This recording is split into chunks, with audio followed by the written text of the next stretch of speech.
Our main character, Tran, also known as Yama, is a top predator in the underworld and a powerful psychic with the highest level of control. Having lived a full life, Chen Nuo had many regrets, and it seems fate has granted him a chance to relive the past, offering him a chance at rebirth. And it just so happens to be when his math teacher calls him to the board. Staring at the board filled with incomprehensible equations, Chen Nuo sighed. I'm screwed. The cliché of dying middle-aged and returning as a youth? How familiar. Of course, Chen Nuo couldn't do the problems. He'd long forgotten that high school knowledge. And so Tran was sent out into the hallway, lamenting his fate, to live a life of hardship, only to be transported back to the past. Strange scenery, unfamiliar faces all around. Placed in a brand new environment with an old mind, Chen Nuo couldn't tell if this was punishment or reward. Just then, he heard a piercing scream. Ah, someone help! Tran looked up and saw a female student falling from above. With his quick reflexes and agility from his past life, he quickly lunged forward, successfully catching her. Although their landing was a bit awkward, at least she was safe, and her beautiful face struck Chen Nuo. The girl was Sunka Ka, the school beauty. After the unexpected incident, the two were first taken to the infirmary for examination, and then to the principal's office to explain. Before the dean arrived, Chen Nuo had been secretly observing her. A beautiful woman with a great figure. Luckily, she only fell from the second floor. Any higher, and even those C cups wouldn't have survived. Even a DEFG cup wouldn't survive. Just then, the door opened and Director Sun Shenglin walked in. Did the school infirmary check you out? Is anything seriously wrong? He asked. Have you been checked out? It's nothing. I just happened to be standing there. She fell from the upper floor and landed on me, so you could say I saved her, right? Chen Nuo obediently replied. Sun Shenglin nodded, then turned to Sun Kika, sternly asking her why she did it. Sun Kika seemed very embarrassed, explaining that she was just leaning on the second-floor railing looking at the scenery, and then accidentally fell over. Seeing Director Sun's extremely ugly expression, Sun Kika added, Dad, I really didn't do anything stupid. Sun Kika is the daughter of Director Sun Shenglin. Chen Nuo was momentarily stunned by this new information. With such different looks, she must be adopted, right? As he was thinking this, the director turned around seriously and said, Student Chen Nuo, in any case, I must thank you. I've already gotten you excused from class. Should we get you checked out at the hospital? Should I contact your family? Chen Nuo quickly waved his hand, saying, I'm not hurt anywhere, I just need some rest. Sun Shenglin hastily nodded, telling him to report to him immediately if he felt unwell. Chen Nuo nodded and was about to leave, but suddenly stopped at the door. Well, Director Sun, there is a small matter. Would it be convenient? Go ahead and speak. Could you lend me 50 won? I'm a little dizzy now, so it's too dangerous to bike home. Sun Shenglin and Sun Keki were left speechless by his suggestion. In the end, he managed to borrow those 50 yuan. Next, Chen Nuo used the student information he found to locate the original owner's home. It was an old, run-down building, the walls damp and carrying the scent of age. The apartment itself was tiny. Though clean, it was far too simple. Chen Nuo searched the house and finally found some information about the body's original owner. The 18-year-old shared the same name, but unlike the underworld kingpin, this Chen Nuo was just an ordinary, unremarkable student. 3 years ago, his mother embezzled a large sum to pay off her current husband's debts, a situation they're still dealing with. Last year, the grandmother who raised him passed away, leaving him completely alone. Aside from the occasional visit from the neighborhood committee, he had almost no contact with anyone. Moreover, this young man was introverted and withdrawn, so he had no friends at school. To put it bluntly, this identity is a lone star, but Chen Nuo is more than happy to transmigrate into such a body. Because the original host's social life was so simple, it actually saved him a lot of trouble. Then, Chen Nuo looked up at the wall calendar and remembered something. Today is December 23rd, 2000. This is troublesome. Chen Nuo immediately went to an internet cafe to search for something online. If today is December 23rd, that only leaves 15 days. Around midnight, 15 days from now, one of his former subordinates will face the most horrific event of her life. Chen Nuo wants to save her, but he's just a high school student now. With no money for a ticket, no passport, and no visa to go to Korea. Saving her through normal means was impossible. He returned home and tried to use his past life abilities, but nothing seemed to work. Disappointed, Chen Nuo slumped onto the sofa, sighing incessantly. Meanwhile, at the Sun residence, the beautiful Sun Kiki sat at her desk, listening to music and reminiscing about the morning's events. She had been on the second floor when Gu Huai fell over the railing, trying to watch Chen Nuo on the first floor. And Chen Nuo had saved her life. This made Sunkeki both embarrassed and secretly delighted. Before her was a love letter addressed to her, coincidentally written by Chen Nuo. And after a sleepless night, Chen Nuo went to a public phone booth early the next morning to try a number. After his soul transmigrated into the body of a boy with the same name, he wanted to confirm his past identity, to see what he was really doing this year. But the phone number didn't exist. When he sought out his childhood home, it wasn't family who answered the door, but the same old shopkeeper from the convenience store downstairs. Even the bully who used to torment him was still there. This means everything is as it was except the past Chen Nuo has vanished. He couldn't help but feel fate was cruel, throwing him back to the past without a word. Now, unable to reconcile the existence of two Chen Nuos, fate has erased his past self altogether. As dawn breaks, Chen Nuo attends class as usual. That day, the whole grade was buzzing about Chen Nuo from Class A6, who was bold enough to write a love letter to Hua Kui, unafraid of being crippled by head teacher Sun. Sun KK had been racking her brains all night after receiving that love letter. Finally, at the start of class today, she decided to find Chen Nuo, who was sitting in the class looking like he was contemplating something profound. It wasn't until Sun KK's voice echoed that he finally looked up. "Do you have time to talk?" Stammering, Sun KK asked, "Is something the matter?" Chen Nuo responded coldly, a far cry from the person who'd just sent her a love letter. His expression flustered Sun Kiki, who stammered, trying to form a coherent sentence.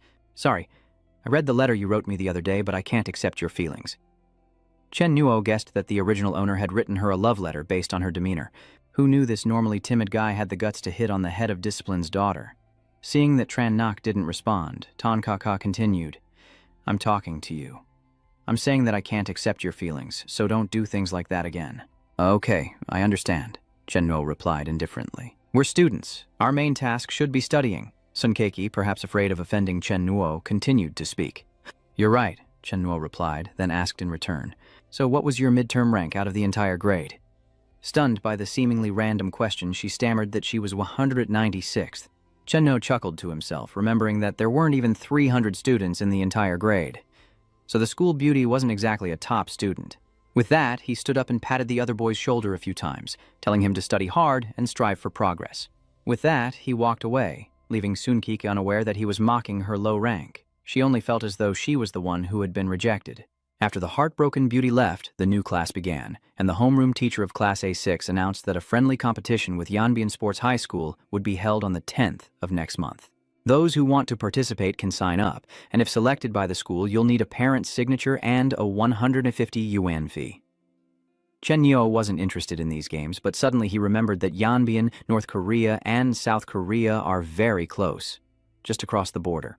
Without a second thought, he raised his hand and asked, "Teacher, can anyone sign up? I want to register. I want to compete in mathematics." His homeroom teacher asked in surprise, as snickers rippled through the classroom. "Are there no other competitions?" Chen Mo asked. "How could you possibly compete in math? Go check the school announcements yourself." The teacher impatiently responded and told them to open their books to page 46 for the new lesson. When recess came, Chen Nuo was asleep at his desk when two male classmates approached him. Looking awkward, they invited him to play games at the internet cafe. Chen Nuo didn't want to socialize, but he'd already dozed off enough this morning, so he agreed. They played a few games at the internet cafe, but he kept losing. After a few rounds, Chen Nuo said he was done playing. But as he was about to head back to school, someone grabbed him from behind. "You're Chen Nuo, we need to talk." Turning around, he saw a menacing face. It was clear this person meant trouble. What had this quiet, introverted young man done to anger these thugs? Chen Nuo followed them into a deserted alley where the leader addressed the two boys who'd invited him to play games. "You two did well, now get lost." So they looked so scared because these guys threatened them to call Chen Nuo out. After the two left, he was alone, facing 5 or 6 thugs, the leader being the jacketed guy who'd patted him on the shoulder at the internet cafe. "Who are you people? What do you want with me?" Chen Nuo spoke first, his tone unhurried as the leader lit a cigarette his underling offered. Exhaling smoke, he aggressively questioned Chen Nuo. "I'm Xiao Dao. You can call me Brother Dao. I heard you wrote Sun Keke a love letter 2 days ago. Did you ask me before writing love letters to my girl?" Chen Nuo looked at the thug's face, then imagined Sun Keke's face. A thug with the school beauty, who's also the headmaster's daughter. What a twisted love story. Curious, Chen Nuo asked, "Is she your girlfriend?" "Not yet, but she will be soon." "Now you know what to do, right?" he said, pulling a dagger from his pocket. "So he's just a thug causing trouble because of his one-sided love for Sun Kiki. Well, that makes things a lot less bloody and a lot easier to deal with." Chen Nu chuckled, and his laughter infuriated the thugs. What's so funny? Hey kid, we're talking to you. Are you even listening? I heard you. I heard you. As he answered, Chen Nuo looked around. Perfect. No one's around, making this a great place to cut loose. With that, he cracked his knuckles, still getting used to his new body after being reborn. Those fools have come right to my doorstep. Perfect for a warm-up. That night, Sun Shengli was still working overtime at 8 p.m., so Sun Kik's mother asked her to bring him dinner at the station. Just as she left her building, Sun Kiki saw Chen Nuo intently trying to unlock a bicycle, but he couldn't seem to find the right key. Curious, she approached him. What are you doing unlocking someone else's bike? Caught in the act by Sun Kik, Chen Nuo was flustered, like a thief caught red-handed. Would you believe me if I said I forgot which bike was mine and was just trying each lock? Of course, Sun Kiki didn't, and coldly turned away. But before she could leave, Chen Nuo called her back, asking if he could ask her something. What is it? Sun Keke tried to appear cold and distant, but no matter how hard she tried, Chen Nuo saw through her facade. Re. He then said, Actually, you should be a little nicer to me. I understand you're the daughter of the head of education, so you have to maintain the image of a model student and can't break school rules to hang out with male students. But you don't need to be so hostile towards me all the time. What does my attitude have to do with you? Of course it's relevant. I saved your life yesterday, remember? Jumping from the second floor wouldn't have killed me, she retorted stubbornly. Even if you survived, you'd be injured. So even if it wasn't saving your life, I still saved you. Chen Nuo's words were too reasonable, and Sun Kiki could only remain silent in agreement. But that wasn't the main point Chen Nuo wanted to make. He brought up the thug named Zhang Chong, nicknamed Little Knife, whom he'd just encountered, and asked Sun Kiki if she knew him. Sun Keke nodded, saying that the Zhang fellow had already harassed her twice at the school gate. The first time, Sun Shengli drove him away, but a few days later he shamelessly came back, though he probably won't be coming back for a while. Chen Nuo announced that it would take over 100 days for his bones to heal. He wasn't lying because Zhang Xiong was now in the orthopedics department after their fight. Chen Nuo told Sun Cake that he had helped her solve some trouble, and in return he wanted her help with the Yan competition. As he spoke, Chen Yu casually sat down and continued trying to pick the lock, which annoyed Sun Keke so much that she stopped him. Stop picking other people's locks. Your bike is over there. The black one with the broken basket and missing bell. How do you know that? We're not even in the same class, Chen Nuo teased. From just one teasing remark, Sun Keke's cheeks couldn't help but flush red. I just wanted to know. Is that so? Oh, so you like me? Embarrassed, Sun Kiki changes the subject, asking why he's so interested in the competition. Of course, I want to participate. Chen Nuo wants to use this to go to Korea and save that girl, but after seeing the announcement, he realizes he's not eligible. Just then, Zhang Xiong appeared, so he helped Sun Kiki out of a bind so she could return the favor. I want to go to Yanbian to see the snow, so, Sun Kiki, your dad is the director of education. You must know another way to enter that competition, right? Sun Kiki pouted. She thought Chen Nuo was being serious, but it turns out he just wanted to go to Yanbian to see the snow. How childish. As she thought this, Chen Nuo's stomach suddenly growled loudly. Haven't you had dinner? She asked. Yeah, too poor to afford food, Nak quipped, only to be scolded for his flippant response. Sun Keke knew about Chen Nuo's family situation. Difficult, but not so dire that he couldn't afford food, and offered to ask her father to help him apply for a poverty assistance package. Then immediately looked embarrassed. I didn't mean to look down on you, I just wanted to help. You seem to know a lot about my family's situation, don't you? Why is that? So you were intentionally eavesdropping? Seemingly hitting a nerve, Sun Kiki's cheeks flushed red once more. Nonsense, I just overheard it. Sun Kiki is just an 18-year-old girl, while Chen Nuo has lived a whole life. How could he not see her girlish feelings? Though he didn't know why the department head's daughter would fall for this poor kid, it was indeed a bit interesting. Just then, Chen Nuo noticed the lunchbox in her hands. Seeing that look in his eyes, Sun Kik instinctively hugged her lunchbox. Don't even think about it. This is my dad's dinner. Chen Nuo kept that smirk on his face, and not only found his bike, but also scored a chicken leg. Meanwhile, Sun Shengli received his lunchbox from his daughter, only to find a chicken leg missing, and she couldn't come up with a plausible excuse. Back home, Chen Nuo began to train, knowing the battles ahead would be long and he needed to grow stronger, fast. 2 days later, he went to the administration office alone, feeling that going to Korea should depend on his own efforts, despite asking for Sun Kaka's help. Inside was Mr. Liu, not a tenured teacher, but a planning officer sent by an education company to handle administrative affairs. So, to be precise, Liu should be called an employee, and the quickest way to deal with these types is money. And so, Chen Nuo opened the door and stepped inside. What business do you have, student? Seeing Chen Nuo, Teacher Liu asked, The school is going to DMBN to participate in a friendly competition. I didn't sign up, but I heard there's a list of student representatives to watch the competition, right? Upon hearing this, Teacher Liu understood the other's intentions. He nodded and said, "Student representatives for the competition are chosen by each grade, with approval from the homeroom teacher and group leader, so it's not a position you can simply ask for." But the next second, Chen Nuo placed an envelope on the table, stunning Teacher Liu. Inside was a bank card. Upon seeing it, Mr. Liu immediately dropped his stern demeanor and said, "Goodness, my memory is failing me. I almost forgot about the 3 volunteer slots. You know about volunteers, right? You'll travel, eat, and stay with the group, but you'll also have to do some service-related tasks." Chen Nuo nodded. "As long as I can go, I agree to that." He even came prepared with his personal profile, student ID, and a copy of his identification card. Mr. Liu accepted them, grinning from ear to ear. "All right, you can go. The list of students for the Goodwill delegation will be posted on the notice board this afternoon." With that, Chen Nuo returned, relieved, unaware that Principal Liu found him far from simple. His eyes, his tone, his actions, none of it seemed like an 18-year-old. And he didn't even realize that Chen Nuo had him figured out, gloating over the bank card he'd been given. That day after school, campus beauty Sun Kike walked across the schoolyard sighing incessantly, all because her latest test score was a measly 45 points. "Don't fail next time, Tonkaka. You have to maintain your usual score of 60, she encouraged herself, only to sigh again, realizing her usual score was just 60. Just then, Sunkiki overheard classmates heading to see the exchange team list posted on the bulletin board. Temporarily forgetting her test score woes and remembering Chen Nuo's desire to see snow, she rushed to the board and saw his name on the volunteer list. "I really can go see the snow, huh?" she mumbled, then inexplicably turned and ran straight to the head teacher's office. Seeing Sun Shengli in the office, Sun Kike blurted out, "Dad, I want to join the Yanbian competition team too." Sun Shengli was a little surprised because Sun Kike had clearly said she wasn't interested in the trip, but now she seemed so enthusiastic. Unable to come up with a good reason, Sun Kike repeated what Chen Nuo had said a few days prior. "I want to see the snow festival." Sun Shengli shook his head, saying, "The list is full," but Sun Kike wouldn't let him go. I don't care. I can join the choir to go along." "Didn't you say you didn't like singing and that's why you left the choir? Now you like it." Despite Sun Kike's difficult nature, as his only daughter, Sun Shengli ultimately had to indulge his princess. And so, just after the new year, on March 3rd, Sun Keke arrived at Jinling railway station to travel to Yanbian with the competition team. Chen Nuo was in the volunteer team, and his first job was to help everyone move their luggage.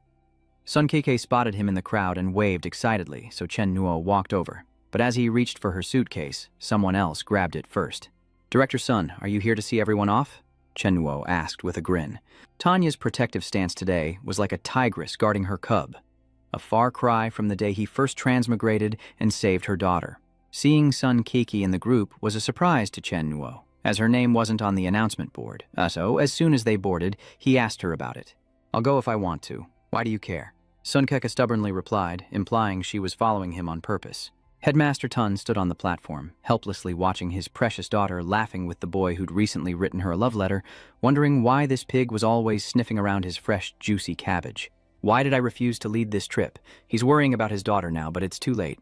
Before long, the train began to depart, with Chen Nuo in the same carriage as Teacher Liu. The train hadn't gone far before he started ordering her around. "Little Chen, go fetch some water, and then tidy up the luggage in the corridor. I have my camera in that bag, so be careful not to drop anything."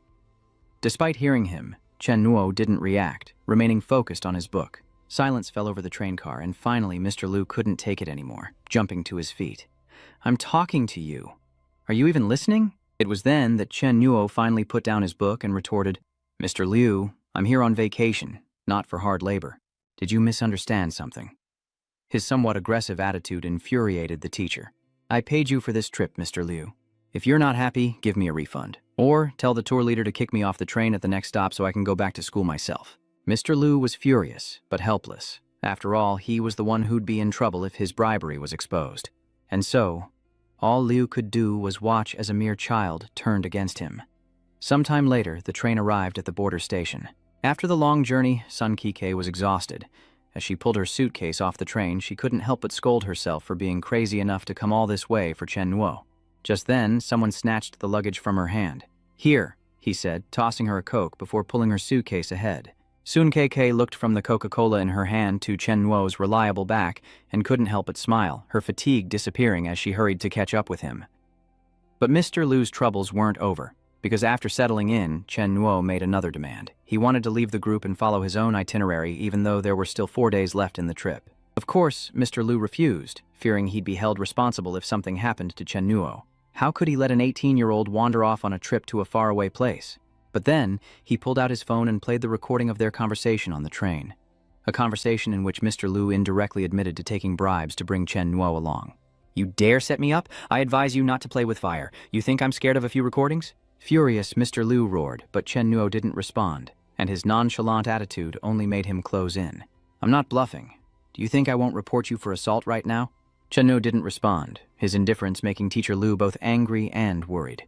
In the end, he lost the battle of wills. Dejected, Mr. Lu slumped to the ground, his pitiful demeanor shifting to one of pleading. "Little Chen, this job is hard to come by. Please don't ruin it for me, okay? How about this? I'll give you 200,000 yuan, you can take a walk around, and I'll treat you to whatever you want."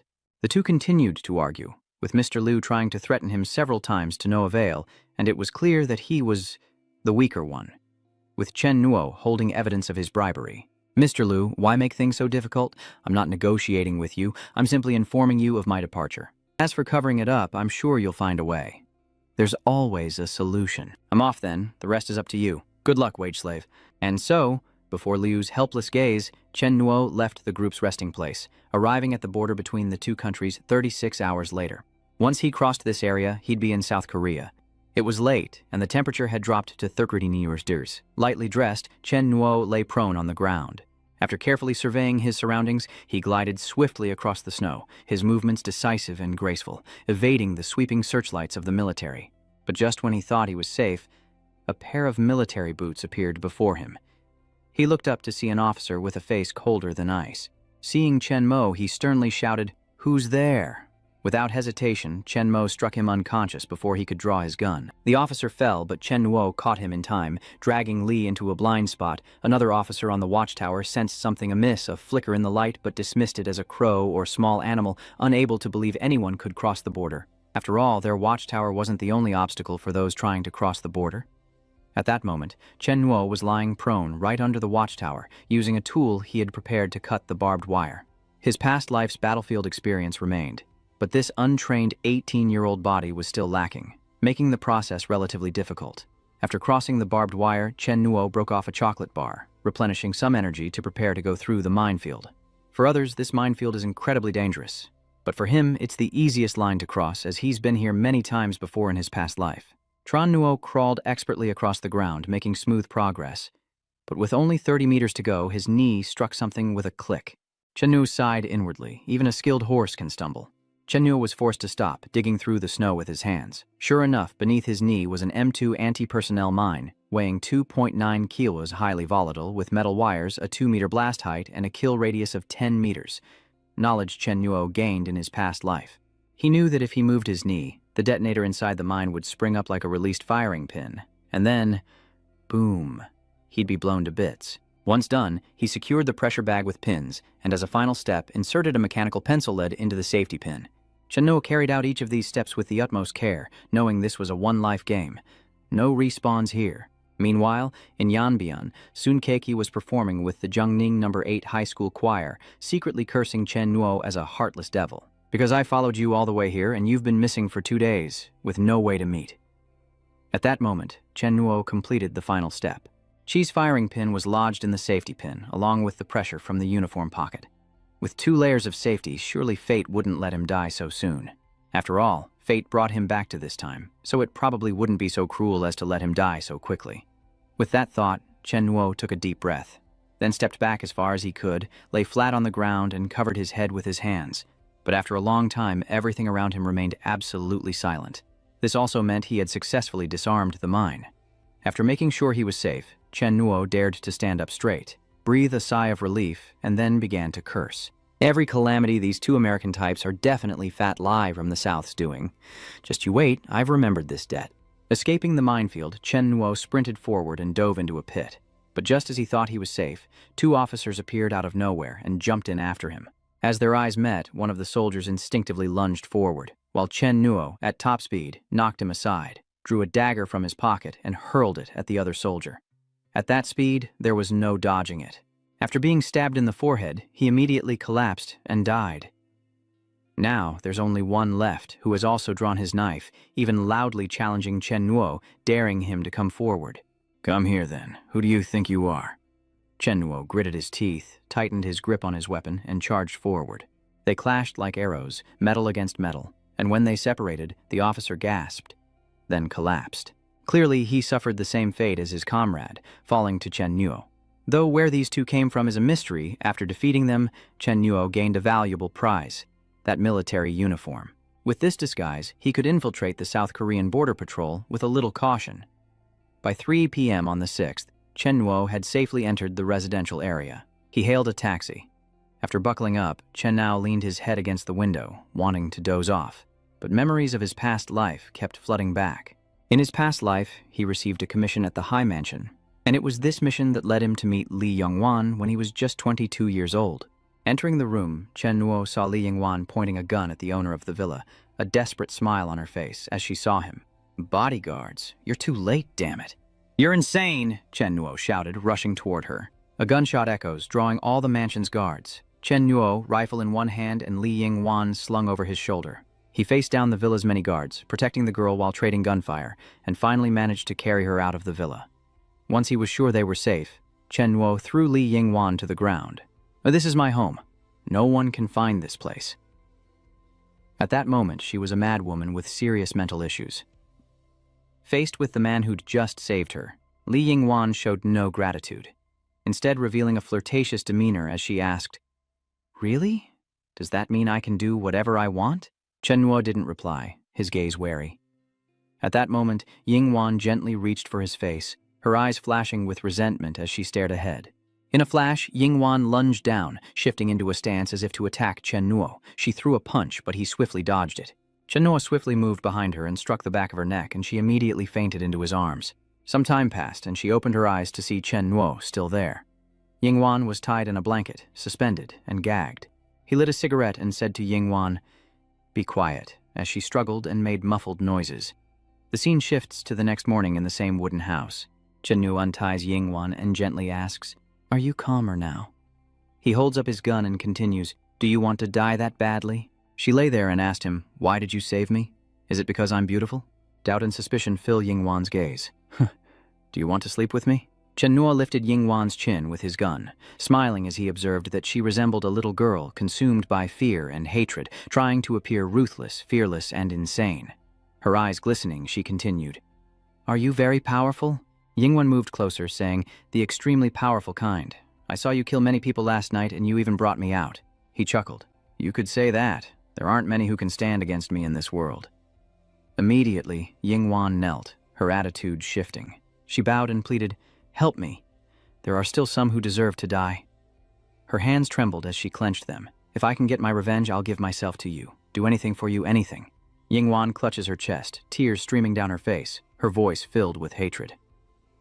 "Please." She remembered her family, her parents murdered when she was young, and now, her path to revenge.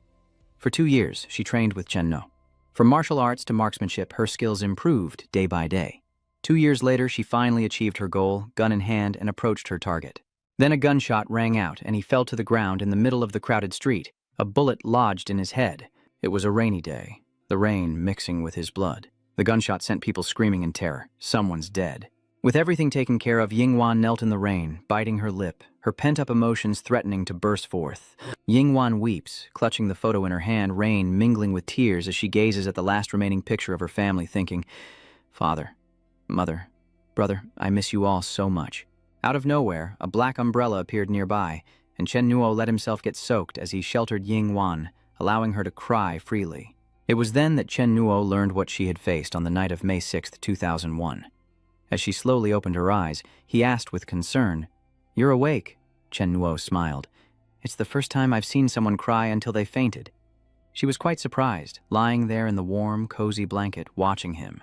As he stood up to leave, Yingwan reached out and grabbed his shirt, saying, "Can you sit here and watch me sleep? I'm so afraid of waking up in the middle of the night and not seeing you. I'd want to pick up a gun and end it all." Yingyuan then asked, can I tell you about Lia Yingyuan? And she began to recount her story. That night, I remember it was dark, the wind was strong, and it was cold. Mom was scolding my brother for fighting at school. Then they barged in. They killed my father, transferred the company's assets, and then came to our door and killed my brother, right before my mother's, and my eyes. My brother, who had always loved and protected me since I was a child. Then, they cruelly humiliated my mother, stabbed her to death, and buried her in the yard. After that, the man who killed my mother threw me to the floor and assaulted me, right next to the sunflowers she had planted for me. Hearing her story, Chen Nuo couldn't bear it and asked through gritted teeth, "They didn't kill you?" Yingwan replied, "No, perhaps because I was beautiful, they wanted to imprison and defile me on the way back, but I found an opportunity to jump into the river and escape." Unable to bear it, he asked, "What happened then?" She continued, "After escaping, I sought out my father's old friend. He took me in, then assaulted me that very night and handed me over to the murderer." As she spoke, tears streamed down Yingwan's face. "While he was on the phone, I stabbed him in the eye with a chopstick. From then until I met you at 22, I lived in hell."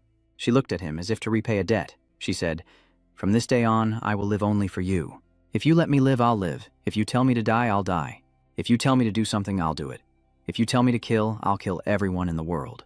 My world has long been shrouded in darkness, and you are the only ray of light I can grasp. Truly, the only one." Chen No replied, "No, if the world is full of darkness, then shine yourself." She was stunned as he added, "No one should place their hopes on others. Everyone can shine, no matter how small or weak. So learn to shine on your own and take care of yourself. From today on, I'll call you." He reached out his hand, smiling at Yingwan, and continued, "Firefly." Back in reality, the driver's repeated calls startled Chen Nuo awake, informing him that they had arrived at Apgujong. Chen Nuo gets out of the taxi and walks forward as the gates slowly open, revealing a girl with a bow, a lollipop, and a piece of gum. This is Li Yingwan, age 16. Chen Nuo sees her standing in front of someone, and the way she's standing causes the two to bump into each other, sending Yingwan falling to the side. She turned to curse in anger, but a hand grabbed her ear. Chen Nuo scolded her, telling her that girls shouldn't curse. Din Uyen's eyes widened as she asked loudly, "Hey, who are you?" He let go of her ear, tipped his hat, and smiled, saying, "Hello, Firefly." Yingwan was stunned. "Firefly?" she asked, flustered. "What are you saying?" "Who are you?" Chen Nuo reached out, grabbing the hood of her jacket, and replied, "Me? I'm someone who fell from the sky." He smiled, put her hood up, and said he was only there to chase away a nightmare. Din Uyen looked dazed, her face flushed, then she smiled dangerously and struck with her knee. But Chen Nuo was just as quick, immediately dodging the blow as Yingwan turned and ran, shouting, "Pervert!" Chen Nuo followed quietly behind while she frantically called for the police. The young woman approached an officer, said something, then turned and pointed at Chen Nuo. The two of them looked in that direction, and Yingwan looked surprised. The person she pointed out to the police was gone, vanished into thin air. May 6, 2001, Nice National News. A series of photos and murder weapons are laid out on the table. A man's voice echoes, "These are the two agents who unexpectedly died during our secret military operation at the border last night. Everything found at the scene is here," he continued. "Aside from these, an M2 bounding mine was found 300 meters south of the victims, within our defensive minefield, rigged to prevent detonation."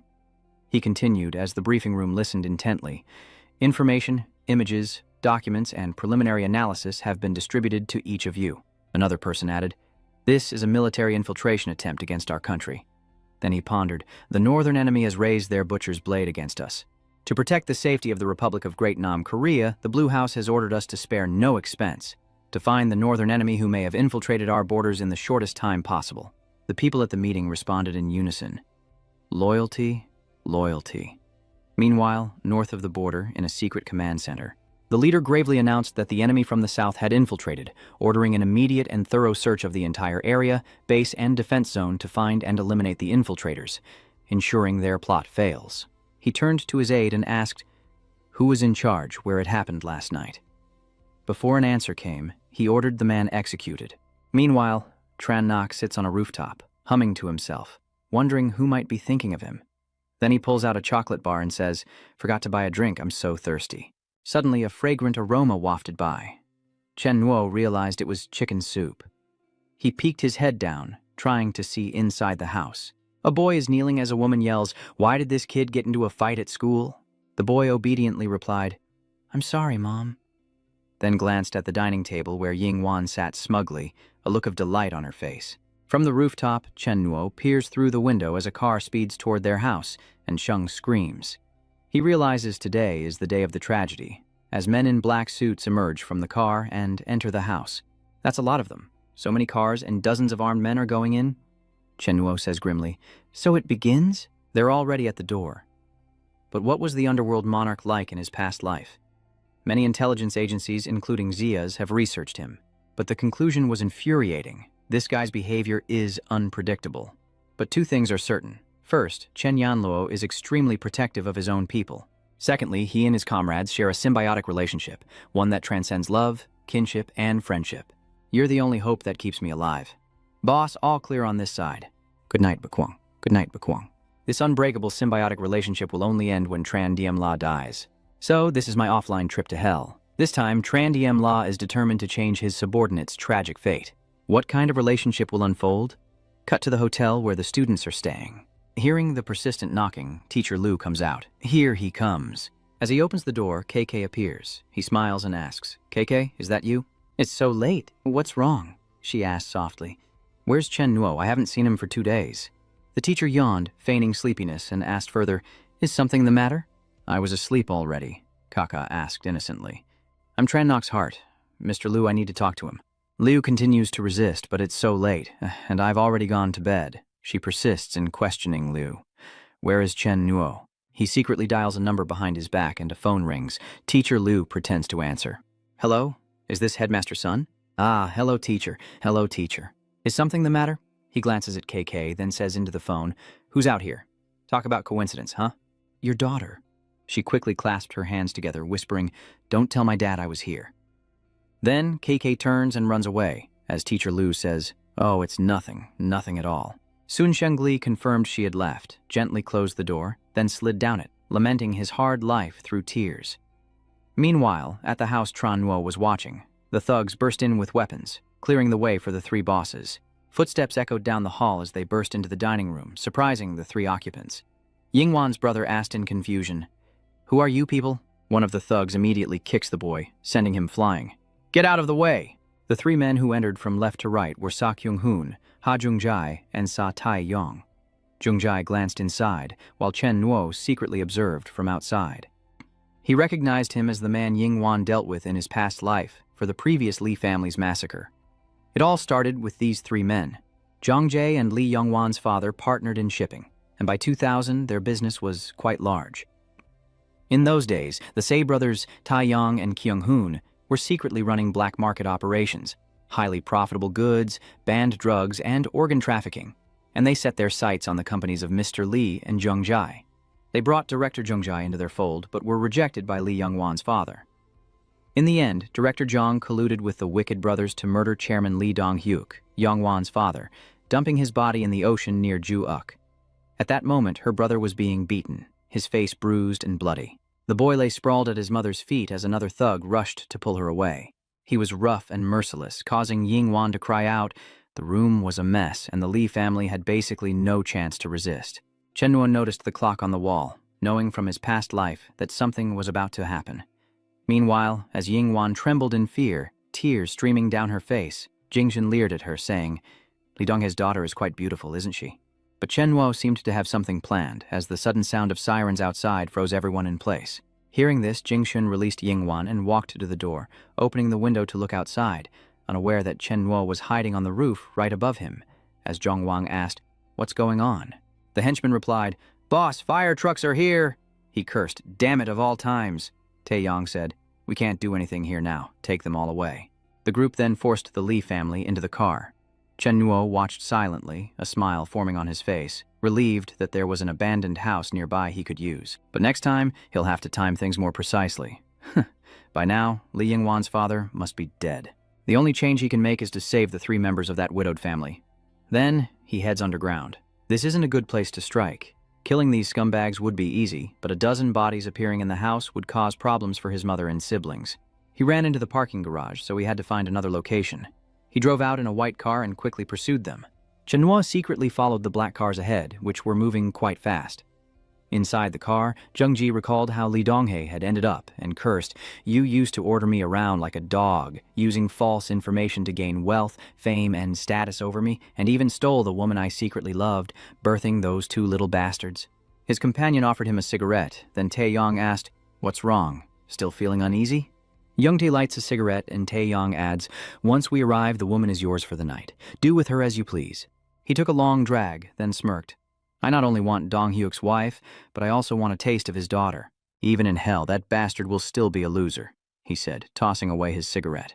In an abandoned factory in southern Hanqing, Yingwan's mother tearfully pleads, "Jungjae, please spare my family for the sake of the brotherhood between you and Lee Dong Hyuk for the past few decades."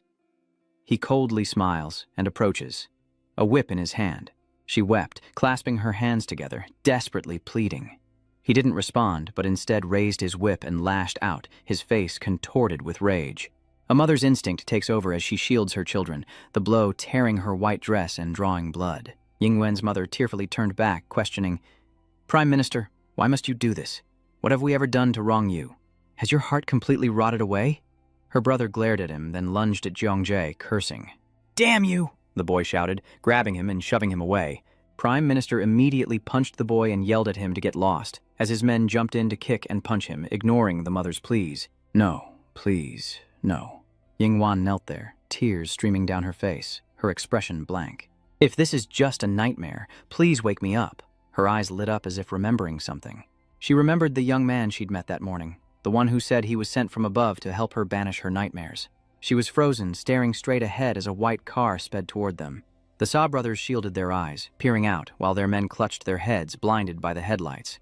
Meanwhile, Di Yuyuan cried with her eyes closed, then cautiously opened them to look around. Suddenly, the car door burst open, and she recognized her family's car. Stepping out of the car, Chen Nuo coughed and said, "I'm telling you, there's something wrong with your car." Despite being surrounded by armed men, he calmly stood there, pointing out the loose clutch. The acceleration is clearly intermittent, and the steering wheel is a bit loose, needing adjustment to be stable. Din Uyen's eyes widened as she recognized the young man. She was stunned. Perhaps this was her family's only hope now. He smiled warmly at her. "We meet again, little firefly." Chen Nuo coldly stepped into the crowd. Still in disbelief, Yingwan's eyes lit up as she recognized him. Jingkun asked, "Who are you?" Then, Taeyong immediately ordered his men to take care of him. One of them charged at him with a baseball bat, swinging it down from behind. But Chen Mo remained calm, glancing at him before sidestepping the blow. Before he could react, Chen Nuo delivered a devastating kick to the face, the force of which shattered his neck and ended his life. The man collapses, powerless. Witnessing his speed and power, the SEA brothers are both worried and surprised. Taeyong gives the order to attack. "What are you waiting for? Get him!" No sooner were the words out of his mouth than his men charged at Chen Nuo, but he moved like the wind, and wherever he went, they fell. The ringleader stood frozen as cries echoed through the warehouse, and Chen Nuo's backpack, whatever it contained, was now stained with blood. Below, his enemies lay defeated, unable to even gasp. Taeyong's eyes widened with fear as he watched Tran Nash glance back at them. Nearly all of his men were down. He grimaced and ordered, "Young-hun, kill him." The main force also quickly chimed in, Yes, kill him. You were once the most elite soldier in our country's front lines." He was no match for him, so Jing Xun pulled out a dagger. Seeing him approach, Chen Nuo gently set his bag down, sighed wearily after the fight, and said, "Just a heads up. You're the second person in the world to pull a knife on me. Do you know what happened to the first?" He answered with a flurry of attacks, a diagonal stab that Naruk dodged by tilting his head, the blade missing his neck by a hair, then a kick, which he quickly dodged by leaping back. The missed kick dents the car, and Jing Xun repeatedly stabs at Chen Nuo's head, but he dodges every blow. A moment later, he stops his foot in midair and smiles at him. "All right, the lesson is over." Chen Nuo begins to show signs of fighting back, and seeing this, he immediately lunges forward, stabbing and shouting, "Die!" He used his fist to strike the hand holding the knife, causing it to fall to the ground. Without delay, he swung his other hand, striking Jing Xun's neck, leaving him frozen, gasping, and unable to speak. Blood flowed as his body went numb, and in Chen Nuo's hand was a shard of azure. He raised it, his eyes filled with death, and said, "Unnecessary struggles." Seeing this, Zheng Qi's face showed fear, and he anxiously retreated. Chen Nuo turned to see him scrambling away, and grabbing his bag, he said, "Trying to run?" He took aim, ready to throw, shouting, "You're not getting away!" And with that, the backpack slammed into his head, instantly knocking him flat on his face. Bricks spilled from the bag, and a terrified Taeyong cursed. "Damn it, the bag's full of bricks." He glanced at him and asked, "What are you looking at?" "These were obviously meant to smash you." He turned to face him. For a moment, silence fell between them as Taeyong's eyes landed on Youngwon. A wicked idea sparked in his mind, and he grabbed her shirt, yelling, "Come here!" Taeyong held the knife to Yingwan's neck in defiance. "I don't care who you are, but you seem to care about this girl. Let me go then." The sharp blade pressed against her neck, tears streaming down her face. Chen Nuo frowned, looking over and asking Yingwan Yue, "Hey, are you really scared?" Her body trembled, unable to speak, tears streaming down her face, looking utterly pitiful. He smiled reassuringly. "Hang in there, don't be afraid." His sincerity touched her heart, and in that moment she placed her absolute trust in the young man before her. Chen Nuo raised his hand and said, "I didn't plan to use this move. I haven't mastered it yet, but I'll use you as practice." He raises 2 fingers, seemingly confused, then closes his eyes as if concentrating, his face turning pale. Chen Nuo sighs, his entire body enveloped in a layer of black aura. With that done, he approached Taeyong, who trembled slightly, his face filled with fear and confusion. Completely unable to move, he felt as if his entire body was being stretched by the air, and Tran Nak stood calmly before him. He gently took the knife from his hand and said, "You're the 3rd person to raise a knife to me tonight." Then he spun the knife skillfully in his hand and pulled Yingwan into his arms. The moment she leaned on his shoulder, the knife plunged into Taeyong's heart. He gasped, defenseless, his face turning gray. Chennu gently pushed him back, and Taeyong's lifeless body crashed to the ground. Chennu stood there, coldly looking down. He placed his hand on her cheek and asked with concern, "Are you scared?" The girl was frozen, speechless, captivated by his coolness. He smiled softly, reassuring her, "Don't be afraid anymore. I told you, I'll chase away your nightmares." 2 hours later, back at Yingwan's house, she lay asleep on the sofa, covered by Chen Nuo's uniform jacket. Yingwan slowly opened her eyes, startled, and sat up, looking around to realize she was home. A male voice asked, "You're awake." Chen Nuo emerged, a small bowl in hand, saying, "You fainted from excessive fear." Then he raised the bowl and gulped down the food. After finishing the meal, he put the bowl down and smacked his lips, saying, "That was really good." He reached out his hand and asked, "Can I have my clothes back?" When she didn't answer, he added that he'd covered her with it while she was unconscious, afraid she'd get cold, but she was holding on to it so tightly and he didn't want to wake her, so he left it with her. Only Chen Nuo had been speaking, while Yingwan just stared blankly at him.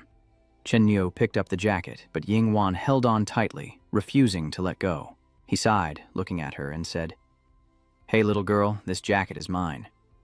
Yingwan sat there for a moment, lost in thought, before gently letting go. Chen Nuo packed his clothes and said, "I warmed up the chicken porridge in the pot. You can eat it if you're hungry. Your brother had some injuries, but your mother put medicine on them."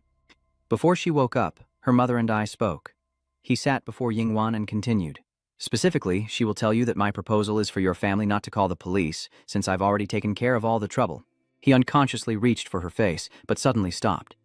Her gaze remained as innocent as ever. Suddenly, she reached out and took his hand, gently placing it on her cheek, her eyes wide and innocent, her cheeks flushed.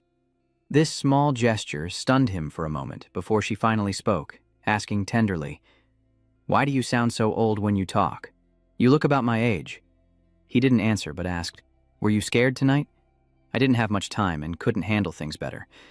If I had a choice, I wouldn't want you to see any of this." Yingwan looked at him obediently and replied, "If you tell me not to be afraid, then I won't be." She hesitated, then asked Chen Nuo, "Can you tell me who you really are? What exactly happened tonight? You said you fell from the sky?" Her naive question made him laugh.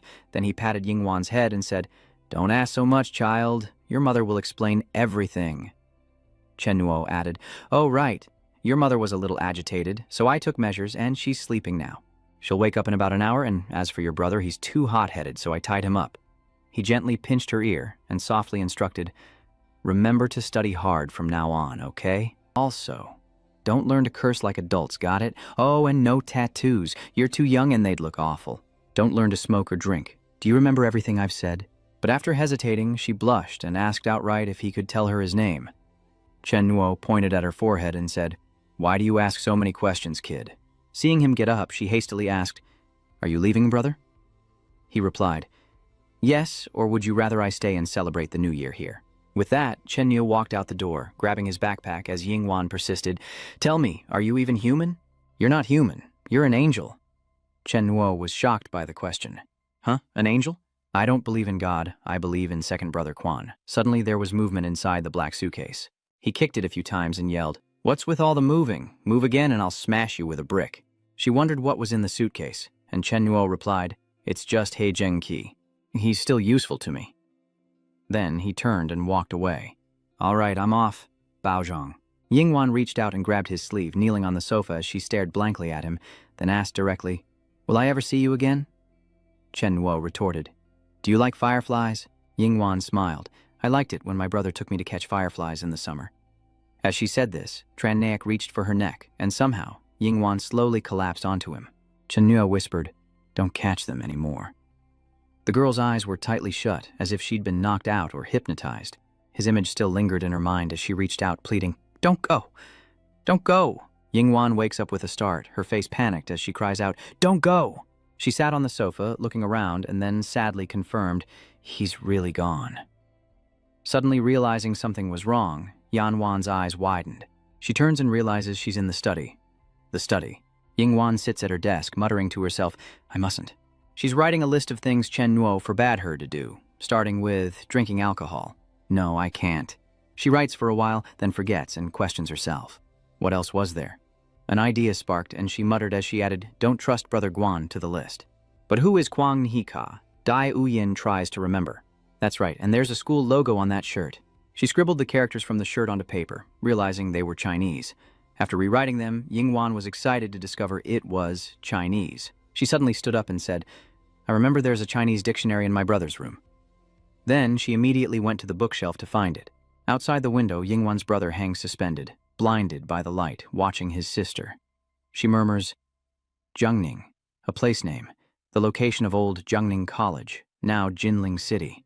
Despite the boy's muffled struggles, his sister inside remains oblivious. Cut to Han City, the secret residence of Zhengji. Chen Nuo carefully puts on gloves and slowly unlocks the suitcase, then opens it and looks inside. The old prime minister lies there with a purple face, tears and snot streaming down. He howled, "Who the hell are you?" No need to rush. Chen Nuo gently grabbed his ankle, dragged him across the floor and into a nearby room. He pulled him into the bedroom, went to the head of the bed, and gently slid the bedside table aside, revealing a secret double door. Turning to Zhengqi, Chen Nuo proposed, "Let's make a deal. You open it." He asked, "You'll spare me?" He replied, "I can let you die with dignity." Zhengqi stammered in fear, "Dignity?" Chen Mo smiled, "That's right. You can choose the most presentable outfit from your wardrobe to wear before you die. Isn't that dignified?" Hearing this, the man hurriedly begged, "Please, spare me, won't you? Please, I'm begging you, spare me." Then Zhengqi desperately kowtowed several times. "I can give you money, lots of it, all my wealth, just don't kill me, I don't want to die." He stammered, tears streaming down his face, revealing the password was a ledger hidden inside. The door opens, revealing a book and a mountain of money. Tran Nok picks up the book, tosses it aside, and says, "I have no interest in your ledgers." He then reached in and grabbed the money. With a knowing smile, Chen Nuo stuffed the cash and gold into his backpack, saying, "I'm just taking enough to get by." After taking the money, he got up to leave, but a picture on the wall caught his eye. Tran Nok grabbed the man's hair, then looked at the picture and asked, "Is that boat yours?" Curious, he asks, "How fast is it?" Zhengqi replies, "A maximum of 30 knots. Chen now proposed, "Then let's add a condition to the deal. I'll take this boat." And he immediately bargained, "Then you have to spare me. Use it, trade it for my life. You can't kill me." He smiles in agreement. "Deal," you said. "I'll spare you. Where's the boat?" Cut to a large yacht, blasting "Who Let the Dogs Out" as Tran Nok sits at the helm, thrilled. Hours earlier, while Zheng was tied up, a bald man desperately shouted, "You've got the wrong guy." "I don't know you. Why are you killing me?" But Chen Nuo wouldn't admit his mistake. Han Zheng Yuan, the daughter of his best friend from his past life, Li Yingwan, sought his help in desperation, only to be violated and betrayed. He continued to scream, "Past life? I don't know what you're talking about." Without further explanation, Chen Nuo pushed the oil drum tied to him into the sea, saying, "Down below, the King of Hell will explain it to you." And so, the drum dragged the two men into the sea. The barrel dragged them down, as Chen Nuo stood coldly on the boat, a slight smile on his face. "I almost forgot I was King Yama." Back in reality, Chen Nuo suddenly has a nosebleed. He wipes it away, thinking that he shouldn't have forced himself to use the ultimate move to save Ying Wan. Now the after effects are here, but he ignores everything and dances on the ship. Chen Nu howls along to the music and the WH Dog song, flipping off the sky like he doesn't care about life. Cut to the Yanbian Hall, where a delegate is giving a speech. This is the last group exchange activity. Teachers from Jiangning No. 8 Middle School, please take note. Every student must be present, but one seat remains empty, and we all know who's missing. KK glances over, thinking that Chen Nuo is absent again. She hasn't seen him in 4 days. If a student is absent, the teacher and the student will be severely punished by the school. Luang regretted his greed, crushed his cigarette, and worried that Chen Nuo would be the death of him. Just as he was about to look up, a figure appeared before Teacher Liu, Headmaster Fuang, the leader of the exchange delegation. He looked down and asked Liu Wang, "Didn't you say that student Chen Nuo would be here soon? It's been half an hour. Where is he?" He stammered, "He's probably playing games at a nearby internet cafe." Headmaster Fang knew it well. Boys that age are easily distracted. The principal checked his watch and continued, "It better be. The activity starts in half an hour. I've sent some teachers and students to help you search, so let's hope nothing goes wrong." He then stepped in front of Teacher Liu, pointed a finger in his face, and scolded, "If not, don't think I can cover for you, Liu Wang. When that time comes, see how I deal with you." Teacher Liu could only force a smile and try to defend himself. Principal Fang was relieved, certain the student wouldn't go missing. He waved goodbye and strolled off. Liu Wang stood there, cursing under his breath, clearly displeased. "Damn it," he cursed. "He's just a nobody sent by the Education Bureau to be a glorified assistant principal. People only call him Principal Puong to suck up to him. What's so great about pointing at my nose?" Clenching his fist in frustration, he looked up and wondered, just where the hell did Chen Nuo go to die? Half an hour later, Headmaster Fuang stood in front of the assembly hall where the students gathered and asked, "Still no sign of her?" Worried, KK suggests, "Let's call the police." "Sir, a classmate has gone missing. If we can't find him, we need to call the police immediately." He stood there, lost in thought. "No, if we call the police, whether he's really missing or not, I, as the head of the group, will be held responsible for failing to manage them, and my future will be ruined." She continued, "Professor, Chen Nuo is missing. What are you waiting for? Call the police now." "What if something has happened to him?" Teacher Fuang worried about himself and made a request. "So, let's keep searching, keep looking. Maybe, just maybe, we missed something, and we'll find him if we search more." The others seemed unmotivated. Only KK was anxious. Suddenly, his eyes lit up as if he remembered something. "That's right." He then turned to Luang and asked, "You and she were always together. Did she ever mention having family or friends here? She might have gone to their place." Lao stammered, "I'm not sure." "Then where is her luggage?" "She's in the room." He turned, urging them on. "Search for anything, an address or contact number." They returned to the hotel, climbing the stairs to the teacher's room, where a flustered Mr. Liu fumbled for the key, his hand trembling as he inserted it into the lock. "Hurry!" Master Fang urged from behind, adding to Master Liu's anxiety. He fearfully closed his eyes and opened the door, revealing a light from within. Liu Wang's eyes lit up as a figure emerged from within, illuminated by the light, and he stared in stunned disbelief. He swallowed hard, a wave of relief washing over him as he thought, "Thank goodness he's back." Kaka covered her eyes, seemingly shocked by what she saw, and even Master Fuang was frozen in place. Fresh from the shower and only a towel wrapped around him, Chen No caused a stir. But soon he was dressed and listening to Master Fang's lecture, scratching his head as he explained, "I just went out to play a game." With that, he was immediately berated. Reckless, undisciplined, and disorganized. "This is outrageous. Do you have any discipline at all?" Liu Wang, listening nearby, thought, "How did I teach him? What kind of student is he? I'll deal with you when we get back, and write a self-criticism for me to be read in front of all the students." Chen Nua glanced at Teacher Liu, as if signaling something. Liu Ang, suddenly self-conscious, quickly stood up to defend him. "Principal Fang, you see, he's already been scolded, and the activity is about to begin." Hearing this, Principal Fang finished, "Consider yourself lucky today. I have things to do." Liu Wang called out as he left, "Headmaster Fang, rest assured, I will definitely educate him properly. I'll go to the restroom, then bring him over." With that, Mr. Liu gently closed the door. Chen No sat there smiling. "Old Liu, you're truly righteous and resourceful." He turned around and scolded him, "This time you've killed me. I can't avoid being disciplined by the school." Chen No took out his phone and deleted the recording, saying to Liu, "To show my sincerity, I've deleted the recording." He smiled amiably. "Let's live in peace from now on." "Don't worry, I'm a man of my word," he said. but the teacher still looked doubtful. I'll believe it when I see it. At the Yanbian Inn, Chen Nuo stood before room 502 and knocked when a student peeked out to ask, Chen Nuo, what do you need? He asked. Where's Sun Kake? The girl asked with a hint of excitement. She's taking a bath. Are you looking for her? Chen Nuo curiously peeked into the room. Inside the steamy bathroom, Kaka takes a hot bath. While outside, he asks a girl to deliver a message. Tell him I'll be waiting for him on the roof. A moment later, the door opens and she appears, looking adorable in a short dress. Kaka approached softly, and Trannak, already aware of her presence, turned slightly. He turned back, smiled, and said, Look, it's snowing. Kaka blushed, her hand on her chest as she looked at him shyly. Chenno calls out, Come here, and Kokes obediently approaches. He hands her a drink and says, Tell me. Kokes hesitates. Won't I get fat drinking this so late?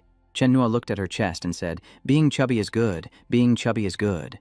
Making KK both angry and shy, she playfully scolded him, I hate you. After drinking, she finds the drink a little too sweet, and Trannak begins, You know, I'm so happy today. Kaka wondered why. Why is that? He reached out to catch the falling snow, perhaps because he had finally done something he'd always wanted to do. She asked, Is it to watch the snow together? Chen Nuo looked up and continued, I always heard that life is about making up for regrets. That's what makes it beautiful and complex. Suddenly, he does a complete 180, declaring, What regrets? Life is but a fleeting glimpse, like a horse galloping past a window. Life is like a white horse. I want to be the one holding the reins. Witnessing those words from Chen Nuo, KK expressed admiration. How cool. Chen Nuo turned to her and gently asked, Kake, can you promise me something? Clutching her drink, she eagerly replies, Okay, go ahead. Kaka blushes at her own thoughts. He's not going to ask for anything too crazy, is he? At most, she'd let him hold her hand, but kissing was absolutely out of the question. If I absolutely have to kiss him, it'll be on the cheek, but definitely not on the lips. Chen Nuo scratched his head and smiled wryly. Do you know how to write a self-criticism? Write one for me. Kaka froze for 5 seconds after hearing that. This guy's such an airhead. After some time away, I'm back at school and it's really snowing today. Inside the principal's office, an announcement echoes about the cold air mass from the north. Kim Ling will continue to experience heavy snowfall today. Citizens are advised to stay warm and drive safely as Sun Shengli sits in contemplation. Having just returned from Yanbian yesterday, he wondered if those kids would behave themselves. And what's the deal with Kaka and that kid, Chen Nuo? Rewind to the Kimling train station a day earlier, where students, including Kaka, were returning home. As she stepped off, Chen Nuo was right there to catch her, preventing a fall. Kaka looked up, her face flushing slightly. Sun Shengli was also there, and upon seeing this, he feigned a cough, clearly displeased. Kiki looked over, flustered, and asked, Dad, didn't you say you weren't coming? Remembering that scene gives the headmaster a headache as he gets up, holding his water bottle, wondering, is Kaka falling in love too early? The bell rings, dismissing Class A6. Sun Shengli, holding a water bottle, stood outside the window, peering in. Then, he slowly entered the classroom and stood on the teacher's desk. Below, the students murmur anxiously, Oh crap, it's head teacher Sun Shengli. Why is Sun Shengli here? Did someone do something wrong? Is there a special announcement? I heard there's bad news. Is this for real? Where's old Wu? He's not coming? We're done for. No tricks will work this time. Chenno's eyes revealed that he also noticed something was off. He thought to himself, the air is suddenly too quiet. Something feels wrong. It was then that Chen Nuo looked up and realized who was standing before him, his face etched with worry as he cursed inwardly. Damn it, Teacher Sun began. Everyone, I have a few announcements to make.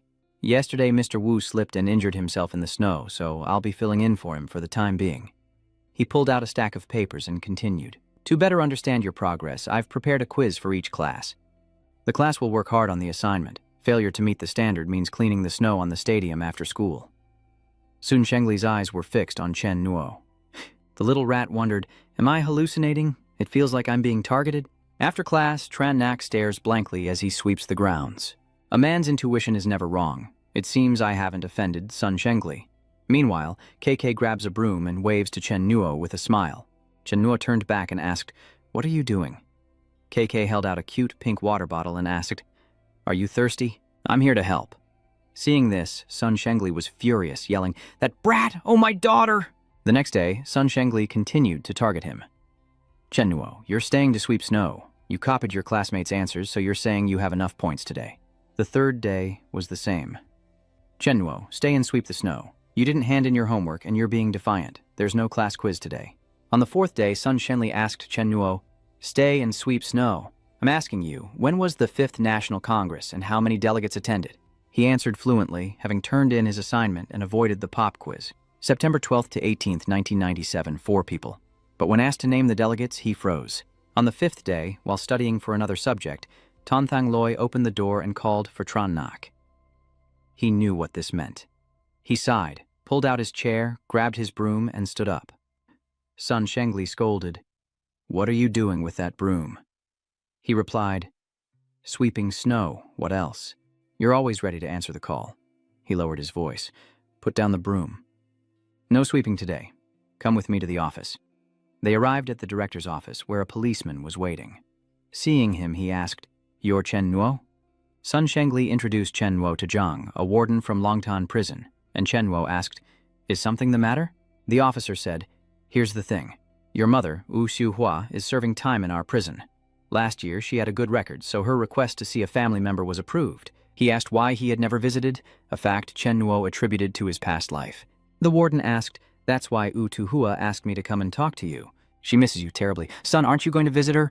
Chen Nuo pondered, but considering Chen Nuo's family situation, he could understand why he wouldn't visit the prison. Sun Shengli stood there listening, also lost in thought. He could see the boy was troubled and stepped in to defuse the situation. "Officer Zhang, he's my student. Let me talk to him." "Why don't you head back first?" the officer added. "Visits from family usually help with a prisoner's rehabilitation, so I hope you'll visit her." Sun Shengli immediately defended him. "Say no more. He's just a kid. Too much talk will only pressure him. I'm his teacher. Let me talk to him. Warden Zhang, you can head back first. I'll call you if anything comes up." Witnessing this, Chen Nuo faintly felt the warmth of family and silently called out to his future father-in-law. "Tan Shengli," Instructor Zhang agreed. "All right then, I'll leave it to you." Sun Shengli then saw the training officer off, gently closing the door behind him. Chen Nuo remained seated as he contemplated the boy's unfortunate circumstances. Then, sitting down, he turned and said, "I understand some of your family situation from the school records, and I learned more from Drill Sergeant Zhang just now. I didn't realize it was so difficult." Sun Shengli smiled. "You're a smart kid. Think carefully about what to do, don't feel burdened, and if you have any difficulties, just tell me." Then, glancing at his watch, he said, "It's getting late, and I doubt anyone's cooking at your place," before inviting Chen Nuo over. "Come to my house for dinner." Cut to Director Sun's neighborhood. Meanwhile, KK is sitting and munching on corn, wearing pajamas and enjoying herself on the sofa. She must be getting her curves from all that corn. Startled by the door opening, she beams with joy.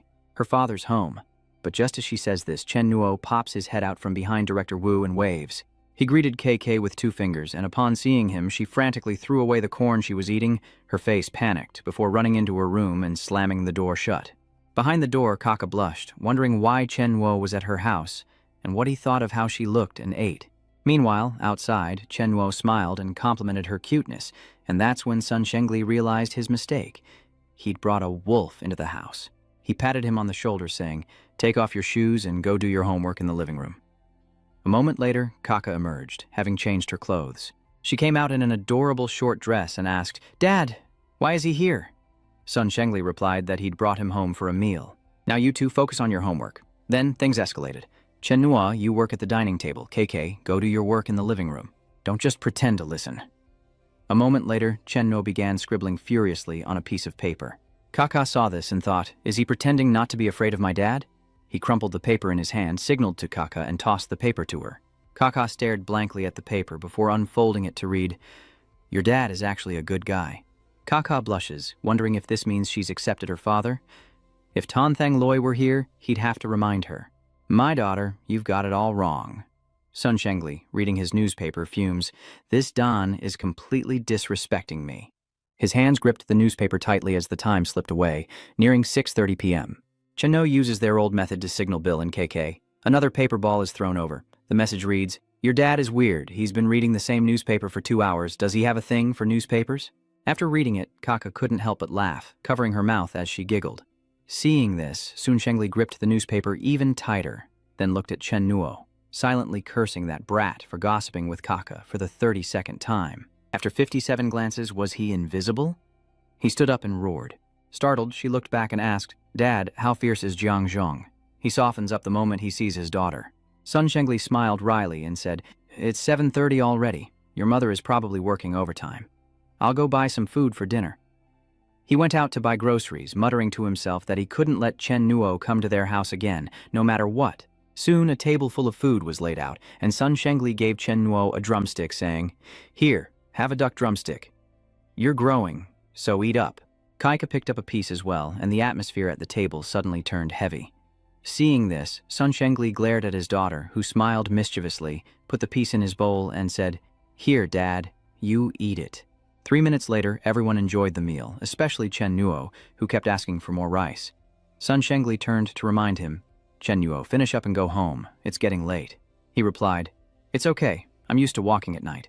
Then, rubbing his belly, he smiled. "That was great, Kaka. Can I have another bowl of rice?" She immediately reached out to take the bowl, but Sun Shengli stood up abruptly and snapped, "I said you're done, no more." Chen Nuo was pushed out, the door slammed shut, and he wondered if this counted as an early taste of father-in-law and son-in-law conflict. Then, as he left, he unexpectedly encountered a woman heading towards Sun Shengli's house. What's more, she looked vaguely familiar. The woman in the hallway had a lovely face and features very similar to Kokei's. Chen Nuo's eyes widened, but he didn't dare to stare for too long as the two quickly passed each other. He glanced back, marveling at the resemblance. It was Sun Kaka's mother. A moment later, Chen Nuo was back on the street, where someone was smoking in a car parked along the curb. His keen nose seemed to pick up on something. Tran Nak recalled the cigarette smell in the hallway, identical to the scent he detected on Sun Kakei's mother earlier. He then looked up towards the Ka family's apartment, worried about Tan Thang Loi. Cut to the following morning. Chen Nuo sits in an internet cafe near his home. He browsed the web, a cigarette dangling from his lips, when suddenly a hand landed on his. Sun Shengli stood there and asked, "Why are you skipping school?" Old Cow looked at Chen Nuo and said, "I've been looking for you all morning." Without a word, he pulled out a pack of cigarettes, offered them with a smile, and said, "Loosen up, comrade Sun Shengli. Have a smoke." Sun Shengli snapped, "Where did you learn to talk like that?" Then he pulled up a chair, sat down, took the cigarette, and put it to his lips. Chen Nuo quickly produced a lighter. Offering a cigarette without a light would be rude. Sun Shengli snatched both the cigarette and the lighter and then began to lecture him. "Don't try to act tough and look like a thug. A few years from now, when you're older, you'll realize how ridiculous and childish this all is." He took a drag and continued, "I know you're rebelling in your youth because of your complicated family situation. You're a bit stubborn and don't like socializing. I understand. But Chen Nuo, have you never thought about your future?" He watched his father-in-law smoke and then asked, "The future?" Sun Shengli continued, "You're just growing up, but you're already giving up on everything. What about your future? Are you just going to become a thug? I don't want to see you become a bum. It would break my heart if you turned out that way." Chen Nuo replied, "Sun Shengli, you're overthinking this. I don't have the problems you think students have. I just find being a salted fish very comfortable." He stretched and continued, "Actually, I really enjoy these dull days." He was at peace, free from disturbance and worry, content with simply eating and drinking his fill each day. Basking in the winter sun, watching the snow fall, and teasing your daughter from time to time. Hearing this, Sun Shengli's eyes narrowed as he glared at him. Chen Nuo quickly tried to smooth things over. "Okay, I was just kidding." He seems sincere. "Mr. Tan Thang Loi, you're a good man and a good teacher. But please, don't worry about me anymore, okay? I'm not someone who will go astray. I just want to be idle, to live an uneventful, idle life." He asked him, "Then what about your future? How will you live?" Chen Nuo thought to himself, with tens of thousands of dollars in gold at home, he could live well for a while. If he did a few more extortion jobs, bought a few houses in the city center, and waited 20 years for the house prices to skyrocket, he could be a landlord raking in rent and there would be no motivation to earn more money. Sun Shengli pulled something from his pocket, an envelope, which he handed to him, saying, "This is a letter of introduction. I went to great lengths to find you a part-time job. I've already discussed the working hours and benefits. Just focus on the job at hand," he added, "and try to save money for the next 2 years, and you should have enough for college." He'd have to work to pay for college, but life would be better than struggling on the streets. He turned and said, "Sun Shengli, has anyone ever told you that you're foolish?" Chen Nuo thought to himself, in 20 years, good people like him will be nearly extinct. "I have class this afternoon, so I'll head out first." That evening, Chen Nuo stretched his neck and sighed. "I'm exhausted, but these past few lazy days have been great." He smiled and said, "Sorry, Sun Shengli, but I'll have to skip class again tomorrow. The Yu Hua matter needs to be resolved sooner or later. I'll visit the prison tomorrow. After all, this body is her son, so I should at least take care of the original Chen Nuo's affairs. The next morning at Longdan Prison, Chen Nuo stood before the gates with 2 bags. "Hello, my name is Chen Nuo. I arranged for them to visit the cabinet last night. The warden announced, 'Inmate Wu Shu Hua, your son is here to see you.'" The two sat across from each other, separated by prison glass, as his mother picked up the phone, her face etched with exhaustion. "Xiao Nuo," and then she burst into tears. "Xiao Nuo, you must not want to see me. You must hate me, right?" He replied, "I hadn't thought things through before, but I don't hate you, Mom. I mean it." Tu Hoa looked at her son and asked again, "Really?" He replied, "Yes, it's true. I brought you some chocolate and cookies. Life in the cabinet must be hard." Wiping away tears, she forced a smile and said, "No, I'm doing quite well here, so don't worry about me. How about you? Are you doing okay?" Chen Nuo replied, "I'm doing great. The teachers and your friends care about you, that's good." Xu Hua added, "Xiaomo, I will definitely reform myself and try to get out of prison early. Wait for me to get out and I'll make it up to you, take care of you, okay?" Chen Na simply agreed, a response that brought her a flicker of joy. She hastily asked Xiao Nuo for a favor. "I have one more request. I know it's inappropriate, but I really have no one else to ask. She's still my child, your half-sister. Could you visit her?" Xu Hua sobbed again. "She's only 5 years old, and I'm so worried. She keeps having nightmares. If you have the time, could you visit her? It's okay if you don't want to. It's all my fault. My sin." Chen Nuo was stunned, thinking to himself, "I have a sister." He sighed, lost in thought for a moment, then cheerfully replied, "Okay, I'll go visit her." Cut to the street's Women's Federation, where Officer Liu said with a smile, "This is the place." Chen Nu turned back and said, "Officer Liu, I'm going to buy some snacks for the kids, as well as some wine and cigarettes, and then I'll be back." She replied, "Okay," thinking to herself, "This kid is actually quite considerate." A moment later, Chen Nuo returned with a bag of snacks. Officer Liu led the way, saying, "I've visited their home a few times. Your little sister is very well behaved, lovely, and a joy to see. Because of her unique situation, her parents didn't leave her much money, so the association could only gather limited funds, sending her 300 yuan each month for care." She turned to him, adding, "I personally monitor these funds each month to ensure they reach the designated account of the adoptive family." Chen Nuo replied, "Thank you for your efforts." He thought to himself that after Wu Shu Hua and that man went to prison, his daughter was handed over to that man's younger brother to raise. From what Officer Liu said, this younger sister was living much better than Chen Nuo after he lost his grandmother. A moment later, they stood before apartment 602, finally arriving. She raised her hand and knocked, and the door slowly opened, revealing a smiling face. "Little Liu, is that you?" He quickly ushered them inside, saying, "Come on in." Chen Na sees an old woman and a little girl watching a children's show, and Ms. Liu introduces them. "This is Uncle Gu and Aunt Fang. Uncle Gu is the girl's uncle. This is Chen Nuo." Uncle Gu looked at him and said, "Chen Nuo." He quickly handed over the gift bag and smiled. "I hope we're not intruding. I'm just here to visit my sister." The uncle takes the gift bag and opens it to see what's inside, then smiles happily. Come in, come in. I'll have my wife bring your sister out. That child just likes to hide in her room and play by herself." Soon after, Chen Nuo saw Aunt Fang leading a little girl out, and she told her, "This is your older brother. Say hello." A cute little girl with a bow and a black teddy bear mumbled, "Hello." Her uncle stepped in, explaining, "She's a little shy around strangers and doesn't usually talk much, but we take very good care of her." Aunt Fang added with a smile, "That's right. My Lao Gu dotes on his granddaughter." She added boastfully, "Look, this sweater she's wearing isn't cheap. We just bought it." Chen Nuo peeled a banana, smiled, and offered it to the little girl, asking, "Want some?" The girl swallowed hard and looked at Uncle Gu as if asking for permission. The uncle smiled. "This banana was peeled by your brother. Go ahead and eat it." The little girl happily ate her banana as Nak offered her more treats. "And there's candy, too." As the little girl reached for it, another small hand snatched it away. The mischievous boy taunts, "I have Wang Wang candies, and I want to eat them." "Liar, liar, pants on fire. Uncle Gu Bianming, kids will be kids." These two are usually bickering, but it seems like Tran Nak has noticed something unusual. He forces a smile, saying that young people are always mischievous, and it must be hard work for them to take care of the two kids. At the same time, Ms. Puang brought out the food and called everyone to eat. As they sat down at the table, Uncle Gu said, "Come on, eat up, don't be shy, just make yourselves at home." Fang also shows her care by picking up food. "Xia Ye, this is for you. You love chicken legs the most." The group chatted amiably. "Eat up, Xiao Chen, and be sure to visit often." After lunch in front of Lifeng community, Officer Liu told Chen Nuo that his sister was indeed pitiful, with both parents in prison at such a young age. But fortunately, she was doing well now. "Chen Nuo, rest assured, our association will keep a close eye on her and won't let her suffer." He smiled and scratched his head, replying, Then I'll have to trouble you, Ms. Liu. Don't be so polite. I'll head back first. I have a lot to do. Chen Nuo watched her leave, then thought to himself, Ms. Liu is enthusiastic, but she's not very old and lacks experience. I'm afraid there are many things she can't see clearly. Chen Nuo recalled the laundry hanging on the balcony, but there were no clothes for the little girl, meaning she probably had very few and changed infrequently. The sweater she wore looked clean, but the elbows were worn, with loose threads, and the style wasn't really for girls, most likely hand-me-downs from boys. A 5-year-old who eats so neatly, not wasting a single grain of rice and gnawing every bit of meat off the bone, it's clear she doesn't usually get enough to eat. Chen Nuo smiled, thinking that the 200 yuan monthly allowance was well worth it. He recalled his prison visit, realizing why Uduhua was worried and asked him to check on them. He lit a cigarette, understanding the situation perfectly.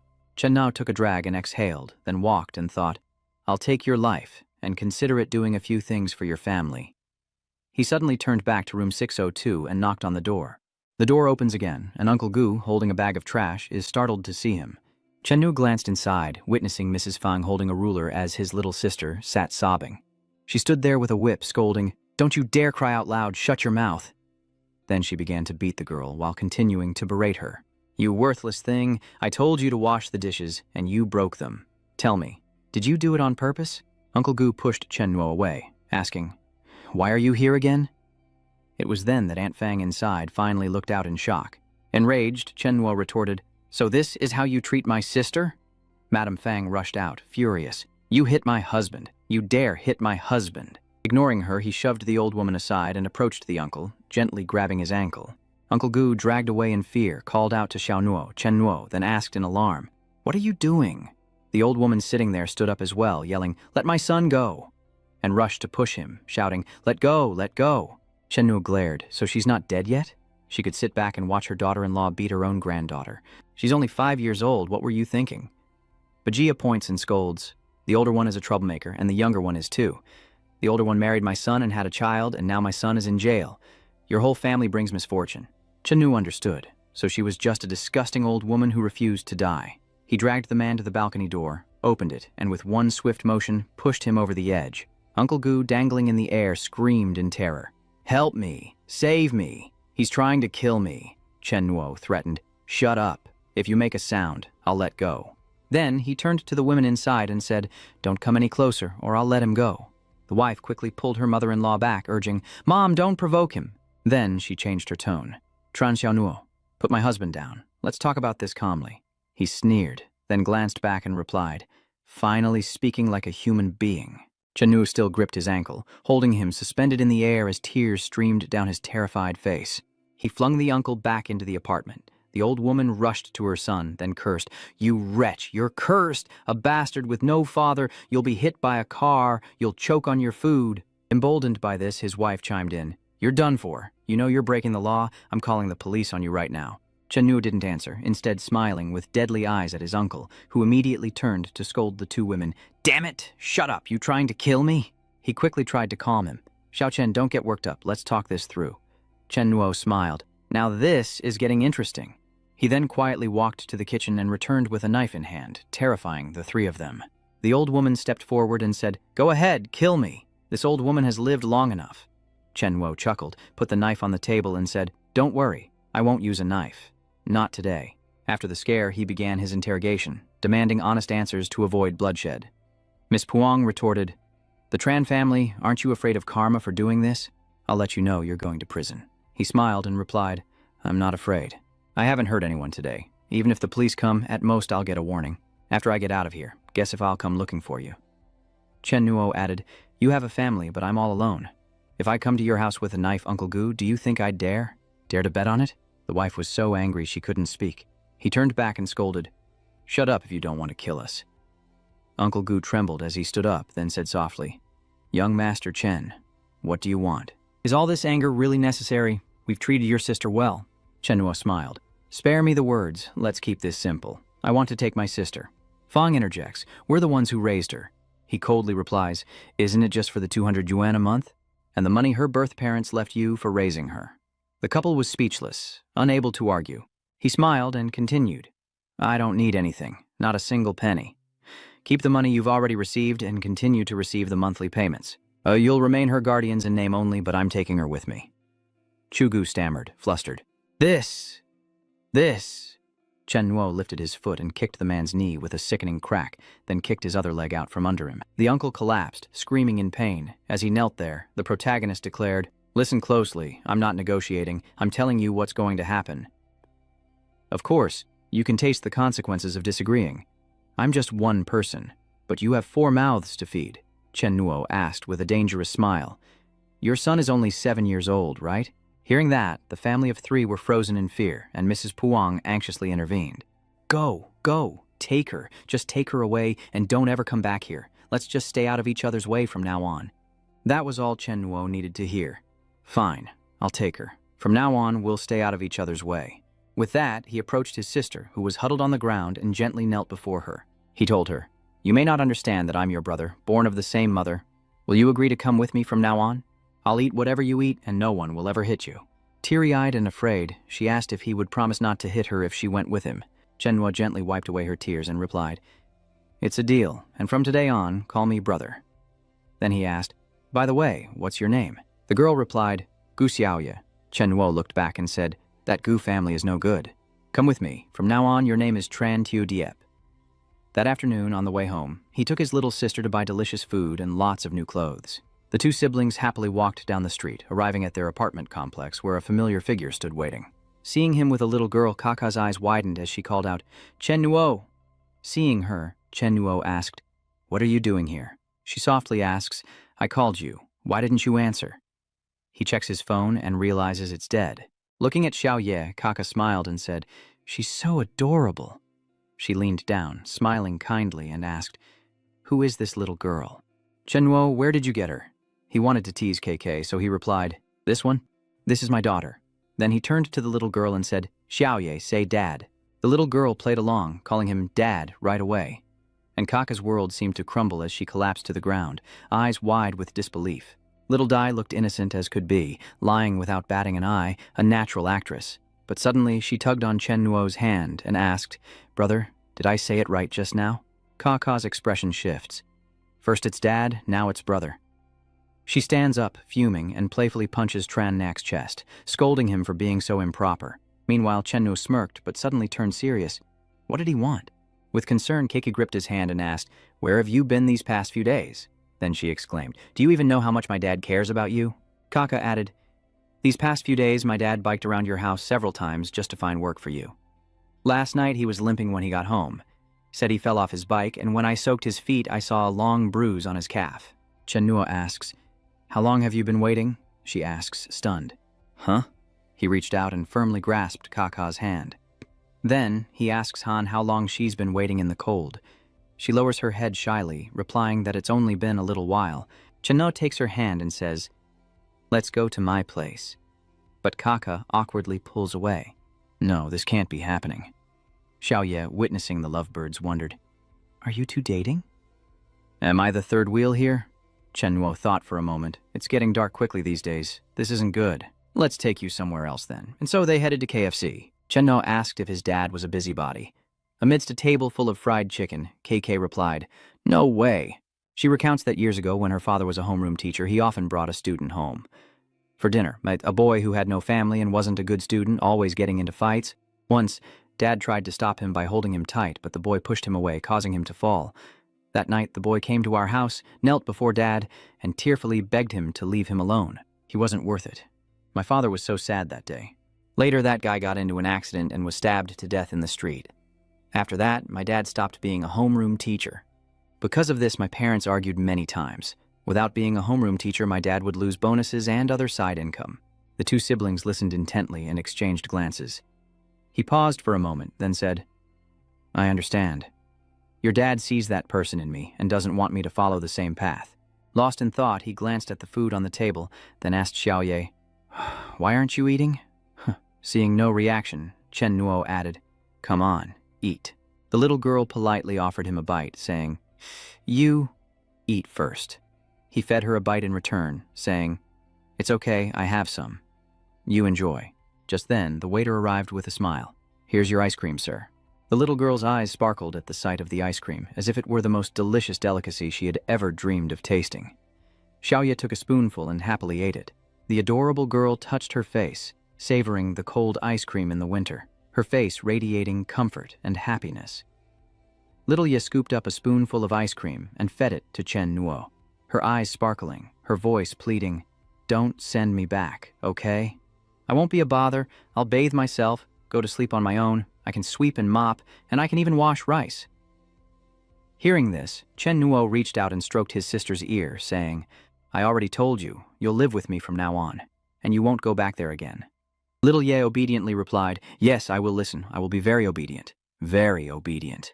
Seeing this, Kaka asked, "Chen Nuo, is she really your sister? She's so adorable and sensible." "You're nothing like him." He ruffled his little sister's hair as she happily ate her ice cream. "This is complicated. I can't explain it in a few words." Then he asked, "Kaka, aren't you having dinner at home?" Doesn't Sun Shengli ask? "If he knew you were with me, I'd probably be sweeping the stadium again," she confessed. "My parents fought today." Chen Nuo brushed it off, saying arguments between couples are normal. She then recounted how her father never used to argue back, but lately her mother has been constantly busy with work. "After that, every time I came home, I felt like my mom was always picking on my dad." Chen Nuo chuckled and replied, "It's grown-up stuff. Kids like you shouldn't get involved." Kaka retorted, acting all grown up, saying her dad told her the same thing and gave her 50 yen to hang out with friends instead of staying home. Chen Nuo laughed, then held out his hand, confusing Kaka, who immediately asked, "What do you want?" Chen Nuo replied, "Split the money. Didn't your dad give you 50 yuan? Kaka slapped his hand and stuck out her tongue playfully. "Nice try."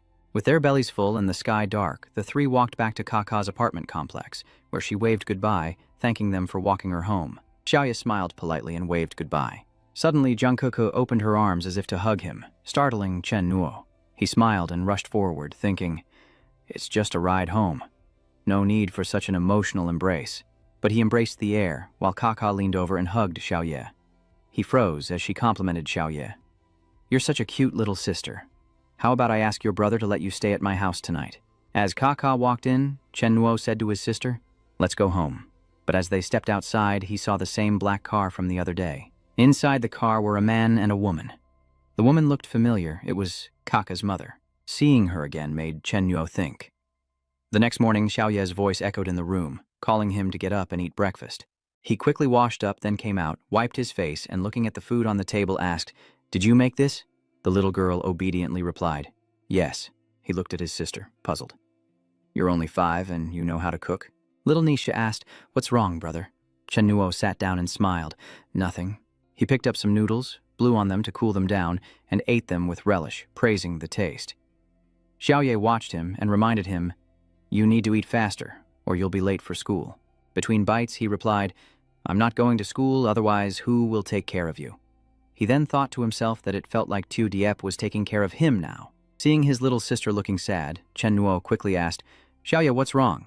She replied, "Xiaoye can take care of herself. Xiaoye doesn't want to be a burden.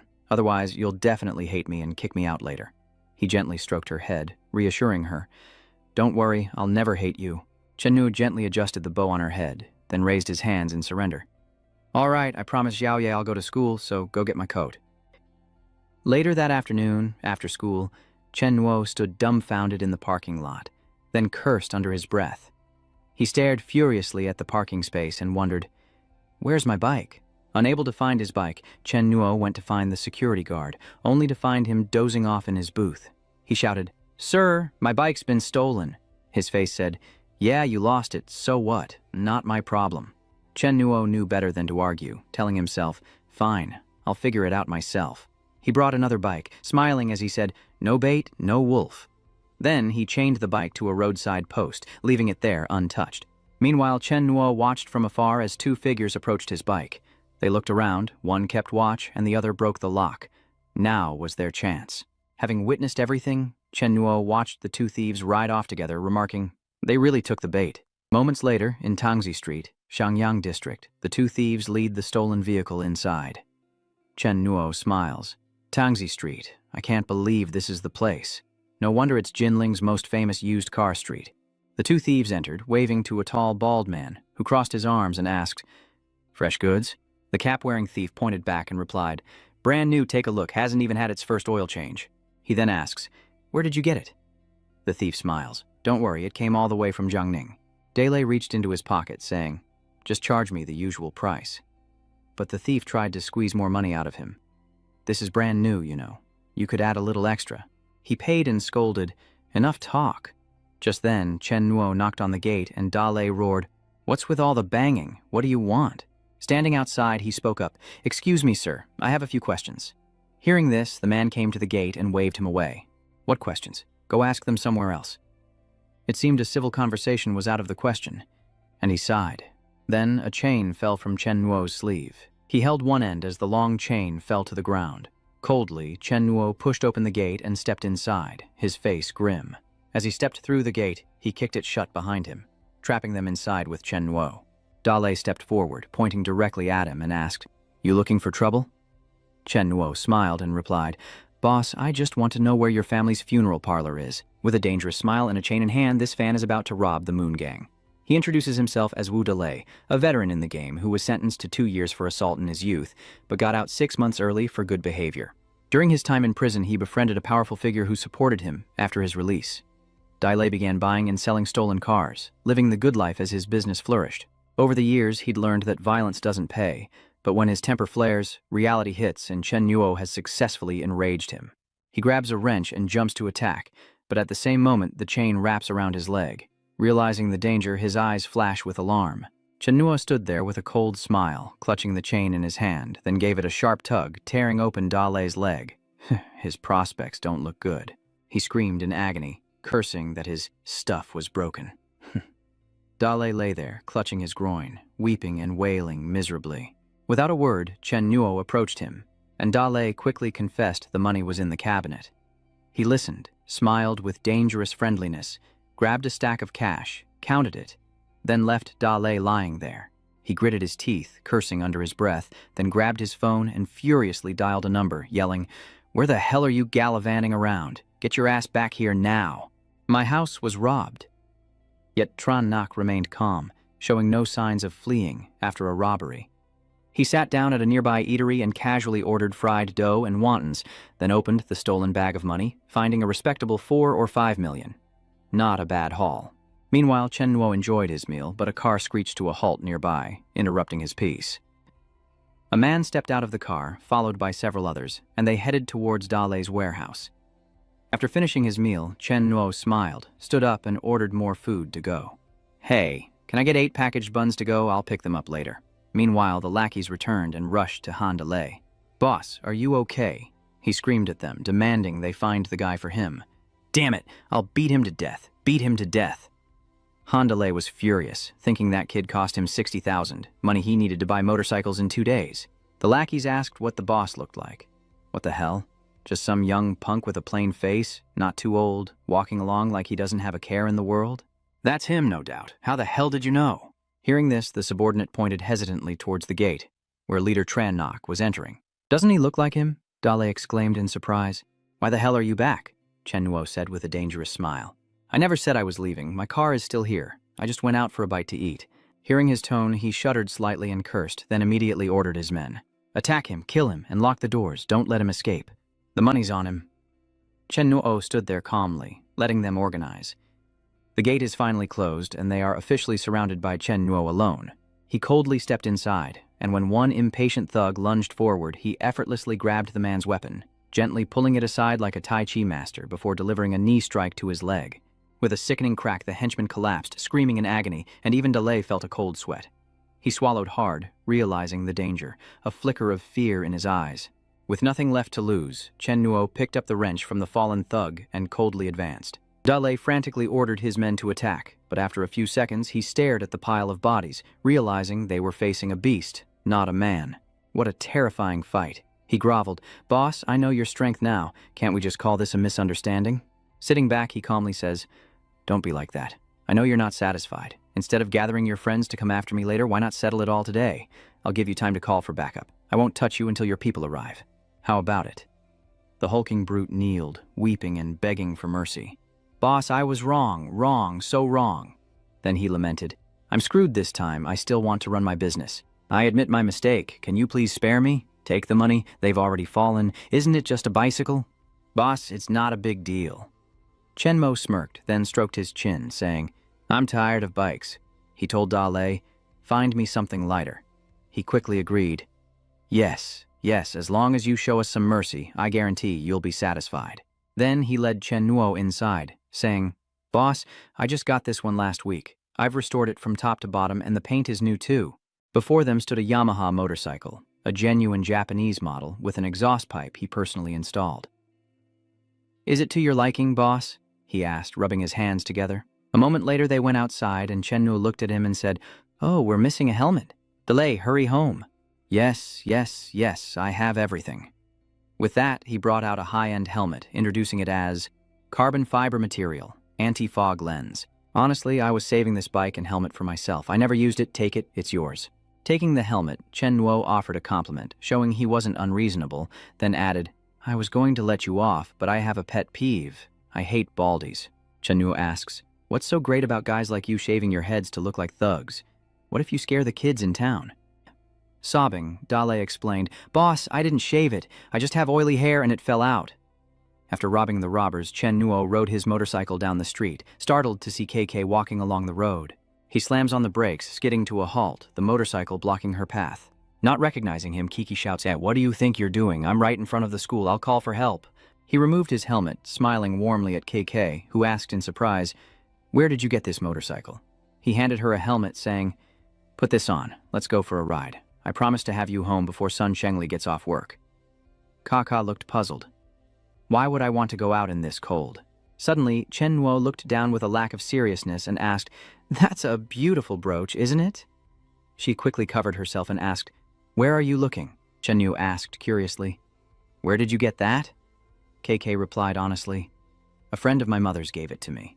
My mom took me out to dinner with some of her friends the other day, and one of them gave me this as a gift. With your eye, you can tell it's not cheap, right?" She replied, "It's just a brooch. How expensive could it be? Besides, my mom already agreed to let me accept it." Chen Nuo thought, "You might not recognize it, but your mother probably would. This is a Van Cleef and Arpels piece. In an era where salaries were just a few hundred yen, a 5-figure item wasn't expensive." He took something out and said, "If you're not enjoying the breeze, then so be it." He then handed the package to KK, telling her to take it, leaving her wondering what it was. Chen Nuo smiles, winks, and says it's good food. Then he starts his engine and speeds off, leaving KK standing there. She gently opens the package. A smile graces her face, her cheeks flush with a touch of emotion. These buns were kept warm in his chest. Elsewhere, in Han City, at Li Yingwan's home, she practices her greeting in front of the mirror. "Hello everyone, my name is Li Yingwan. It's a pleasure to meet you." She repeated the greeting, though it still felt a bit awkward. After much practice, Yingwan's face brightened, and her words flowed more smoothly. "Hello, everyone. My name is Li Yingwan. It's a pleasure to meet you all."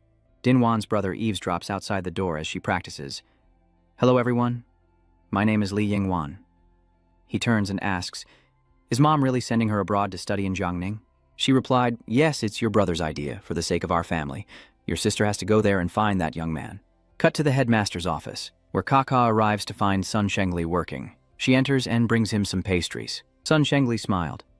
"I've been busy with class assignments for the new semester, troubling you to bring me food every day."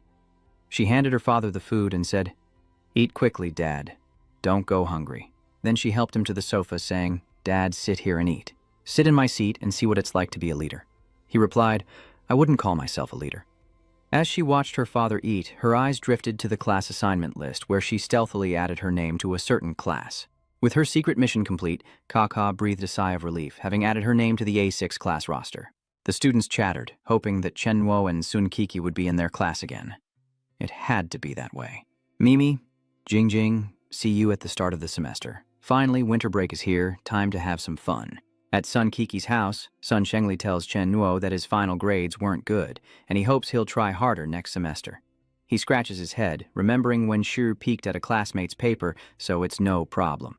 He added, "Oh right, Chen Nuo, I heard from Keiki that you brought your sister home. Are you taking care of her all by yourself? How can you manage that? You're still young and have school. How can you take care of a child?" He honestly replies that he can skip class. Sun Shengli sighed, wondering if that was an appropriate thing to say in front of his head teacher. He continued to advise him. "I'll ask around for you. Surely the child goes to daycare. Are they deliberately keeping it from you? You're so thoughtless. Even if you want to raise your sister, you have to handle everything carefully first." As they chatted, a series of urgent knocks echoed at the door. Sun Shengli turned to his daughter. That must be your mother. As she stepped out, her mother walked in. Kaka greeted her. His wife handed her bag to her, and soon Shengli introduced them. This is Yang, be polite. Hello, Ms. Yang, he said to his wife. This is my student, Chen Nuo. She smiled and greeted him, then touched her hair and said, I'm going to take off my makeup and then I'll prepare dinner. Cut to the kindergarten, the first Friday of the new semester.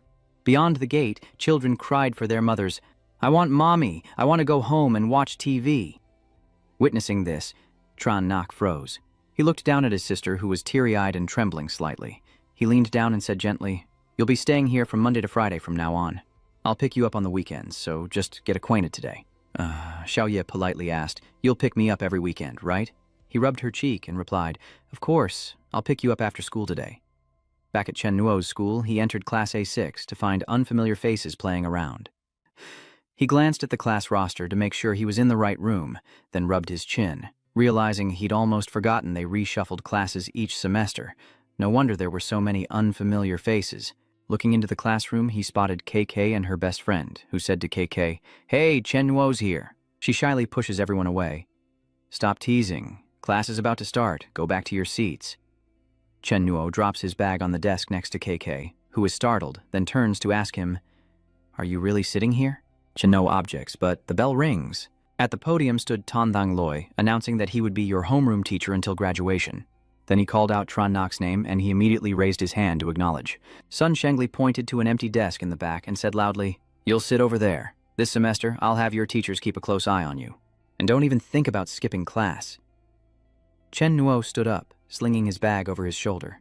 Sun Shengli, is this really necessary? Seeing him come down, the student at the back of the class was a little apprehensive, glancing over and praying, Don't come here. Don't come here. I don't want to be involved. I still want to read my book in class. Chen Nuo plops down at his desk, finally assigned a seat, and the classmate behind him says, Bro, don't go too hard on the class beauty or you'll be the death of me. Seeing the book's title, Chen Nuo said, The Jin Dynasty? I prefer Jin Yang's blade-wielding horse in a blizzard. Those are all great, but I just can't get into them, Luo Qing said excitedly. Wow, Chen Nuo, I didn't realize you were one of us. After school, Chen Nuo picked up his sister, Xiaoye, who was brought out by a teacher reminding everyone to stay calm and not push. Seeing him, she happily called out his name. But with teary eyes and a trembling lip, she looked incredibly pitiful, burying her face in his chest as she sobbed. Chen Nuo asked, Did someone bully you? Xiao Dai stopped crying, wiped away her tears, and said, No, but I was afraid. Afraid you wouldn't come to pick me up. He smiled, pinching her cheek, and said, How could that be? Then he got his bike out, saying he'd take her out for a free meal. The two siblings happily chatted on the bike. We're going to her house. How do you know she likes me? Kids don't understand things like that. A moment later, he screeches to a halt, seeing KK standing next to Luo Qing on the side of the road. She waved and called out to him with a smile. Chen Nuo, give the bike to Luo Qing.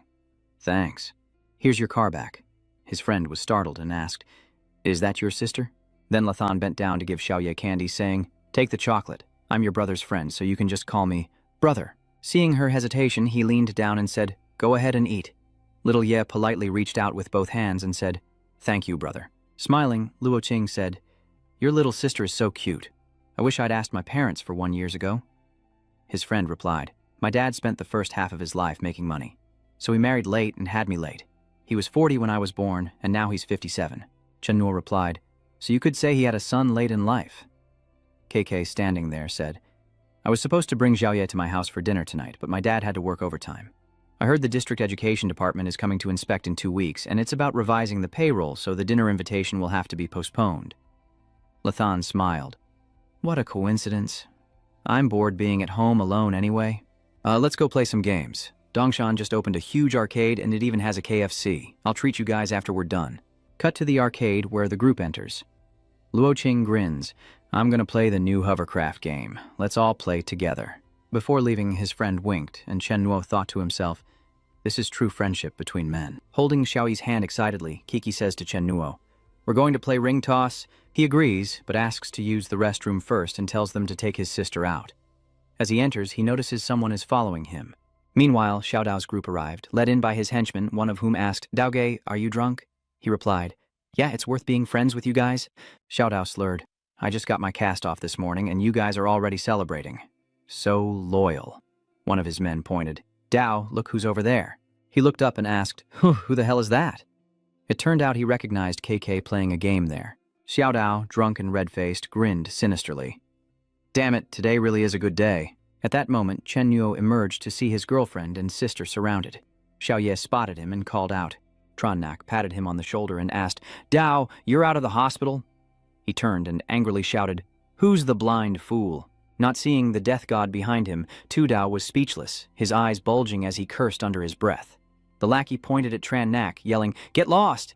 Dao was talking to his sister-in-law, Who the hell are you? You looking for a beating? Luo Qing asked as he ran over. Who is it? You want to hit my friend? His loyal friend tells him, and Chen Nuo, don't be afraid. Then turned to the thugs, asking, Who's causing trouble? The thug pointed and cursed. Damn it, you're asking for a beating, aren't you?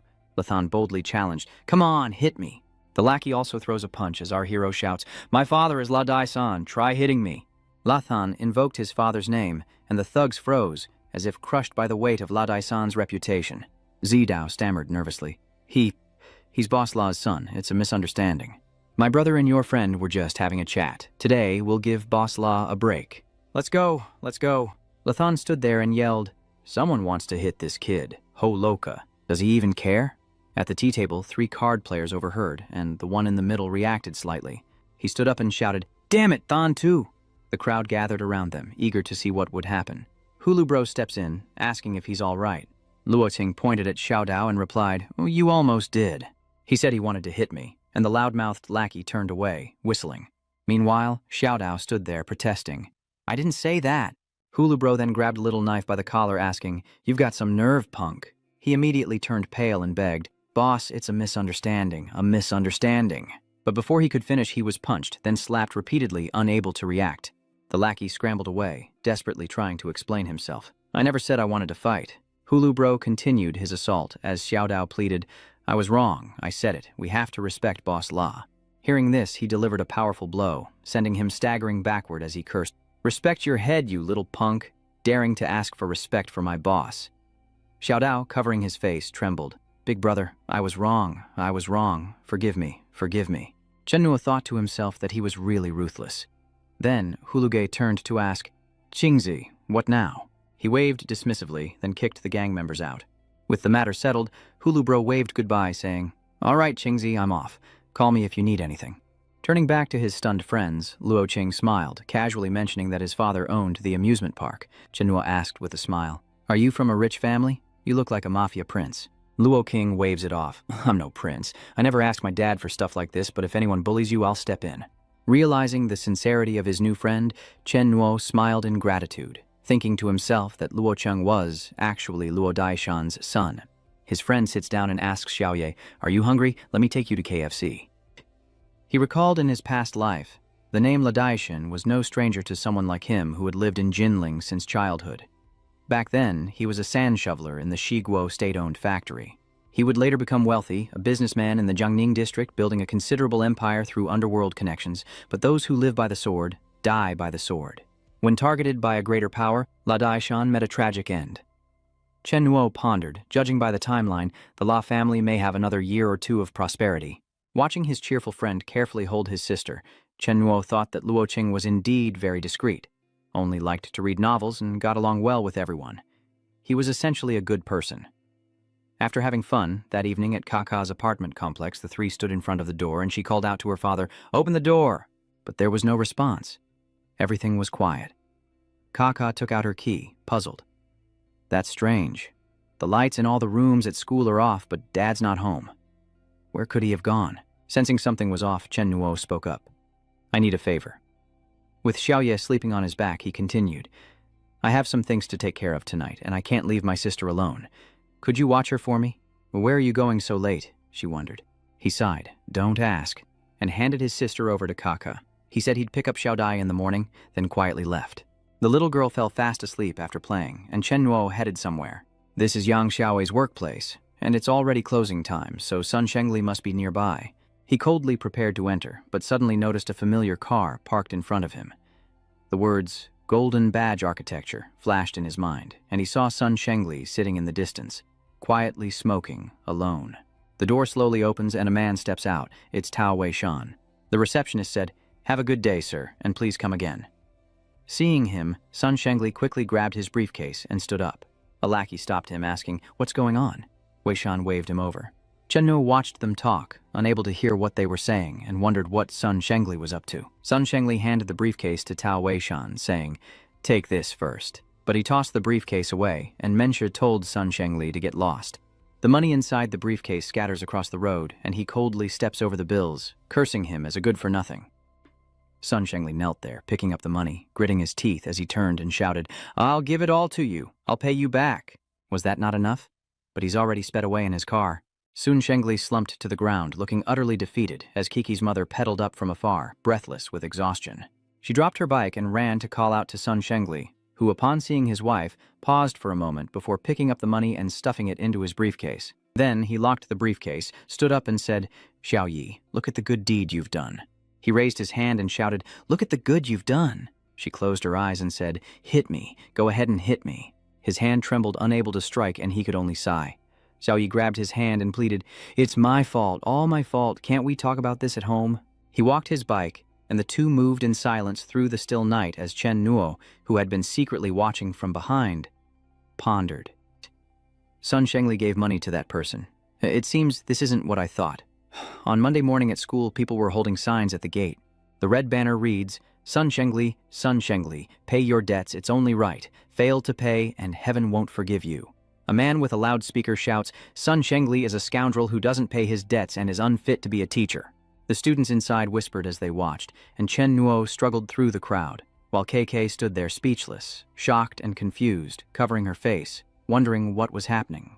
Chen Nuo stood beside her, looking out as Sun Shengli, having received word, emerged with his bag. Standing face to face with the man holding the loudspeaker, he asked, "What do you think you're doing?" Sun Shengli gritted his teeth. "I'll pay the money back. There are still 2 days left."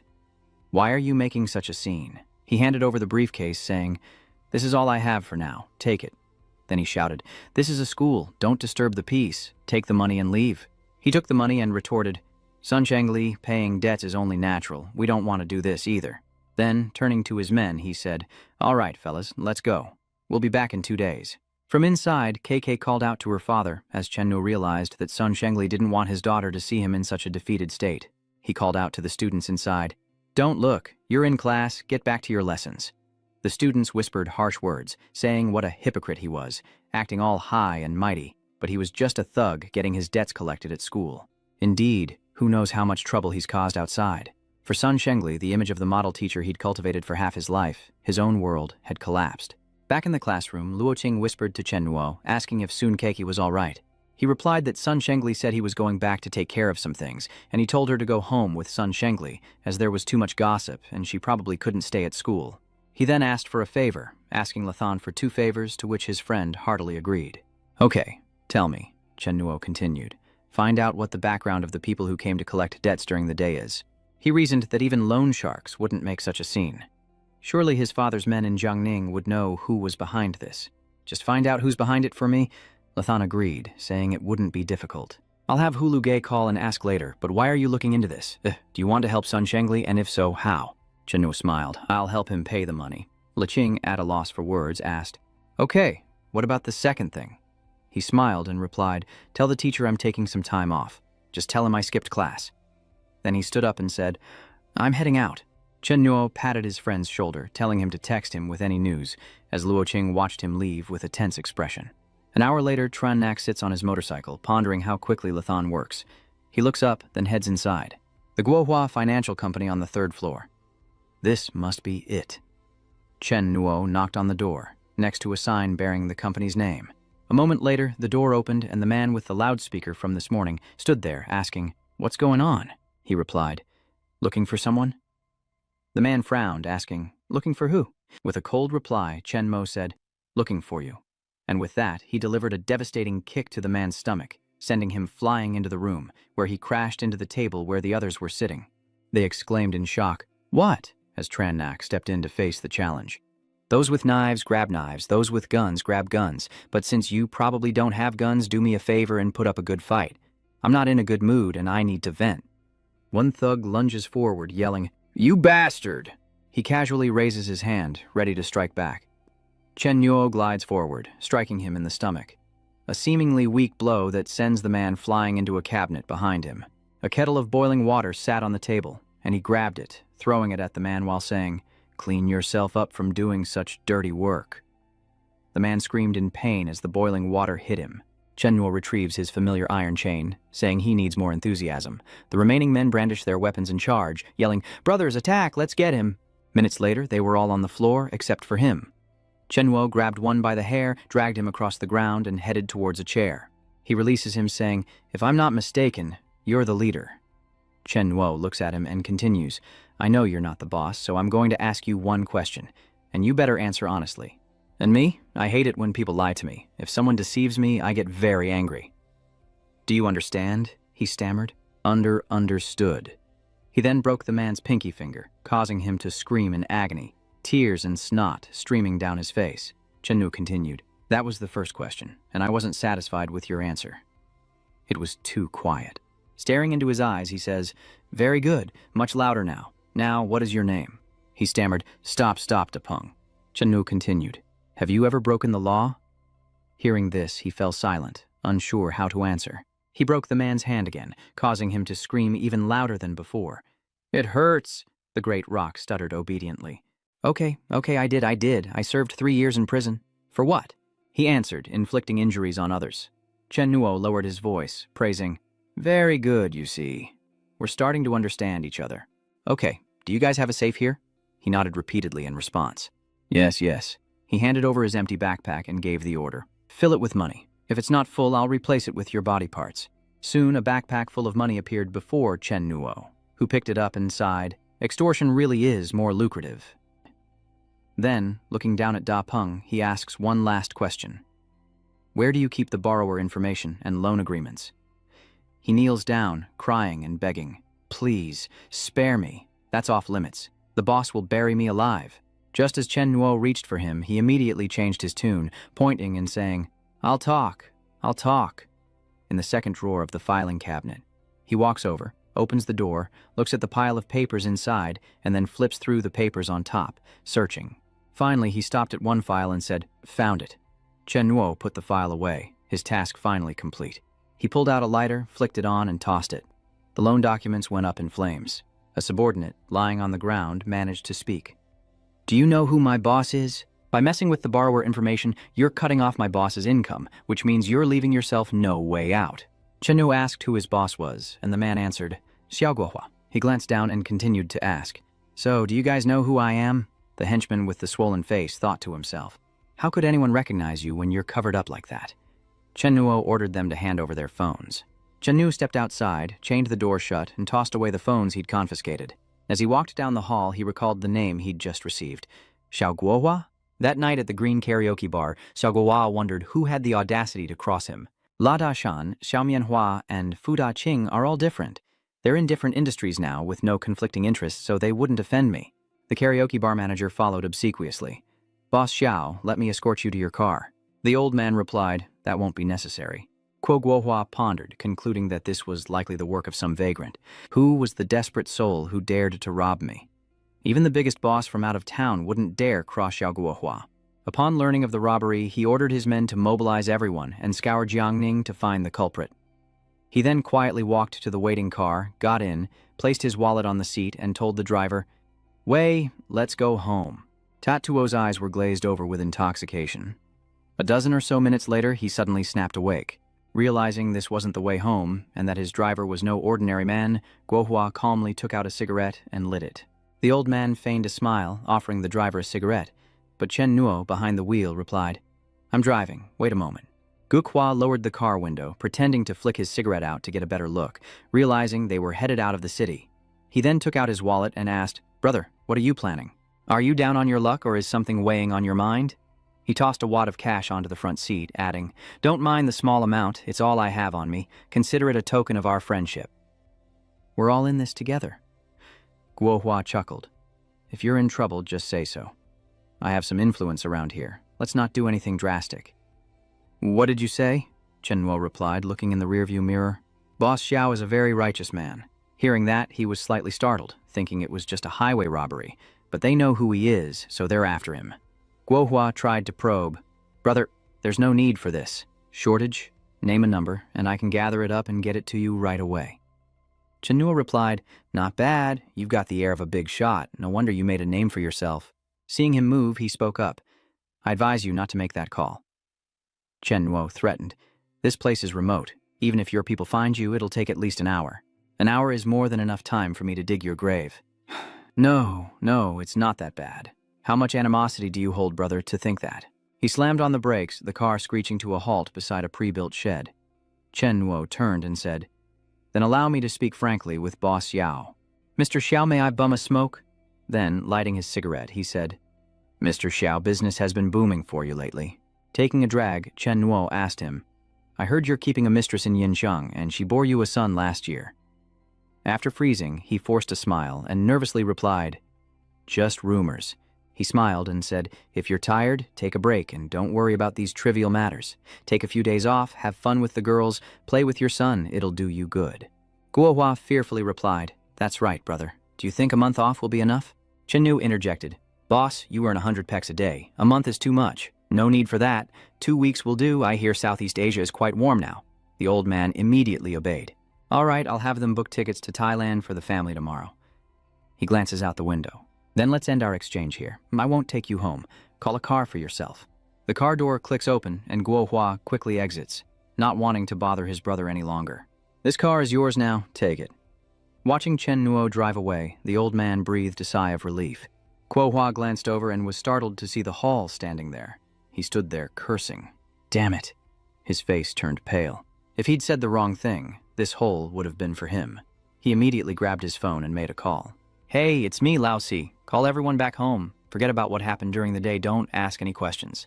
Yeah, damn it. I told you to call everyone back, so just do it. Why are you talking so much? Now just do it and don't search anymore. I'll take care of today's business, Guohua roared.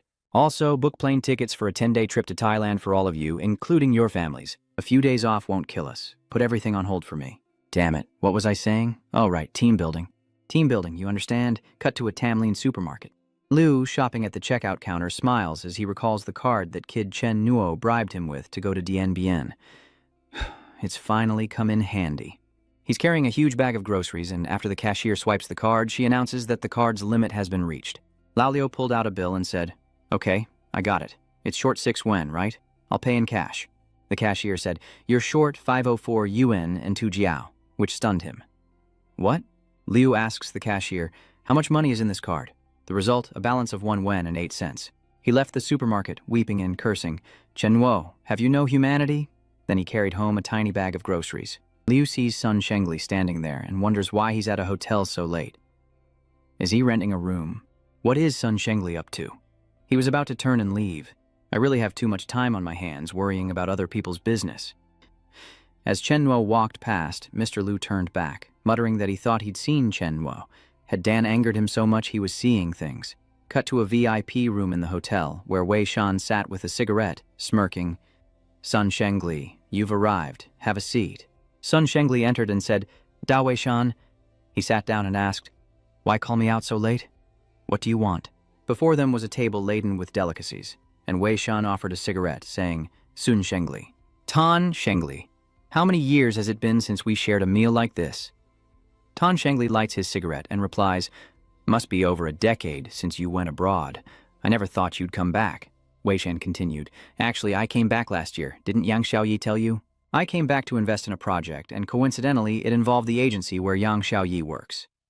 Coincidence? How convenient. Wei Shan continued, All right. We've known each other for decades. No need for veiled words. I admit I deliberately brought the project here. Then he met Xiao Yi. Sun Shengli interrupted.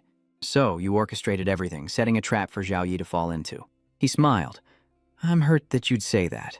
I only suggested a few investments to Xiao Yi just to help her earn some pocket money. Sun Shengli asked, And then what? Wei Shan replied, After that, she was very interested, so I helped her open an account in Country X for investment purposes. I didn't expect her to go that far. Investing so much at once, Xiao Yi was too reckless, considering the volatile derivatives market. Sun Shengli angrily stood up and shouted, She dared to invest because you deliberately led her on. She didn't understand the market, but you gave her a taste of success and even helped her open an account so she could do it herself. That's the derivatives market, the stock market of the open sea. Once she was in too deep, On the verge of having her assets seized, she realized she couldn't hold on any longer and came to you for help. How did you save her? You gave her the company's investment account and told her to take a few thousand. Dao Weishan, you orchestrated everything, an investment account from which she could withdraw hundreds of thousands. How could she get the money without your signature, CEO Dao? Now on paper, she's the one responsible for the payments, and she signed for the debt herself. She just got the money to cover the deficit caused by the stock, and suddenly all your companies are demanding to settle the debt after the new year. Which company suddenly demands settlement right after the new year? Sun Shengli presses. Did you plan every step just to lead her to her doom? He understands her penchant for risk, but not to this extent. If you hadn't told her you had insider information and guaranteed profits, would she have risked such a large sum? She only trusted you. Wei Shen chuckled. Sun Shengli, don't speak without proof. Why do you think she trusts me so much? He lit a cigarette, recalling that if she had gone abroad with him a decade ago, none of this would have happened. Kimling, there's someone I can't leave behind. Sun Shengli retorted, Have some shame, Dao Weishan. Xiaoyi is my wife now. He interrupted, Do you think I'm talking about Xiaoyi? Hearing this, Sun Shengli froze, stammering, What are you saying? Sun Shengli sat down, his voice a little heavy. I don't understand what you're talking about. Wei Shan continued, Look, Sun Shengli, I always said you were smart, just not very perceptive in dealing with people. You understood, didn't you? You just never dared to think too deeply, right? Sun Shengli brushed him off. Don't say any more. Don't say any more. He continued, 2 years ago, while I was still in M country, a friend sent me a photo and I couldn't put it down. There's a saying that blood is thicker than water. Neither you nor I had a choice. You think I came back to fight for the title? With my current lifestyle, a piano is the last thing I need. Wei Shan walked up to Sun Shengli saying, I didn't want to come back either, but I fell ill a few years ago. After recovering, the doctor said I couldn't have children anymore. What did they call it again? Pterodozoospermia, Sun Shengli shouts. A Kaka is my daughter, Wei Shan retorted. Your daughter, Sun Shengli. Take a good look. Does Cake resemble you at all? When I first saw Kaka's picture, I knew she was Dao Weishan's daughter. I couldn't be wrong. Sun Shenglin recalled his wedding day with Xiaoyi, celebrated by many friends and relatives. He rejoiced when his wife became pregnant, listening to their child kicking every day, and each time Xiaoyi would laugh and say, Why are you acting like a child? Then, on the day of the birth, the nurse brought out the baby and congratulated him on having a daughter. Then, when Keiki started school, he would always wait for her to arrive by bike. Today is your birthday, and Mom has prepared all your favorite foods. Sun Shengli, at this moment, covered his face and sobbed, No, it's not true. Keiki should be my daughter. Wei Shan stood there and continued, I know you cherish them. But when Xiaoyi caused a big problem and saw the company about to close, she panicked and told you. You couldn't bear to do anything to her. The money at home was all gone, and he swallowed his pride to ask for help everywhere, scraping together over 100,000 won. But it still wasn't enough. He could only resort to a loan shark, borrowing 150,000 wen, barely scraping together 300,000 won. But that still wasn't enough. Sun Shengli, last night you stopped me, wanting to give me that money, wanting me to smooth things over at the company. But did you really think I could do that? Sun Shengli stood up and asked, What do you want? He replied, I want KK. I want your daughter. No, I want my daughter. Sun Shenglin laughed. Still not given up? Should I get a DNA test? Wei Shan smiled. All right, I'll give you a quick death, and the time is almost here. Sun Shengli. Suddenly someone opened the door and entered. A woman. Sun Shengli was shocked to see that it was Xiaoyi. She enters, a file folder in her hand, but upon seeing Sun Shengli, Xiaoyi drops it to the floor. Wei Zhan smiles. They're here, all here. Good, everyone's here. Then he pulls Xiaoyi over and asks, Now, tell Sun Shengli, who is KK's father? She cries out in distress. Why did you have to do this? I don't know anything. Sun Shengli shouts for him to release her, then steps forward and throws a punch, yelling, I said let go of my wife. Wei Zhan rubbed his face and replied, Fine. Consider that slap your payment for raising KK for over a decade. I won't hold it against you. Sun Shengli stepped forward and asked Xiaoyi, Tell me, is KK my daughter? She's your daughter, isn't she? She suddenly sobbed, falling to her knees. Sun Shengli, I've wronged you. I was already pregnant when I married you. Then, with tears streaming down her face, he left her to go abroad, and she didn't know what to do. Then, Sun Shengli interrupted, and then you accepted me. Xiaoyi lowered her head, saying, Sun Shengli, you're a good husband and a good father. I'm the one who failed you. He smiled painfully. All right, you've seen the scene you wanted to see. Wei An, I won't hand Kiki over to you. Drop the idea. Then, supporting his wife, he said, Let's go. Wei Shan stopped them, saying, Wait. He sneers. The company books closed next week at the latest. If you walk out that door tonight, prepare to see your wife in prison." He then produced a black card. "This card contains 1 million yuan, enough to solve your current predicament. Take this money and you can start over. And as for Kaka, I can take her abroad, enroll her in the best schools, and give her a life of luxury. She could even change her entire way of life." Wei Shan placed a stack of papers on the table and continued. "Just agree to sign these 3 contracts. A paternity test, a declaration of severed ties, and a consent form to transfer guardianship." The couple stood in silence, listening to him continue. "Sun Shengli, I know you're an upright man, and can't make a decision right here and now. I'll give you 3 days. Come find me, sign the papers, and take the money." Switching scenes to the bathroom, Wei Shan laughs. "This is great, even better than 4 years ago when I forced my rival to his death, then used money to throw his daughter into bed." He laughs maniacally. "Once KK is out of the country, it's your turn, Sun Shengli. I'll crush you completely." He turns off the shower and steps out of the bathroom. He stood there, drying himself off, unaware that Chen Nuo had been sitting there all along. He frantically asks, "Who are you?" Chen Nuo, gun in hand, points it at Wei Shan. "Good evening."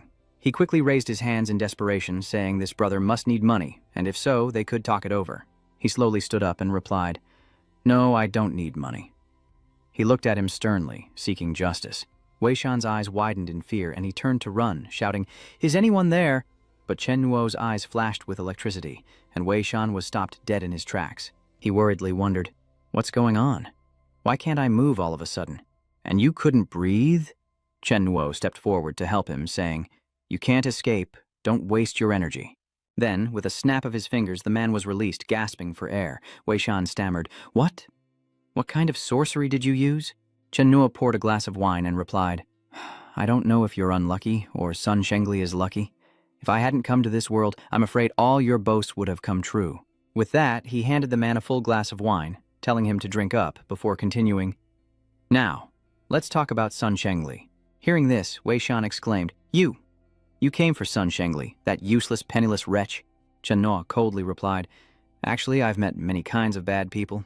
You're not the worst, but you are disgusting. Sun Shengli was just an ordinary man who never intended to harm anyone. He'd rather suffer in silence, just wanting a peaceful life with his family. But you crushed such an honest man like a bug, humiliated him. You shouldn't have done that." Frowning, he glared at Wei Shan, scolding him for digging up the Zhuo family's ancestral graves in his past life. Seeing that look, Wei Shan trembled and replied, "Brother, take it easy. I'll stop immediately, and I won't do it again. I swear I won't mess with Sun Shengli again." Then, Wei Shan took out his phone and said, "I'll return to the country immediately. I'll prove it to you." He called someone and ordered, "Director Zhao, it's me. Immediately cancel the company's accounting settlement plan." Yes, I'll stop. I'll do it right away." Wei Shan then smiled and continued, "See, I've done it. I've spared the Sun family.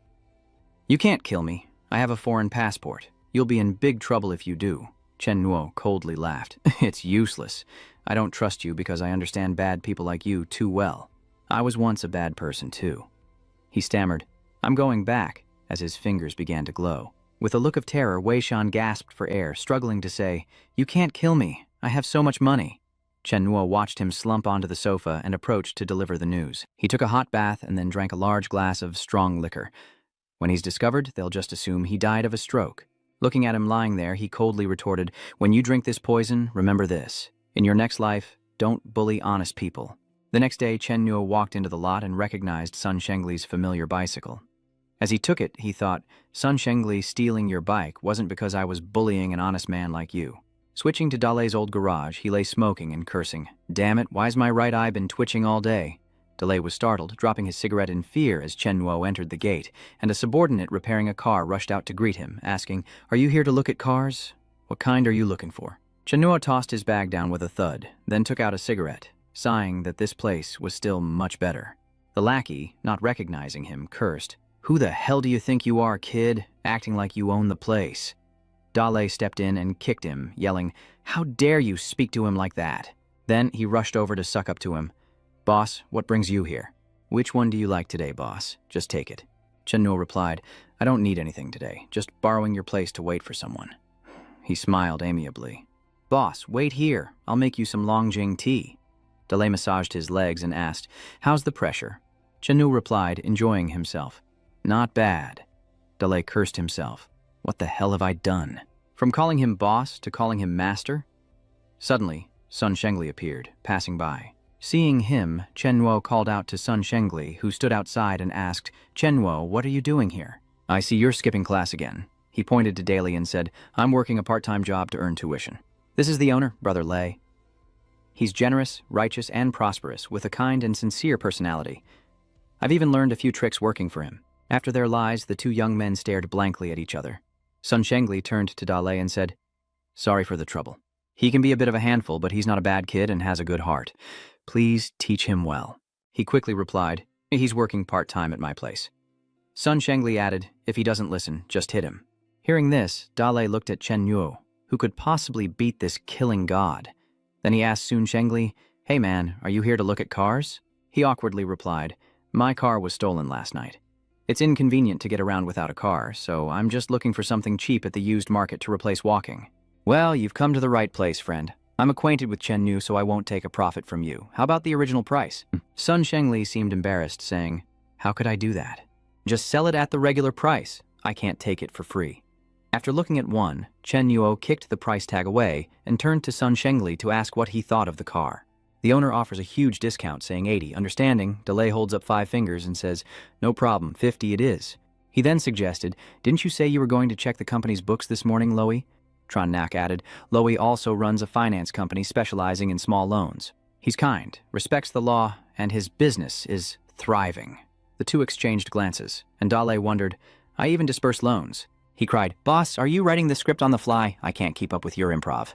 Dale immediately cooperated. Yes, it's all thanks to everyone's help and leniency. The most important thing in my business is integrity and trust." Sun Shengli then took the initiative. "Can I have your number? I'll call you if I need anything." After Sun Shengli left, Dale turned to ask, Boss, how was my performance?" "No problem?" Chen Nuo smiled, praising, "Brother Lei, I think a man like you is destined to be rich." Inside Dale's garage, which doubles as his bedroom and office, he asks politely, "Is there anything else, boss?" "Just say the word, boss." Chen Nuo opens a bag full of cash. Terrified, he replied, "Boss, I only deal in used cars. I wouldn't dare take on a hit for that kind of money." The boss explained, "I'm not asking you to do that. That was Teacher Tan who just left. Find a way to lend him this money, 200,000. Dele thought he was clever. "I get it. You want to trap him and take his house." Chen Nuo smacked him on the head. "What are you thinking? Who cares about the land deed? Just find a way for him to borrow the money," Chen Nuo instructed, "but still get a contract signed or he won't believe it. But don't make the terms too harsh. Low interest installment payments. Write it for a term of 8 or 10 years, whatever you want. In short, make the terms so appealing that he agrees to borrow the money from you, or you'll answer to me." Holding the money, Dale replied, "Understood, boss. Rest assured." "Oh, boss, this isn't the right amount. There's too much here." He smiles. "This is 300,000 yuan with 100,000 extra. 60,000 of that is to pay back the money and the motorcycle I took from you before, and the rest is for your medical expenses." Looking at his shiny bald head, he added, "Use the rest to treat your hair. You're too young to be balding like that. Get it treated early and maybe it'll grow back. Only you understand my pain. Hey, could you not wipe your snot on me?"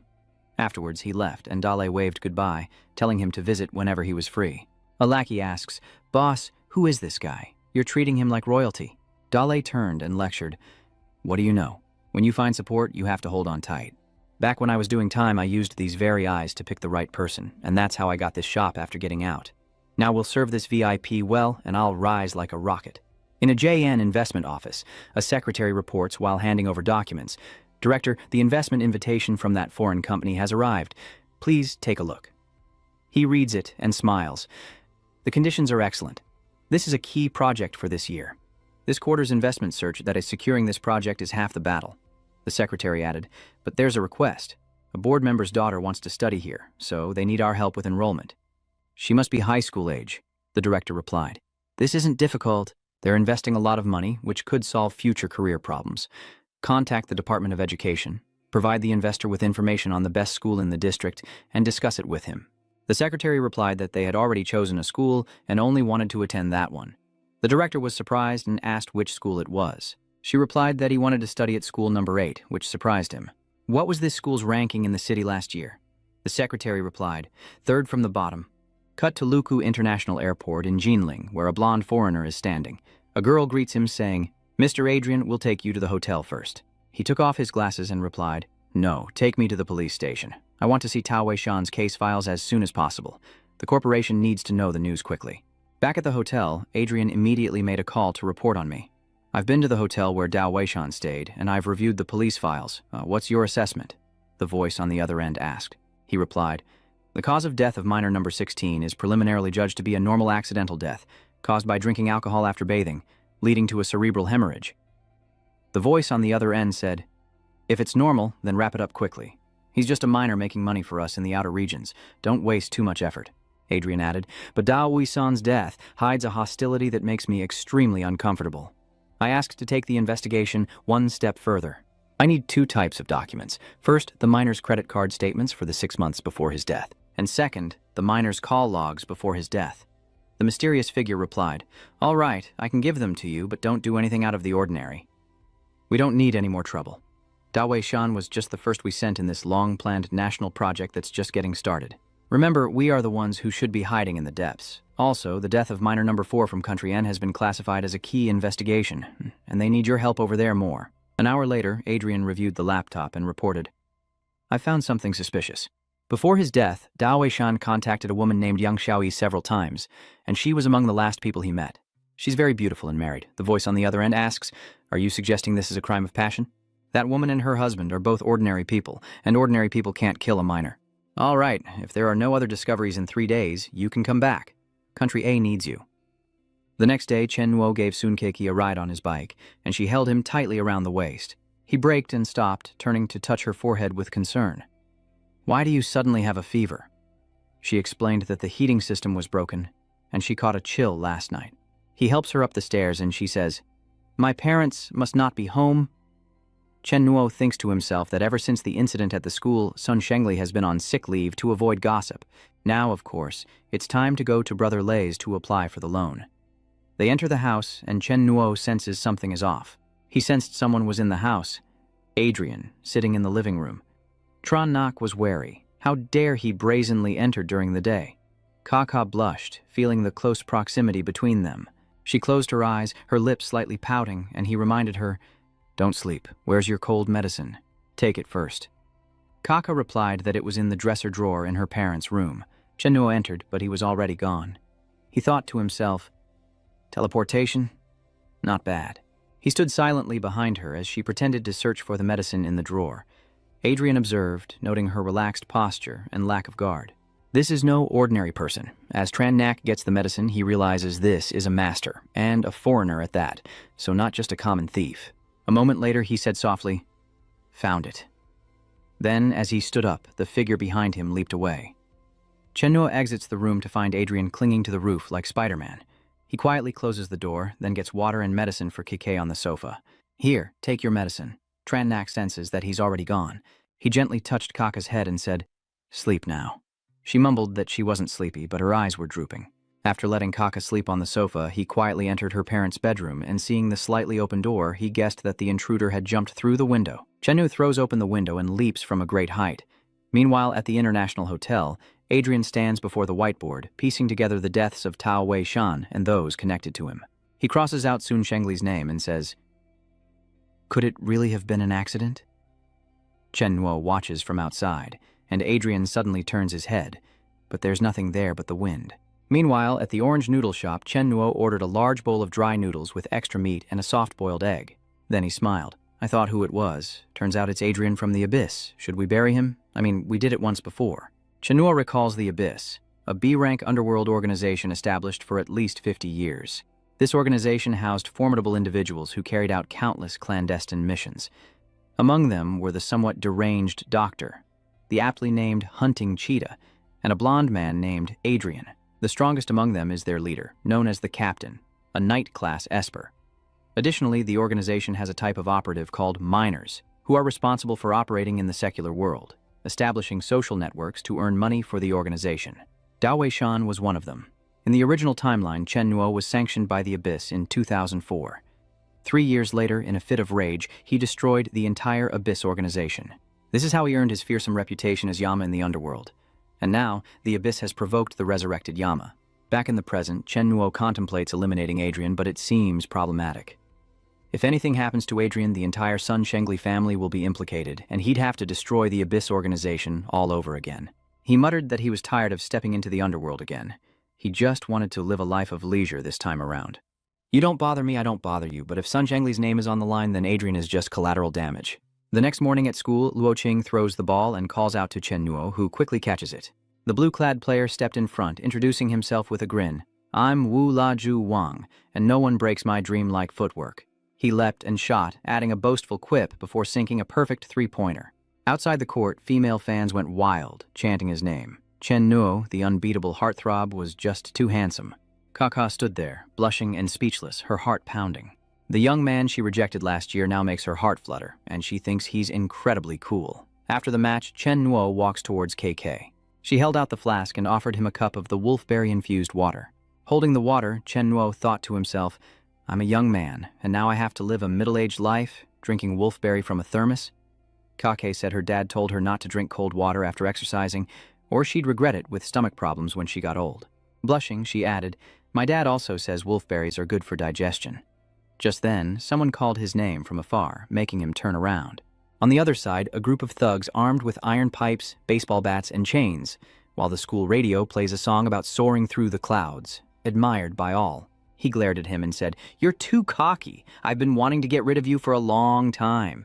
Chen Nuo wondered, Who are you? His lackeys responded, Our school's only leader, Hao Nam, and Zhang Linsheng, known as the boss of Causeway Bay, Chan Ho Nam. He raises his hands in a gesture, so it's Brother Nam, a name he's heard before, but in his eyes, he's just a kid.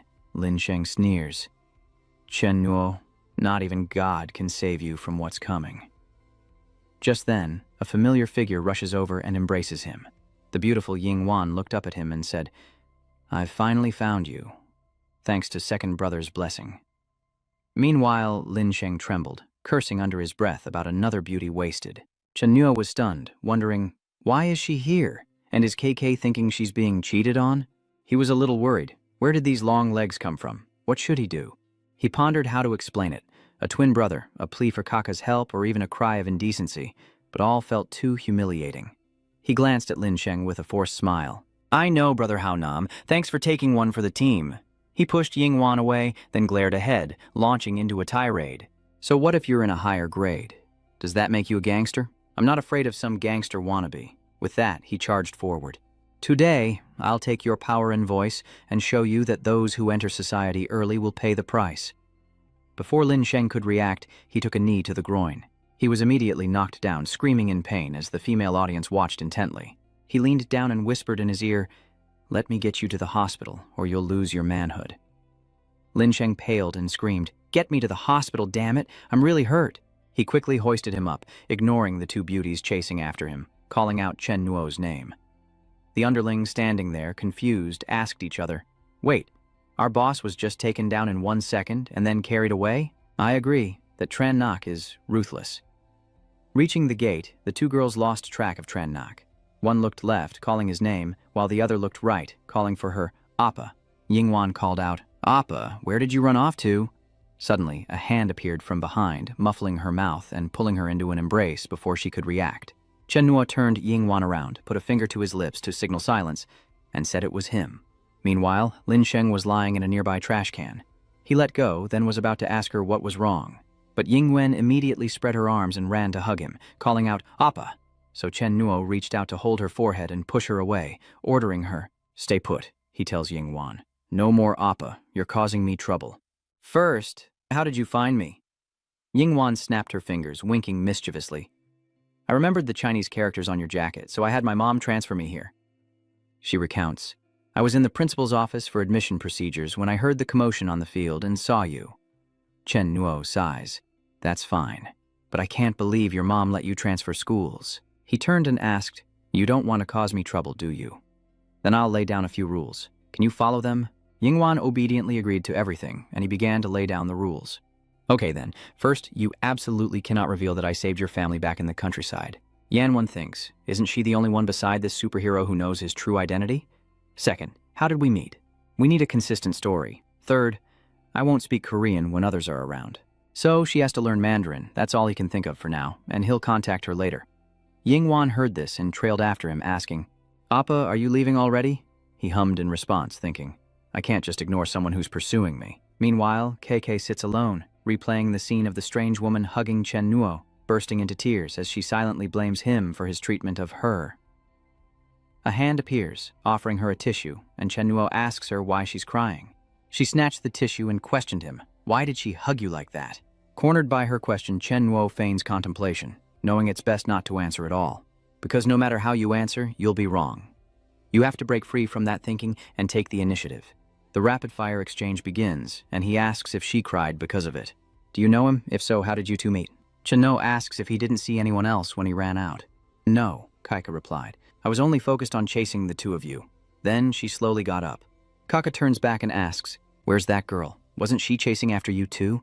Have you met her? She was even ahead of me. He feigns ignorance, saying he hasn't seen her. She ran out? She kept wondering and asking questions. Don't ask me anymore. What's your relationship with that girl? Chen Nuo was flustered. This girl wasn't falling for any of it. Just then, Teacher Liu appeared, calling for Chen Nuo, saying he'd found them. Are you two all right? Come with me, quickly.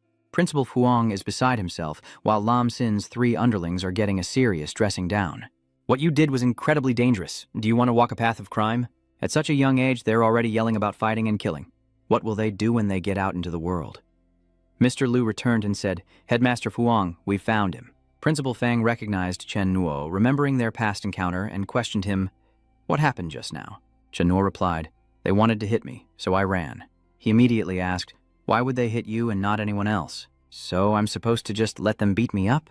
He shouts, how dare you speak to the headmaster like that? Do you want us to call your parents in? He turned and walked away. No need to send anyone. I'll go home and call them myself. Principal Fang pointed and scolded, you're undisciplined. I don't believe your parents can't control you. Mr. Liu whispered in his ear. Director Fang, Chen Nu's parents are divorced. Her father's in America and her mother is in an urn. Kaka followed behind, wondering, is he really just going to leave? I wasn't finished asking, Chen Nuo thought to himself as he walked away, praising his own cleverness. That night at the Sun residence, Sun Shengli turned to Chen Nuo and asked why he was called over, mentioning a transfer student from Country N and if they knew each other. Judging by Kiki's expression, she must have cried her eyes out after being questioned by Sun Shengli. He turned and replied, it's a coincidence, actually. I was learning to repair cars at Brother Lei's shop a couple of days ago, and she happened to have car trouble nearby, so I helped her fix it. Sun Shengli was suspicious. A young foreign girl out on the streets alone? Chen Nuo replied, of course not. There was an adult with her, but they weren't fluent in the language, so it was hard to understand them, and my father-in-law kept picking on them.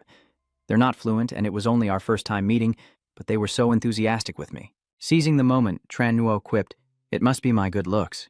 Tan Thang Loi looked at him with a hint of approval. This Tran No is quite handsome. Kaka said that girl was pretty and about the same age, so it's normal for them to be attracted to each other.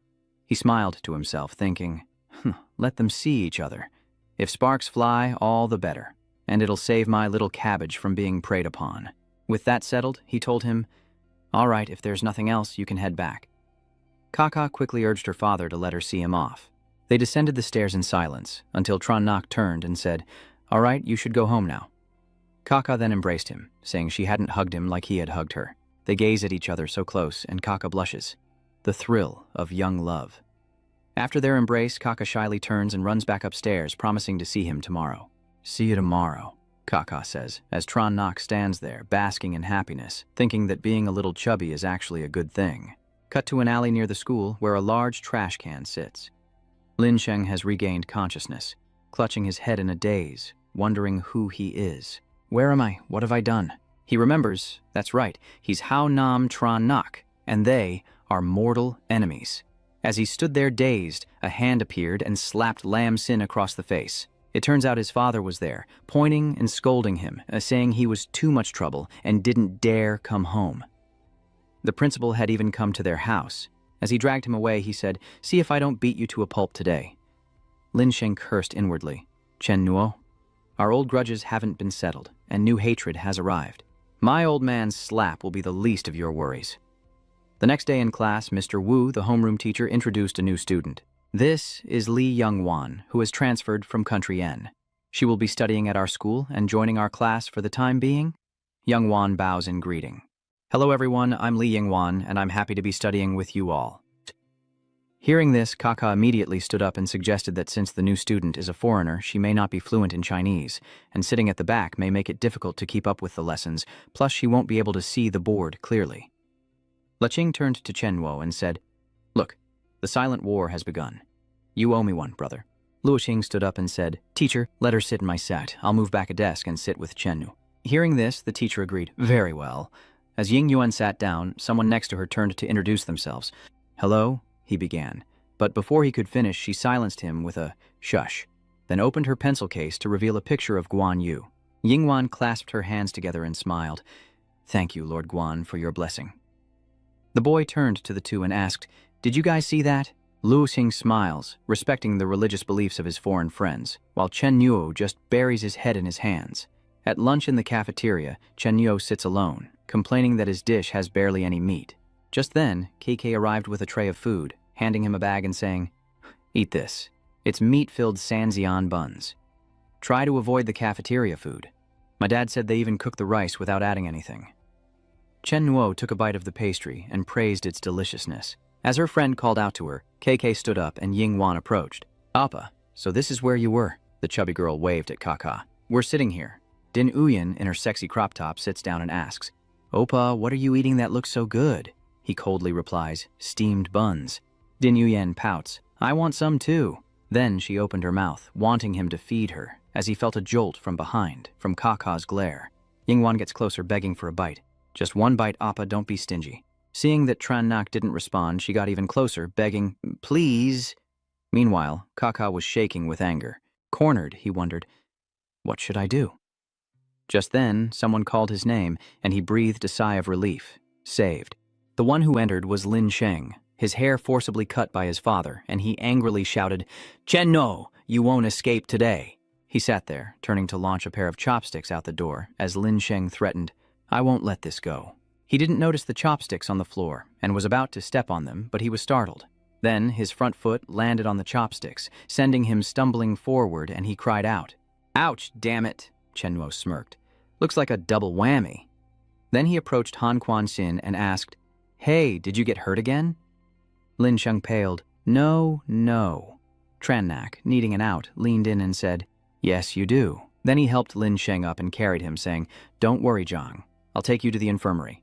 He thought to himself, crestfallen, "Out in the world, reputation is everything, and I've become a laughingstock.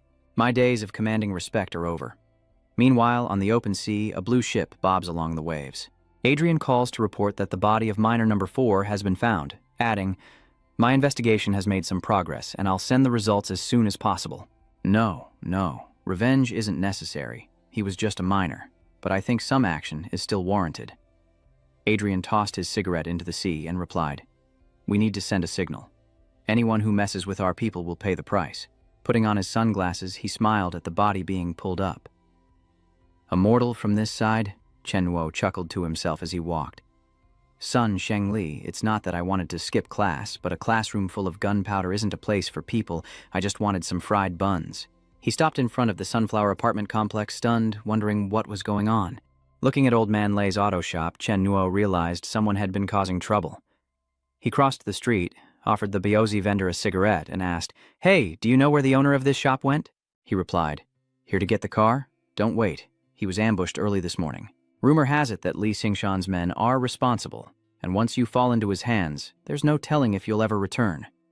Chen Nuo coldly thought of the name Li Xingshan. In a resort in South City, a man hangs upside down, submerged in water, while a man with a jade ring sips tea above. This man is none other than Li Qingshan, and he asks his subordinate, "Have you thought it over?"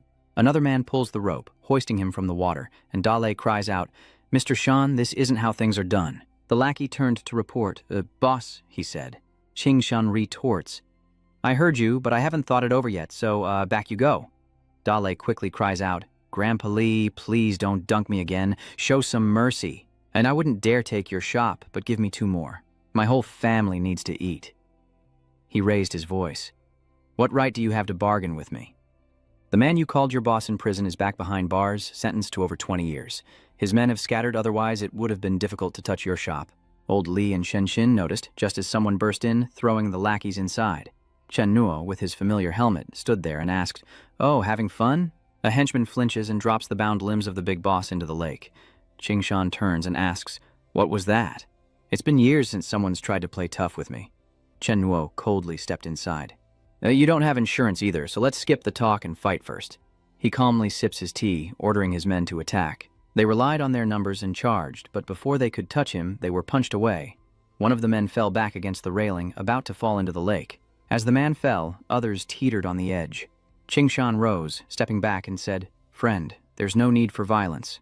Whatever the issue, I'm sure we can talk." He looked on in fear as Tran Nok charged through the crowd, kicking him hard before declaring, "No, I don't want to." Then he called out to Dale, "Hold on, Lei, I'm coming." Back at the shop, Dale said, "I owe you my life for saving me today." Chano asked, "Your boss is in jail and his men have scattered. What will you do if Li Qingshan comes looking for you?" "I can't be your bodyguard," he replied. "I want to gather people, but I don't have the reputation or the money." With a bruised face, Dale continued, "Supporting these guys costs hundreds of thousands a year, and I can't just feed them. They need a profession, not just fighting all the time. My business can't support that many people." Chenno urged him to continue. "I don't think collecting illegal vehicles is sustainable. It's a burden. If it's investigated one day, I might go to jail, so this year I want to contact an electric vehicle dealership." Hearing this, Chen Nuo smiled to himself, thinking that in the new century the electric vehicle market was growing, and it seemed that Delay was not without brains and knew how to plan for the future. He then said to him, "I'll give you 500,000. Can you continue to do business?" Delay was overjoyed and said he could. "I'll use my savings, about 700,000, enough for a storefront and a dealership, and I can bring all of Big Brother's men back. That price is acceptable. Even if I can't beat Li Qingshan, he'll have to think twice before messing with me." Chen Nu agreed, saying he'd give me the money tomorrow, and he seemed excited about the decision. "From now on, I'll work for you. You're the boss of this business, so tell him to get lost." "No, this isn't an investment, just a loan. Pay me back when you have the money." He turned to express his gratitude, saying, "Boss, you're like a second parent to me. I can never repay your kindness." Chen now asked, "You're not borrowing anymore?" His voice echoed, "Bro, I'm borrowing it."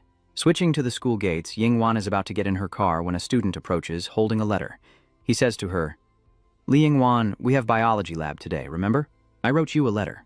She turns back, asking bluntly, "Do you like me?" Before he could answer, she stepped into the car, tore up the letter in front of him, threw the scraps on the ground, and said haughtily, "But I don't like you." Seeing this, Luo Qing said to KK, "Another heart has been broken in this world today." "He's popular, but what's that to me?" she retorted, as a friend cheered her on. "Go get him, Sun Kike. Besides, isn't he trying to cling to Chen Nuo? Yet he doesn't even know where Chen Nuo is right now." She hops on, winking confidently. "He doesn't know, but I do." Cut to Dai Loi's shop, where Kaka arrives on her bike, calling out to Tran Nok as he exits. Seeing her, he asked, "Keke, what are you doing here?" She replied breathlessly, "I heard from my dad that you found a part-time job, and I figured you must have skipped class to come here." Seeing her flushed and out of breath, Chen Nuo felt a pang of sympathy. It was an hour's bike ride from Jiangning, and the early spring weather was still chilly. He immediately turned and said, "Loi, find me a jacket, a cheap one." Loi replied with a smile, "Coming right up." He quickly takes KK's hand, warms it with his breath, and asks if she's cold. Blushing, KK shyly replies, "No, I'm not cold." Seeing someone come out, she quickly pulled back her hand and took out a fur coat, saying it was a brand new Jew West coat that she'd never worn. "This is lined with thick windproof cotton," he stammered. "This little beauty?" Chinwo then introduced her. "Her name is Kaka, and she's Sun Thang Loi's daughter." Dale realized that Tran Nok was helping Tan Thang Loi because he had feelings for his beautiful daughter. He then gently put his coat on Kaka. Min lets him do as he pleases, a little embarrassed by the stranger's presence. Dale, understanding the situation, patted his head and said, "I have urgent business, I'll go first." Fat Chen Nuo pinched KK's cheek, then got on his bike and said to her, "Let me take you home." The two lovers share a tender moment on the blue bicycle, her hand gently resting on his waist. The music swells, and perhaps she could forget the world, but never lose track of him. Cut to Li Yingwan's home in Han City, where a white car is parked outside and a woman steps out. Madam Li, or rather, Zhang Yingzi. The butler immediately stood at attention and greeted the madam as she pushed open the door, looked inside, and said with relief, "I'm home." Standing in the hall, Antu thought to herself, though she had reclaimed her husband's company, managing it would be difficult. Now she needed to hide her feminine weakness and become stronger. Behind her, Adrian appeared, calling out her name, Kwang Antu. She immediately turned and asked, "Who is it?" He began to introduce himself. "You can call me Adrian. I'm here today for one simple reason, to ask you a few questions." She's worried but stands her ground. Whoever you are, get out of my house or I'll call the police. He pulls out a syringe with a cold smile. It seems you're not going to cooperate, and threatens her. But I have ways of making you talk. Forgive me, things are about to get a little intrusive. So, Adrian has an accomplice. A girl in black suddenly appears behind him, grabbing her and covering her mouth. Rest assured, we'll be quick. An hour later, he slowly opens his eyes. Adrian says, a lone teenager saved her entire family. Her daughter transferred to his school, and Sun Shengli is in the 11th mining network of Tao Weishan, coincidentally a teacher at that school. He recalled meeting Chen Nuo at Sun Shengli's house, realizing he might know who that boy is, and then turned to command the man in black. We're leaving immediately. She asks, what should we do with her? Adrian replied, until new miners arrive, keep her around to manage Ha Chengzai's assets for us. Clean up your work. I don't want anyone to know we came from her memories. Meanwhile, Tran Nak was leisurely strolling through the streets with Tio Diep, who turned and asked, brother, am I your puppy? Before Chen Nuo could even process the question, Xiao Ye continued, when a boy walks his puppy, he can win a girl's heart. You've taken me through 10 streets today, and 53 girls have already asked for your number. Chen Nuo asked with a curious laugh, where did you learn these silly things? She turned away and replied, my friends told me. I have 8 boyfriends in kindergarten, and they're amazing. He was shocked, thinking he'd have to visit the kindergarten to discuss school discipline with the principal, when he saw Ying Wan waving at him from afar. Then she ran over and asked, oh, so this is your little sister? I heard from your friends that you had one. How adorable, Chen Nuo said, crouching down to speak to Xiao Dai, who was hiding behind him. Don't be scared, she's my friend. She leaned down and introduced herself. Hello, I'm Li Yingwan, your brother's future wife. Can I play with you? The little girl peeked out and said, my name is Chen Xiaoye. What followed was a very childish exchange. On one side, she's 18, a dog in the zodiac, and believes in Guan Yu. On the other, she's almost 5, a rat, and believes in Guan Yin. Ying Wen pointed at Chen Nuo and continued, I call him Oppa. He's our landlord. He could only stand there, covering his face, thinking, I shouldn't have let the kids watch those Spring Festival gala skits. Let's go upstairs quickly. The lights are on in the Tran cousins' room, and the 3 of them are eating noodles. Yingwan picks up food for Xiaoye. Here, for you. The little girl smiled, picking it back up. Then little Ye gives it back to you. I don't get why we're passing it back and forth. She seemed excited. Oh my, it's a love-filled runny egg from my sister. What to do? What to do? This will be the most delicious thing I've ever eaten. Then she glanced at Chen Nuo and boasted, oh right, Appa, you told me to practice my pronunciation, and I did, so I dared to come see you. Chen Nuo replied, so fast. Then say something. She raised her hand, clenching her fist with confidence. I didn't eat or sleep to learn this. Din Uyen then tries to recite a tongue twister, but even 5-year-old Tu Diep notices she's not getting it right. Din Uyen is shocked. Huh? Why is it wrong? I studied so hard. Chen Nuo patted his sister's head, saying, Xiaoye, say it correctly for her. The innocent girl recited exactly what she had learned. Rice, sticky rice, this, rice, sticky rice, this village, rice rising, this class, this heart, this girl, soaring, soaring. Yingwan stood up and asked, wait, hold on, do you all read it like that? Xiaodia replies, that's how my brother taught me. Chen Nuo adds, I'm not lying, all the kids read it like that. Then turning to his sister, Xiaodie, read another passage for her. The little girl excitedly chanted, this sardine is fat, leave the gnarly root for the hungry cat. He kept urging Xiaoye to continue, while Ying Wan could only call out for second master to save her. Sometime later, playtime ended, and Ying Wan stepped down.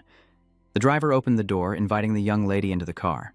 Chen Nuo stood there smiling, reminding her, remember, don't come looking for me until you've finished your training. He watched the car leave, muttering, maybe I'll finally have some peace and quiet for a while. Suddenly, he sensed something was wrong. In the distance, someone is watching Chen Nuo through binoculars, reporting that Li Yingwan has left and the target is heading upstairs without incident. Understood, came the reply.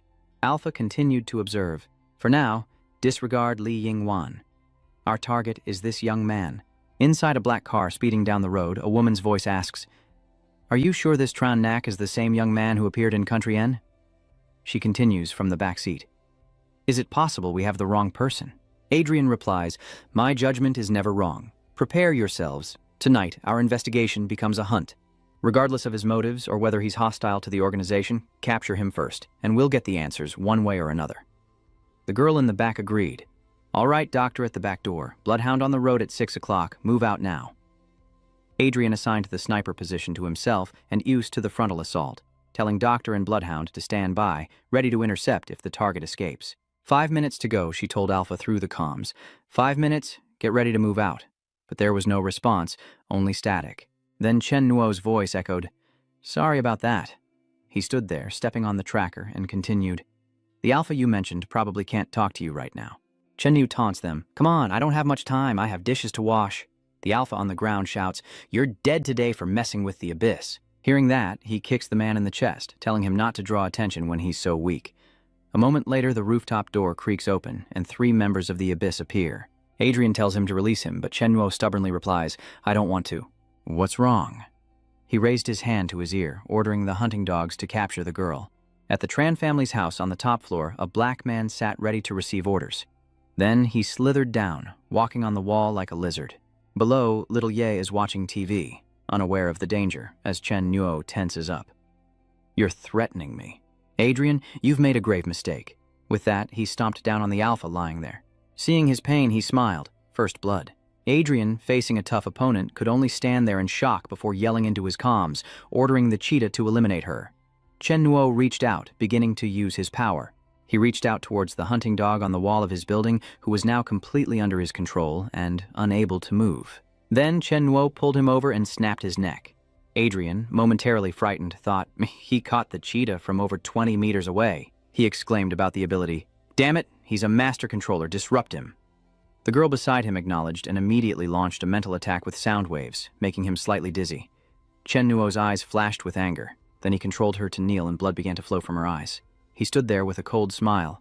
Chipo's calling, as Adrian charged with a knife, yelling, die! Chen Nuo restrained him and stepped over him, saying, don't rush, you're the last one. The doctor hurled a scalpel, but luckily he dodged it, then pretended to scare him. Doctor, long time no see. He continues to attack, asking, you know me? But he easily deflects the scalpel with 2 fingers, then uses his power to attack the man's hand, causing him to scream in pain. My hand.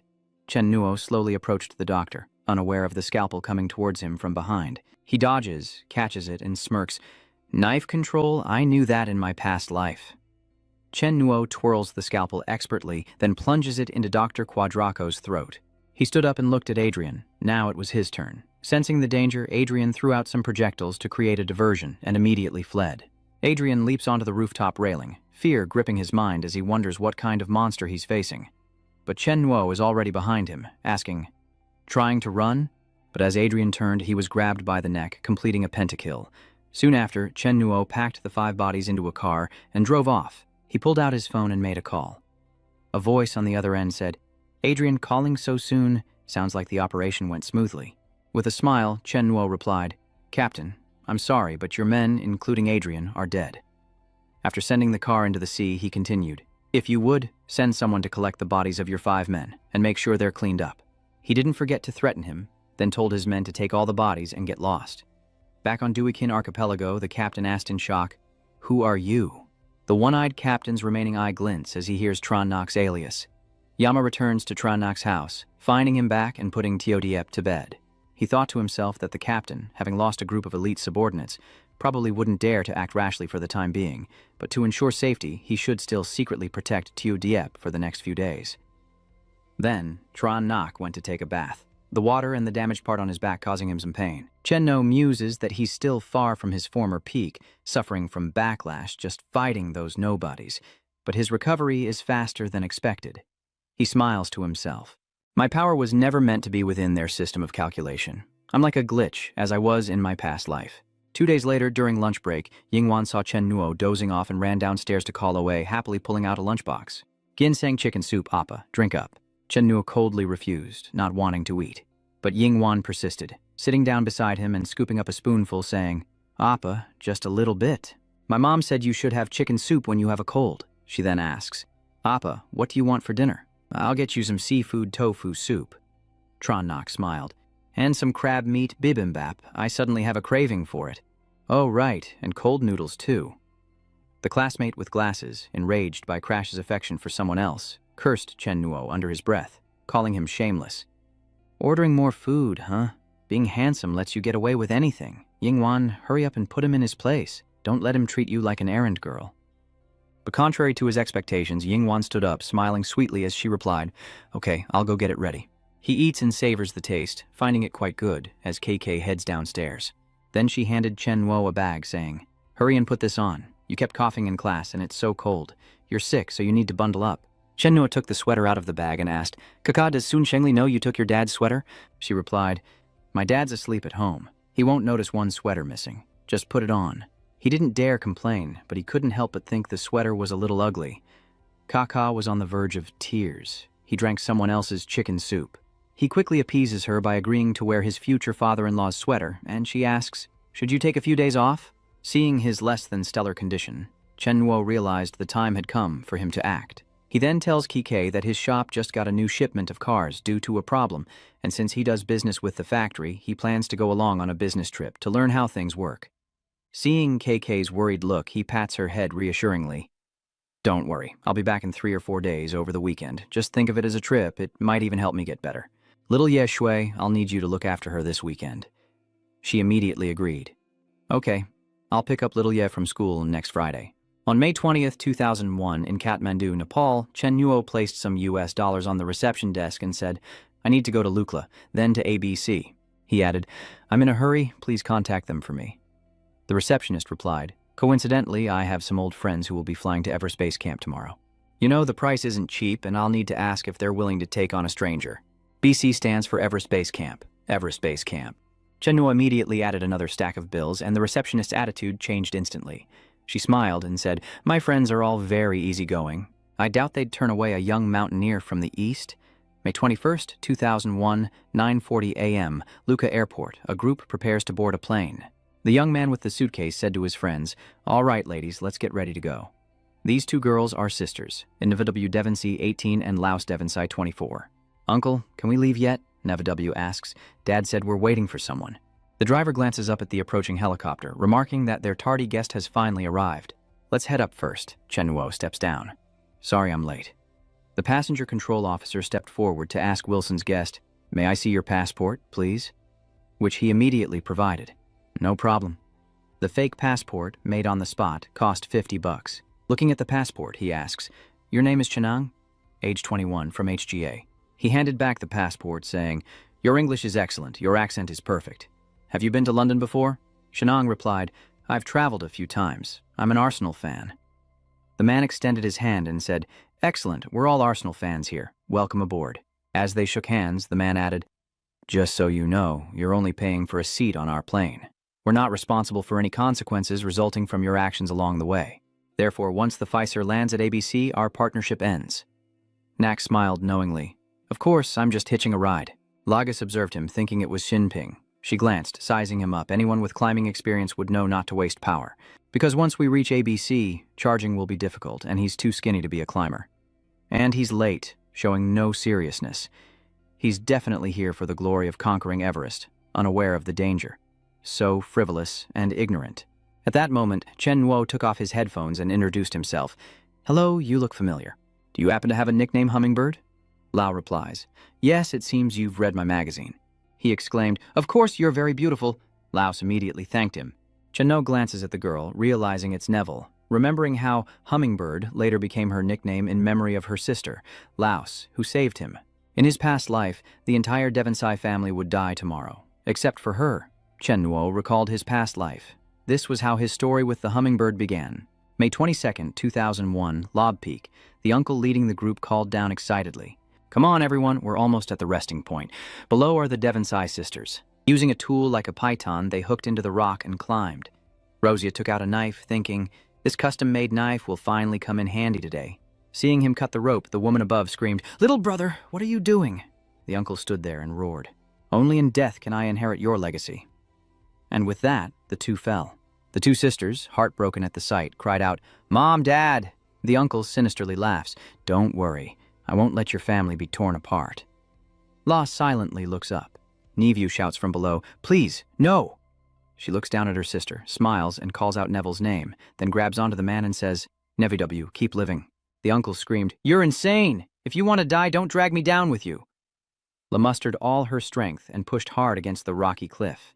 Then they both fell, and she desperately told her sister, "Nev, please live on." 2 months later, the little girl stood by the window with a knife, watching those people sealing the deal, and Nev muttered, "You've taken everything from me. This manor is my family's only memory and connection. Why do you have to take it?" She gripped the knife, then stabbed the man in the back, screaming, "You can't sell my house." The man opposite her cried out in fear, "Murder!" And so Neville was thrown into prison, where the warden immediately set his sights on her. Rumor has it she's a rich young lady, so the warden will definitely like her. At that moment, Chen Nuo was on a mission and happened to be standing in front of the warden's office. He thought killing a guard for such a low-level mission wasn't worth it, risking his identity. Then he kicked open the door and witnessed a horrifying scene. The depraved female warden licked her whip. Then, chain in hand, she wrapped it around Nevu's neck, saying, "Come on, darling, let me hear your cries of pain." Then, a gunshot rang out, hitting the warden square in the chest.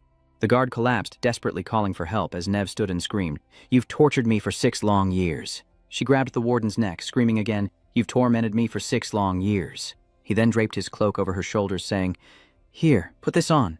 With Nevu slung over his shoulder, Chen Nuo asked her name, but when she didn't answer, he wondered if she didn't want to say. She stammered, "Hummingbird?" At that moment, Chen Nuo said, "Hummingbird, I'll remember that."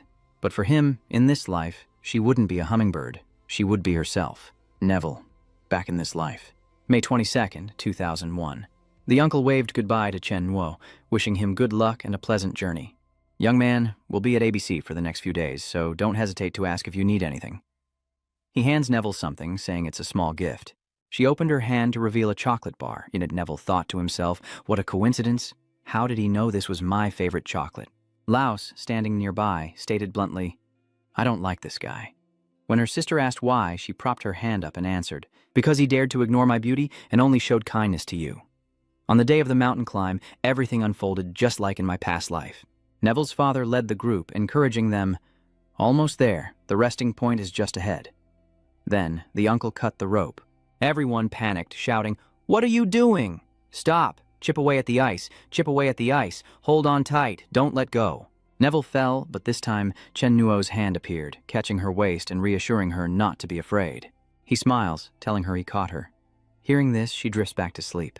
Beneath the snowy mountain, inside a red tent, Neville awakens to find Chen Nuo. He ladles out a bowl of warm porridge, turns, and says, "Drink this. It took me forever to heat it up. Drink it before it gets cold." Nevu, curled in her sleeping bag, groggily recognized him, then jolted awake, remembering the mountain climb, and frantically asked, "Dad! Mom! Sister Chen Nuo?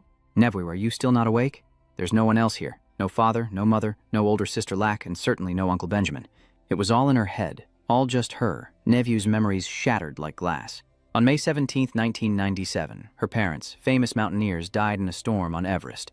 On June 0, 1999, her sister Lass attempted to fulfill their parents' wishes. During acclimatization training on Lobuche Peak, her sister fell to her death when her climbing rope snapped. In May of 2000, her Uncle Benjamin, burdened by debt, pressured her to sell the family home, and she shot him in self-defense. Although she was found innocent, Chen Nuo continued. But Neville, from then on, her mental state had serious problems. She split herself into 4 personalities. Her parents, her sister, and her uncle, imagining that the family tragedy never happened. Looking back, he remembers only himself and Neville on the plane, her acting as his father, shaking his hand.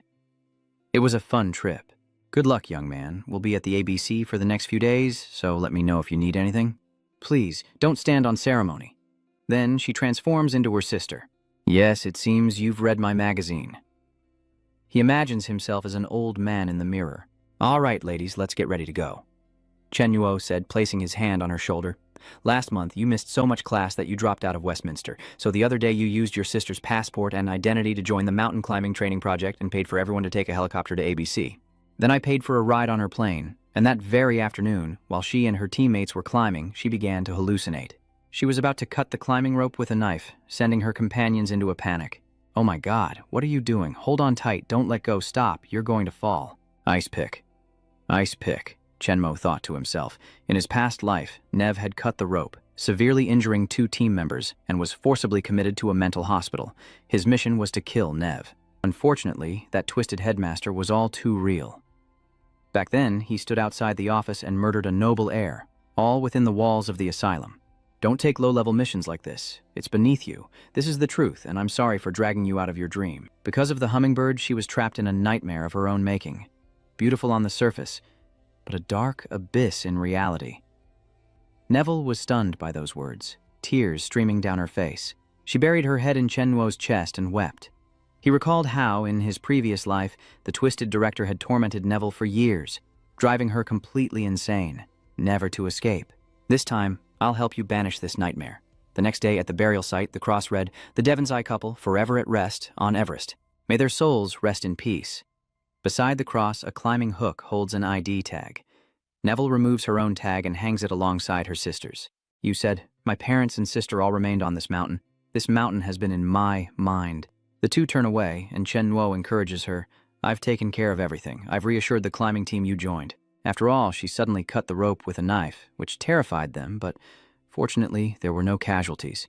She interrupted, asking, "Did they say I was crazy?" He replies, "I told them you were probably hallucinating from altitude sickness. They agreed not to press charges. Of course, in exchange, I gave them some equipment from your supplies." Nevu turned to him and quietly thanked him. She added, "I plan to donate my parents' assets and start a fund to support mountaineering." Chen Nuo replied, "That's a great idea. Don't keep all the money to yourself, or someone might get bad ideas." Nevu asked if this meant they would part ways after today, never to meet again. He bluntly replied, "Probably." Hearing this, she hesitated as if wanting to say something, but he cut her off. "I know what you want to ask and you repeat it. I know you won't say it." Nevu is straightforward. "Actually, if you had done something with me last night, I wouldn't have refused." Chen Nuo feigned regret. "Huh? Or we could stay here another day. You'll miss your chance if you turn away." He laughed, waving goodbye. "All right, miss, until we meet again." She bit her lip as if wanting to say something more. Chen Nuo paused involuntarily as Neville ran up to embrace him. She exclaimed, "Just say the word, and I'll follow you anywhere. I won't ask who you are or how many secrets you keep." Chen Nuo sighed, then turned to her and said, "I hope you have your own life. A good, warm, normal life. Go be your sports expert, Nevu." She reached around and tightly embraced Chen Nuo as he placed his hand on her hip, thinking that if there was still a hummingbird, then it was best to let her remain in his memories. Nevu, sensing something amiss, blushed and asked, "Are you touching my butt?" Trannak quickly apologized, claiming it was an unconscious action. And with that, she turned and walked away. Farewell. Chen Nuo watched her go, thinking this life wasn't so bad. Meanwhile, in Kike's room, she couldn't sleep and started counting sheep. 1 sheep, 2 sheep, 3 sheep, 100 sheep. She tossed and turned, unable to sleep. "Why can't I sleep? Let's try again. 1 sheep, 2 sheep." She counted to 31 sheep, 32 sheep, 33 sheep. But instead of sleep, she saw Chen Nuo's face on a white sheep. Kaka sat up, scolding Trannak. "Tomorrow is my birthday, and you're still gone. Your phone's out of range, and it's not like you went abroad for work." Then she remembered, "But he probably doesn't know my birthday anyway." Just then, a pebble struck the window. Kaka stared blankly, gently pulled back the curtain, and looked down to see Trannak. Kaka takes out her phone to text him, their messages overlapping. What is it? It's the middle of the night, and she opens the window, ignoring him. Even as he begs her to open it, she pretends to be angry. Nothing, no response. Looking out of the window, KK wondered if he was really angry and had left. Just then, a message arrives, a birthday greeting from Trannak sent at the stroke of midnight. Happy. Kaka smiled, realizing he knew and remembered after all. She pulled back the curtains, blushing as she looked down, and what he saw next made his eyes widen in awe. They're so big. And so, in that unconscious moment, he threw the stone, forgetting to control his strength and aim. Kaka covered her mouth, looking at the broken window next door, worried it was her parents' room. Chen Nuo stood there, blaming himself for not controlling his strength and aim. Sun Shengli's room lights up, followed by a loud shout. "Who's the heartless bastard who broke my window in the middle of the night?" He immediately turned and ran before he could be discovered. A few days later, in front of Kaka's house, Chief Zhao stood there and said, "Well, Director Tan, we'll say goodbye today. You can consider the conditions we've offered." After they left, he closed the door and sighed, only to be startled by a sudden, frantic knock. As the door cracked open, Trandak's face appeared, all smiles. "Ton Thang Loi, I'm here." Seeing his face, he didn't want to let him in. Chen Nu pleaded with him not to close the door, saying he was here to fix the glasses. "I already called the glass shop. I can't just leave them hanging." As they sat on the sofa, Sun Shengli glared at Chen Nu, thinking, "This brat dares to knock on Kika's window in the middle of the night. I'll teach him a lesson." He turned and asked, "I ran into Mr. Liu on my way here." Sun Shengli replied. He came with Director Zhao from the education company to discuss a few things with me. He asked, the education company wants to renew your contract? Sun Shengli wondered, how did you know? Chen Nuo replied, just a guess. He thought to himself that the school had completely revised its system at the end of this semester. Leaving a public school for a private one, Sun Shengli was the only teacher to have ever received the title of excellent teacher and still work at the school, so the capitalists would definitely want to keep him as a figure to attract enrollment. But Sun Shengli looked a little troubled. Chen Nuo asked, you don't agree? Are you not satisfied with the pay? He looked down sadly. The system has increased it a lot. He sensed something was off and scolded him, saying he was too young to be meddling in money matters. But the boy didn't dare argue, thinking that Mr. Sun still owed him 200,000 yuan. Not only that, but the kid's got some dark thoughts, a sly grin, and still thinks he's wet behind the ears. Well, I'm feeling bold. His daughter could be taking maternity leave any day now. With a sharp look, Tan Thang Loi adjusted his glasses and asked, furthermore, shouldn't you be in class right now? Chen Nuo quickly stood up to defend himself, saying he was just there to fix the teacher's glasses and was leaving right away. Outside in the hallway, he stood in contemplation, seemingly troubled by the previous high-interest loan incident. Tan Shengli values his reputation, and the incident is still being talked about at school, leaving him unable to teach. On Saturday, the school organized a spring outing, and Tan Shengli was one of the teachers leading the group. It seems I need to help him earn some praise so he can feel at ease. Saturday, at the park, amidst a sea of short skirts, Yao Ye's voice rings out like a decree. The blindfolded girl in the center announces, Sister Kiki, Sister Oni, I've come to find you both. Meanwhile, Luoqing sat there envying him for having such a great little sister, making it so much easier to pick up girls. Chen Nuo brushed it off, saying he was too young to understand the exhaustion of having too many girls, to which his friend immediately retorted, as if he had so many himself. Many. A moment later, Xiaoye catches Oni, but Keiki escapes, seemingly a little disappointed.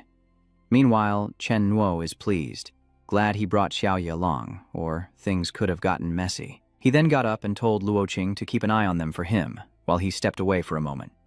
Approaching Lin Sheng huddled nearby, he greeted him. Are you Brother Hao Nan? He replied, I'm not Hao Nam anymore. I'm Zhang Lin Sheng now. So what? The girls there screamed, Dao Ming Si, Hua Zhe Lei. I love you guys. Those four are known as the F4 knockoff group. Lin Sheng sighed.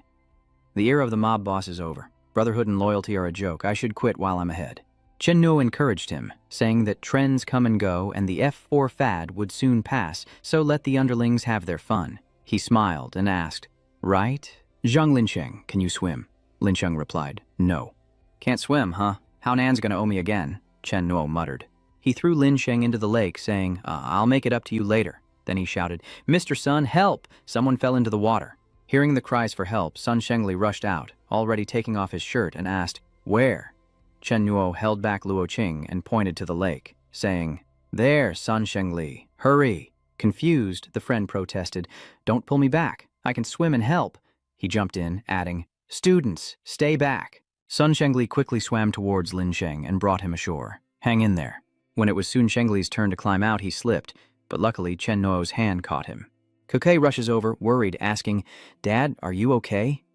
As Chen Nuo raises a hand in praise. Hey, Teacher Tun is the best. The surrounding students cheer in response. Long live Teacher Tun. Teacher Tun is amazing, the best. Luoqing wondered, why didn't you let me help earlier? Sun Shengli is old. More people would have been safer.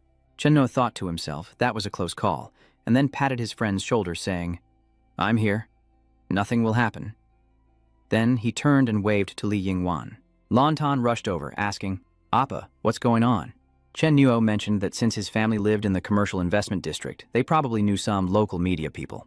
Days later, Sun Shengli's heroic rescue made the city's front page, and he was featured on TV as the exemplary teacher from No. 8 Middle School at Qinghu Park. Afterward, a ceremony was held to commend Sun Shengli as an outstanding teacher in Jiangning District.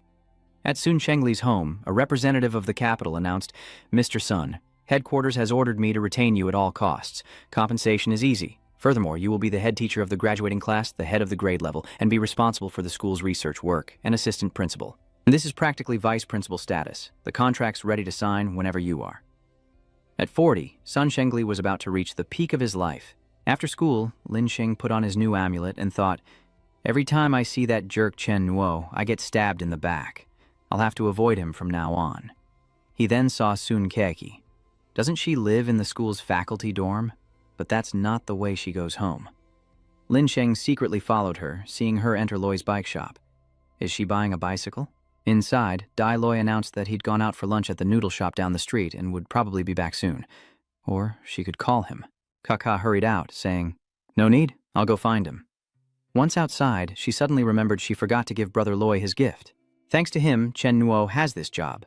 Lin Sheng is cornered, with nowhere to run, so he resorts to his ultimate move.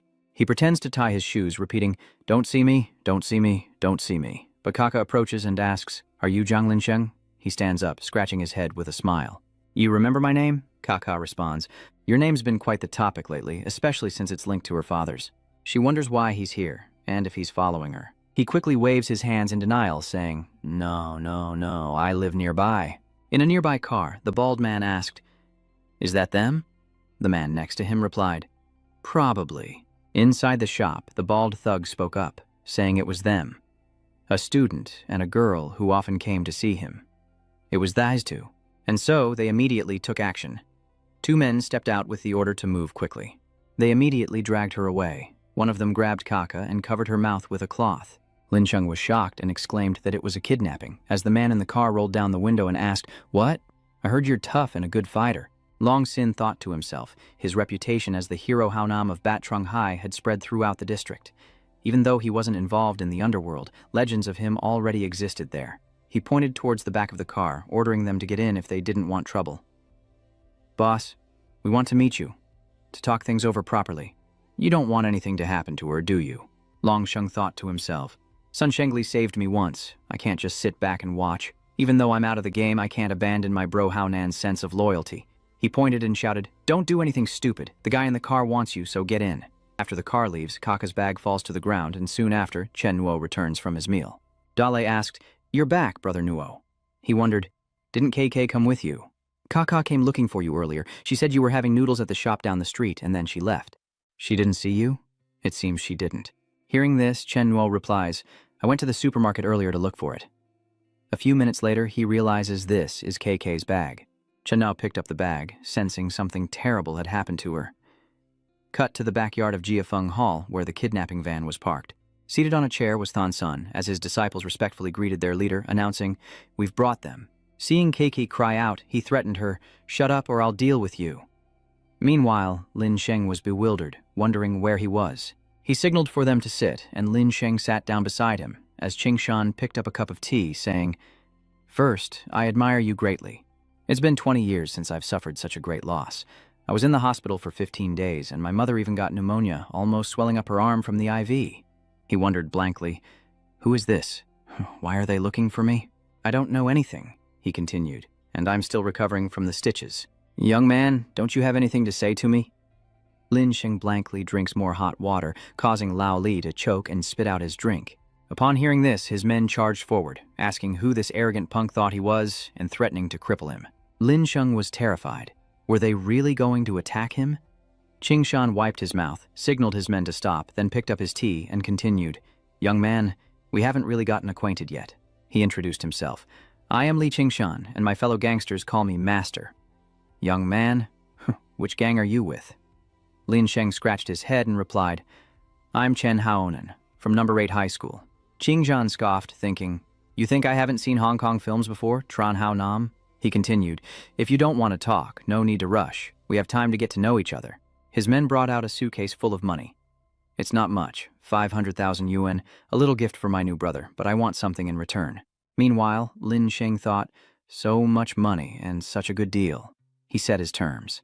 "All I need is one of Lei Duchuo's hands. If you agree, the money is yours whenever you want it. In 3 days, you bring me Loi Daochok's severed right hand. What's Lam Sin up to?" "1 hand," Qingshan repeats. "Yes, 1 hand."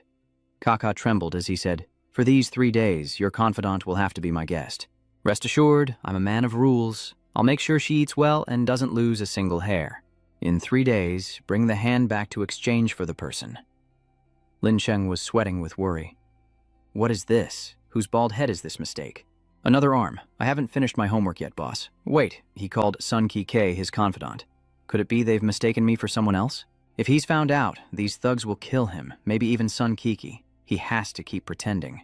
Lin Sheng trembled, but he could barely stand. If he kept going, he was done for. He began to reason. Who did they mistake him for? Lin Sheng remembered Chen Nuo and wondered, could he really command such respect from this underworld heavyweight? Jingshan turned and asked, "Are you hot, brother? Why is your head so sweaty?" Hearing that made him even more worried. Am I about to be exposed? Am I done for? To give you some background, Zhang Linsheng was born into a lower-class family. His father lost his job at the garage, and his mother worked as a cleaner at the clothing market. As a child, he was often teased by his peers because of his poor family. Zhang Linsheng plays with toy cars because he doesn't have a real one. His dad can't afford it. They're dirt poor. Before long, he found a way to get what he wanted without being looked down upon: violence. He started small with petty assaults. "Damn it, you blind or something, bumping into me?" And his lackeys cheered him on. "Zhang, hit him again. I've been sick of Dan for a long time." Truong says black. It's black. Says white. It's white. Who dares to argue? Lin Sheng knows people look down on him, just a wandering thug, but at least they won't disrespect him to his face. The girls whispered when they saw him. "Did you see that?" Zhang Linsheng beat up Lin Tong, who always had wandering hands around the girls. Someone finally taught him a lesson. Another girl chimed in. "Evil will be punished by evil, and neither of them are good people." At 56, he lost his weapon against the world. Violence and useless anger changed nothing. A girl confessed her feelings, handing him a letter. "I've liked you for 3 years, Zhang Linsheng. You're not a bad person," she said. But he coldly replied, "But I don't like you. You're not my type." At the time, he thought, I might like her a little, but dating must cost a lot of money. Later, when Lin Sheng met the girl he secretly loved, he put on a mask again, carefully hiding the pitiful Zhang Linsheng. His crush was Sun Keke, his friend advised. "But what are you looking at, Zhang Linsheng? She's the head of education's daughter. We're out of our league." Then he told himself, from today on, he was Hao Nan, and she was his girl. Unfortunately, Hao Nam couldn't protect his girl in the end. Perhaps this is the only chance I'll ever have to protect her. I hate this life, running from humiliation. Having figured everything out, Lin Sheng boldly asks for a cigarette, coldly lights it, relaxes, exhales smoke, and continues. 500,000 is not enough. Jingshan laughs. "Yo, good. You've got guts, skill, and ambition. I like that. After it's done, I'll double the amount." Lam Sin grabs the suitcase and says, "I'll take the job. I'll be back in 3 days to pick her up, and she better not have a hair out of place." He approaches her and says, "Kaka, don't worry. I'll save you. I'll keep my promise." Hearing that word reminded her of Chen Nuo. After that, Lin Sheng left the mansion, thinking about Chen Nuo and how he needed to find him immediately. Lin Sheng recognized Chen Nuo speeding by on a motorcycle, and as he stopped, Lin Sheng approached and called out to him. Seeing this, he asked, "If you're here, how did you recognize me?" Lin Sheng thought, "Even if you were ashes, I'd recognize you." Lam Sin offered the suitcase of money, saying, "They kidnapped Tan Kaka, an old man named Lai Duong Chu. They mistook me for you. Kaka is fine, but they gave me 500,000 to buy the right hand of someone named Loi Dao Chok." Chen Nuo replied, "Keiko is inside." He nods. "She's safe for now." Hearing Chen Nuo tell him to leave, Lin Sheng stammers, "Is there anything I can do to help? Should we call the police or find someone? You were only told to go home. What happens next isn't your concern." Inside, a henchman held a knife to KK's throat, saying, "Boss, this girl is pretty cute. How about it?" Ching Shan replied, "Aren't there enough girls here to satisfy you? For the next 2 days, have some men tail Loi Dao Chok and bring high-quality cameras. If anything happens to Loi Dao Chok, record the moment that kid makes his move." Then he laughed and replied, "Then of course we'll call the police. We're good citizens who respect the law." He frowned. "You think Li Qingshan's favor is easy to get? 500,000 yuan for the punk's hand and another 15 years in prison for him. That's what I call a fair price. Once that kid's behind bars, this is all over, and you can do whatever you want with his woman." Qingzhan lectured him, saying the world has changed and fighting alone won't get you anywhere. Remember to exercise that pea-sized brain of yours in your spare time. Something outside startled him. Chen Nuo stood at the door with his helmet on, and Qingshan asked, "Brother Hao Nan, why are you back so soon? And he's even wearing the same outfit as when we first met?" Chen Nuo cracks his knuckles and replies, "I don't want to be caught on camera. Last time we met was rather rushed, and I didn't get to see the safe in your building. But this time, since we're in your territory, there should be a safe, right?" He smirks. "I admit you're a good fighter, but not the best I've ever seen. Last time, you caught me off guard, but this time, all I have to do is shout. Every one of the 50 strong men in this house is your enemy. Can you take them all?" He confidently lit his cigarette and continued. "I don't believe it," Limu said. Chen Nuo raised 2 fingers and said, 2 minutes. Let's see if you finish that cigarette before your men are taken down."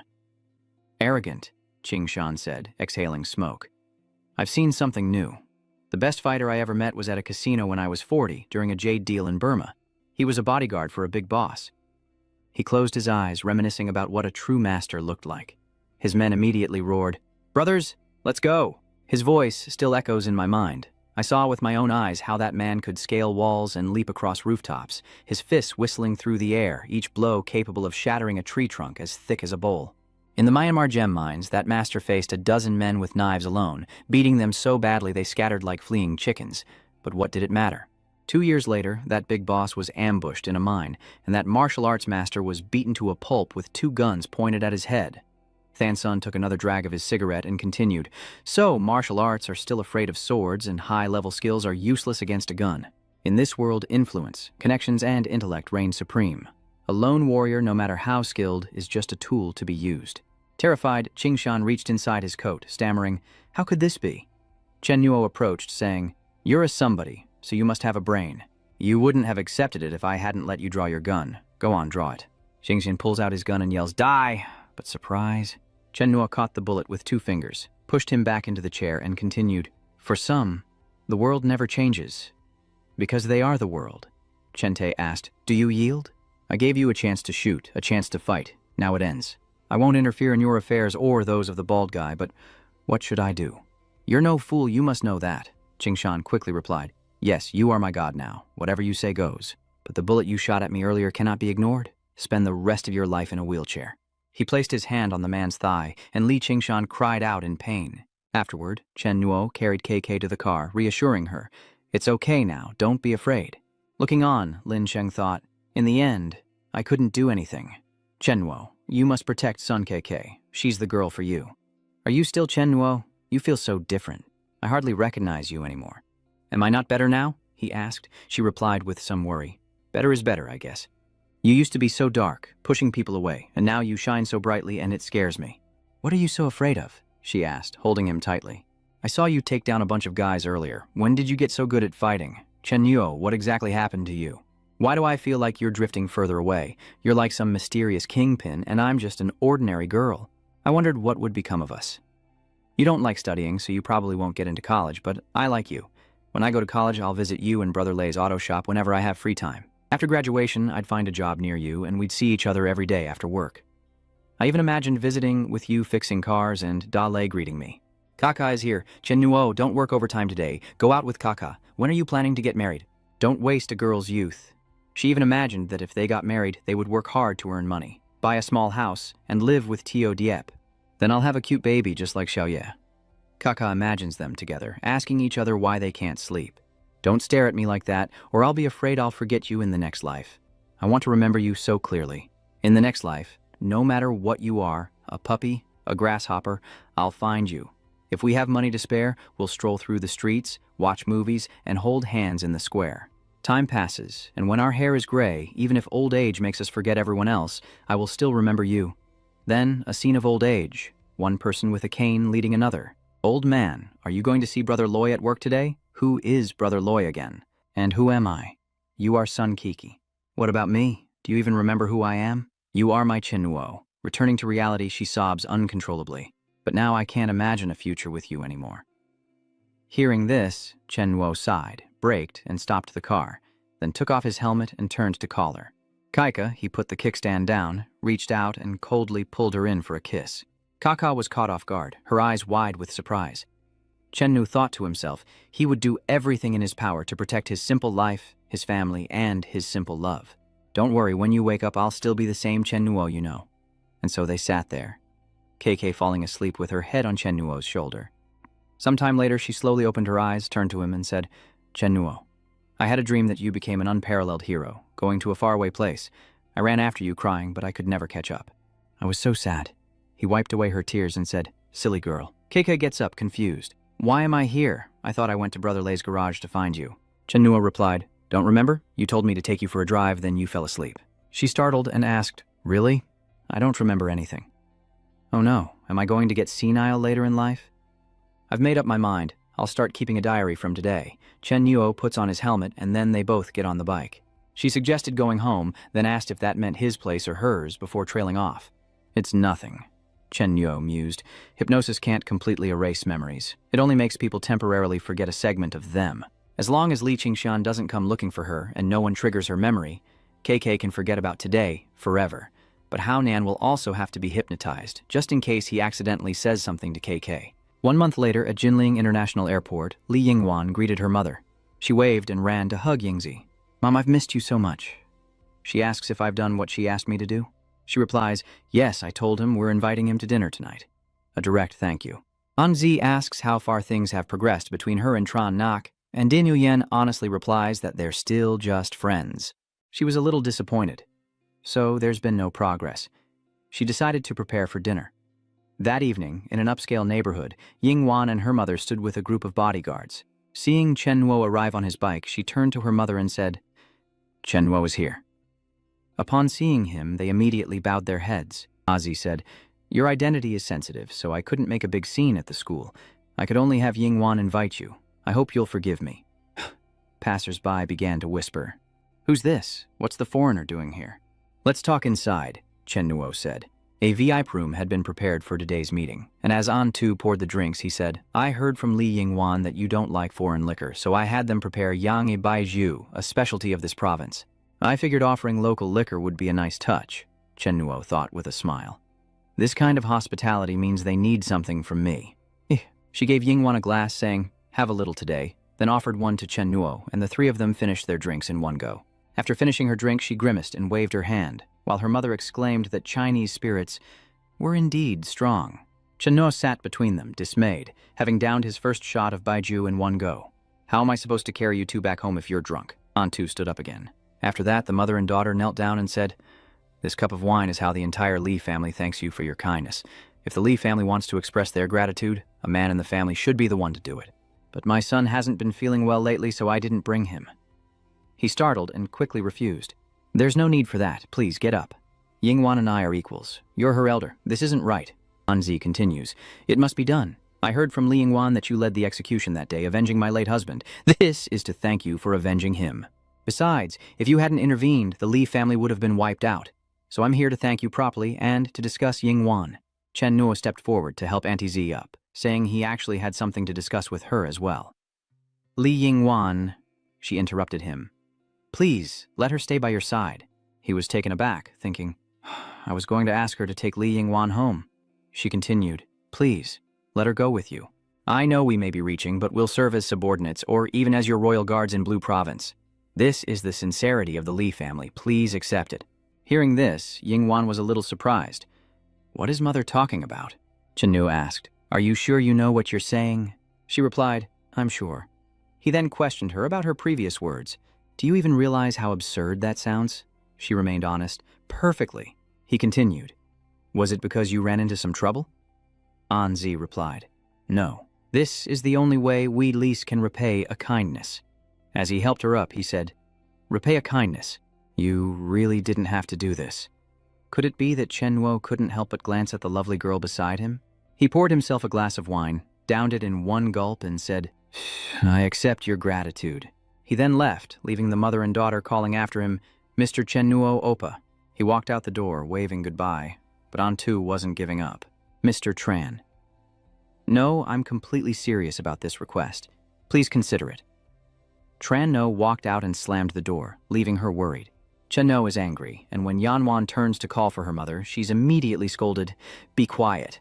The fragile girl immediately burst into tears as Antu reached out saying, don't blame your mother for being cruel. She then embraced her daughter, explaining, right now, our family is like a drifting duckweed. Since your father passed away, it's been too difficult and dangerous for me, a woman, to keep the family business afloat. Your brother is still young. It'll be at least 10 years before he comes of age, and we need support now. If you can't win him over, then come home with me. Mom will find a way to rely on a wealthy family. We don't come from money. Those tycoons are out of your league. At best, you'd be a mistress. Is that what you want? At least this boy cares about me, and I like him too, Yingwan sobbed. But you don't have to offer me up like some commodity. Can't I be with him like a normal girlfriend? Why do you have to talk like I'm some kind of servant? She stroked her daughter's hair. Silly girl. He clearly didn't intend to be with you, and otherwise he wouldn't have left that night without even leaving his name. If you weren't so clever to remember that Chinese logo, we wouldn't have been able to find him. Anzi places a comforting hand on Yingwan's shoulder, reminding her that they must remember him and succeed, no matter the cost to their pride, clinging on for dear life. She concludes, "For your brother, you must." Cut to Dahao Karaoke, a playground for the wealthy, where luxury cars line the entrance and beautiful women surround rich patrons, one seeing a client off. "Boss Yiem, remember to look for me next time," he slurred. "Definitely, and next time bring your sisters too. Waiting alone is boring." The young man felt tense, a deep longing in his heart as he watched the girl greet her client. "Remember what you said, Mr. Niem. Don't forget when you get home." The hostess seemed displeased at being watched by a young man. Lin Sheng got up to use the restroom, thinking to himself that this was, indeed, not the place for him. The hostesses whispered, recognizing him. It was Aunt La's son, and quite the looker. "Do you like him already? You want to take him home after just one look? He's much better than my previous little hounds? What nonsense are you spouting? Look, you're making him blush." A girl named Chia he suddenly interrupts, telling them to stop bullying him. "Look at him. He doesn't even dare look over here," another girl replied. "Xiaohong, it's not like you didn't let Xiao Hu get ahead of you on purpose." Xiao He stepped forward, lifted Lin Sheng's chin, and instructed him. "My filial child, don't run around. Wait obediently in the living room for Latan, and don't go looking around like that. You're too young to be imitating those lecherous old men." After that, they left together. Let's go. Brother Vuong is waiting." He watched them leave, swallowing hard. In the restroom, Xiaohe's figure with her full chest still lingered in Lin Sheng's mind, so he quickly splashed water on his face to sober up. He stepped outside, remembering her name was Yahello, just as his mother called out to him. "You go on ahead. Some others want to rent a room for the night." His mother works overtime cleaning, earning an extra 50 yuan, and will rest in the duty room after finishing up in the morning. He handed his mother the water and told her, "Don't overdo it, Mom. You clean at the farmer's market during the day, and then work here as a cleaner at night. You don't get any rest." She replied, "I'm not tired. You go back to sleep. You have school tomorrow." Stepping out of the restaurant, Lin Sheng sighed. It's good to be rich. Mom said the cheapest private room here costs more than her monthly salary. He sat on the roadside smoking, watching, then stood up, wondering what he was waiting for, as someone shouted, "Why are you running?" "Stop her?" A buzzcut man blocked Tio Ha's path. "I knew you'd try to run. What's wrong? You were so sweet to me in private. I even tipped you twice, and you promised to go out with me tonight. Why did you run off? That's just awful." Xiao He resists, saying, "Brother Wang, my sisters are coming tonight." She hurried back, forgetting to tell you. Next time for sure, okay?" Ignoring her, he snapped, "Spare me the excuses. I booked you for 3 days now, and every time you pull this on me." Xiao He quickly explained, "It's not what you think, Mr. Wang. How about tomorrow? I'll treat you to dinner tomorrow." He grabbed her hand tightly and cursed, "Get the hell out of here. You've stood me up 3 times now. Are you having fun messing with me? If I don't deal with you today, I'll lose all face." Old Hu then grabbed her head and dragged her away, calling her a stinky bitch as Jia. He cried out, Brother Wang, please don't." Just then, a familiar-looking bottle was hurled at his face. Lin Sheng grabbed Xia He's hand, pulling her along as he yelled, "Let's go, damn it!" The lackeys shouted, "Damn it, stop! Stop, after them!" Lin Sheng and Xiao He were surrounded, and Master Ho stepped forward, scolding, "No wonder you kept pushing me away. So you've been raising a little wolf cub, huh? Let's see who dares to interfere with my business." Xiao He then shook off Lin Sheng's hand and scolded, "What are you doing? Do you have a death wish? This doesn't concern you, go away, just go." Then she rushed over to explain, "Boss, he and I have nothing going on. He's just a delivery guy. Please don't hold it against him." All right. How about we go get some late-night food?" He chuckled. "My words don't matter. We'll see what Mr. Wang says. Push Lin Sheng away and tell him to leave." "Are you dead? Why aren't you moving? This has nothing to do with you. Why did you interfere?"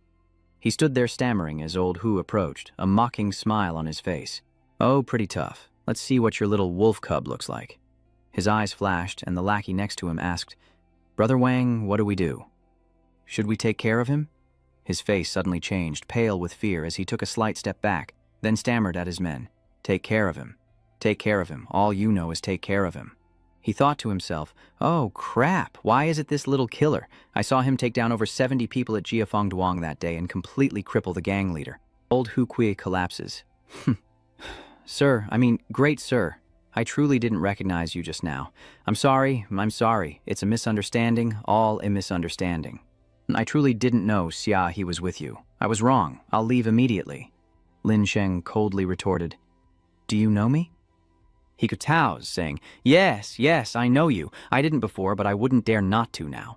"Brother Haonan, you're Brother Haonan, right? I was wrong. I won't dare do it again." He turned and ran, warning his men, "Let's go. Do you want to die?" Lin Sheng, still confused, scratched his head, wondering, what's going on? "Has Haonam's reputation really reached this level?" Shahi asked, "Who exactly are you?" Unable to answer, he blankly thinks, "Who am I anymore?" Thunder suddenly rolls over Jiangning and rain begins to fall as the two ride off on a bicycle. Xiao leans on Lin Sheng's shoulder and says, "Take me home." Elsewhere, someone knocks on a door. Chenu opened the door and Yingwan, seeing her, asked, "It's so late. Did your mother tell you to come?" She nodded, then said, "I wanted to come myself." Chenua pulled Yingwan inside and asked, "You didn't run here in the rain, did you? Where's your driver?" She replied that the driver brought her, but she didn't dare come upstairs, pacing around downstairs for a long time. He took out his things and gave them to Yingwan, saying, "Walking around in the rain. Are you stupid? Go take a bath and change your clothes." After leaving Yingwan and her mother, Chen Nuo ate some instant noodles, regretting the untouched feast, the 2 glasses of wine, and his hasty exit. What the hell was that? After her bath, Yingwan put on Chen Nuo's clothes, the slightly wide collar revealing her alluring chest, the shirt, now a dress. As she steps out, she thinks to herself that her mother's words tonight must have made him look down on her. He eats his noodles and says, "What are you standing there for? Come sit over here." He then hands her an apple and tells her to eat it. Chanua turned to her gently, "Just ignore what your mother said tonight." Yingwan felt a little embarrassed. "But Mom said, if I can't be with you, I have to go back with her." He looked over and replied, "Going back is good. Staying in China isn't a long-term plan for you." Hearing this, Yingwan burst into tears. "Do you not want me by your side? You don't like me, you like that fatso, don't you? Are you trying to get rid of me? My mother said if you don't want me, she'll give me to a tycoon." Chanu patted her head. "How can you cry so ugly at your age?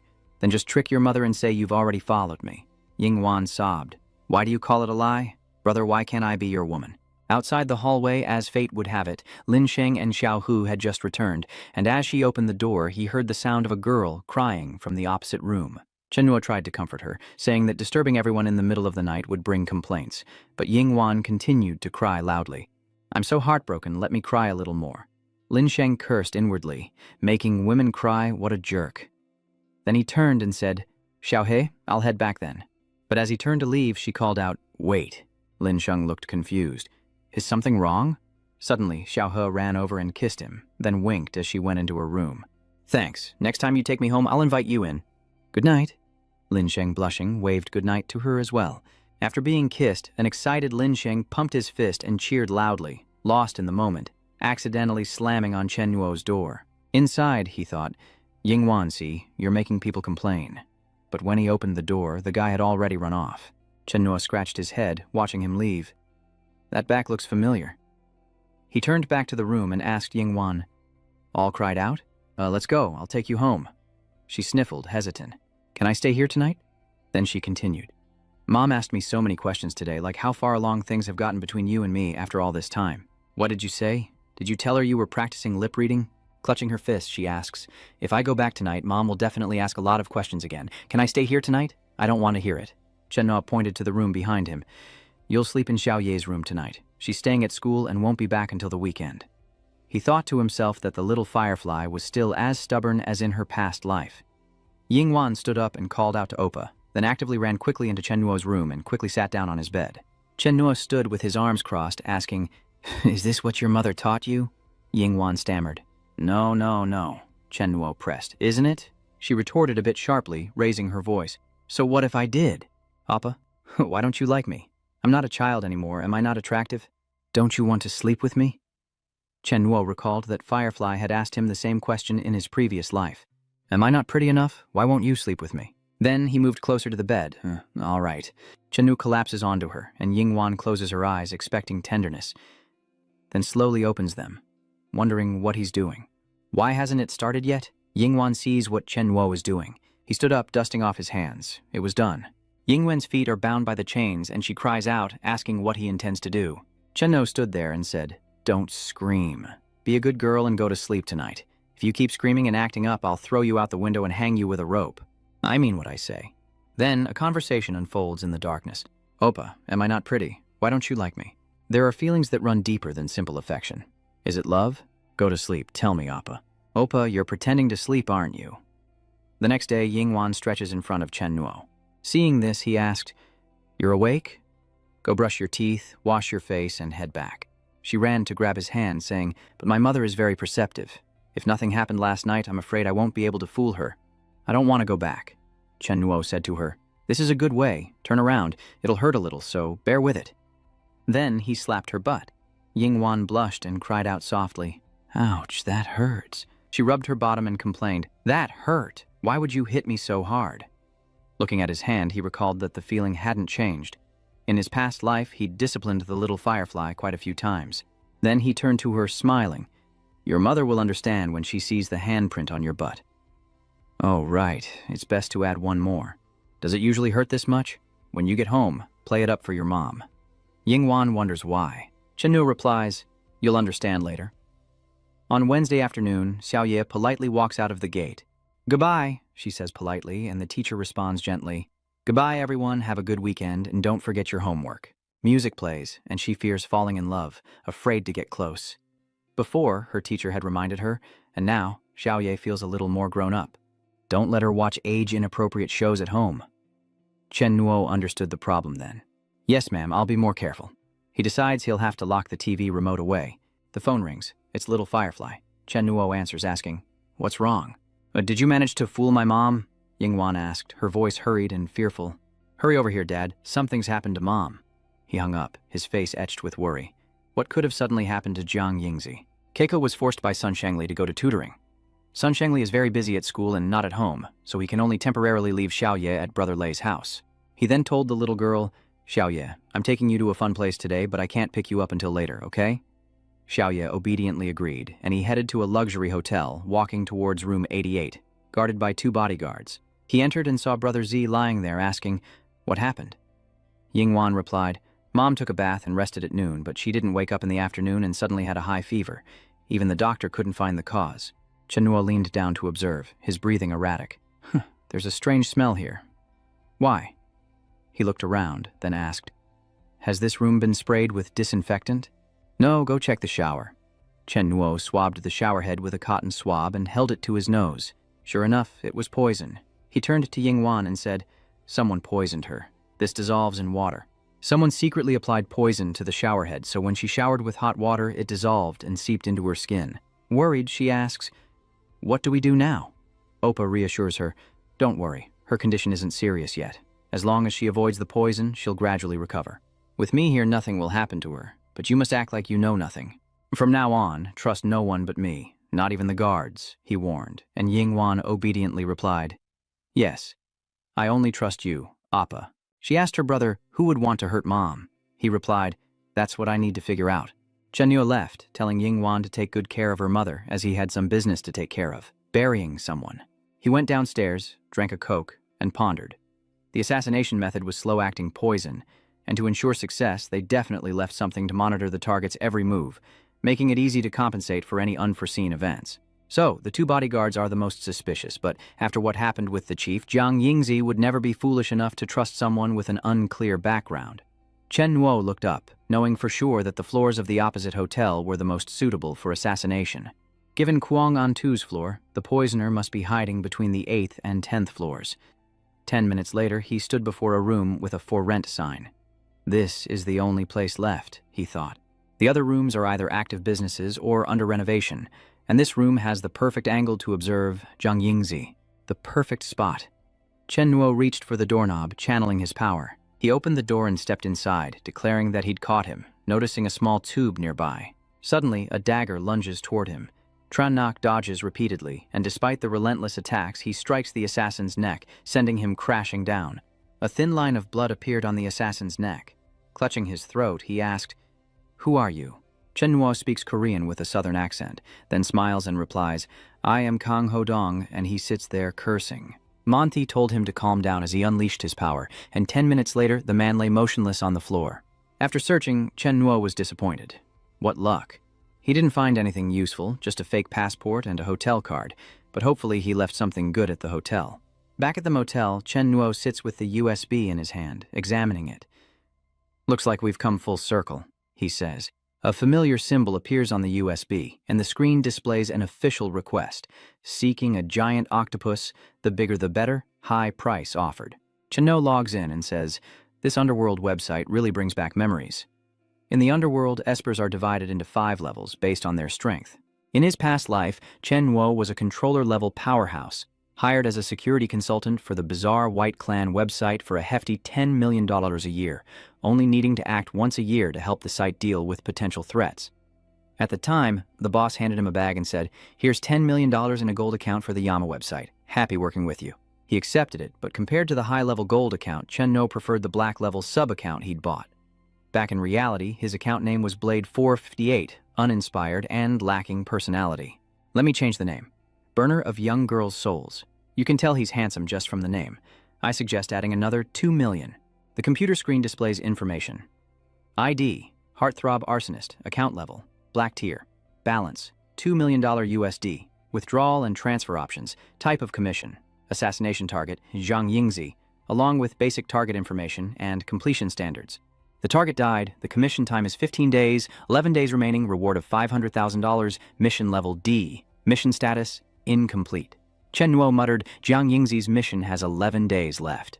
During execution, the mission cannot be entrusted to others. For now, Jiang Yingzi is safe." Chen-no announced, "All right, Underworld citizens, your spam king is back. Beard that can catch big fish posted. Seeking weapons with uranium enriched to 97% U-235. Need over 1 kilo or buying price $500,000 per kilo. Message me privately," says the soul-scorching, sofa-surfing, bearded big fish hunter. Is he crazy? Leviathan's Blade Intelligence says the country of M is preparing to build a new military prison in Watanimo Bay. Does anyone have specific information? Message me privately. I'm open to exchanging intel of equal value. The Heartbreaker is planning a prison break. Young man, don't go down this path of crime. After consulting with Oa-2, a spatial commander-level expert, it seems the Star Queen left her mark on the London Tower, possibly as a challenge to the Knights of the Keen Edge. Will the Knights of the Razor's Edge be the second A-list organization to fall to Her Majesty's achievements? The Arsonist of Young Girls' Hearts. I came uninvited. I'm still in the U.S., fresh off the plane. Is the Star Queen's news even worth listening to? I'm a modern man of virtue, handling a private commission. The scandalous files of a presidential candidate. A compromising video. Not that 90-second clip, but the updated version. The Heartbreaker doesn't quite understand. I have a friend who also wants to see that 1 minute and 30-second video. As he continued to type away, a message appeared on the bulletin board saying that someone had replied to his comment. Chen-no realizes it's a gold-tier big shot, and an old nemesis at that. He continues typing, "Soul Destroyer, no one invited me. I came on my own. Just got off the plane, still in the States. Why bother with news from that old hag, Star Queen? Space Queen, who the hell are you calling old? Heartthrob. I call people old when they are. Space Queen, are you sick? Soul Burner, are you on something? Star Queen, I'll kill you, you soul burner. Come on, bite me, you old hag. You're just the type to keyboard warrior and laugh about it. Starry Sky Queen, just you wait.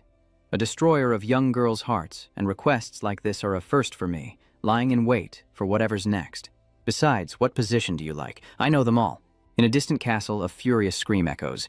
"Is that you, Star Queen?" Lu Gigi fired her gun wildly and screamed. "I want to tear you to pieces." A little girl ran up to her teacher and asked, "Why are you so angry?" "Some trash offended me on that damn white oddity web, but I can't find him because of the web's security protocols," Gigi replied, as a little girl named Yu Ye Tang, the cow, drank her milk and spoke. "It's simple. Let me explain. In Chen Yuo's class, as everyone knows, the internet is a multi-layered structure divided into the surface web and the deep web. The dark web is often seen as a collection of deep web pages, and the most mysterious of them all is the Kraken, which requires a custom USB to log in. The USB's color indicates the user's level, black, silver, or gold.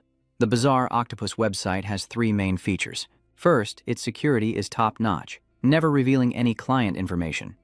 Gigi calls the dark web the bizarre octopus, saying, "I'm offering 10 million, plus I'll personally catch a giant octopus. I want the arsonist's information immediately." The other side replied, "Don't try to play me with the rules. It's not allowed." Secondly, they're powerful, with a strong network of technicians and highly paid security consultants. The website is impenetrable. Plus, they want to hire you as a security consultant. Chen-no said, "They want to kill 2 birds with 1 stone, eliminate a threat and gain a new asset." Third, their aesthetic sense. The web interface hasn't changed in 10 years, and the operators are obsessed with octopuses. The official commission, seeking to purchase giant octopuses, the bigger the better, at a high price. We need to reconsider pinning missions to the login interface in the future. Because of this, espers prefer to keep their money in accounts on this site, as it's safer than any bank. It's a shame we can't hack it. Don't be discouraged, boss. We give you all the money we earn. In his past life, on December 23, 2021, in a small town on the west coast of Maple Leaf Country, a white-haired girl in a red dress sat listening to his last words over the phone. Everyone, be well. See you in the next life. All right, she sighed. We're in the middle of a mission, never mind. Holding the phone, her eyes filled with sorrow. So he's dead? Still calling me Cowhead? I really hate that name. This is Oxhead at 20 years old. As she grinds ink, she says, someone like you creates so much karma, then hides here to paint, hoping to lay down the blade and become a Buddha? This world isn't that easy. Of course, I'm not trying to be a righteous messenger. Someone paid me to take your life. I took this little $1 million job myself. Name your price, just don't kill me, the man pleaded on his knees. She coldly picked up her pen and wrote, You have money. Billions you stole from domestic fraud rings. If I weren't the emperor today, perhaps tens of millions could have saved your life. Her eyes were sharp, but not with me. She scribbled a few words on the paper and said, If the king of hell wants you dead, I'm here to collect your soul. Then, pointing the gun at him, remember me on your way to the Yellow Springs. I am the king of hell's soul collector. Leaving the body behind, she sped off in her car. The small car raced along the coastal highway, music blasting, followed by a notification on her phone. Oxhead is offline. She looked at her phone and said, If you have Qingshan in your heart, why go with someone to see the cherry blossoms? With Qingshan gone, what is there to miss? Then, the car plunged straight into the sea, slowly sinking with the voices of memories. Just call me Nightong, or even Bullhead. It's all the same to me. No need, no one needs me. How could a minion of King Yama be without an ox head? Then who is Mahu? He plans to return to this life when he finds someone suitable. Meanwhile, Yedang sits at his computer, typing away. Tet stands beside him, grinning. You truly are the smartest student. A pyromaniac seeks to buy nude photos of the old Space Queen for 10,000 USD. If you have it, DM CLV. Kamdung Sita Truktho is fire. Go eat something better. Can I say that I want to see it too? Princess Ironshell always felt that you liked Her Majesty the Queen. So I mock dish. And my friend Cap Bai, I want to see it too. Aki, fall in love, fall in love, fall in love. Helen, you're so cute, you must be a girl. The Heartbreaker just stole an article. The perfect clue. How windy. I have a photo of the Space Queen. But 10,000 USD isn't enough. If you're serious, we can talk. The Heartbreaker calls me an idiot. How could I leak the Star Queen's private photos? Your fishing skills are terrible, you old soul snatcher. Blocked, no thanks. Is 5N an enemy of the Star Queen? I don't like that woman either. I have a plan. If you want to chat, arsonist of young girls' hearts, go back and practice your fishing skills. I'm blocking you. Yetang said he used 2 fake accounts to obviously bait him, implying his scamming skills were low, easy to spot and deal with, to lower his guard.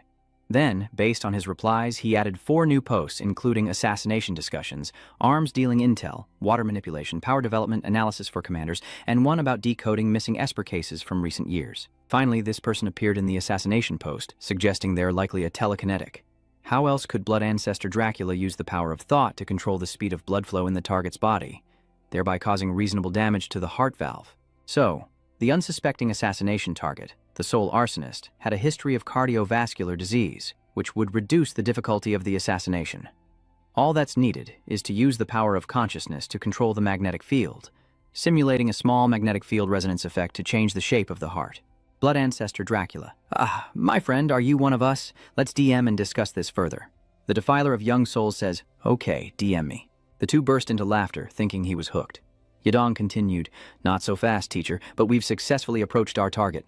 Jaiji clenches her fist, plotting to trick him into revealing his personal information so she can find him and break his neck, replying, Yes, but everyone on the web hides their identity and is very cautious. It will take time to trick him into revealing real-world information. I don't know if I'm too smart or he's too stupid.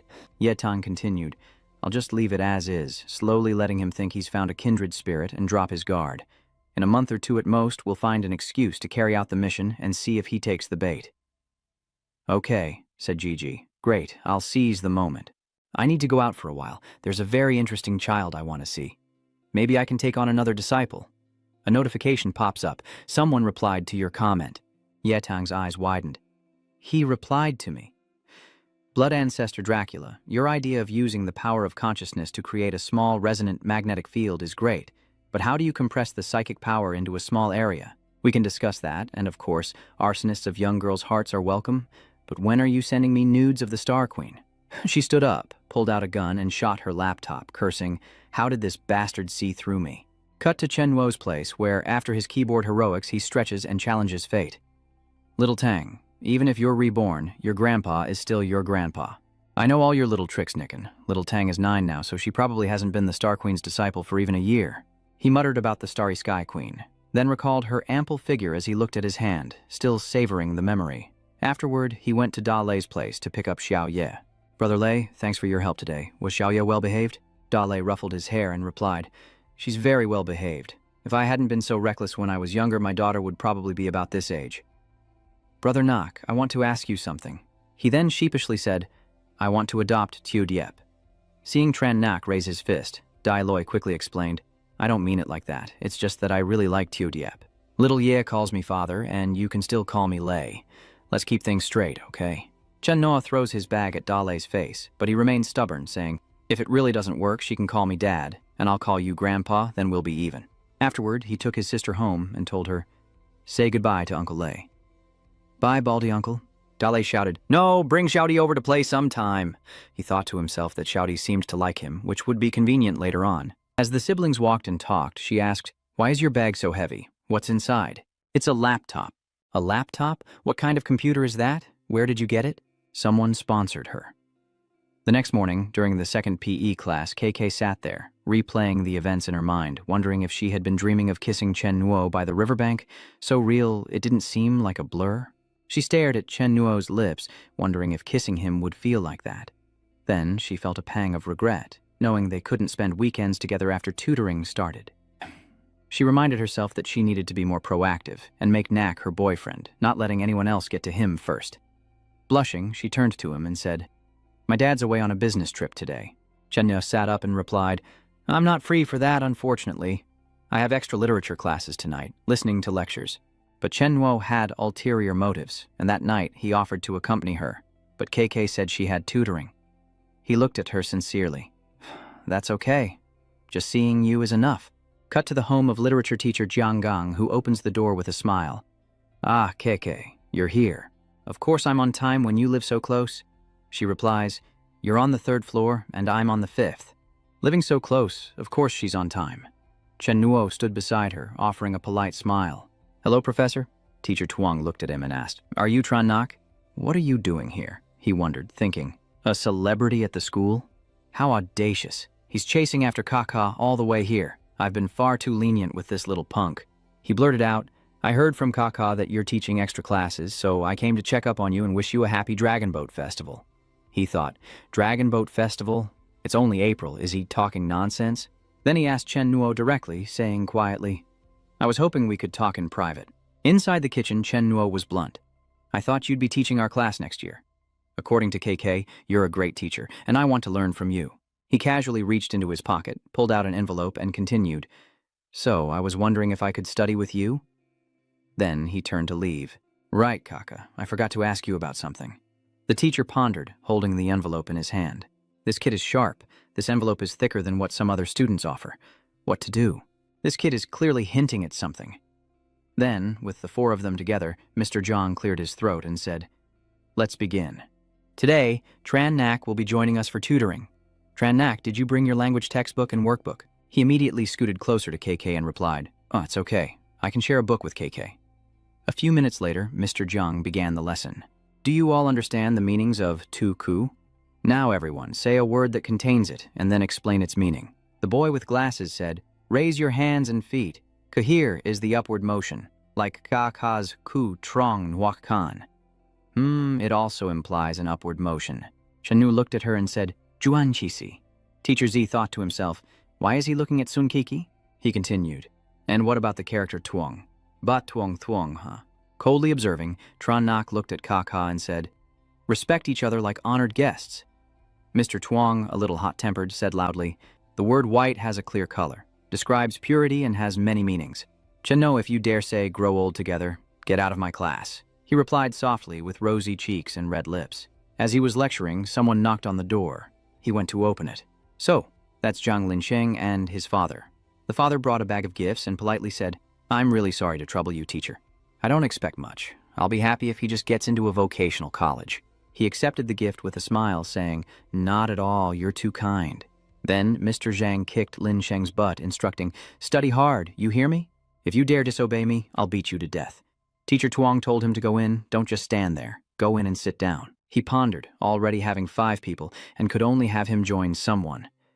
Lin Sheng worried, "Oh crap, I'm stuck being classmates with this jerk." But Chen No felt the opposite. "Hao Nan Ge, you're my lucky star."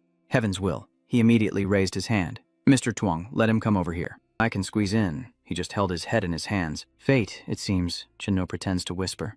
"Haonan, are you here for tutoring too? Haonan, have you eaten yet?" "Brother Haonan," this sentence is explaining a noun. "Brother Haonan, teach me to draw Dufu as a rapper." In his mind, he's cursing a blue streak. Get lost, get lost, get lost.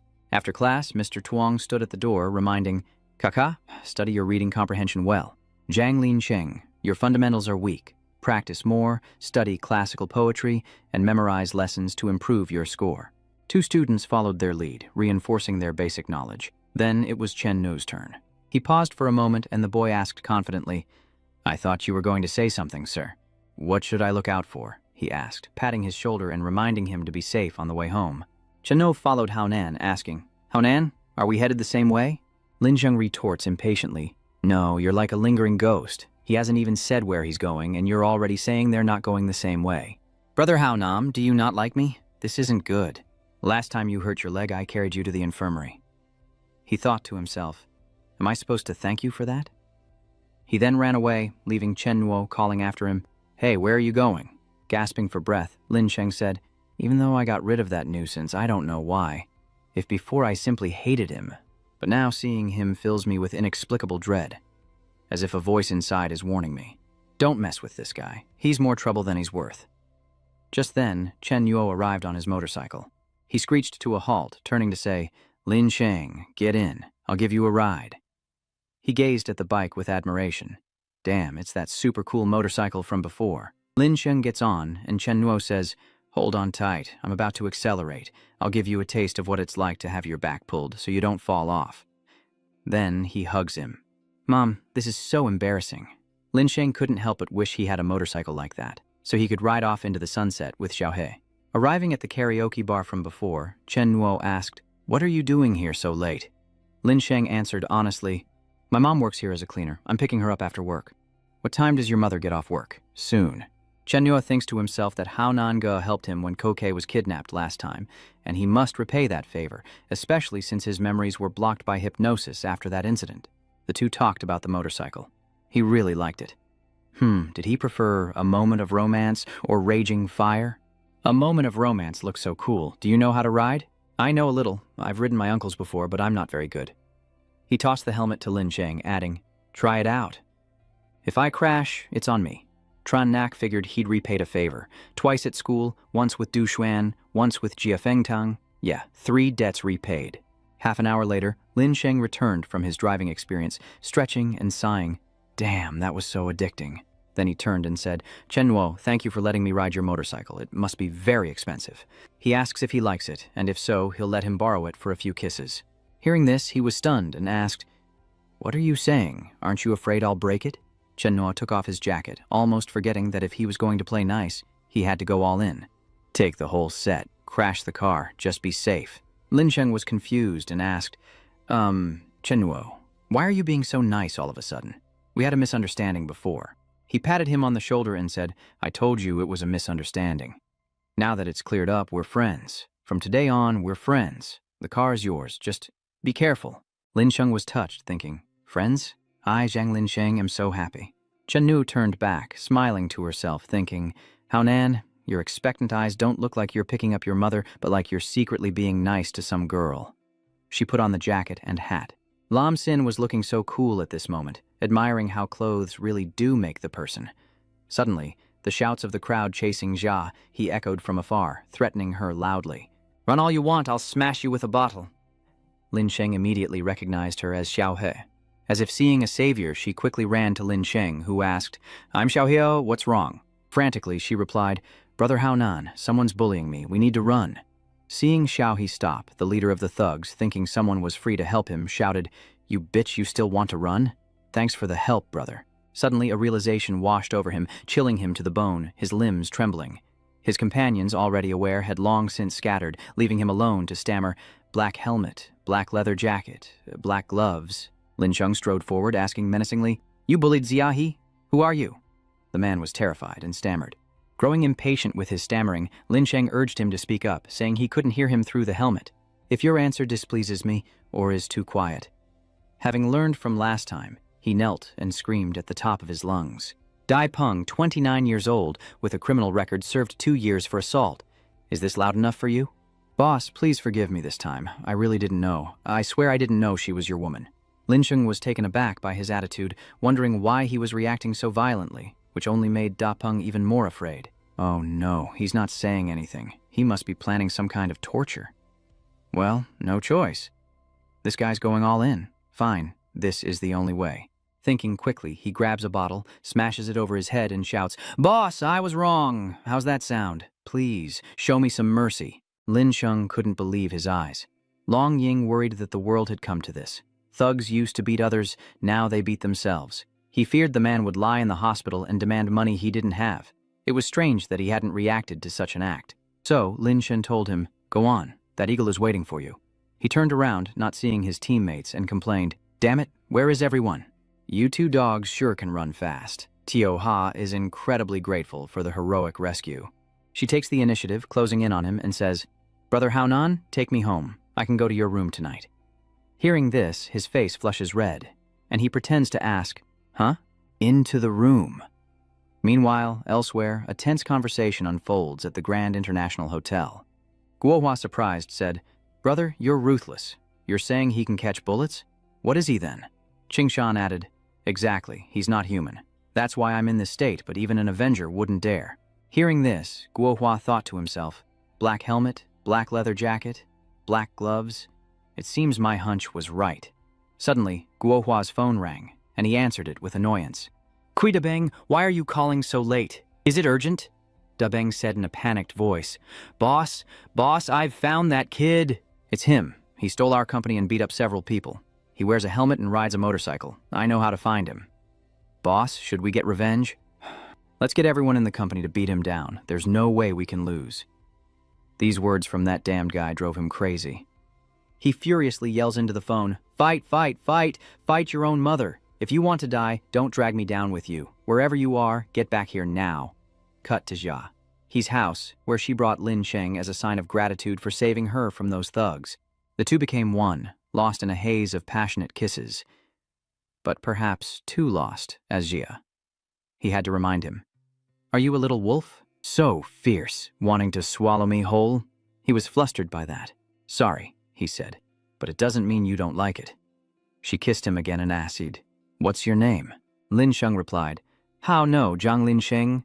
Xiaohe introduced herself as well. "My name is Ku Xiaoling, but I prefer to be called Xiaohe. It sounds cleaner and fresher." "You're so powerful. You're the one who scared Wang Ge away last time?" And now Sui Da Ping, who works for Xiao Guohua and has considerable influence, just like Wang Ge, who was even more formidable. He works for Li Qingshan. Do you know Li Qingshan? That Jiafeng Tang guy, also known as Master Tang Li. Hearing this, Lin Sheng was startled, his mind racing. Something about today didn't feel right. Li Qingshan, Jiafeng Tang, leader Li. Even his attitude made Xiaohe wonder what was wrong, and she asked, "Hey, what are you doing?" In his mind, Tu Duong recalls Than San saying, "In 20 years, I've never been played like this. All I want is one of Loi Daochok's arms in exchange for the girl. You agreed, and the money is yours. Bring me the arm in 3 days, and I'll return her." Even the time he met the motorcyclist in the black helmet and spoke to him. "What are you implying? How could you recognize me?" "Even if you turned to ash, I'd still recognize you. During that incident, Chen Nuo deceived you and erased your memories. Trust me, you'll sleep for a while, and when you wake up, you won't remember anything. Everything has now returned to your subconscious." Caught off guard, Lin Sheng leaves Xiaohe behind and runs off, screaming as he goes. He remembered everything. Xiaohang dazedly called out after him, "What's wrong? Where have you been?" But she received no answer. 2 days passed, and Jia. He stood alone in front of the Emperor KTV, murmuring Xiaohang's name. Lin Sheng appears, and seeing him approach, He can't hold back her tears. He quickly asks, "What's wrong?" He immediately embraced him, lamenting, "Where have you been these past 2 days? I was so scared I couldn't find you. I had no one to talk to."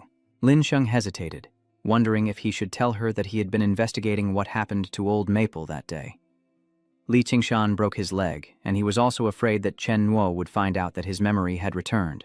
He worried about what kind of person this new friend was, but ultimately decided not to tell her. Lin Sheng hugged Xiaohe tightly and whispered in her ear, "I remember you, Xiaohe, my best sister. She's gone. I'm going to see her family. Will you come with me?" And so, the two went to the hospital together. As they walked, Lin Sheng explained that Xiaohong's father was a gambling addict, and her mother suffered from kidney disease, spending every year in the hospital for dialysis. She had no choice but to work at a KTV, but the money still wasn't enough, so she had to borrow money from those bloodsuckers. He had told her before that the money had to be paid, but what could she do? In the end, she didn't have enough, and they went to the place where she worked, driving a living person to their death. Soon, they arrived at the hospital room, and upon seeing the woman lying in bed, Shahi lamented, "How pitiful.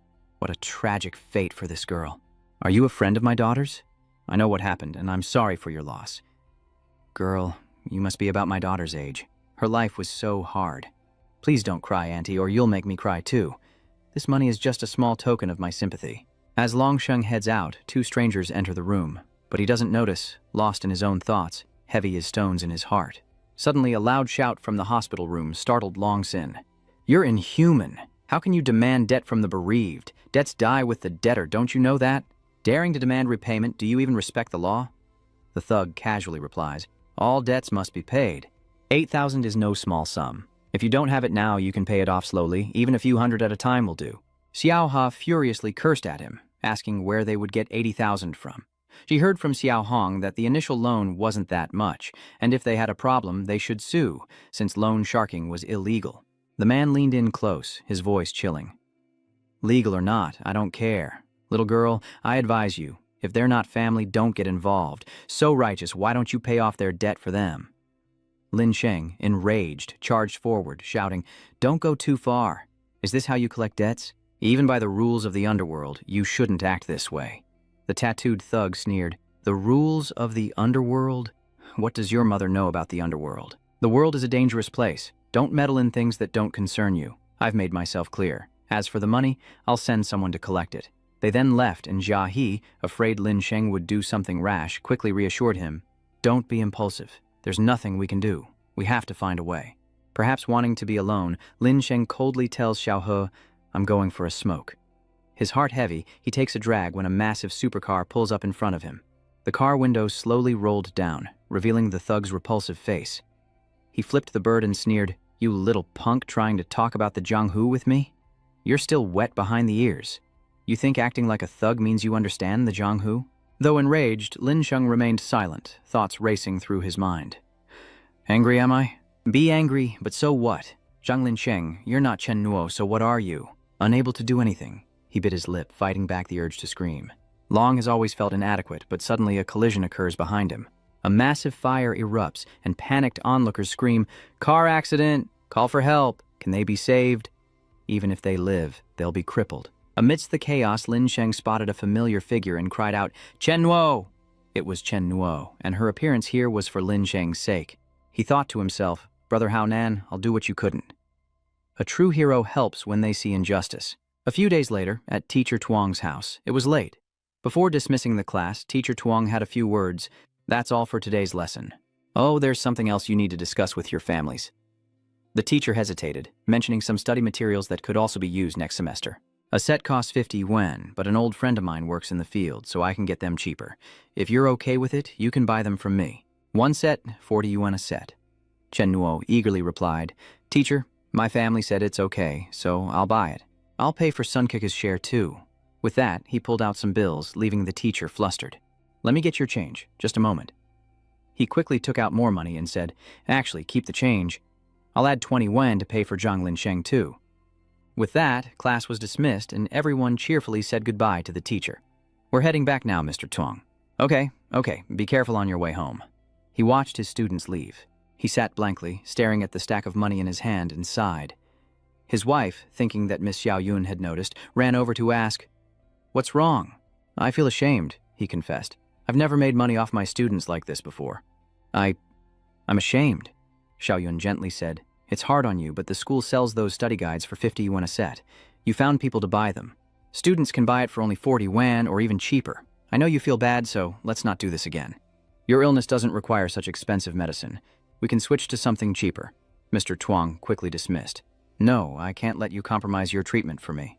He's really trying to make a business out of us. The girl next to him chimed in. Their class has 60 people and he's selling a set of materials to each of them. How much do you think Mr. Tuang is making?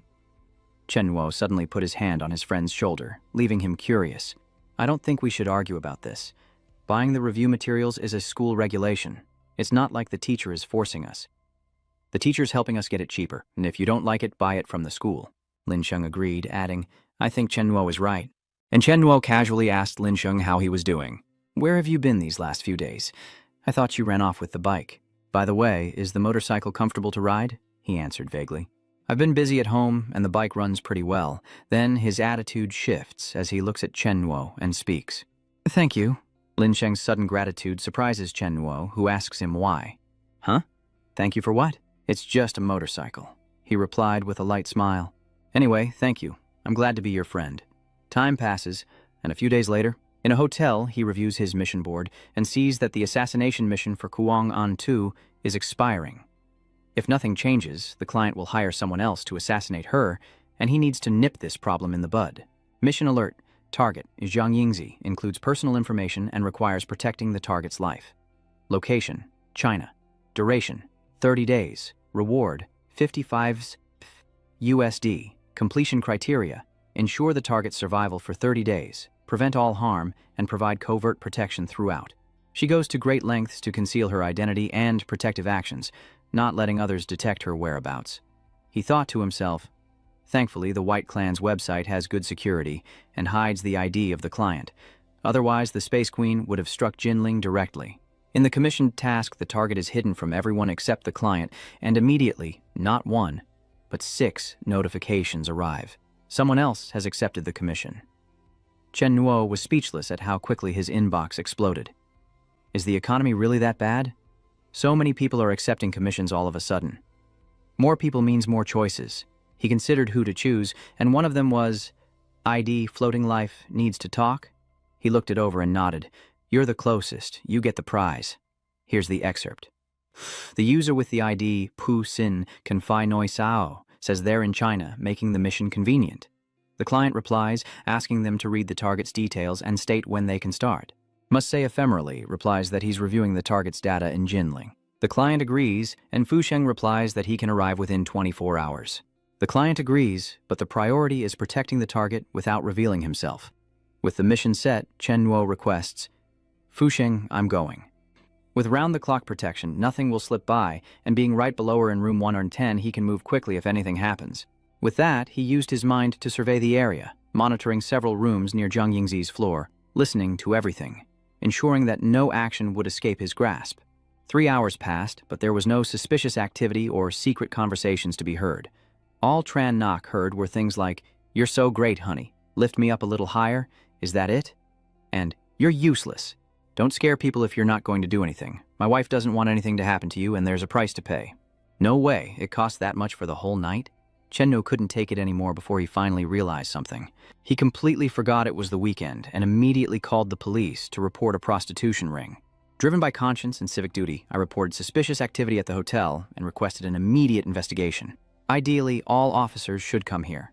In mere moments, the police arrived, causing a commotion at the hotel, demanding IDs just to inspect the rooms. Damn it, remember, we're supposed to be boyfriend and girlfriend. Quick, hide under the bed. This is my first mistake. Stop, don't run. This scene made Chen Nuo overjoyed. The world was finally at peace. The next morning, he suddenly felt anxious, thinking, I was still careless. Last night was a truce, but tonight the trolls declare war. Suddenly, there was a knock at the door, and when Chen Nuo curiously went to see who it was, a long-haired girl in a purple nightgown was standing there. Seeing him, Yingwan said with a smile, Appa, I brought you breakfast.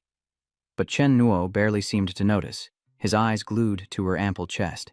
Seeing his dazed expression, Yingwan asks, Appa, do you have dark circles? Couldn't you sleep last night? At this moment, Ziyang was unusually excited, thinking, Maybe there's still time for a little fun? Seeing him like this, the girl understood and was secretly thrilled. With that hungry look in his eyes, is this finally happening? But then, Chen Nuo just grabbed the plate of cakes and slammed the door shut, leaving her standing outside in a daze. "Oh, father, what's wrong?" he sighs in frustration. Oh, those first 3 years were filled with youthful passion and recklessness. Suddenly, a message arrives. Could it be from Fusheng? The message said he'd arrived and everything was normal. Meanwhile, at Westminster Abbey in London, a teacher asked with surprise, "So, you've decided to drop out?" Nivu answers frankly. "Yes, sir. I don't want to stay in school if I can't pursue my life's purpose." The teacher sighed. "And you've only just recovered. I thought you'd come back to finish your studies."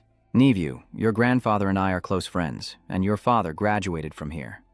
I truly didn't want to see a student from your family drop out, but you remained firm in your decision.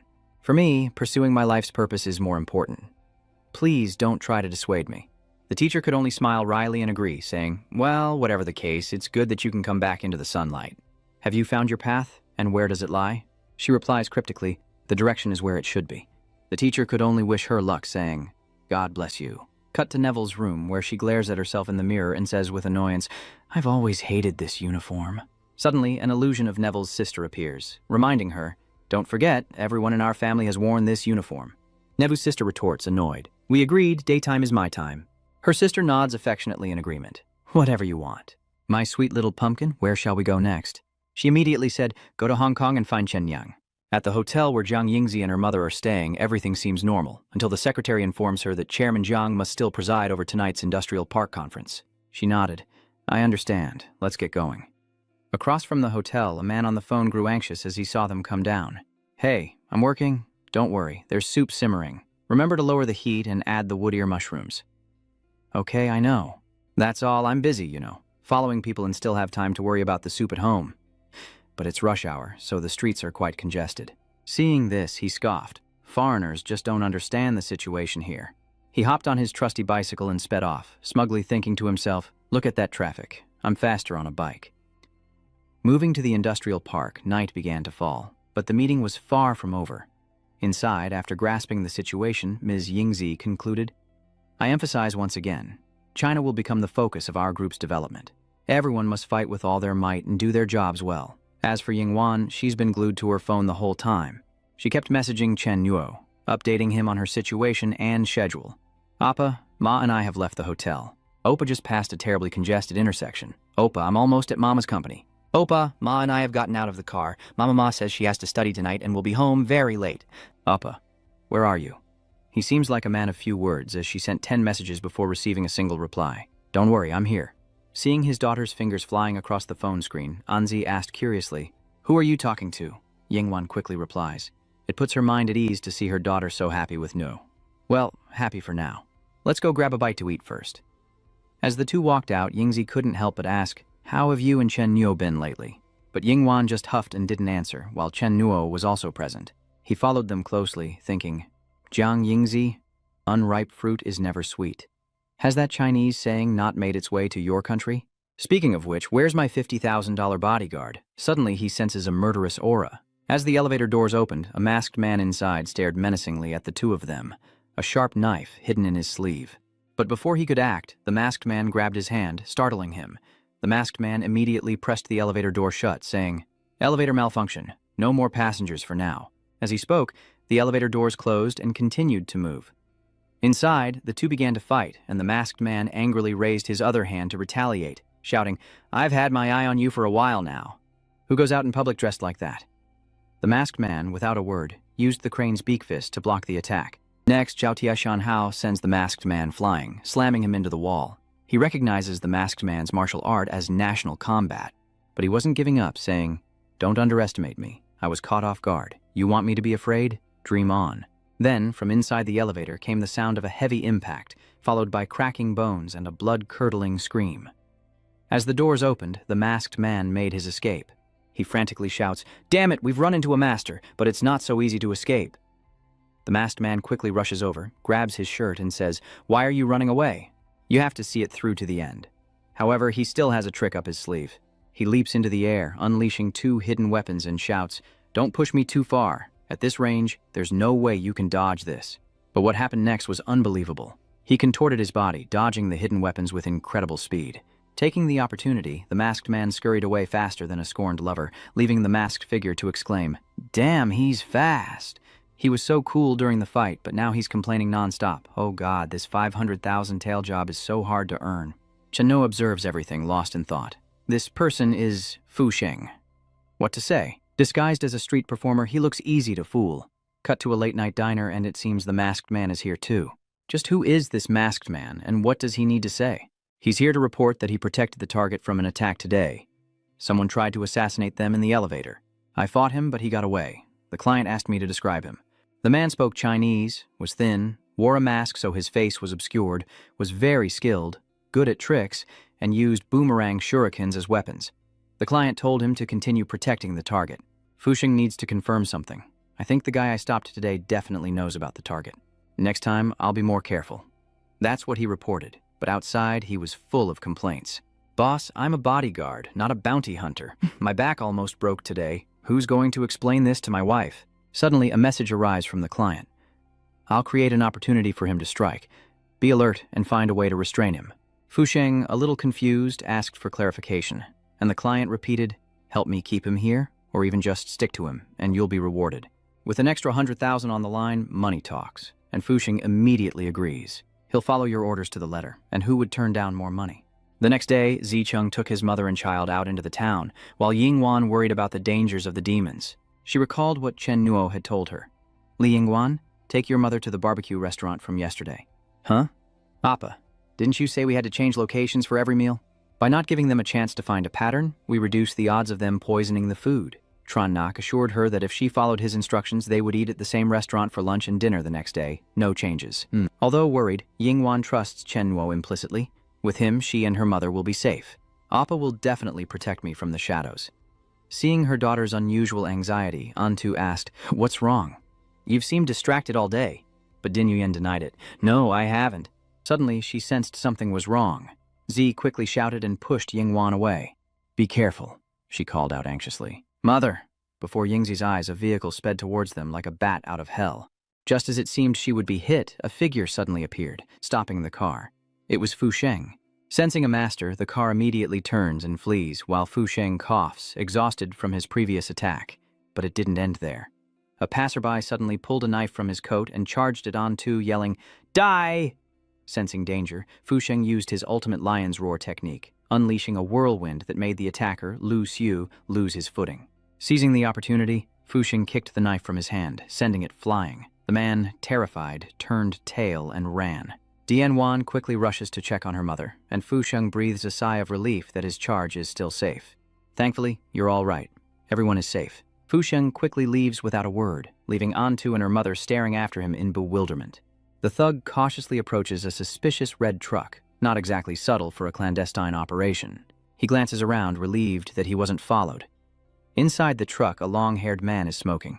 No sooner had he gotten in than he complained, "This is too hot, let's get out of here." Without a word, the driver hits the gas, and the man asks if they failed. The short-haired man replied, annoyed, "Yeah, but the third guy isn't in the van anymore. He must have jumped out and is lying in wait somewhere." He sighed, saying they could only wait for news from their leader, unaware they were being followed. A short while later, they arrived at Kim Tuong Auto Repair Shop, where a familiar motorcycle seemed to be lurking outside the gate. Two thugs are sitting and smoking when they're startled by something. It's the one they call Old Third. The two men were overjoyed to see him. Third brother was back, and so soon. But Lao Tam doesn't look too happy. Another failure. After Nikov fell, the target was whisked away in a private car, and I had no chance to strike. Looks like they have some powerful backup. Yesterday, our fourth brother was injured, so this job is going to cost extra. The long-haired man agreed, saying they should contact the client and demand appropriate compensation for risking their lives. The short-haired one suggested they check on their injured comrade and change his bandages. Inside, a figure lies in bed, completely covered by blankets. The third brother approaches and says, "Fourth brother, we failed again today. Damn it, I should have listened to you." Their men are too tough. He barely finished his sentence when a surge of electricity coursed through him, sending him reeling. The man falls to the ground, foaming at the mouth, as the figure in the bed reveals himself to be Chen Nuo, holding the stun gun. He examines the weapon and remarks, "This thing works pretty well." The two men panicked, shouting, "Who are you? Where's number 4? "What did you do with our fourth brother?" Chen Nuo calmly replied, "He's under the bed. I'm just here to ask you one question. The short-haired one stubbornly retorted, "You'll never get us to reveal our client." But he simply smiled and replied, "Rules be damned. Who asked you about that? I want to know what level your weird octopus web account is, and how much money is in it." Hearing this, the two mercenaries drew their weapons and charged at Chen Nuo. The short-haired thug lunges, but Chen Nuo simply blocks with the stun gun, sending a surge of electricity through the attacker's knife. As expected, he was electrocuted. Chen Nuo scoffed, "Idiots. Don't you know metal conducts electricity?" With his comrades defeated, the remaining thug grew wary, noticing the metal on his own hands. This one seemed a bit smarter. He throws his longsword aside and rushes in unarmed, saying, "It was a mistake to think this one was smart." Chen Nuo meets his fist with the electric baton, and he's immediately shocked. He enthusiastically explained, "You're already conducting electricity. Not to mention this baby of mine has a special ability to clamp down on sphincters." After taking down all three, he approached the long-haired guy and asked again, "You're the boss. Who's the client?" He still refused to talk. The leader stammered, "We don't know, we really don't. Since you know about the website, you're definitely not an outsider. The client's identity is protected. How could we possibly know?" The second-in-command lying nearby chimed in, "Boss, don't be afraid anymore. This guy doesn't want us to live." The leader knew all too well that in a head-on fight, they wouldn't stand a chance. And he suspected they had something they wanted to say. "Since you're going after the client anyway, do us a favor. When you take him down, stab him a few extra times for us four brothers." Chen Nuo was stunned and asked why. The boss cried out, "This is a scam. They didn't say anything about a master like you guarding the place. If we knew, we wouldn't have come to die, but you heard their last wishes and agreed to help anyway." "All right, I'll help you. I won't use the stun baton. I'll make this quick. Now over to Fu Sheng. He doesn't seem to be doing so well after unleashing those powerful moves. He's been coughing nonstop." He unlocked the door, thinking, I'm out. Making money isn't easy. I almost risked my life. I never thought I'd be recuperating in the safe room." Fu Sheng immediately called someone to report in. "Hello, I'm okay. Just wanted to let you know I'm safe. Everything's fine today, huh? Braised pork with chestnuts? Oh, I'm not even home. Why would you make that?"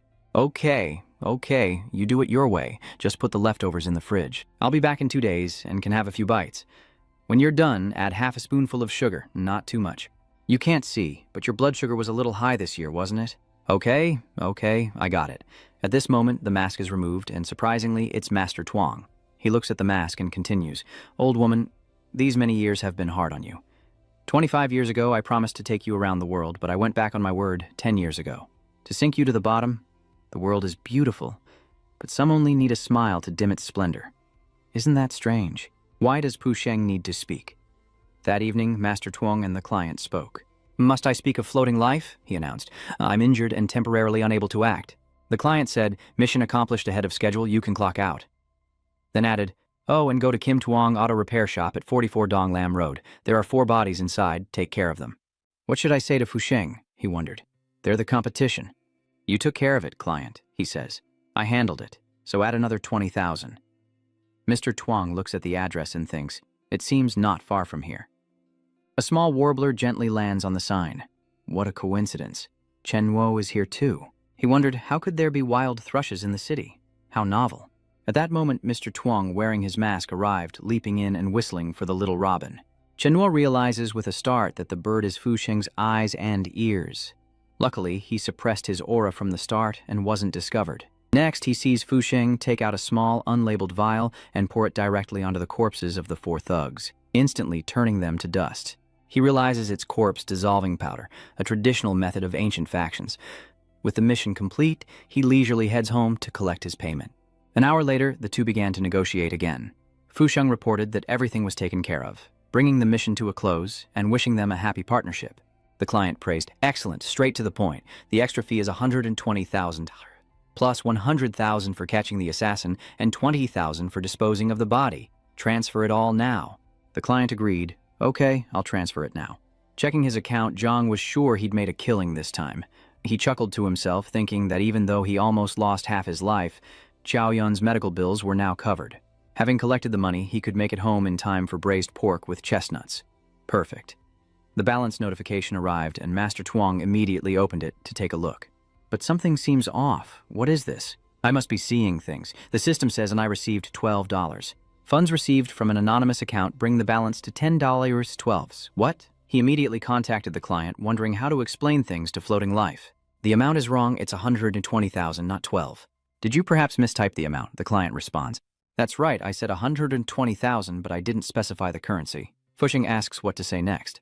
Well, it's not exactly 12 yuan either, the client explains. 120,000 dong to USD is almost 12 wen, which I've rounded up for you. Why are you so angry, Floating Life? You have no integrity at all. The system reports the message failed to send. The user does not exist. Master Jiang is furious and immediately lashes out. Shameless, shameless, shameless. Why don't you just say it's Zimbabwean dollars? The system notifies him that his account has received $500,000 USD from the system, bringing his account balance to $510,012 USD, at which point he breathes a sigh of relief. Thankful that the mission reward was held by the system. Otherwise, that bastard would have swindled him out of 120,000. The next day, Tron Nok sat pensively in front of his laptop with Tiu Diep beside him, lamenting that he thought the four of them would have 4 USB drives, but alas, there was only one. He plugged the USB into his laptop to examine it, then marveled. The heavenly balanced Ding ID truly lived up to the reputation of the 4 repair shop brothers. The account balance was 880,000 JUSD. This time, he hadn't lost out. He had to pay Fusheng 550,000, but he got back 880,000, some easy money. A message log between Tian Gending and the client caught Chen Nuo's attention. Tian Gending claimed the mission was difficult, the target was heavily guarded, and the difficulty was higher than expected, requiring more money, but the client refused, citing a violation of the rules. Sensing trouble, 1,000-pound Top tried to back out, saying, "Then find someone else." But the client replied, "Are you sure you can't do it?" Tian Gending insisted that money in hand guaranteed success, but the client refused to pay more, saying, "The mission is already out, the price can't be changed, I'll pay you directly after you complete it." Tian Gending refused, saying, "Do you think I'm an idiot? What if you don't acknowledge it afterward? Pay half up front." After reading this, he stroked his chin and thought, "No, I can make even more." Tron Nok stretched contentedly, his heart filled with joy. So many sugar daddies. This weird web novel is a real cash cow. Or maybe I should just put a hit out on myself and kill anyone who comes after me. 2 birds, 1 stone. Then he turned to Xiaoye and said, "Let's get ready to go. Uncle Sun said today is a holiday and he wants us to have dinner at his house." The girl happily obliged, and even though Chen Nuo was going to someone's house for a free meal, he didn't go empty-handed.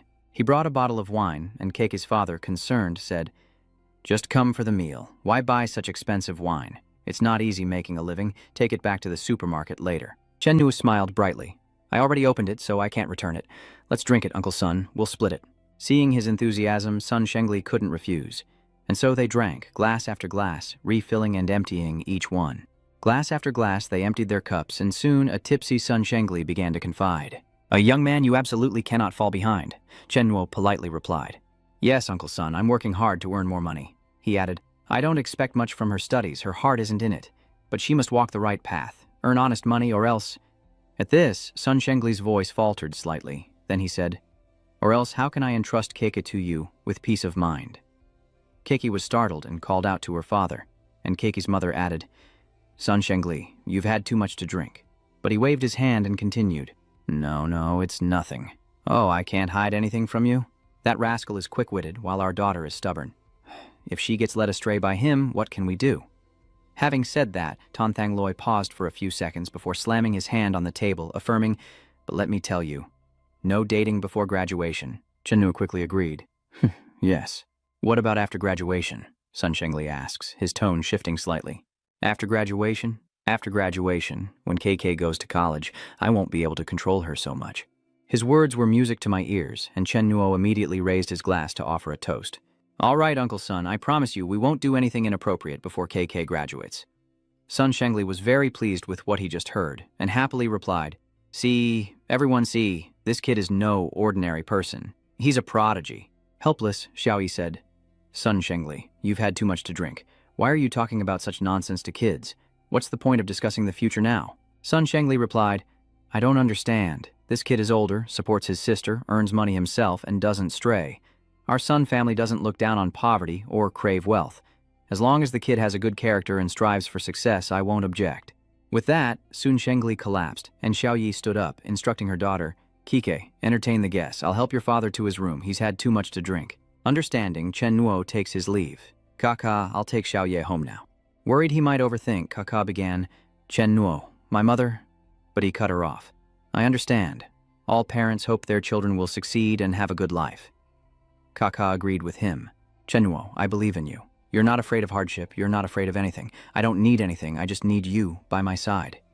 Chennuo said softly, I trust you. After leaving home, Kaka and the Chennuo brothers stopped by Master Xiang's house, where Qiaoyun opened the door. Seeing him, he politely greeted her. Hello, madam. I'm Master Xiang's student. It's a holiday, and after leaving Teacher Tan's house, we wanted to visit Teacher Tuong. Xiaovan replied warmly. I remember, you're the student who often comes for extra lessons, right? Come on in. Why waste money on gifts? After they sat down, she mentioned that Lao Jiang had gone to the pharmacy for medicine. Hearing this, Chen Nuo asked worriedly, Madam, are you and Master Jiang not feeling well? Seeing that he was being so formal, Qiaoyun said, Don't call me Madam all the time. Why so polite? My name is Song Xiaoyun. Just call me Aunt Song. I'm your teacher Xiang's wife. I hurt my back lifting things the other day, so he went out to buy some pain patches and should be back soon. He noticed a large pot of medicine brewing in the kitchen and asked, Aunt Song, are you brewing traditional medicine? Xiaovan replied, Yes, I'm not feeling well. I usually take traditional medicine to feel better, but I don't dare brew it when I'm teaching in the evenings, afraid the smell will bother everyone. I've heard of you, Chenruo, the audacious boy who's courting Sun Shengli's daughter. Speaking of which, what's wrong with a 17 or 18-year-old girl being in love? In our time, they could already be married. This is Sun Shengli, sometimes very angry. Why stop them? I think you're doing pretty well at such a young age. That was Chen Nuo's assessment of Qiaoyun's way of speaking. Aunt Song was quite friendly, and before they knew it, it was 1 a.m. Seeing that Mr. Tuong was taking a while, Miss Xiaovan decided to liven things up with a song to keep the children from getting bored. But when she started singing, it was so strange that the two Tran brothers were terrified. This sounds more like cursing than singing. What kind of demon is this? She's confidently showing off her Hangzhou charm, singing about the unparalleled beauty of Westlake's rare flowers and exotic plants. The 4 seasons in bloom, Chen Nuo felt a chill run down his spine. He wondered how the usually peaceful song had suddenly turned so strange. But there was more. Qiaoyun's talent is even more remarkable because she can sing opera and skillfully improvise. Ladies and gentlemen, our book tells of Zhao Zilong single-handedly attacking Cao Cao's army 7 times. Well said, Zhao Zilong. Yang Sheng, on horseback, pointed at Cao Cao and shouted, Old thief, don't even think about stopping me. The 2 kids paled in fear as if Liu Lan troop had possessed them. We're done for. We're doomed. What is all this stuff? At that moment, the little warbler in the cage fluttered its wings and chirped, catching Chen Nuo's attention, and he began to piece everything together. Nightingale, mask. Suddenly, Master Zhang's loud voice came from outside the door. Xiaoyun, Xiaoyun. Immediately, the teacher took out a vial and said, Xiaoyun, inhale this, quickly. He blamed himself, saying it was his fault for going out to buy medicine and that he always had to be there when she had an attack. Fortunately, Xiaoyun stabilized. It's all right, I just forgot to take my medicine, Chen Nuo asked worriedly. Master Zhang said she's had this illness for years. She used to be in the opera troupe, but this illness forced her to retire and rest at home. It's a strange condition, striking once a day around 1 p.m., lasting an hour and then disappearing on its own. Medication can only control it. I apologize for the embarrassment of today. You smile and reply, No, I even heard a bit of the legend of the white snake. Your intonation is perfect. The 2 brothers then asked to leave, saying they wouldn't disturb Mrs. Tong's rest any longer. I'll be going now, and we'll visit again soon to hear you sing a whole song. Teacher Tuong chuckled awkwardly. I apologize for my poor hospitality this time. Bring your sister next time, Tran Nak agreed as the clock struck 2 a.m. Lying in bed, Xiaoyun worriedly asked, Lao Jiang, did I embarrass you in front of your student? Jiang reassured his wife. No, Chen Nuo said, wanting to hear the whole song next time. That clever little rascal, next time he's buying a ticket? She chuckled. The kid's got a good heart. Oh, Sun Shengli is a lucky man. But Teacher Jiang sighed. Not necessarily. I heard Madame Yang, that opera singer, doesn't like Chen Nuo. Our families have been friends for years, and with her personality, she's too proud to like anyone. Xiaoyun then said, I think this child Chen Nuo is quite good. He even came to visit today for the holiday. He's thoughtful, so if something happens between him and Xiaokei in the future, help him out if you can. They're both good kids. He nodded, promising his wife that he would definitely help. How many students these days even respect their teachers? Xiaovan took her husband's hand and said, I've been a burden to you all these years. I quite like Tran Nak's younger sister as well. The little girl is very cute. Teacher Tuong looked at his wife tenderly and said, Don't overthink things. Tears welled in her eyes as she said, "My illness has kept me from giving you a son or daughter all these years. I just adore seeing other people's sweet little girls." "It's all right," Jiang tenderly said. "After so many years, that desire has faded. We're old now, no need to think about children. Besides, without kids, we don't have to worry about raising a daughter only to have some boy steal her away. Look how much old son's hair has grayed in the last 2 years. Isn't he still worried about KK?" Chow Yun teased. "I think that Chen Nuo is a bit like you when you were young, remember?" At first, when I told my father I wanted to stay with him, he flatly refused. He argued against it. How could that kid compare to me? He then proudly said, "Back then, I made him so happy that he eventually married his daughter to me, and even passed on his secret skills. I should be called a dual talent." Jiang's cheerful attitude also made Chow Yun happy. "You seem happy," Master Jiang told her. "Now that this job's done, I can rest for a year or two. 500,000 USD is enough for our medical expenses for the next few years. When you went out to work 2 days ago, I was so worried something would happen to you." Master Tuong affirmed, "No more jobs, I'm done. This time I met someone strong and I'm scared. My client even lied to me. I'm still a little angry, but thinking about the bodies I dealt with today, one of whom I fought, his neck was snapped. I've swallowed my anger. This world is too dangerous." The next morning, Chen Nuo wandered down the street, munching on a pastry, lost in thought. Who knew old Jiang was actually the Fu Sheng they were looking for? The flood washes over the Dragon King's palace, and his own family doesn't recognize him. After leaving the old master's house yesterday, he finally learned the true identity of the transient. So he used the ID Soul Destroyer of Young Girls to message him back and return the money. Soul Destroyer of Young Girls. "Hey, remember when your account got hacked? That 200,000 debt is paid. I transferred the money. Check it." How should Fu Sheng respond? Confused, he asks, "Are you kidding me?" Then realizes, "Holy crap, it's real." The Heartbreaker then asked, "Happy?" With a cute emoticon, what could Floating Life possibly say? A simple scram silenced the girl's heart arsonist. Chen Nuo felt relieved to have helped, like helping family. "Last night I gave the money I swindled from old Zhang back to him. He's probably celebrating under the covers right now." He unexpectedly spots teacher Tuong practicing martial arts in the square, and he secretly approaches to observe. After he finishes, he speaks up to praise him. "Very good, very good. Now you're showing your true colors as a flatterer. Your Tai Chi is truly beautiful, Master Zhang. Please, teach me." Master Zhang's attitude is unfavorable. He secretly thinks, "This little devil is really clever. If he follows me, I'll never be able to keep my secret manuals safe. So I'll just refuse him. I won't teach you. What are you doing here so early in the morning?" Immediately, Chen Nuo put on a miserable face. "Oh, woe is me. Since I was little, I've been frail and sickly. The fortune teller said I wouldn't live past 20. Can you really bear to watch me die?" But he knew this guy was a compulsive liar and mocked him. Keep making things up. Putting on a show, Nak immediately clutched his chest and coughed nonstop. He then deliberately held out a hand smeared with something red in front of teacher Tuong, making him worry that he was coughing up blood. He asked, "Are you really sick?" Feigning indifference, he says, "It's nothing." After all, with his tragic life and his parents in jail, he might as well be reincarnated. Life isn't enjoyable anyway. Unable to bear it any longer, the teacher reluctantly agreed. "All right, I'll teach you. I don't understand medicine and can't help your illness, but teaching you the basics of bone forging and how to gather inner energy will be good for your body." He then helped him up and asked, "Chen Nuo, what exactly is your illness?" The boy smiled and turned to ask, "Did Master Jiang bring crickets with him?" Puzzled, the master asked, and the boy replied nonchalantly. The chili oil and ketchup on his hands were a bit unpleasant, so Tran Nak shared a secret with him. Dipping buns in chili oil and ketchup is the best, which infuriated Master Tuong. "You tricked me. I'm done teaching you. Chen Nuo, just wait and see. How can someone in HR go back on their word?" He then bids farewell to Mr. Xiang and quickly departs. "I'm off to learn from Master Jiang. I'll be here bright and early tomorrow." Having secured the deal with Master Tuong, Tran Nak felt a sense of relief. More skills were always welcome. Besides, his ability had a fatal flaw, and perhaps Master Tuong could help him overcome it. The next day, Chen Nuo met Master Zhang at the square as promised, but he wasn't alone. He brought Lin Sheng with him. "I brought Zhang Lin Sheng along, Teacher Jiang.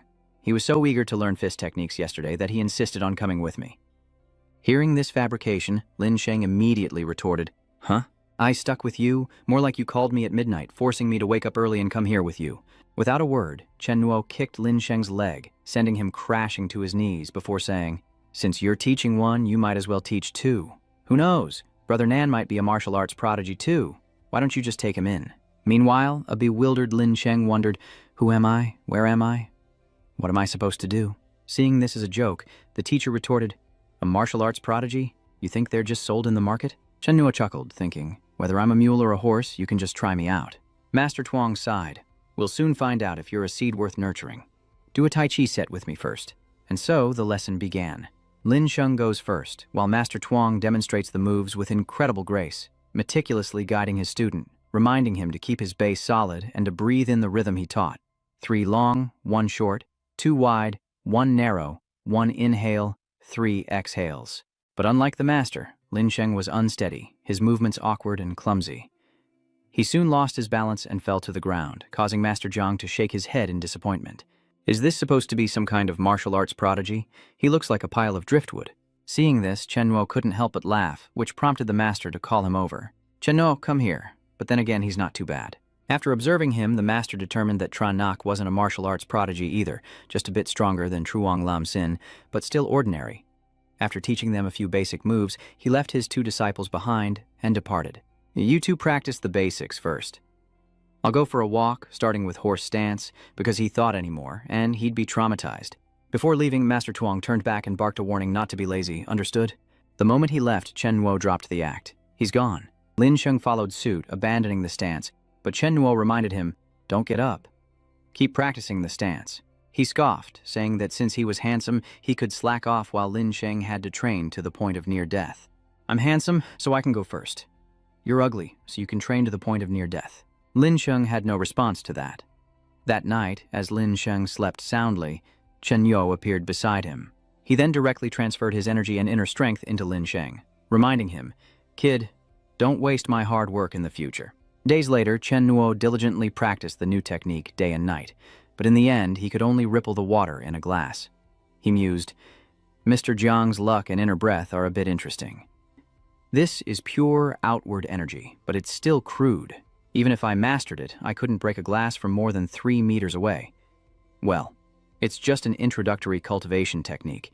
It's not as exaggerated as in wuxia films." Suddenly, a loud knock disturbed him. Annoyed, Chen Nuo went out grumbling about who was being so rude, knocking so loudly. Before him stood a strange, buzz-cut man. Curious, he asks, "Who are you?" The man replies, "I'm Gukang. We met a few years ago." Recognizing him, Chen Nuo was immediately enthusiastic.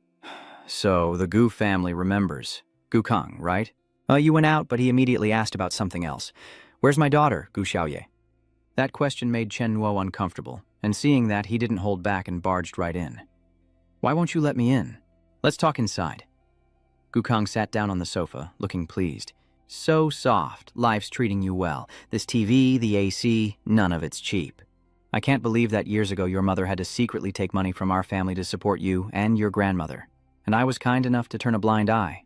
Unable to contain himself, Chen Nuo cut to the chase, asking what his true intentions were.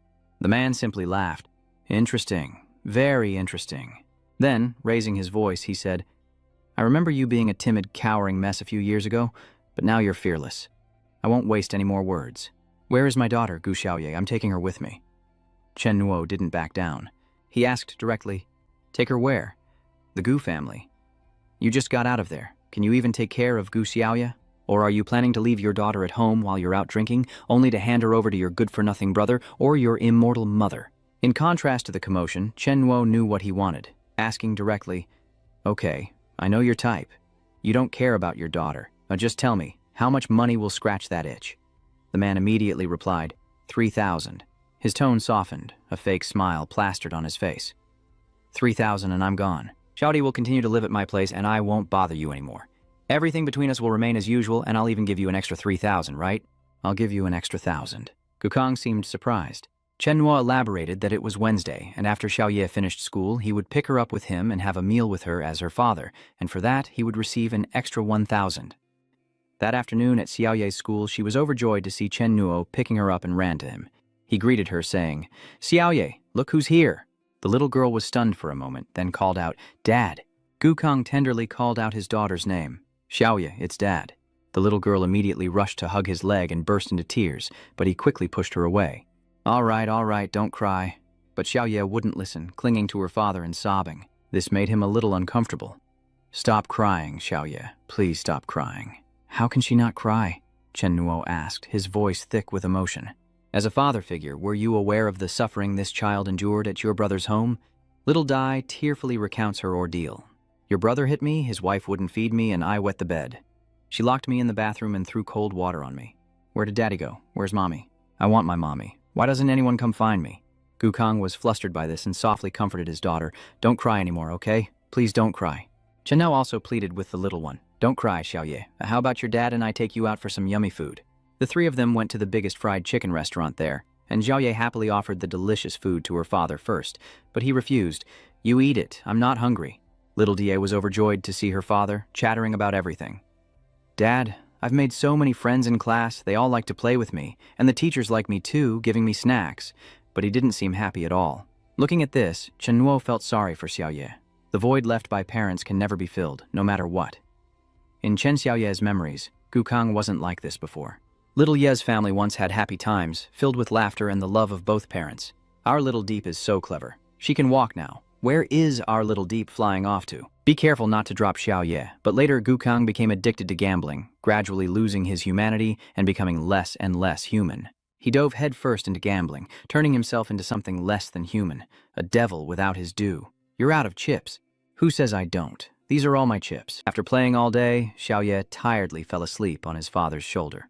The reunion outing came to an end, and Gukong handed the child back to Chen Nuo, saying, There, I've done what you wanted. I'm leaving. Annoyed, he asks, You have to leave already? He believes he's done what he needed to do, so of course he's leaving. Chen Nuo added, She's your own daughter. Shouldn't you take care of her and make up for lost time? He angrily retorted, Boy, you're teaching me how to be a person? You're barely grown and you think you know everything? Chen Nu tried to restrain himself and said, If you weren't Xiaoye's father, I wouldn't bother. Gukong, I'm telling you one last time. If you have any conscience left, stay and be with your daughter properly, even if it's just for a weekend. But he cut him off. Weekends? Does he have any idea how busy I am? Damn it, I have an important friend to meet tonight. All right, stop your nagging. I'll take the money and go. And with that, he turned and left, without a care. Chen Nuo watched him go, thinking, Gukong, I gave you a chance, and paved the way for you. I haven't let my sister down. Then he pulled out his phone and called his teammate. Brother Lei, can you do me a favor? Something urgent came up and I need it done tonight. They moved to a karaoke bar, where a man is already waiting for Gukong, who calls him Brother Yang. Little Dung cursed at him. You're so late. I told you 10 o'clock. My boss is about to leave. Gukong chuckled, apologizing to Dung for not being able to get a car. Then, Dung led Gukong inside to meet his boss. This man is tall with a gold chain around his neck and a girl on each arm. Dung introduces him. Gu, meet my boss. This is Vuong, nicknamed Vuong Laoho, the #1 general of Li Duong Chugjia Fengduong. Ask around Jinling, who doesn't know a big shot like Brother Wang. Gukong flattered as he bowed and offered a toast. Brother Wang, I offer you a toast. Xiaoyang also introduced his friend to Lao Hu. Boss, this is a friend I made back when I was inside. We were cellmates. He's pretty sharp, knows how to read a room, and is a hard worker. Lao Hu wasn't too impressed, but since he was here, he said a few words. All right, you're a friend of Xiaoyang, so I'll give you a chance. Gukong offered a respectful toast, hoping for help. He still needed Wang's help to make a living, and Lao Hu replied that making money wasn't easy these days. Gukong's offered drink was completely ignored by Lao Hu, causing Xiaoyang to worry that he was displeased with his tardiness. Lao Hu put down his untouched drink, grabbed a girl, and left, as Gukong quickly said, Brother Wang, I've already paid for the room. Old Hu seemed to have changed his tune, happily turning back to say, Xiaoyang, your friend is all right. Bring him to the company to see me tomorrow. Gukong quickly thanked him. Thank you, Brother Wang. Then he turned around to complain. I broke a sweat opening it for you, and I'll call you tomorrow. Don't turn off your phone. Gukong nodded profusely. Don't worry, Yang. I'll be sure to make a good impression. After that, Xiaoyang also left, and Gukong finally revealed his displeasure, his heart filled with bitterness. Spend my 12,000. Chen Nuo seems to have some money left. Looks like I'll find an excuse to visit him again in a few days. Meanwhile, a long-haired girl remained in the room, and he turned to her, asking, What's your price, girl? The girl replied, My name is San, so this guy Gu is going to take her out. With the big boss making the offer, San didn't hesitate, replying in a flirtatious tone. Is this your first time here, big spender? As long as the price is right, any of the girls here are game. Gukong's face slowly turned sinister. All right, serve me well. Money is no object. Meanwhile, at the Junyue family hotel, Gukong arrives with a beauty in his arms, ready for some fun. He had barely walked in, ready to get down to business, but San wanted him to shower first. to which he happily obliged, as cleanliness enhances the experience. He was eager, having been deprived for so long in prison, and tonight he intended to make up for lost time. But before he could even shower, a loud noise startled him. Before he could react, a hulking gangster kicked the door open and stormed in. "Does cursing make you my sister?" Gukong thought to himself, stunned. Without another word, the gangster grabs Gukong, mistaking him for the pervert, and drags him outside. He cries out in pain, "Sir, are you sure you have the right person?" "Huh," San chimed in. "I don't know you. I'm not your sister." The gang leader approached San, asking, "Your name is Lily, right?" The girl, stunned, asked, "Wait, aren't I San?" Before she could finish, the gang leader struck her hard, then roared, "What did you say?" Too scared to argue, San quickly agreed. Yes, you're right. My name is Lily, Lily, and I'm his sister." Immediately, the gang leader turned to Gukong and said, "I told you I wouldn't admit fault. Now let's talk about you taking my sister to rent a hotel room. How do we settle this debt?" Now he could only grit his teeth and bear it, silently cursing those swindlers who even brought actors to the scene. "The underworld has changed so much since I went in." The gang leader paused, recalling his instructions. Boss Yue said 4,000 wen for medical expenses was the KPI, so he had to calculate carefully. Cut to Monday afternoon at the city hospital, Gukong emerges bruised and battered, lamenting his misjudgment. "Damn it, I misread the situation. How could I have enemies fresh out of prison? It must have been that brat who hired someone." Just then, his phone rang, and the moment he answered, Xiaoyang started cursing. "Damn it, where the hell have you been? I've been trying to reach you all afternoon. I was going to introduce you to the boss and take you to the company, give you a chance. But what about you? Don't blame me for turning my back on you when you look like that," Gukong retorted bitterly. "Brother Dung, let me explain. Last night I was tricked into a room and beaten up. That's why I was in the hospital and my phone died." Hearing that his brother was bullied, Tio Dung anxiously asked, "Someone scammed you?" "Who did it?" he replied. "It was some young punk. Damn it, I was wrong about him." And so he was summoned to Fangdu Manor. After hearing everything, Lao Hu concluded, "I see. It was that little brat who used to be your wife's? Are you seriously being played by a kid at your age? I knew that brat had money." Gukong is sure he has plenty. The air conditioner and TV in his house are all name brand, so his grandmother must have left him a lot of savings when she passed away. The old tiger was pleased to hear this, but he had his own agenda. With the gang leader out of commission, he was in charge for now, but the old man was too cunning to let him near the money. "How can you work without money?" Old Ho stood up and approached Gukong, feigning friendliness. "Brother, Tio Dung brought you here, so I'll definitely help you. I'll have someone look into him for you." Giddy, Gukong replied, "Thank you, Brother Wang." After days of practice, Lin Sheng was finally praised by Master Zhang this morning at the park. "Not bad, he's got the look." Seeing his diligent attitude, he secretly praised him with satisfaction.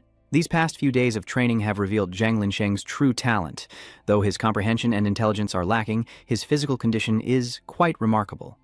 His physique, blood vessels, and veins are all top-tier resources. Master Jiang compared Lin Sheng to Chen Nuo, lamenting that Chen Nuo was like dry firewood, training inconsistently and absent today. He needed serious discipline. From afar, a voice called out. It was little Ye, and her arrival made Teacher Tuang happy. Master Zhang angrily scolds him, asking if that weak posture is acceptable, and orders him to get into a stance. Suddenly, Xiao Ye's voice rang out, and her appearance made Teacher Tuang happy again. "Little Ye came to visit?" she asked curiously. "Uncle, why were you scolding my brother?" He chuckled, explaining, "I just have a loud voice. I wasn't scolding him. Don't be scared, Xiao Ye." So he ditches his two students and takes the little girl out. "Come on, let's go get you some food." The two simply talked, without another word of instruction. Little Dai happily told Teacher Xiang about meeting her father the other day. "Uncle Zhang, my dad came back last week." Zhang was surprised. "Your father?" Little Ye nodded. "Yes, but he's gone again. He said Dad went away on a very long business trip, and it'll be a while before he's back."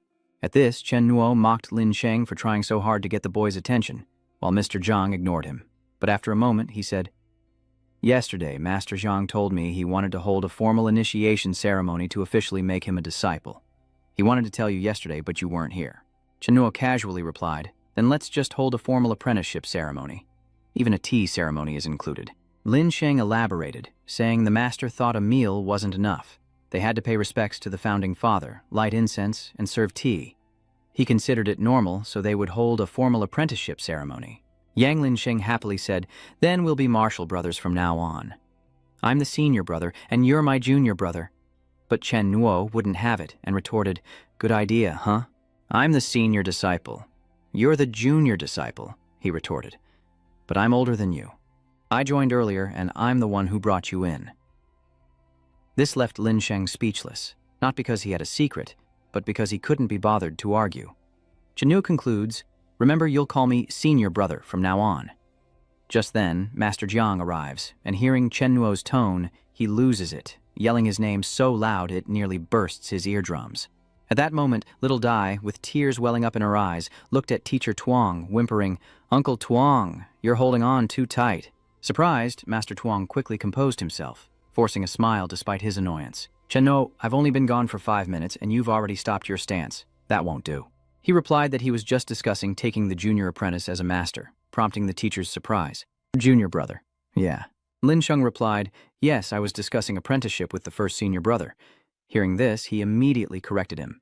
All right, I don't care what you discuss, but whoever enters my door must be my first disciple. I was still young when I accepted a disciple back in my hometown of Jinling, so technically, that person is your senior disciple. Immediately, Chen Nuo approached Lin Sheng and said, second brother, I'm your third junior brother from now on. He blankly asked, why am I suddenly not the senior disciple anymore? Tears of laughter streamed down Chen Nuo's face as he called Lin Sheng a pig-headed idiot, lamenting that his powers couldn't improve his brain. Meanwhile, at the school, someone knocked on the security room door, shouting, Old Chin, open up! The car's here, with Director Zhao from the company inside. Old Chin obeyed and opened the gate, wondering why Director Zhao was visiting the school again so soon. But what surprised him even more was seeing Director Zhao personally open the car door for some VIP inside. From the car, a pair of long legs emerged, and Nev appeared, dazzling in designer clothes, catching everyone's eye. Old Chin was stunned, thinking to himself, this guy is nothing if not experienced. The teacher reminded the class that final exams were next week, and with only 2 weeks to prepare, they needed to work hard. After class, he almost forgot to mention the school-wide assembly at 2 p.m. where they would gather in the gym like they did for morning exercises because the education group would be inspecting the school's leadership next week. Tran Nak, annoyed, asked Kaka to ask the teacher for him to be excused that afternoon. She wondered why, and he made up an excuse that Loika's shop needed his help, adding that he was going to take care of his little love rival for her. After dealing with Huang Antu's matter, he told Li Din Uyen to return home, thinking how lucky he was that he hadn't let Li Din Uyen come to school this month, or else who could withstand the attacks later. Later that afternoon, the teacher passionately declared, we will gradually expand the school's buildings and dormitories, relocate the cafeteria, and renovate the library so our school can proudly stride towards a bright future. The students enthusiastically applauded. Then the teacher turned to Neville. Would you like to say a few words? But she immediately declined. No need. Then she lowered her glasses and scanned the crowd, thinking she could meet that kid as a supervisor. How mysterious. Liqing, who had been watching Neville, turned to KK and said, that woman must be a big shot. Look at her clothes. That plaid coat? Kaka asked curiously. Lathan nodded, confirming it was Barry, and that coat cost at least 10 to 20,000. Startled, Kaka asked, how can a coat be so expensive? Isn't that like wearing half a house? Lathan explained to her friend that it was a world-renowned brand, hence the price. It's fit for British royalty, so of course it's expensive. Plus, did you notice something strange? She asked, even more confused. What is it? His friend replied. From my keen observation, this woman, though wearing sunglasses, keeps glancing over at our section, as if searching for someone. Do you think it's Chen Nu? After all, I had the candle conglomerate looking for me, so it's not strange that an English nobleman would come seeking a partner from thousands of miles away. Knowing his friend was teasing him, KK angrily retorted, Luo Qing, stop jinxing me. Meanwhile, Tran Nak was checking his missions when the system notified him, your mission has expired. If they knew the mission failed and someone else was using the account, why didn't they cancel the request? Could it be... Suddenly, the notification he'd been waiting for appeared. A new assassination request, and it's time for the Heartbreaker to take the stage. However, despite messaging them, there was no response, and he figured the client wasn't replying or asking about the mission beforehand. They probably guessed that the Cheongan group's strength made the mission impossible, and were just hoping for a lucky break until the deadline passed. The specific mission type is assassination, with a hidden target revealed upon acceptance. The mission lasts 5 days, and the reward is $3 million divisible among multiple participants. Note 1. This is a multi-person mission. The client has limited it to a maximum of 6 people. A successful assassination will yield 70% of the total reward, with the client distributing the remaining 30% based on contribution. Note 2. A reward exceeding $1 million qualifies this as a system-level B mission. Consider the difficulty carefully to avoid missteps. Based on this, Chen Nuo knows the client will immediately issue another task, raising the requirements to attract even stronger individuals. After confirming, the system sends a notification asking if he wants to accept the task, and of course, he chooses yes. Another notification pops up. Heartbreaker, professional assassin, 100% success rate. All set, but he still seems hesitant. He wanted to say more, but if he was going to infiltrate the enemy, he should be polite. Next, he just had to wait to be recruited. Half an hour passed, and as Chen Nuo drifted off to sleep, an announcement woke him up. Your request has been accepted by the client. Click to view the mission details. You have accepted a B-level mission. If completed, your account will be successfully upgraded to a silver account. Chen Nuo is thrilled. I can level up. I'm finally not a nobody anymore. The mission details appear, mission target Huang'an 2, along with personal information just as I expected. Upon seeing it, he smirked and said, just as I thought. In the temporary group chat, there were 5 others, making 7 in total, including him and the client. The client wants the mission done in 5 days, and I'll distribute the reward based on everyone's contribution. Happy hunting. The Heartbreaker replied, rest assured, boss, we'll get it done. Chen Nuo excitedly says, let me see this. The cat's away and the mice will play. 6 people on a mission to kill Jiang Yingzi, little do they know the clown is right beside them. However, he was also cautious, adding another layer of insurance to ensure the mission went smoothly. He switched to his teacher's house, where his teacher was typing away when another message came in. Tian Ginding messaged, old friend, interested in earning some extra cash? The missions in Jinling, same as the last protection job, ensure the target's safety. Why does Fusheng need to ask, who are you? Tian Jinding replies, 20,000 Hanoi dollars. Did you forget? I only repeat what Fusheng needs to say. Get lost. Done deal. Tian Kandin immediately tried to smooth things over, saying, don't be angry, my friend. The fee for this time is 300,000 USD. I don't do web transactions, half up front as a deposit. Master Tuong was still angry, about to unleash a keyboard tirade when the money actually arrived. A balance notification appears. You've received $150,000. Please verify. Though still angry, the money changed Master Tuong's tone. What should Fu Xin say? Hesitantly, he asks if I'm needed since I took down 4 people by myself last time. Tianjin Ding quickly replied, no, your skills are excellent. Master Tuong was quite suspicious. Why so generous this time? Just good craftsmanship? That doesn't sound like praise, but money's money and he can't exactly refuse. Trusting in his decision, Mr. Tuong will ask Mr. Ton for leave.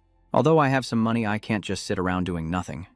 This mission is local, so it won't interfere with taking care of Chow Yun. Meanwhile, at another hotel, the beautiful Tet leisurely soaks in a bath, eager with anticipation. What shock awaits the one who set her young heart ablaze? Suddenly, Ye Tang calls.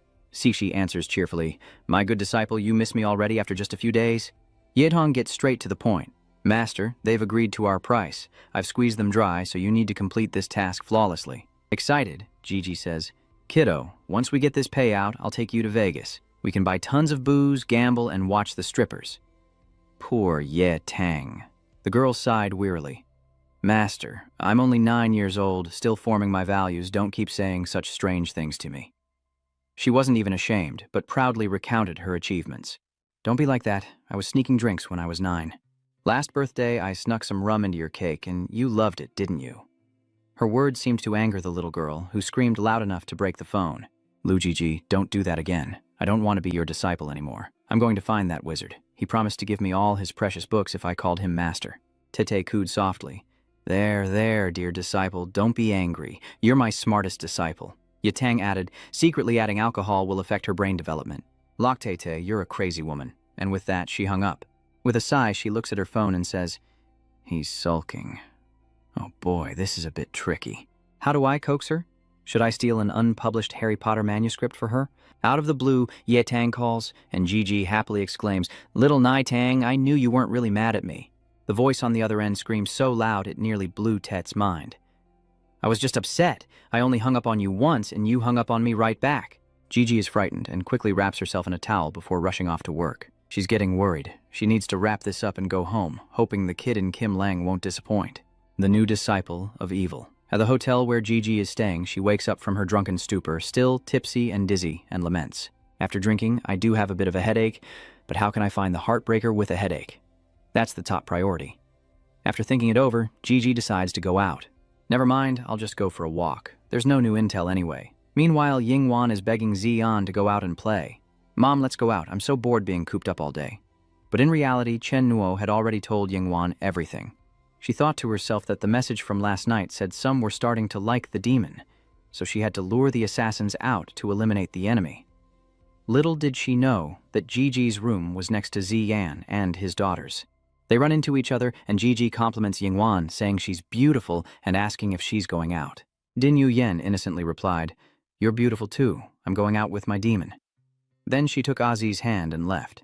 "Have fun," Zizi calls out cheerfully. Watching them leave, a dangerous smile creeps across her face as she says, "What a coincidence. Such a pity for such a pretty girl." Night has fallen, but everything seems peaceful. As Chen Nuo enjoys his crawfish, he finds the silence rather strange. These assassins are patient. Yingwan has been out with Zhang Yingzi all day. Haven't they found her yet? Mr. Tuang also released a warbler, but the vantage point couldn't compare to his second floor. But everything here seemed perfectly normal. Master Tuang followed N2 and her mother all day and saw nothing. It's after 8 p.m., so it seems like today will pass without incident. Suddenly, he sensed something was off. The warbler circled once, then landed on a stranger's hand. The person then said with great interest, "This is getting interesting." That person was none other than Gigi. Looking at the bird, she says, "It's been a while since I've met an esper who can communicate with animals. Good bird, tell me, where is your master?" As if enchanted, the bird flapped its wings and flew off, leading the way for her. Tet followed confidently, knowing she would find the one who had ravaged the young girl's soul. Against Gigi's power, the teacher was helpless, sweating profusely, teeth clenched. So strong. Just looking at her makes my body tense and sweat. It's like the feeling, the pressure, when an animal encounters its natural enemy. Seeing Teacher Tuang, Tay-Tay assumed he was the one she was looking for. "So, this is what you look like. I only took this mission on a whim, but I never expected you to accept it too. It must be fate." As he approached, she struck him with a palm, shouting, "You old hag, do you enjoy calling me that?" The bewildered Mr. Jiang, not understanding, asked, "Huh? What? Who's the heartbreaker of young maidens?" Before Jiang could react, he was struck by her attack, while Chen Nuo calmly took a sip of wine and said, "That's enough for today, Jiang." Immediately after, a huge commotion erupts, causing him to choke and vomit the wine he just drank. He panics. "Mr. Tuang, no." Then came the realization of who attacked Master Tuang. Why was this woman here, attacking Master Tuang? And where were the 5 assassins? He frantically checked the mission's private chat, only to realize the first characters of their names stacked together spelled out, Space Queen. Chen Nuo quickly sent a message telling him to run, then rushed out of the house. The shameless old woman took on all 5 of them, and Master Tuang coughed up blood from a single blow. As she prepared to kick again, Teacher Tuang shouted to stop her. "Wait, have you mistaken me for someone else?" But she wouldn't listen, her foot striking down with explosive force, further devastating the road. Luckily, he dodged it, narrowly escaping an early demise. Teet glared at him, saying, "I've put aside my main objective just to find you. You're a dead man today." Master Tuang insists, "You've got the wrong person." The woman wouldn't listen, darting forward to grab him, then unleashing a series of ultimate techniques. First, ward. Master Tuang recognizes the demonic technique and can only rely on years of instinct to barely defend himself, but it seems his efforts are in vain. Next, she strikes his back with heart, then pine, tearing his shoulder, followed by fire. Zhang must retaliate or he'll be beaten senseless, but Xiaji easily blocks his punch. This move is a foul. She finishes it off with a palm strike, sending Master Tuang flying into the bushes. Thinking she'd defeated her destined match, she cheered with delight. "Ah, that feels good, that feels really good," she thinks, ready to finish him off. But he stops her, frustrated. "No, wait, explain yourself. What the hell is a heartbreaker? What are you talking about?" The woman was bewildered. "Huh? It's you. You're the one who breaks young girls' hearts." Zhang was baffled, cursing inwardly. "Crazy woman. I'd burn your sister. I've always been upright. I only love my wife. Why would I burn any woman's house or heart?" Though he cursed her in his mind, he didn't dare say it out loud, fearing another beating. Mr. Tuang said he'd never heard of such a thing. Jaiji holds it out, looking blank and innocent, and asks, "Huh? Could I have been mistaken?" At that moment, a bottle flew towards her. Suddenly, Cixi sensed a strange object flying toward her.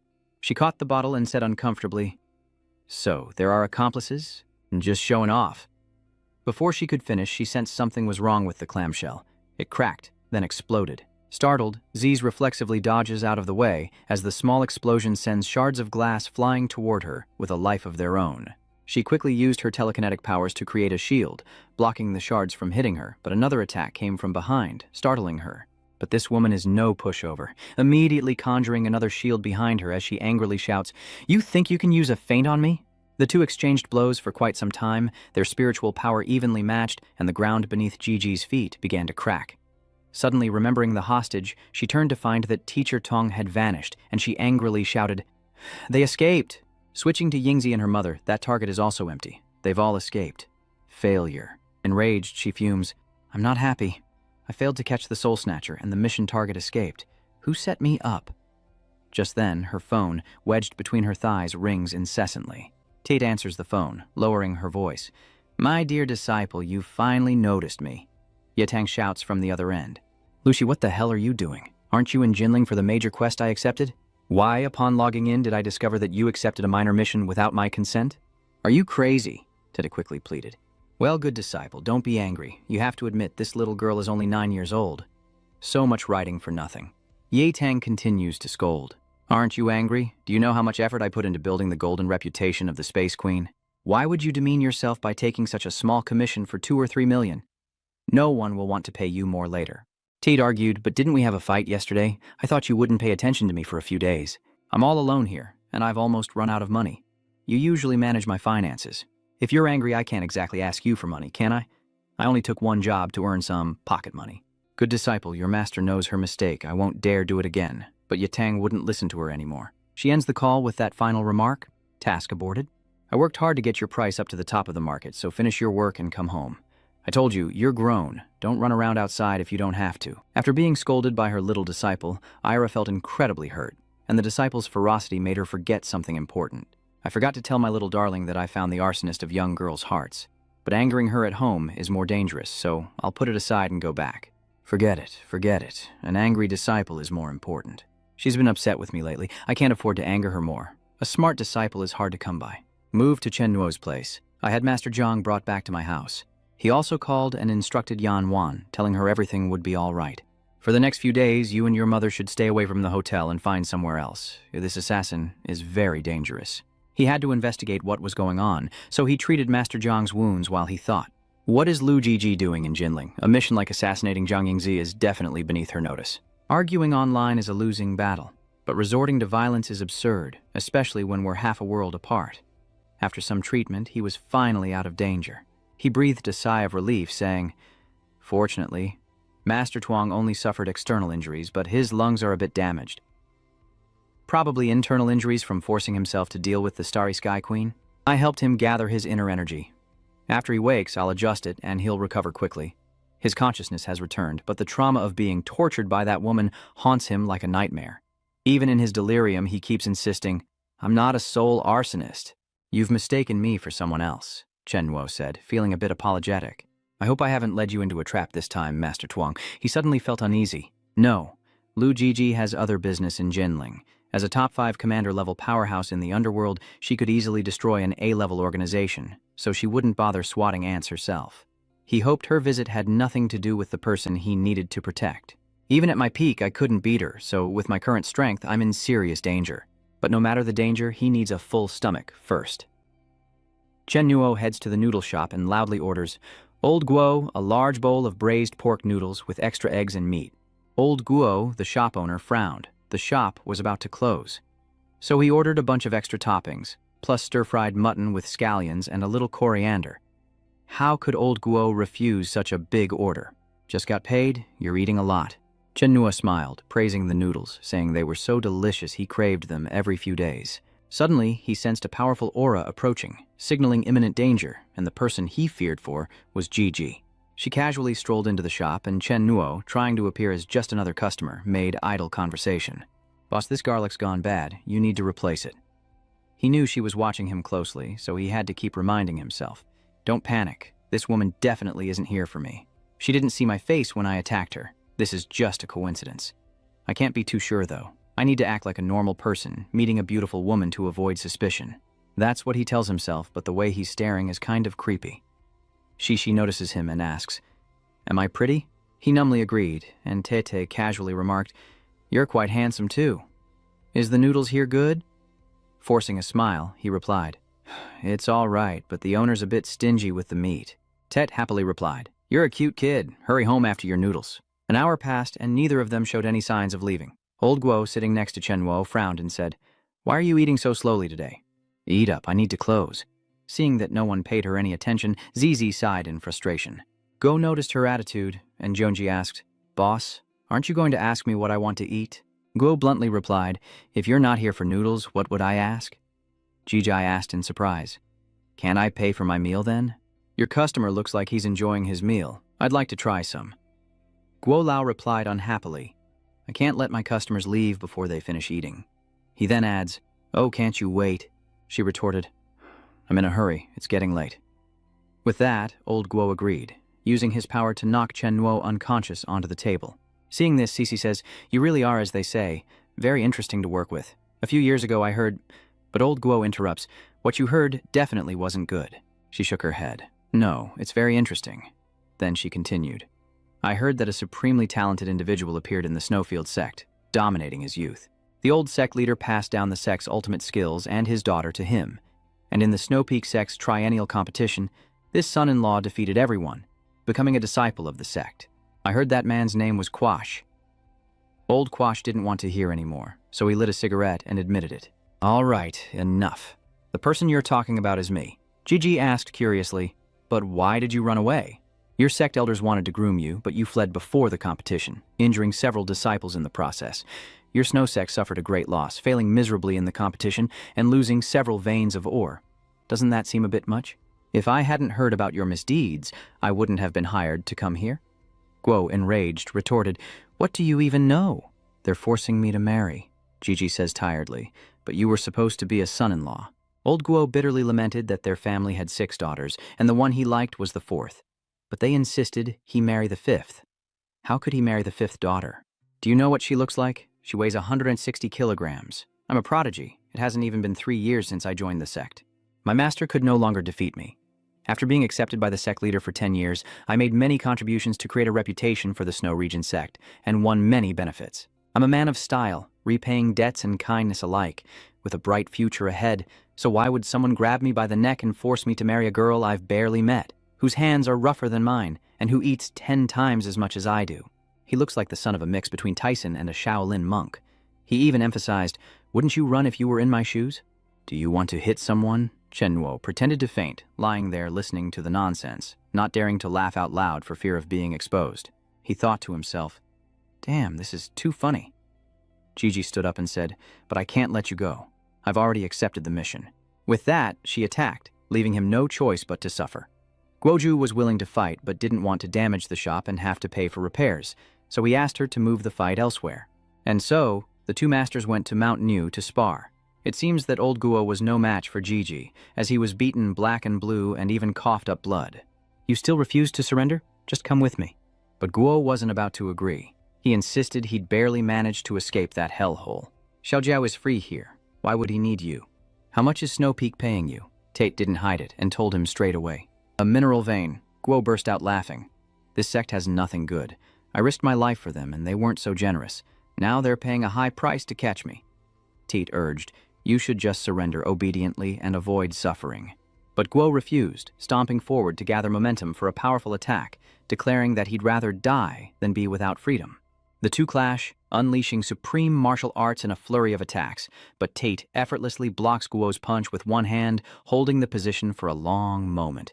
Gigi says, "Surrender, you're no match for me." But Guo refuses and yells, "Get lost." He roared, channeling his energy into a devastating blow, a direct attack meant to wound her. But with a single hand, she stopped him.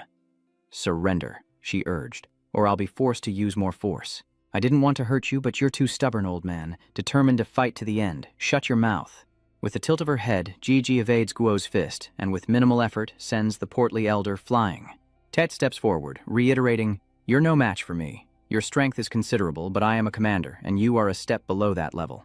Next, she pulls out what looks like an electric whip and says, "Surrender. I don't want to seriously injure you. I'm only taking you back to marry the Snowfield's daughter, not to die." Guo retorts, "Marry your sister." Growing impatient, Gigi attacks, cursing, "Impudence." As the electricity struck, Guo reached out, and in an instant, the purple flames spread across his arm. Guo cried out, "This is bad, it's the Jade transformation technique." Jiza told him more. The jade transformation technique, a secret art of the old snowfield, cannot withstand my flames. You are wasting your strength, and further burning will damage your foundation. Guo said nothing, contemplating. She's right. I only have one option now. Temporarily evade. Without hesitation, he turned and ran for his life. Seeing this, Gigi wondered, can you really escape? And so, Guo fled to a nearby river and jumped in without hesitation, leading to a shouting match between the two, one on the shore, the other in the water. You come up here, you come down here. And so they went back and forth for ages, neither willing to give in. As for Chen Nuo, after the two left the bar, he secretly followed them, witnessing everything that happened, and realized that Guo's strength was on par with his own. If it were me tonight, the result would be the same. But this Star Queen has a fatal weakness. Staying alive is no problem, but I wonder if old Guo has noticed. Chen Nuo knows that this woman has a serious fear of water and will definitely not go into the water. Under the water, Guo taunted her, asking if she couldn't swim, to which Cixi retorted, "So what if you can't swim?" Guo laughed, splashing gleefully in the water. "Then don't expect to catch me." This caused Gigi to lose her patience. Annoyed, she turned away, saying, "Very well, you've made me truly angry." She went to the edge of the snowy forest and effortlessly lifted a large tree as if it were a twig. And wouldn't you know it, Chen Nuo was hiding in that very tree? Now he could only cling on and lament his fate. Of all the trees, why this one? I tell you, angering a woman only leads to trouble. It was too late when old Guo realized the danger. A massive tree trunk was hurled down at him by Gigi. Luckily, he was underwater and skilled enough to survive the blow. Guo shouted, "You crazy woman, just wait until I get my hands on you. I'll dunk you in a pig cage." Taking advantage of the chaos, Chen Nuo stealthily swam away, uprooting half the forest in her wake. "Keep cursing," she roared. "I'm listening." The two sides clashed again, one throwing trees from above, the other raising the water from below. The falling trees nearly drowned old Quash. But then, a figure swooped in and struck the large woman, sending her staggering into the water. As she surfaced, the hefty woman charged, yelling, "You wench!" and Tet clung to a tree for dear life. She thought to herself, this is it, unable to do anything in the water but struggle. The fat woman lunged forward, striking her with a powerful blow, and roared, "You hurt my husband." She asked painfully, "Who are you?" "That strike you just used was a snow realm technique. I recognize you." But the chubby woman didn't care. She rushed to old Guo, embraced him, and asked with concern, "Husband, are you all right?" He nodded in response. "I'm fine." Feeling ignored, Zizi continued, "You're the fifth miss of the Snow Domain sect, so why did you attack me? I'm here to help you capture this man as your husband." The plump woman turned to scold, "He's already my husband. Why would I need to capture him?" "And I'm not the fifth sister. I'm the fourth young lady." JJ wondered, "What's the difference between you two sisters?" Enraged, the fourth sister tossed her husband aside and lunged at JJ, continuing her tirade. "How are we not different? My husband only likes me. I initially ran away with him, but my family told me the sect leader hired experts to bring him back." Suddenly thrown into the water, even old Guo couldn't hold on any longer. He sputtered, "Save me, I can't swim anymore." Not only did fourth sister curse, but she physically assaulted Gigi again, constantly berating her. "It's all your fault my husband is like this. I'll beat you to death." Holding her head like a chicken, Auntie C sneered, "What about us? You hit my husband, so I'll kill you. It's only natural to destroy your abilities." The situation is dire. Danger is imminent. Seeing this, Zizi quickly raised her hand to block, but it was no use. Fourth sister's hand reached her head. She immediately collapses, unmoving. Then all three of them make it to shore. With Tete lying motionless, the Quas only cared for each other. Sis 2 asked her husband, "How are you? Are you in pain?" Guo grumbled resentfully, "Stop hitting me. A few more blows and I'll really die." What a waste of words. Of course it hurts to be hit. Remembering something, Mrs. 2 hastily pulled out an item, saying, "Oh, honey, I brought medicine for you." "Who is it, darling? I'll hide in the water." "The medicine's ruined from the water. I'm so stupid. What do we do now?" Go then replied, "It's fine. Let's just take care of this bounty hunter." According to Sister Sai, they should kill him to avoid future debts. Guo nodded in agreement. "Good point. This woman is very skilled. I'm no match for her, and I don't know who hired such an expert. Since we've already made an enemy, we should eliminate her to avoid future troubles." Having made their decision, the wife began to act, when suddenly a strange voice echoed through the silent night, repeating, "Killing is unnecessary. Spare them if you can. Now that you've escaped, just leave." "Why take lives?" she angrily retorted, so there were accomplices pretending to be ghosts. "Come out and talk," says Guo, sensing an attack and warning his wife to lie down. She narrowly avoids serious injury. Guo cautions her to remain silent, recognizing their opponent as a master. The couple stood back to back, carefully observing their surroundings. Guo asked, "Who's there?" "Friends, from whence do you hail? Come out and speak." Remembering something, she says, "Husband, I heard that Nusho Mountain is the opening ground for some Buddhist sect, so this is all Chen Nuo's doing." Hearing this, he has an idea. And so he spouted a load of Buddhist scriptures. Amitabha, heaven cherishes life. Benefactors, your deeds are in vain. Heed my words, and cease this at once, Auntie C said, bewildered. Voices echoed from all directions. The other party clearly didn't want to reveal themselves. Gu then asked, "Which eminent monk of Fishmouse Mountain is this? Reveal your name." The mysterious voice echoed, "Our mountain's tranquility has been disturbed. Please, leave this disciple and return." Unwilling to cause further trouble, they decided to comply. "I was persuaded by that eminent monk. Let's go." Chen Nu sighed, standing before Gigi's abandoned body. After checking her vitals, he concluded that this was going to be troublesome. Her mental strength has been severely attacked and is in disarray. I'm afraid this deep coma will last a long time before she wakes up. So Chen Nuo sent this space empress home, scolding her as he went. "Silly girl, that young lady would be nothing to you on land. Why didn't you fight back? Using her back to shield you, risking her life in the water? What else could that be but foolishness?" He added, wondering if carrying her like this would make her fall for him, and if he should change his method. An hour later, he carried her home. He eyed his t-shirt and said, "It should fit, right?" Then he quickly unbuttoned his shirt, acting smoothly while claiming he didn't want to take advantage of her. She soaked in the water for a long time, her whole body getting wet. And whether the water was clean or not, there was no way to be sure. Chenu's face turned as red as a ripe tomato, and his voice became hesitant. "I really didn't mean to." Having already removed her clothes, he might as well go all the way, so he carried her to the bath. She was a little dirty, so he decided to bathe her before changing her clothes. Who knows what he did in there? All that could be heard were strange noises. It was just a bath, after all. Let's not overthink it. A moment later, the door opened, and Zhao Ye emerged, wearing his shirt, clean and tidy. Chen Nu picked her up, sighing. "I must have been tangled up with this woman for ages. I really can't abandon her." He carried her to the bed so she could sleep comfortably. "She'll sleep in Zhao Ye's room tonight, and the teacher thinks I'm sleeping in mine, so I'll have to take the sofa." Chen Nuo checked on her again.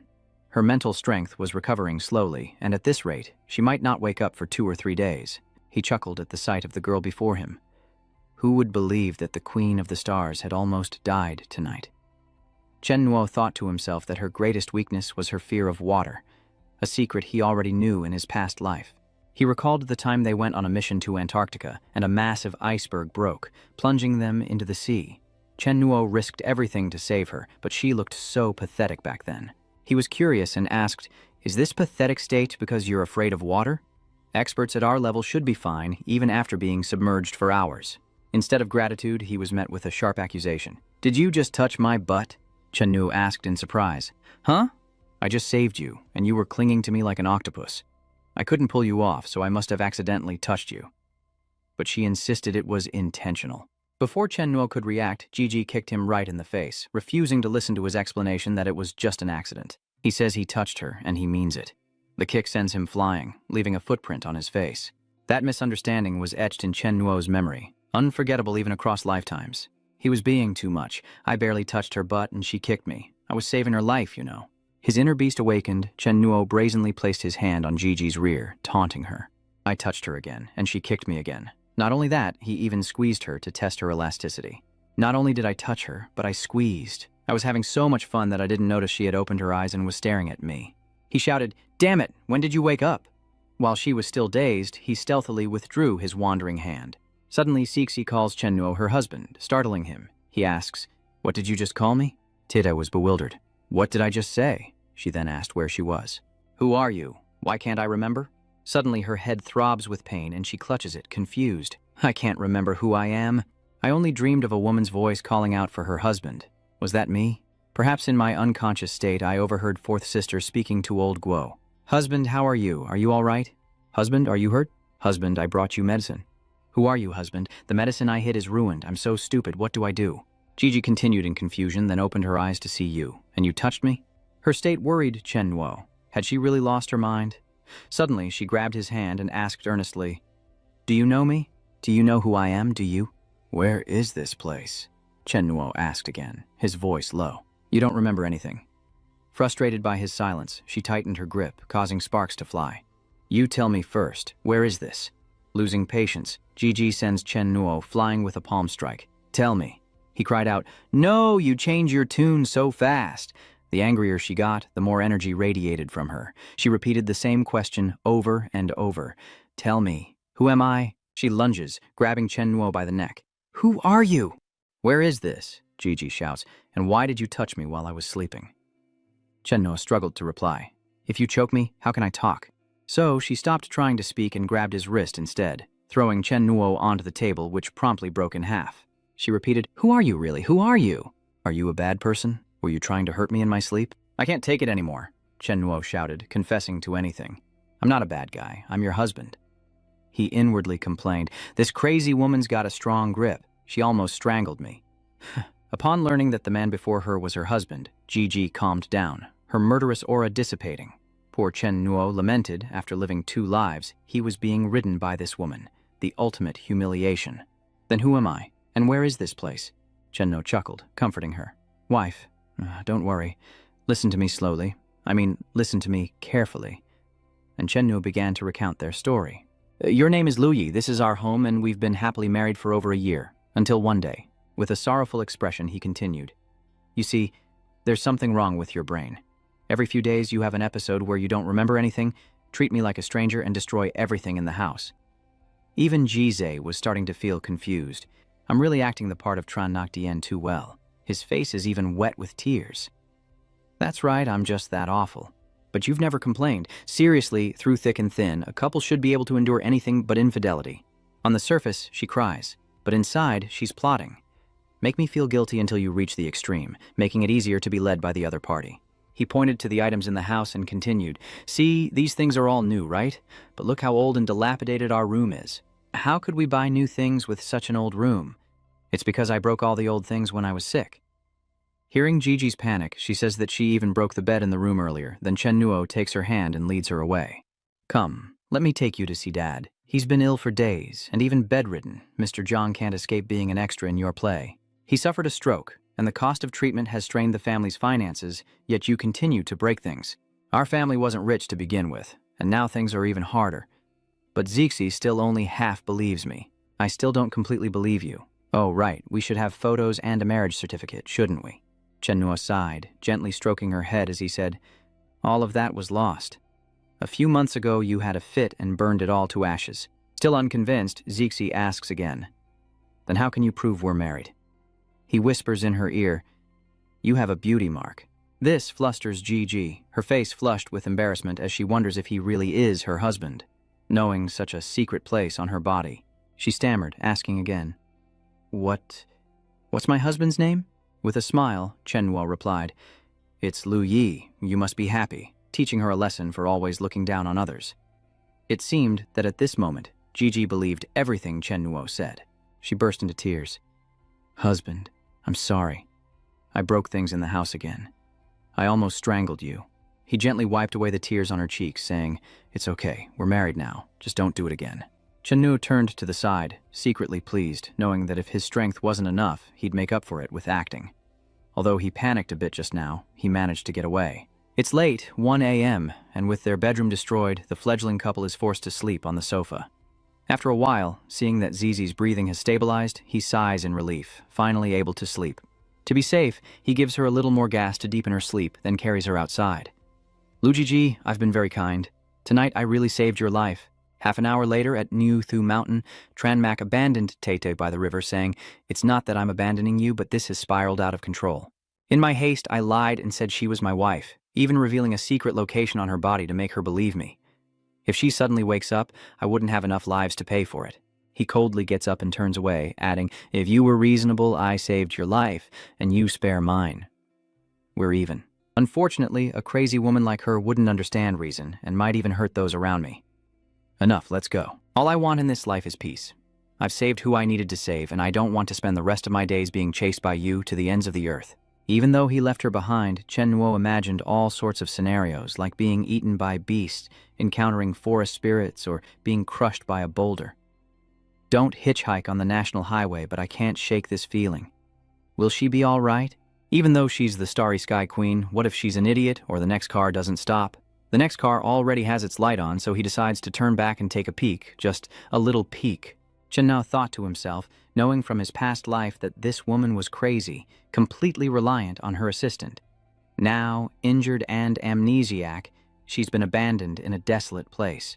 Arriving back at the spot, he found it empty. Damn it, where did she go? He immediately shouted, "Lu Yi, I was afraid you drowned."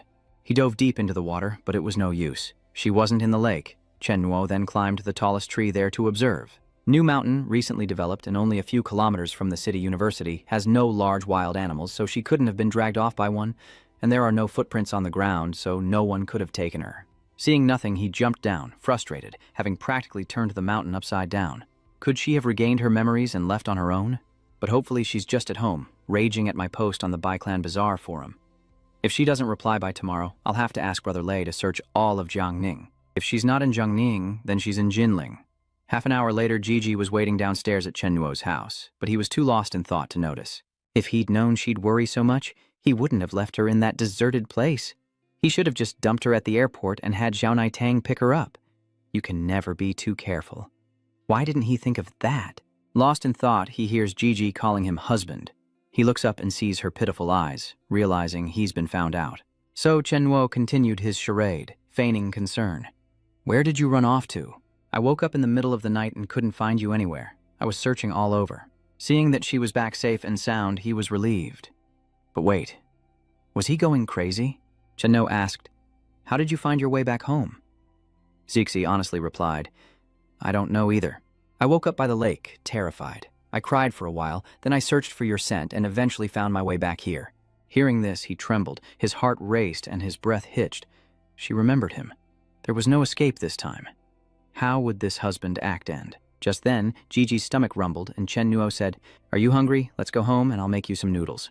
With no food available late at night, he asked once inside, "What do you remember now?" As she ate her noodles, Gigi replied, "I don't remember anything before I woke up and I'm a little curious. Can I ask you something?" Chen Nuo nodded. "Go ahead," she asked. "We're both normal people, right? We fought last night, and even though I don't remember what happened before, could normal people really fight like that? I woke up by the lake, but I could quickly sense your presence, a power I can't even describe. And the way I raced home, I don't think a normal person could do that, right?" She looked at Chen Nuo with pleading eyes. Could he refuse? He frowned, lost in thought. This was going to be a long story to tell. Gigi happily replied, "Don't rush, tell me slowly, I'll listen while I eat." Inside, Chen Nuo was screaming. He had to start making things up again.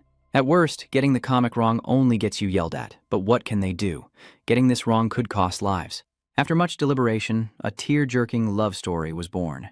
10 years ago, in the season of blooming flowers, a 10-year-old boy, pursued by villains, stumbled into the mountains, and his mother saved his life. "Where's the fairy who's going to save me?" "Neja, don't run so fast. I haven't had breakfast and my back and legs hurt. I can't run anymore." How is that muscular body only 10 years old? The young woman who raises bees, living alone in the mountains, saved the boy and kindly let him stay, even teaching him martial arts. "My name is Xiaolu Nu, and from now on, I'm your master. Master, please accept your disciple's bow." Alone in the mountains, a man and woman in isolation, feelings grew, and they crossed the line, falling deeply in love. "Nuo, I don't want to be your master, and I don't want you to call me master anymore." From that day on, he called me Lure. Tet listens intently, then shares her thoughts. "Why does what you're saying sound so familiar?" Chen Yu affirmed that he had experienced it all himself. Later, she fell ill, and with his father also needing care, they retreated from the world. He thought to himself, "Luckily, I knew her in my past life, and she knows I love wuxia novels." But Lu Er found it strange. Lok Tay-Tay's beast-eared mother wasn't bad either. Then he imagined Tay-Tay in a seductive fur dress, trying her best to seduce him. "Let's cast aside our moral shackles and enjoy paradise together, Nak," Tet said, taking Chen Nu's hand. "Nuo, it must have been hard on you these past few years, taking care of our father. You even went along with his illness. Lok, as long as I can be with you, it's all worth it." It's only now that the good student remembers his master. That's right. Master Zhang must be rushed to the hospital, or they're doomed when he wakes up.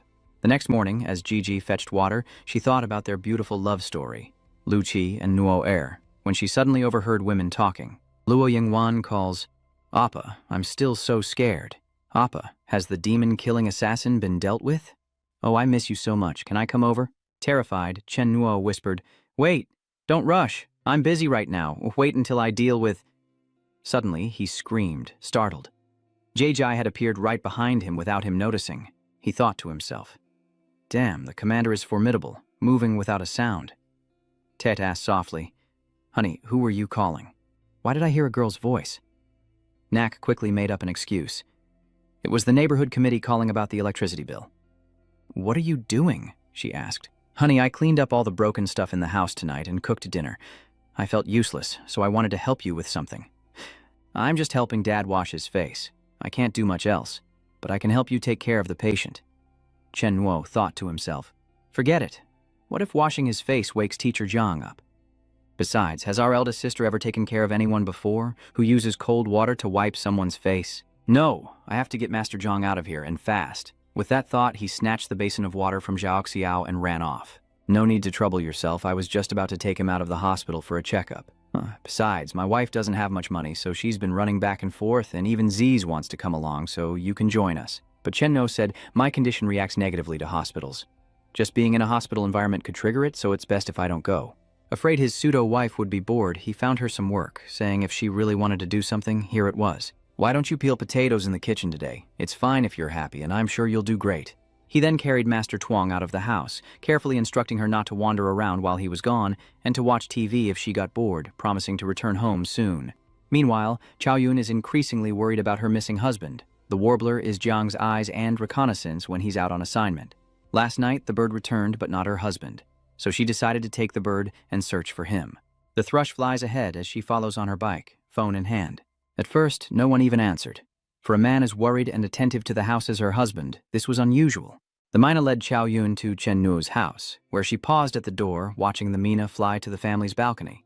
After a moment's hesitation, Chao Yun knocked on the door, while inside, Gigi was diligently peeling potatoes. Hearing the knock and thinking her husband was home, Gigi excitedly went to answer the door. Her husband's back. Seeing the beautiful woman open the door, Chao Yun was filled with rage. What a bewitching woman. She immediately asked, "Where's my husband?" Teta, confused, asked her to repeat what she said. She barged into the house, repeatedly asking, "Where's my husband?" A confused Ziz asked, "Husband, who are you? Why did I barge into someone else's house like that?" The girl's attitude made Chao Yun a little confused. "Sorry, I must have the wrong place." She thought to herself, "Could I have been mistaken? Are you serious?" Tete didn't blame her. "It's okay, but it's almost been an hour. Why isn't my husband back yet?" Gigi worried as she saw Chao Yun throw the birdcage to the ground and ask, "What do you want to do?" Next, she began acting strangely, pacing back and forth erratically, leaving Gigi at a loss. And so, Chao Yun's lecture began, discussing the great power struggles of the world. What is divided must unite, and what is united must divide. In Zhuo County, there were 3 heroes. The eldest, Liu Bei, courtesy name Zhuande. Though not born on the same day, they swore to die on the same day. The 3 brothers swore an oath of brotherhood, promising to work together for mutual benefit and to protect Tang Sanzang on his journey to the Western Paradise. Gigi felt sympathy for her aunt, thinking she had the same mental issues as herself, and now she's fallen. On the road to the Western Paradise, there are 9981 tribulations, encountering demons, monsters, and beautiful painted skins, layer upon layer of trials. Listen closely, everyone. Gigi watches Chao Yun's every move and concludes that she looks very pitiful, suffering from the same illness as herself. I can't abandon her. And so she follows Zhao Van to help. "Auntie, where do you live? Can I contact your family? How about I take you home to rest?" She replied, My family is waiting for me to pick them up." Teet wondered, where does she want to go? Xiaoyun pointed to a school and said, "Picking up my daughter from school." Following her gaze, she saw it was a kindergarten. In a car parked nearby, Lao Hu slowly took out a pack of cigarettes, then turned and asked, "Your daughter goes to kindergarten here, right?" Gu Kong nodded profusely. "Yes, that's right." Old Hu instructed, "All right, later you go in and pick up the child. We'll take her away. That son of your wife's, he's close to your daughter, right? Are you worried we won't get the money once we have the kid?" Little Dung asked worriedly. "Boss, won't this be considered kidnapping? What if they call the police? None of us will be able to escape." He cursed at them. "Idiots, what kidnapping?" Gukang is the father, the legal guardian. A father taking his daughter isn't kidnapping. A minion in the car spots a pretty girl and shouts, "Boss, look at her!" That girl is gorgeous. Tiger roars in anger. "Women, women, women, all you ever think about is tail." We're out here on business today, so keep your eyes on the prize. Easy for him to say, but his eyes nearly popped out of his head when he saw that girl. My God, they're really her kids, and with that, they all get out of the car. Old Hu barks at Gukang, "Hurry up, don't dawdle." Meanwhile, Xiaoyun told Zeza to wait there while she went to pick up Xiaoye. "So what am I waiting for here?" Old Ho glanced over, his eyes glued to the young girl. Even more beautiful up close, she outshone all the girls at Jiafeng Street combined. He thought to himself, what a pity there were so many people around at the kindergarten dismissal, or he would have snatched her right then and there. Gukang led Xiaoye out and she looked around, asking, "Dad, where's my brother? Weren't we going to eat together?" Old Ho sweet-talked her. "Your brother is waiting for you. Let's go eat. He'll be there soon." Just then, Xiaoyun saw Xiaoye with a stranger and approached. "Little Ye?" the girl exclaimed. "Foster mother," she corrected him. "Why are you calling her mother? Didn't we change the way we address her already?" Immediately, Xiaoye called her adoptive mother. Old Hu asks what's going on, but Gukang shakes his head. "I don't know either." He rushes over and shouts, "Who are you?" Xiaoyun shouts back, "What are you doing?" "Who are you people?" they replied. "We're friends of her father." "That's right, I'm her father." She was stunned. Her father. Xiaoyun rushes over and grabs Gukang's shirt, making him exclaim uncomfortably, "Hey, what are you doing?" She wasn't having it, shouting, "I've never met you before, you're not going anywhere." "Xiaoye, is this your father?" The little girl nods. "That's right, Mom, this is my dad." And so the two began to fight over her. "No, the child can't go. I'm taking her home." "I'm taking her home too." Xiaoye exclaims, "Are Mom and Dad having a tug-of-war? I'm getting stretched into noodles." The girl tells Xiaoyun that her parents are taking her to see her brother, and Xiaoyun asks in surprise, "Your brother? Oh right, your brother, yes. Where's your brother?" Old Ho immediately rushes over. "Are you looking for trouble?" Zhao Van refuses. "No, my daughter has to stay with me." He could tell from touching Xiaoyun that she was not weak at all. He thought to himself, with so many onlookers he couldn't make a scene, so he invited her along. She's the girl's foster mother, right? "Come along then." Gigi, who was on Gigi Street, saw the commotion and came over to join in. "Wait for me," she said. "I don't trust what's going on, so I'm coming too." A beauty wants to come along? Why would old Hu refuse? Fine, get in. It's just a meal, right? What a lively family. Let's all get in the car.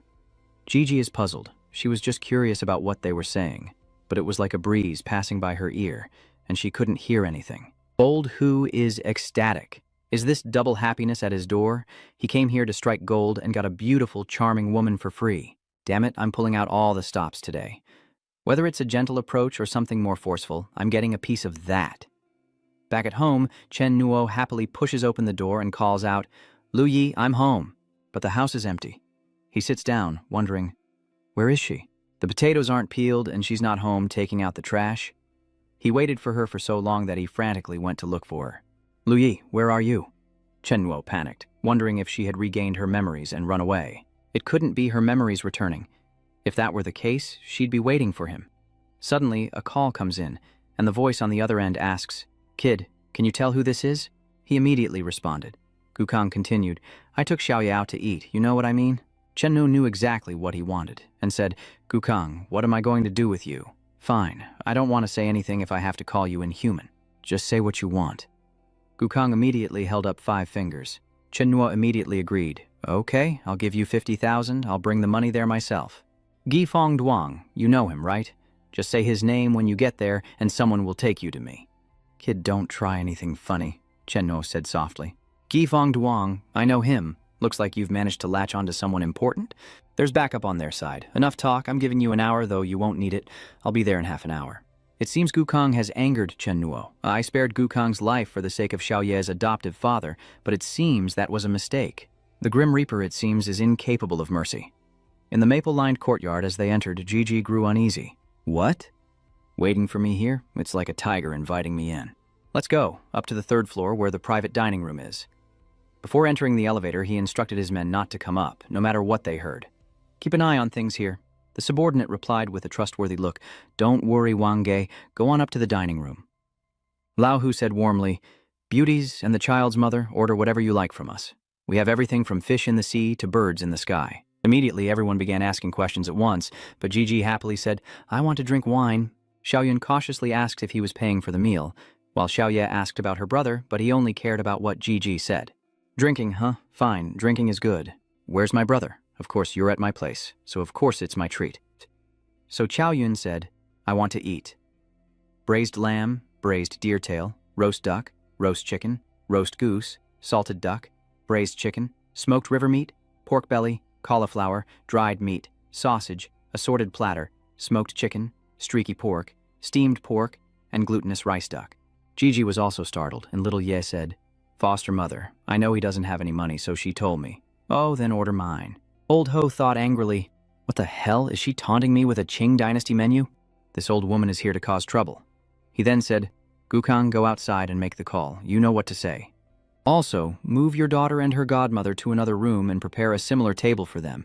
We'll be smoking and drinking here, which isn't good for the little ones. Then he turned to Gigi and asked, Beautiful, what would you like to drink? Beer, red wine, white wine, spirits. Anything we have is fine. She immediately replied, Can I have a little of everything then? Old Hu was amused, so straightforward. Gukang moved in to suck up. Wang, they'll be here in about half an hour. I had the kitchen make watermelon juice. It's so hot. To quench his thirst and beat the heat, Old Hu said with satisfaction. Beat the heat? Xiaoyang was right. You have a good eye. I was just thinking about it, and you've already done it. Here's some watermelon juice. But she refuses, saying she only likes alcohol. Old Hu is thrilled, saying, Great, let's drink then. He thought smugly that drinking on an empty stomach would lead to quicker intoxication. And the sooner the better, he couldn't wait another second. Xiaji turned to Gukang and asked, Was that your phone ringing just now? Can I borrow it? Meanwhile, Chen Nuo receives a call. Gukang just called, and now he's calling again. Trying to raise the price, he answers, and a familiar voice comes through the line. Honey, this leaves you speechless. Gigi continued. Honey, I'm sorry, I left the house. Are you home yet? Something's come up, can you come get me? I'm sorry, honey, I ran off again. I've met some people and I think they're bad news. One of them keeps staring at me. Please come get me. I'm so scared. Old Hu, who overheard everything, thought, Seriously, this beauty is whispering to her husband, Can you avoid us since we're the bad guys? Sitting right next to us, talking on the phone like we're deaf, and Chen Nuo's legs are shaking. Geez, I'm the one who's scared, okay? Gukang takes Xiaoye away, and Lu Jiji uses Gukang's phone to make a call. Aren't they together? Wouldn't she be exposed if she just talks casually? He stammered, asking, Auntie, I'm okay, right? They're okay, aren't they? Is everyone all right? Tate turned to the two and continued. It's okay, they're all fine. Husband? Jano instructed her, So, you're coming to pick me up? I'm on my way to pick you up. Auntie, until I get there, promise me you won't do anything reckless, okay? Gigi thinks, oh, she'll try her best. At this moment, all kinds of alcohol are laid out, and she says, Hubby, I won't talk anymore, I'm about to drink. Suddenly, Chen Nuo recalled the terrifying image of Gigi drunk, beating everyone to a pulp and inviting Xiaoye to drink with her. Little friend, drink with me or you'll end up like them. Chen Nuo panicked, knowing the drunken Luji would do anything, and yelled, Luji, don't drink, give me the phone. Gukang, if you don't want to die. If you old geezers don't want to become wasteland, don't let her drink. I'm coming to save you. Get out of here. He then asked the beauty how she wanted to drink the alcohol. Jaiji scoffs at the small glass. Is that for mice? Intrigued, Lao Hu ordered, Bring bigger glasses, bigger glasses. His subordinates immediately complied. Yes, King Wang. Chen Nuo immediately called back, and Lao Hu, annoyed, told Gukang to turn off his phone. Then he turned to Tay, saying they had 3 ways to drink this liquor. The first being to drink only one type from beginning to end. The second is white, red, and beer, followed by lamb's tail, first white wine, then red wine and beer, and finally liquor to taper off. The third is to pour a full glass and empty it into another. Teet is intrigued, saying, There's even a way to play this game? Which one is the most fun? Old Hu is amused. Then we'll play the full cup game. Teet drinks how much? You all drink that much, not a drop less. Anyone who drinks less than a drop, I'll take their life. He teased, How will you take my life, little sister? She replied, By throwing you off the top floor. Everyone laughed, amused that this beauty was so jovial. 20 minutes later, Cixi shook the wine jug, filled her own glass, and drank it all without needing to be asked. Meanwhile, back at Old Hu's table, everyone was completely plastered. Damn it, Wang, I need a break. One drink after another on an empty stomach, I'm about to puke blood. He thought a sober woman meant no chance, and since the drinking trick failed, he moved in for the approach. Hey, little sister, don't drink anymore, you're really drunk this time. I have a place where you can rest. Let me help you up. GC asks, "Are you saying I'm drunk?" He tried to grab her, but she quickly turned away. "I'm not drunk, but you sure are. Talk to me for a bit. Don't drink anymore. Let's stop for tonight." But as he spoke, Sixi turned and punched him, drawing blood. "Did I say you could stop?" Old Hu was dumbfounded, but Gigi didn't seem to care. "I'm done. Now it's your turn." Seeing his boss get hit, Xiaoyang angrily shouted, "You bitch wanna die?" He was cursed out of nowhere. JJ asks again, "So you're not going to drink?" Little Yang, enraged, lunges forward. "I'll drink your mom. Some people just need to be taught a lesson the hard way." She reached out and grabbed the man's leg, asking again, "Are you really not going to drink anymore?" He was thrown to the ground and roared in anger. "Who do you think you are, forcing me to drink? Do you have a death wish?" Old Hu was still in shock. What was going on? One minute he was on the ground, the next he saw Xiaoyang being dragged up. "Am I seeing things?" Gigi lifted him up and carried him to the window. "You're the one who said you wouldn't drink." And with that, she casually tossed him over the edge. Then she turned to Old Hu and said, "What a buzzkill. I wonder if he's really dead after falling from the 3rd floor. Come on, let's keep drinking." Sweating bullets, Lao Hu thought nervously. This is the 3rd floor, for crying out loud. Gigi continued, "I hate people who bring backup to drinking games. Let's keep going." Lao Hu grabbed a bottle, threatening to kill her. But he was all talk and no action, shoving the bottle into Gukong's hands to do the deed. But even he didn't dare. Brother Wang, I'm really scared," Old Hu urged from behind. "Scared of what?" With a wave of her hand, the bottle flew from Gukong's grasp into hers, but she was displeased to find it empty. "It's empty. Next she'll be snatching the bottle from Old Ho. Is this one empty too? What are you doing with empty bottles? Did you guys finish drinking already?" Gukong was worried. "Bro Wang, let's get out of here. This girl is a little scary." She crushed the bottle in one go, angrily saying, "If you're not drinking, then I'm not happy. And when I'm not happy..." Old Hu was stunned. "Mom," she crushed a bottle with her bare hands. Terrified, Gukong turned tail and ran. "Brother Wang, I'm going to get help." "But you can't just leave if you want to." Gigi grabbed Old Gu's leg, then dragged him to the window. "No one's leaving today or you'll miss out on the drinks." In fear, Gukong cried out, "Let me go. I'll drink with you." Hearing this, she immediately stopped and he and Gigi continued drinking at the table. He drank each glass of liquor without a peep and Zixi cheerfully said, "You should have said so sooner. Were you scared?" Despite his best efforts, Gukong still left a mouthful in his glass. Seeing this, Zizi gave him a look that could kill. "Were you planning on raising fish in there?" Terrified, he quickly chugs it all down. "Big sister, look, not a drop left." Lao Hu, who had been silent, finally spoke. "Just who is this woman? She's not another super strong fighter who's going to cripple me, is she? First the Gu guy, now the Wang guy. Am I next?" Wang Lao Hu, startled, shouted, "Someone! Anyone!" Below, his men heard the commotion. Was that Wang Gei's voice? One of them, remembering his boss's orders, said, "Boss Wang told us not to go up no matter what we hear. Just stand guard here." The other nodded in agreement. "Oh, it seems Wang is waiting for a big one today." Above, Gigi angrily smashes the table. "Why are you calling people? Are you trying to get out of drinking?" Old Hu thought in fear. If that hit landed on his face, he said softly, "Big sis, what are you saying? The most important thing in this world is trust and loyalty." "Am I a debt dodger? I just called some people to drink with you. I respect you, sister. I'll finish my drink and you can do as you please." Tet is excited and asked someone to prepare another bunch. At the hotel, he thought he was resting, but he suddenly screamed and woke up from his coma. "I'm not a destroyer of young women's hearts." He looked around. He was in a hotel. "How did I get here? This is bad." Xiaoyun. Teacher Shang rushed home, but no one was there. He immediately calls his wife, saying, "Xiaoyun, where are you?" "I'm home, but where are you?" "Where did she run off to? This is bad, this is bad. I noticed your medicine box was untouched today. Tell me where you are." But the voice on the other end replied, "Reporting in, General. Master Shang is dead. So the illness has taken hold. It's me, Zhao Van, it's me. It's me, Lao Song, your husband. Listen to my voice.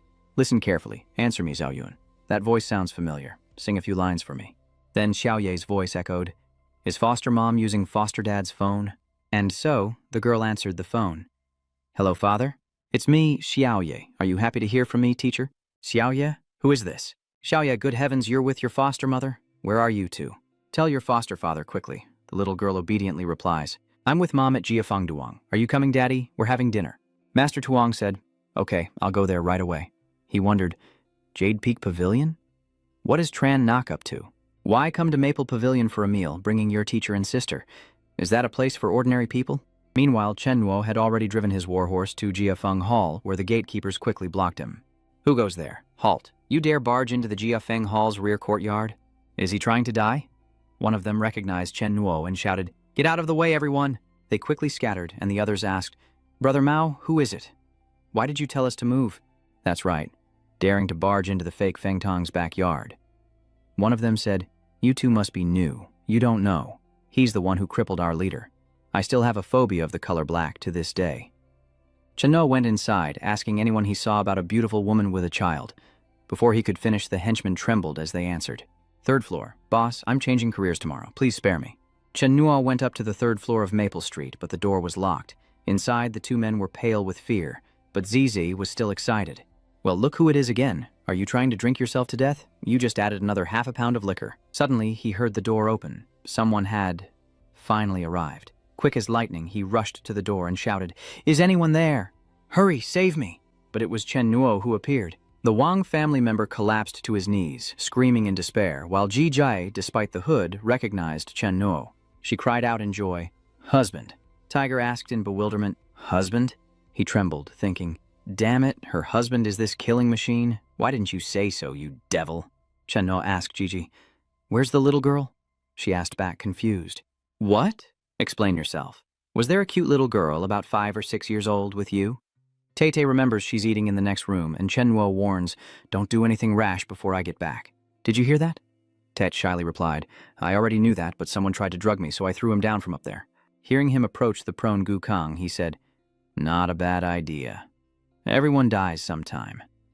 Without hesitation, he tossed the trash that was Gu Kang out the window, then asked his wife, What about this bald guy kneeling here? What did he do? Zixi smiled. He tried to get me drunk and take advantage of me. Old Hu fearfully crawled to Chen Nuo and begged, No, big brother, I didn't do anything.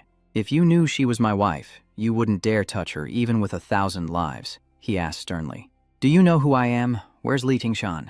You were here last time too, he kowtowed repeatedly. Yes, I was here last time, boss. I didn't lay a finger on your wife. Boss, I really didn't do anything. Then Chen Nuo went over to pat the tiger's head to comfort him. Were you scared today? He said. It was all that bastard Kokang deceiving you. He said softly, It's better to jump yourself and endure the pain than to lose your life. So you jump, or should I? Old Hu immediately replied, I'll jump myself. He thought to himself that jumping on his own would at least allow him to choose his landing position, increasing his chances of survival. After dealing with the thugs, Chen Nuo turns to Gigi and says, Lu Yi, you're a patient who can't just wander around. She asked in surprise, Huh? Lu Yi, you are Lu Gigi. Chen Nuo was startled. Then do you know what your nickname is, Lu Gigi? She happily replied, The Starry Sky Queen. He stepped back and asked, And who is your disciple? Little Candy. You've retreated all the way to the door, ready to bolt at the first sign of trouble. Chen Nuo pressed on. So, do you know who I am? At this point she was swaying, barely able to stand. You're Nuo, my husband. Even with a helmet, she recognized him, collapsing to the ground and acting spoiled. Carry me, I can't walk. Be careful, Chen Nuo. Let's replay that scene. I'll ask you again, what's your name? Tet wonders why he's asking, as he secretly thinks he hasn't asked clearly enough. She didn't dare go over there, so he started by asking her name. Ziz obediently answers, My name is Lu Yi, darling. So, who is the Starry Sky Queen? Haha, husband? That sounds like a middle schooler came up with it. Last question. So, do you know the unmarried little sweetie? I bet you don't like candy. You like booze. Chen Nuo felt somewhat relieved. It seemed her memories returned temporarily while drunk, but she forgot again in the blink of an eye. While drunk, Zixi kept asking for her husband's embrace. Over and over. Chen Nuo hugged her. The little girl in the next room, right? But Zizi was too drunk to understand what he was saying. What are you trying to say? Husband, he sighs. Honey, there's a strange coincidence. Didn't you meet a little girl today? Oh, I'll tell you when we meet later. There's so much you don't remember that I haven't had a chance to explain. Ah Fei hasn't had a chance to tell you yet, and I'll explain it to you slowly tonight when I get home. Gigi suddenly remembered, that's right, there's also her foster mother inside. Startled, he doesn't dare open the door, huh, mother? Seeing the commotion, Chao Yun asks, Who's there? Chen Nu slams the door shut in shock. Damn it. Why is Master Song here? How can he make this up? Master Song is Little Yi's foster mother, so of course she's his foster mother too. Then what about the father who stayed at your house last night? Your wife? You can't believe our adoptive mother and biological father are actually husband and wife. Is that even human? From inside, Chao Yun's voice echoed, If I call out to you, will you dare answer? Gigi wondered, husband? Why don't you come in? Are you scared? Just a moment. Things are getting a little complicated. He quickly came up with a plan. He had an idea. He'll take Lu Jiji back first, then come back for Xiaoye, making sure Lu Jiji and Song Xiaoyun don't meet. Song Xiaoyun may be crazy, but once she's lucid, she won't help me lie. Unexpectedly, he hears the teacher's voice calling out. Where are you, Xiaoyun? This came as a surprise to Chen Nuo. And now her real father is coming? How can he tell Lu Jiji that their father likes to visit the hospital in the morning and the magic house sect in the afternoon? With no other choice, he pulls Jiji back to their old room. Arriving, Master Jiang heard Xiao Dai's voice. Foster father, we're here. He rushed over, saying, Father's here. Chen Nuo listened anxiously as Master Jiang asked, Xiaoye, where's your brother? The little girl replied, He's not coming. My father is picking us up. Xiaoyun also sensed something strange inside, and Jiji asked, puzzled, What is your husband doing? He answered his wife. I suddenly felt the urge to pee. Can you believe that? As Zhao Van passed the great hall, she stopped, sensing something strange within, but Master Tu, thinking she was ill, pulled his wife away. What's so strange? Let's just go home. When tipsy, she can't resist alcohol. Honey, shall we toast? Seeing the watermelon juice, Chen Nuo offered it to her, saying, Drink this first. It'll make the alcohol taste even better. Good girl. Just then, Chen Nuo's phone rang. Hello, Master. Teacher Tuong asked Tron Nok. Where is he? He quickly made an excuse. Master, I'm at Brother Loy's workplace. Teacher Tuong anxiously reported. Did you know your sister was picked up from daycare? He asked, feigning alarm. What? Little Ye has already been picked up? Gigi listened and chugged the juice in one go. Fearing he was too worried, Master Jiang said, Yes, but don't worry. Little Ye is with your master's wife now. She said her father came to pick her up. What's that about? He chuckled nervously. Master, I have no idea. Master, Little Deep's father's situation is complicated. I'll explain when I get back. Where are you right now? Gigi's not doing so well. She even unbuttoned her shirt, complaining about the heat. She then nestled into Chen Nuo's arms as Master Jiang continued, I've taken Xiaoye home. You best come back quickly as well. Tonight was already a mess, but this is too far. How could he bring Xiaoye to a place like this? He was distracted by the woman in his arms and gave a careless reply. Yes, Master. I'll be home soon, he said tersely into the phone. I'm taking Xiaoye home tonight. Hurry and pick her up after work. He hangs up, pushes Gigi away, and asks, What's wrong? Her breath came in ragged gasps. You're so hot. He immediately smelled it, shocked and angry. Chen Nuo cursed. God damn it, they even drugged me. With her face flushed, Gigi gazed at Chen Nuo, her eyes filled with desire. Chen Nuo was caught off guard when Gigi suddenly pinned him down and kissed him, leaving him speechless. He turned away, blushing slightly, thinking she was playing with fire. When she regains her memory, she's going to kill me. She didn't stop, pressing closer and whispering, Husband, I can't stop. Chen Nuo pocketed his phone, grabbed her butt, and said with a smile, This isn't the place. Let's go home. Moments later, Chen Nuo hoisted her over his shoulder, secured her helmet, and leapt out the window, figuring it would be faster. The jump sent her dress billowing in the wind. He lands gracefully on Xiao Yong's arm, causing him to scream in pain. It's broken, you bastard. Oh my god. I'm sorry, boss, I touched your leg. Then Chen Nuo went to the trash can next to where Lao Hu was lying and said, I'm taking the phone.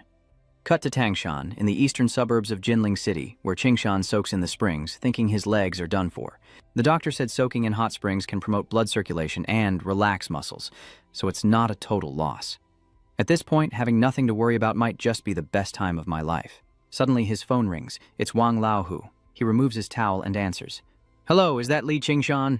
The voice on the other end boomed, and he stammered, recognizing the familiar voice. You're Zhang Lin Sheng, not young Master Hao Nan. What do you want from me? Qingshan was terrified. He knew that voice all too well, the one that haunted his nightmares.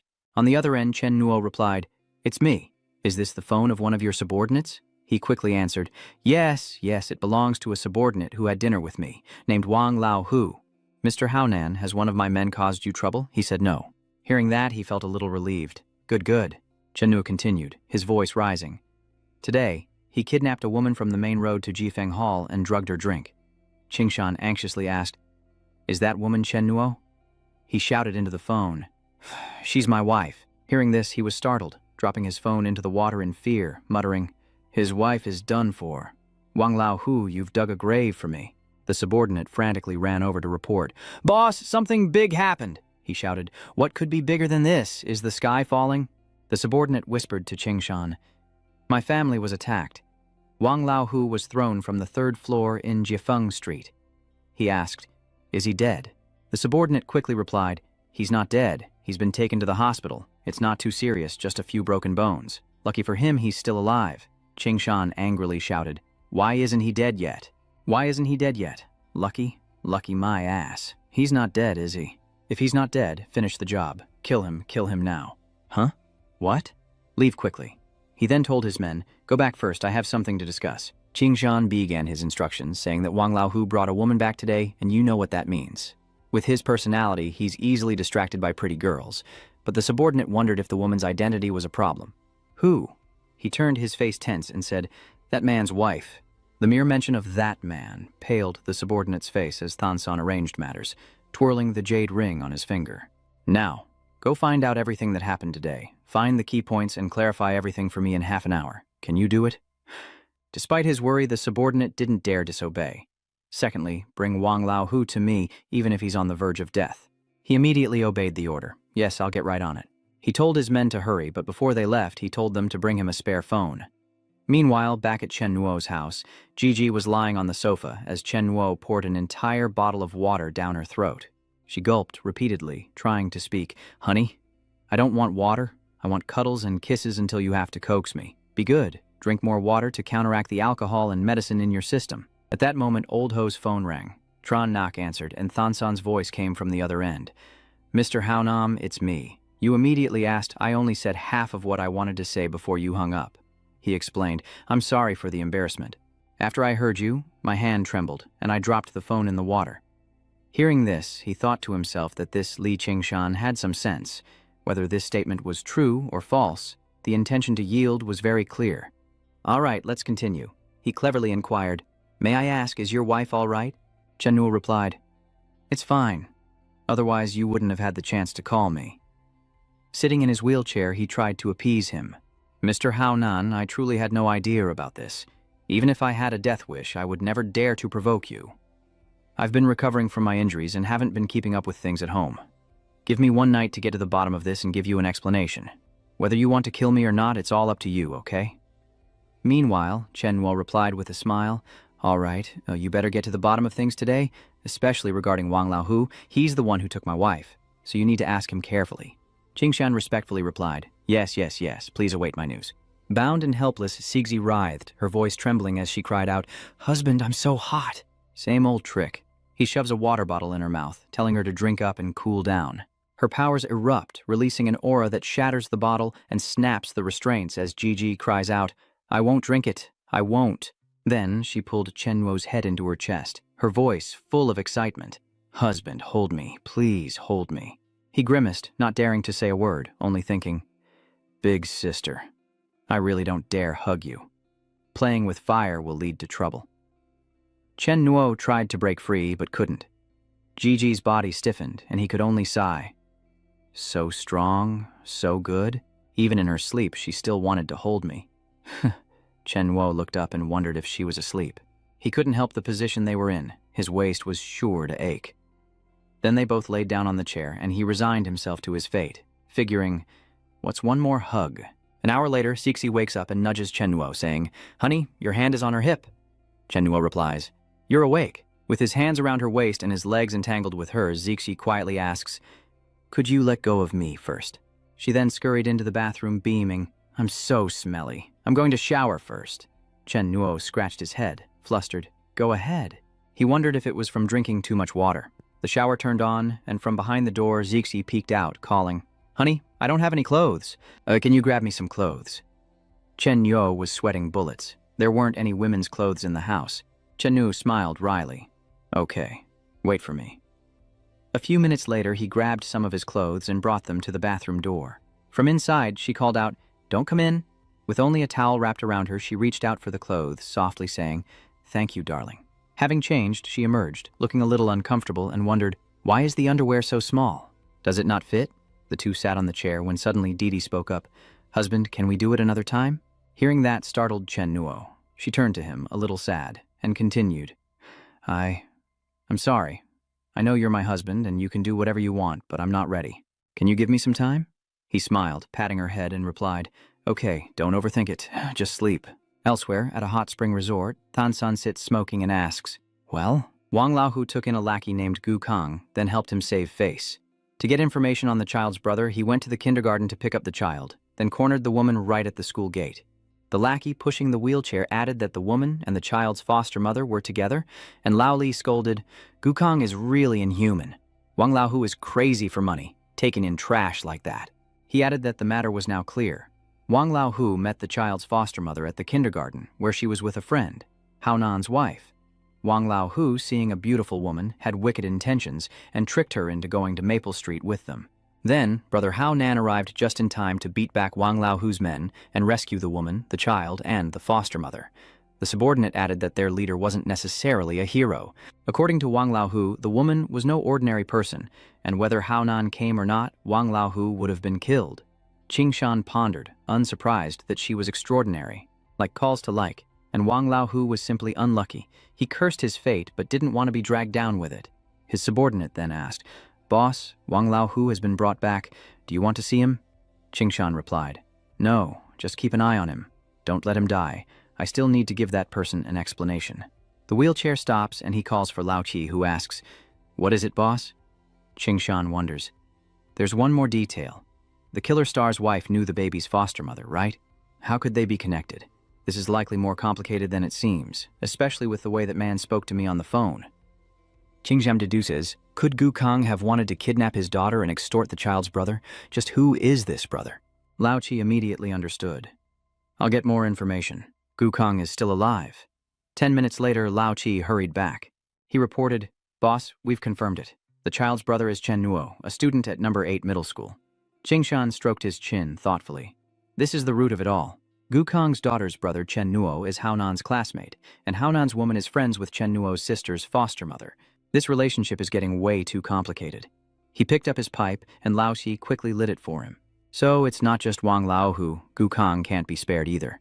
Wang Hu's apology is just the start. Adding Gu Kang will make it all the more meaningful." Lao Qi quickly agreed, "You're brilliant, boss. I'll make sure it's done right." Qingshan instructed, "Do it well. This could be my turning point." At 3 a.m., Xiaohe drunkenly stumbled home. Entering her room, she kicked off her shoes and sighed heavily. "I'm so tired." Suddenly, Shahi noticed something was wrong. The clothes in the closet were a mess. She wondered if there had been a robbery. She quickly checked around, pulling open a drawer and sighing in relief. Thankfully, the gold necklace in the jewelry box was still there. It was the only valuable thing in the house. Xiaohe was confused. If a thief broke in but didn't take the gold necklace, then what did they take? She had to take stock of her belongings. 10 minutes later, she stood there, furious, yelling, "That perverted freak, stealing my underwear? They're brand new, never been worn, still have that new smell. What's the point of stealing those?" The next day, Dale was sound asleep when he got a call, and he groggily answered, "No, what's up so early?" He replied, "Did I wake you up?" Dale groggily responded, "It's okay, you must need something if you're calling this early. What's up?" Chenno was a little embarrassed, but had to say, "Help me find some women's clothing," but he also specified, "No new clothes, only used, and nothing too old-fashioned, something pretty. Outerwear, but no underwear, and the size, probably around 170 centimeters. Also, shoes, size 37 or 38. Leather shoes, heels, sneakers, get a few pairs of each, all used, nothing new." Delay thought that following Brother Nuo, Sheng's days were becoming more and more novel. Last time it was KPIs based on hospital bills, and now he needs women's clothes. He reiterated the request to confirm with Chen Nuo that the women's clothes and shoes shouldn't include underwear, should be youthful and pretty, around 170 in height, shoe size 37 or 38, and used, not new. "Understood. I'll get it done quickly and send it to you." He rubbed his head, puzzled. Standing at a 177 meters, Sun Kiki doesn't seem that tall. Chen Nuo returned with the clothes, glancing at the house next door, wondering, "It's just a few outfits, the neighbors won't call the cops, right?" While Sixi was brushing her teeth, Chen Nuo's voice echoed, "I bought breakfast, fried dough sticks, soy milk, and congee." She happily replied with her mouth still full of toothpaste, "Okay, I'm coming." As they ate in the living room, Zizi said, "Husband, something strange happened yesterday. That woman was looking for you but went to the wrong door. Then I realized she wasn't quite right in the head, and I couldn't help but follow her. Sorry for getting you into trouble again." He sat at the counter, eating as he replied, "I know. You saw her and thought of yourself, so you sympathized." She sympathized. That's right. I don't know when my memories will return, so I felt sorry for her. Let me tell you more. Then I met some bad people, and that's when you showed up. Gigi rubbed her belly, hiccuping softly, full and curious. But why didn't you open the door and meet her and the child? Did her husband come later? Why did you hide us away? Chenwo asked seriously, sitting up straight. Actually, I've been meaning to talk to you about this. Tell me, she began. Even though we're skilled in martial arts, we weren't without enemies back in the day. We're living in seclusion, enjoying a peaceful life here, so we need to be careful not to attract unwanted attention. If word gets out, our old enemies might find us, and staying alive is paramount. Do you understand now? Gigi asked, turning to him. So yesterday you wore a helmet to hide your face, afraid they'd find us here. Chenno ruffled her hair and replied, That's right. You were the one who said it first. Tired of the Zhonghu's turmoil, we decided to return to a normal life, hiding our identities and living peacefully here. She blinked, puzzled. Huh? I said that, Nak replied. Yes, you did. Jeju thinks to herself. She's tired of all the thrilling adventures, but they're clearly very interesting. Why does she still want to rush into them? The two then went out, and she excitedly asked him, Honey, where should we go have fun next? Seeing a beauty salon, an idea sparked, and he turned to her, saying, Honey, you've seemed tired lately. Your complexion isn't great. Girls need to take care of themselves. This surprises her, and she asks, Have I become ugly? The receptionist beamed, welcoming the customers, and an employee asked, Is this your first time here? Since it's your first time, allow me to introduce our beauty programs, Chen Nuo interjected. No need to explain, give my wife the works, nothing invasive, though. The receptionist, sensing a big spender, immediately flattered him. Sir, you truly love your wife. Tati pouted from behind. Aren't you going to ask me? The consultant says that our shop happens to have a promotion. Recharge 1,000 yuan and get 200 free. He replied, Then I'll recharge 1,000. Recharge 3,000 and get a gift, the employee said, but he cut her off. So we decided to deposit 3,000. All that was on Chen Nuo's mind was letting Gigi do more. She rushed over and asked, Honey, do we have that much money? Fearing that Gigi would change Chen Nuo's mind and lose a big customer. The receptionist, not wanting this beauty to ruin things, immediately waved another employee over. Wen, come and take care of this beauty. The staff continued to advise, This gentleman is a promising young man. Shall we proceed with the membership then? Chen Nuo nodded, knowing they would take their time with the paperwork, maybe even a half day or a full day. Meanwhile, Gigi was led away by another employee. Beautiful, please sit here. Would you like tea or juice? Before she can even react. With that done, Chen Nuo stepped forward, smiling as he announced, I've finished making the card. Honey, you get pretty here. I'll go to the market for some vegetables first. She startled. Let's go together. He quickly placed his hand gently on her shoulder, saying, Don't worry, I'm just buying some vegetables. Your beauty treatment will take a while. Wait for me to come back and we'll go home together. But stay here. Don't wander off and call me if anything happens. Do you remember my number? At that moment, the beautician arrived, saying, Beautiful lady, please come upstairs with me and enjoy today's beauty journey. Let's go. A little later, at Teacher Tuong's house, Tran Nok stood at the door, scratching his head and calling for his master, who immediately told him to come in. Seeing her brother, Xiaoye happily ran out to greet him, but Xiaoyun smiled and reminded her, Wait a minute, you haven't finished combing your hair yet. You'll be late for school. Master Tuong told Tran Nok to come with him to the kitchen, saying he had something to ask him, then turned to his sister, telling her to be a good girl while getting her hair done. He stood there with his arms crossed and asked, What about Xiaoye's father? Chen Nuo explained, Master, I can't help but get angry when you bring this up. In the hallway, Xiaoyun was taking Xiaoye to school. Xiaoye, let's go to school. The little girl turned and said, Foster mom, I haven't met my brother yet. She explained, Your brother and foster father are talking. He'll be back this afternoon, and you can meet him then. Meanwhile, Master Tuong agrees, realizing that Gukong is truly no good. Chen Nuo is a good man. They absolutely cannot leave Xiaodi with Gukong. Right, Master. What happened yesterday when someone picked up Xiaoye? I was working at my brother's place and didn't know anything. He began to recount the events. Yesterday, my martial aunt had another episode and I happened to be away from home. In her confused state, she went to the kindergarten to pick up Xiaoye, where she ran into Gukong. But when your master's wife is ill, she doesn't remember anything. Xiaodi is too young to explain, but that Gukong is definitely up to no good. Even taking her to Jiafeng Hall, is that a place for children? Master Jiang turned to him and asked, You said he came to you for several thousand yuan. Chen Nuo replied, Okay, please continue. Let's do this. Don't have Xiaoye come home with you for now. Let her stay with me. That lowlife Gukong sounds like he's mixed up in some shady business. If he comes demanding to take Xiaoye, I worry you won't be able to stand up to him. Let's do this for a few days, and if all is well, you can bring her back. If Gukong gives you trouble, tell me." Relieved, Chen Nuo happily clasped Master Jiang's hands. "Master, you truly are the best. I was so worried about what to do with Xiaoye." He awkwardly replied, "Keep your hands to yourself, and don't forget she's not just your sister, but also my adopted daughter." Watching him leave, he added, "Go do what you need to do and don't worry. Your master is here for you. If you run into trouble, tell me. Don't hide it." He smiled, waved goodbye, and said, "Yes, master." Tranak took out his phone. Li Than's son still thought he was Haonam, which could help Haonam look good, so he'd let it be. An incoming call appears on the screen. It's worker Liu, also known as his teacher, Mr. Liu, who asks if he's speaking to Chen Nuo. He asks, "Mr. Liu, why are you calling me?" Mr. Liu asks, "Where are you? Haven't you come to school yet? Whatever your reason, get here now." Chen Nach wondered, "What's the rush, teacher?" He replied that the foreign chairman had just arrived and wanted to see him, adding that he didn't know the details either. He's taken aback. A foreign chairman wants to meet him. Cut to Jiangning No. 2 High School, where Teacher Liu and Chen Nuo walk down the hall, and he turns to him saying, "You have to put on a good show to help the school compete." He calmly replies, "What does that have to do with me?" Hearing this, the man turns around to question him. "What kind of attitude is that? He's a big foreign investor. If we please him, he might invest a fortune. Is our school still what it used to be? As a student here, can your status remain the same? See if it concerns you?" Tran Nak said with a smile. "I'm just a student goofing off until graduation.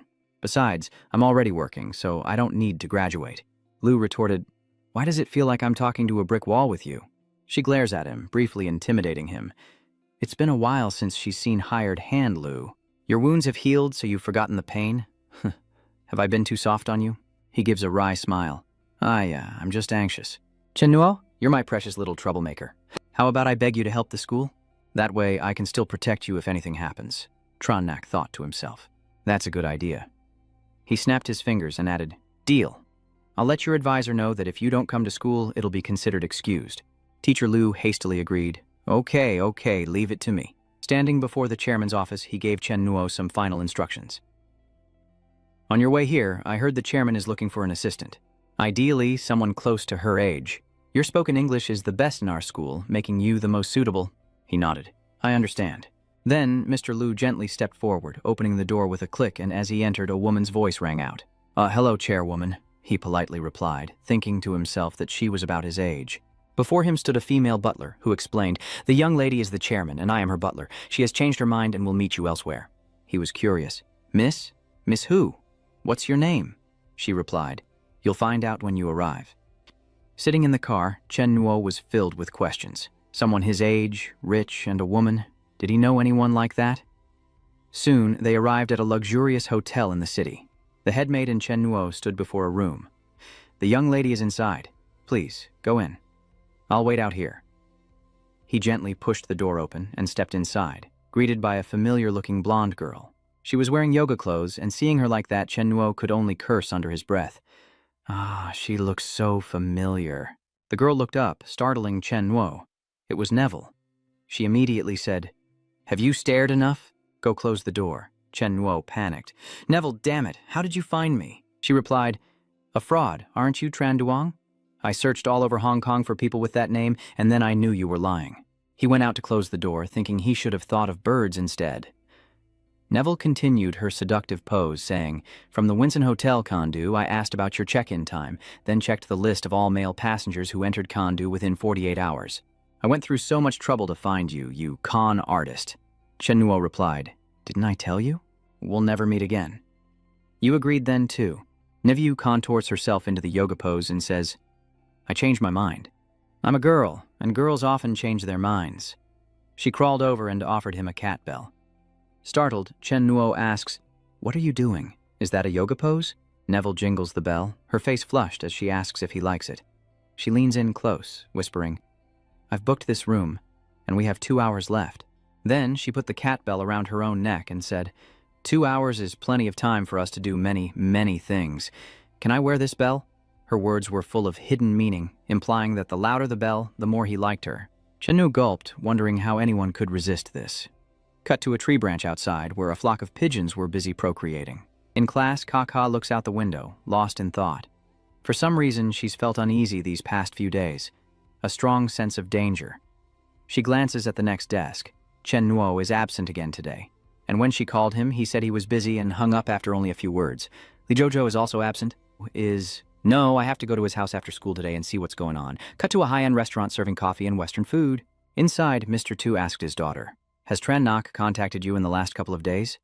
Din Uyen replied, "No." Hearing this, she said, "Then you can take the initiative to talk to him." The girl replied, a little sadly, "I send 10 messages and he replies to one at most. I say 10 sentences and he answers with 2 words for 8 of them. Either your appa is busy or he doesn't want to talk to you. What's the fun if he's always taking the initiative?" Her mother teased, reading the newspaper. "Then I don't like him," Yingwan retorted. "Anyone who likes him is a dog." She pretended to look behind her and said, "Mr. Trannak." Seeing this, Yanwan immediately turned around and called out for Appa, but no one was there. Yuntu smiled and said, "You're flustered. Hurry and finish the rice in your bowl. If you really miss him, then go find him." She replied, "Appa won't let me go back to school. He said your matters aren't resolved and told me to stay by your side." An-tu suggested, "Then you could go to his house. But if I go, won't I be disobeying him? Won't he be angry?" Yingwan wondered. She whispered in her ear, "You don't understand. Boys at this age are all talk, no action. I don't believe it." Facing a beautiful girl like my daughter, who is so devoted to him and takes the initiative to find him. Is he still angry? Hearing that, Yingwan immediately stood up. "I'll go now." Anzi smiled. "What's the rush? Let's finish eating, then we'll go after Chen Nuo gets home from school." Back at the hotel, Neville whispered into Chen Nuo's ear, "At ABC, I felt you were very interested in my body. Now that it's just the two of us, you can do whatever you want to me." He grimaced, muttering to himself about karma, then took a deep breath and replied, "What we have is time." He then throws Neville to the ground, saying, "So let's take it slow." She sprawls on the ground, shouting, "How can a man like you bear to hurt me?" He quickly explained, "Please, don't say such things. Someone might misunderstand. You asked me to help you up, but I must decline. You'd better not move or I'm afraid I'll hurt you again." Neville then asked, "Is it because my body isn't beautiful enough? Or am I not attractive enough?" Chenmo asked, holding his head. "Tell me, what do you really want?" She points and smiles. "I want you to be my man." He sighed, thinking, "Seriously, is everyone the same? I'm not the monk Tang Senzang." Chenu quickly waved his hand. "No way." Neville responded, "Nothing is impossible. Besides you, I have no interest in anyone else, nor do I want anyone else. You saved me from the hands of death, which is why I seek you out." What followed was a back and forth between the two. "I have no interest in you. I already have someone I like. I don't believe your nonsense. Then find someone else. Impossible." "Why? Is she prettier than me? More attractive? Or perhaps richer than me?" There's no reasoning with her. Chenu closed his eyes, offering a final solution, asking, "Big sister, if I said I was gay, would you believe me and let me go?" But Neville responded with unwavering determination. "Norway, even if you were gay, I'd make you straight." Chenwo frowned, asking, "Am I that special?" She boldly steps forward, then embraces him, continuing, "My whole family is gone. I just want to be with someone. Besides you, I truly don't know who else in this world I could turn to. Chenwo, I'm so alone. You pulled me from the hands of death, so you're the only family I have in this world, only you." Tears streamed down Neville's face as she sobbed, "Don't leave me, please. Let me stay by your side." Chen now took her hand, then stepped back, propping himself up as he said to Neville, "Staying by my side is impossible." She still tried to hold on, even temporarily. "You absolutely cannot pry into or reveal my secrets, nor can you disturb my life." Neville immediately agreed. "Anything you want? Then be my man." He didn't answer, but instead demanded, "Then you should leave." She agreed.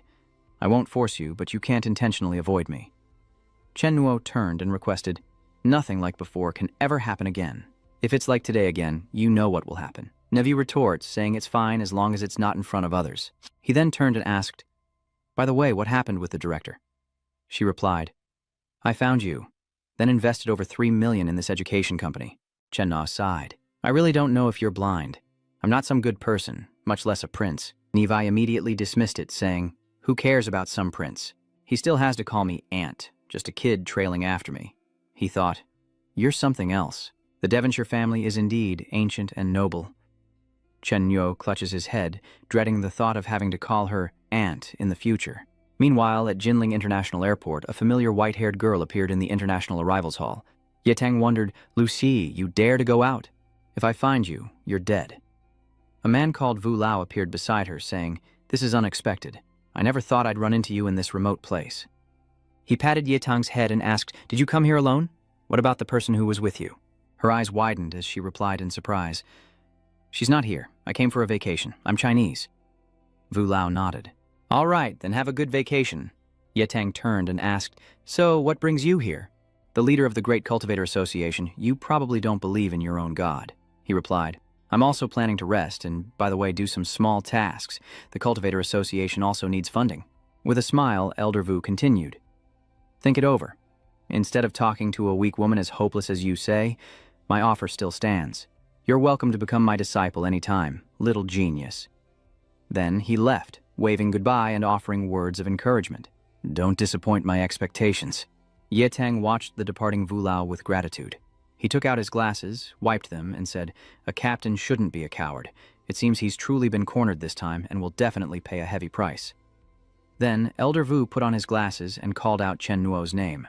Meanwhile, Chen Nuo walked down the hall, thinking, with Feng Niao settled here for now, he needed to quickly finish things with Li Xingshan. He then took out his phone, called Lin Sheng, and said, Brother Haonan, I'll send you an address. Go there first and take a look. Lin Sheng wondered, What's going on? He smiled. I'll take you before everyone, get you equipped, then hang up the phone. Later, at a Taoist temple, the two sat at a tea table, and Chen Nuo said, Brother Haonan, let's talk for a bit. The time is almost here. He asked frankly, Brother Haonan, your memories have actually returned, haven't they? Lin Sheng stammered, You knew. Chen Nuo smiled, pouring a cup of tea. I've known for a while, and I also know you went to Jiafeng Hall to find out what happened that day. Hearing this, he asked, So, are you going to erase my memory again? Lin Sheng looked a little scared. You're not going to silence me, are you? Second brother, I haven't offended you lately? I'll do whatever you say. I even obediently studied autopsy with old Zhang, as you asked. I'm still your senior disciple, too. Chen Nu spoke frankly. It's second brother. Lin Sheng cowered in response. Second brother is still a brother. We can't turn on each other. Seeing his expression, he reassured him, Don't worry. I called you here for something else. I told you from the start, just do as I say. An hour later, someone opened the door, their voice echoing, Forgive my intrusion. Seated in his wheelchair, Qingshan reminded his subordinate to knock, and Lao Qi obliged, prompting a voice from within to say, Enter. Hey. Seeing the two men sitting there, Thansan spoke. Mr. Haonam, it's been a long time. Lin Sheng reminded himself, Don't be afraid, don't be afraid. Chen Nuo said just don't do anything. He told his subordinate, Old Seven, stand guard outside and I'll call you in later. Lin Sheng then spoke up, Please, sit down. Then, gesturing to his side, he introduced, This is my classmate, Chen Nuo, also my junior brother. Seeing this, Qingshan raised his hand in greeting. My pleasure, my pleasure. He thought to himself, They're not just classmates, they're brothers. No wonder his wife and stepmother are friends, and no wonder Brother Haonan got involved with Gu Kang. This junior apprentice, though, is an open book. Easy to deal with, not as deep and unpredictable as Mr. Haonan, no problem. So that's why Chen Nuo is sitting there looking uncomfortable, like someone who wears everything on his sleeve. Qingshan continued, I haven't slept a wink since yesterday. I've already taken care of what you asked me to do. Lin Sheng said in a deep voice, Let's hear it. He began, First, I must apologize and assure you I won't go easy on him. That bastard Wang Laohu offended your sister-in-law.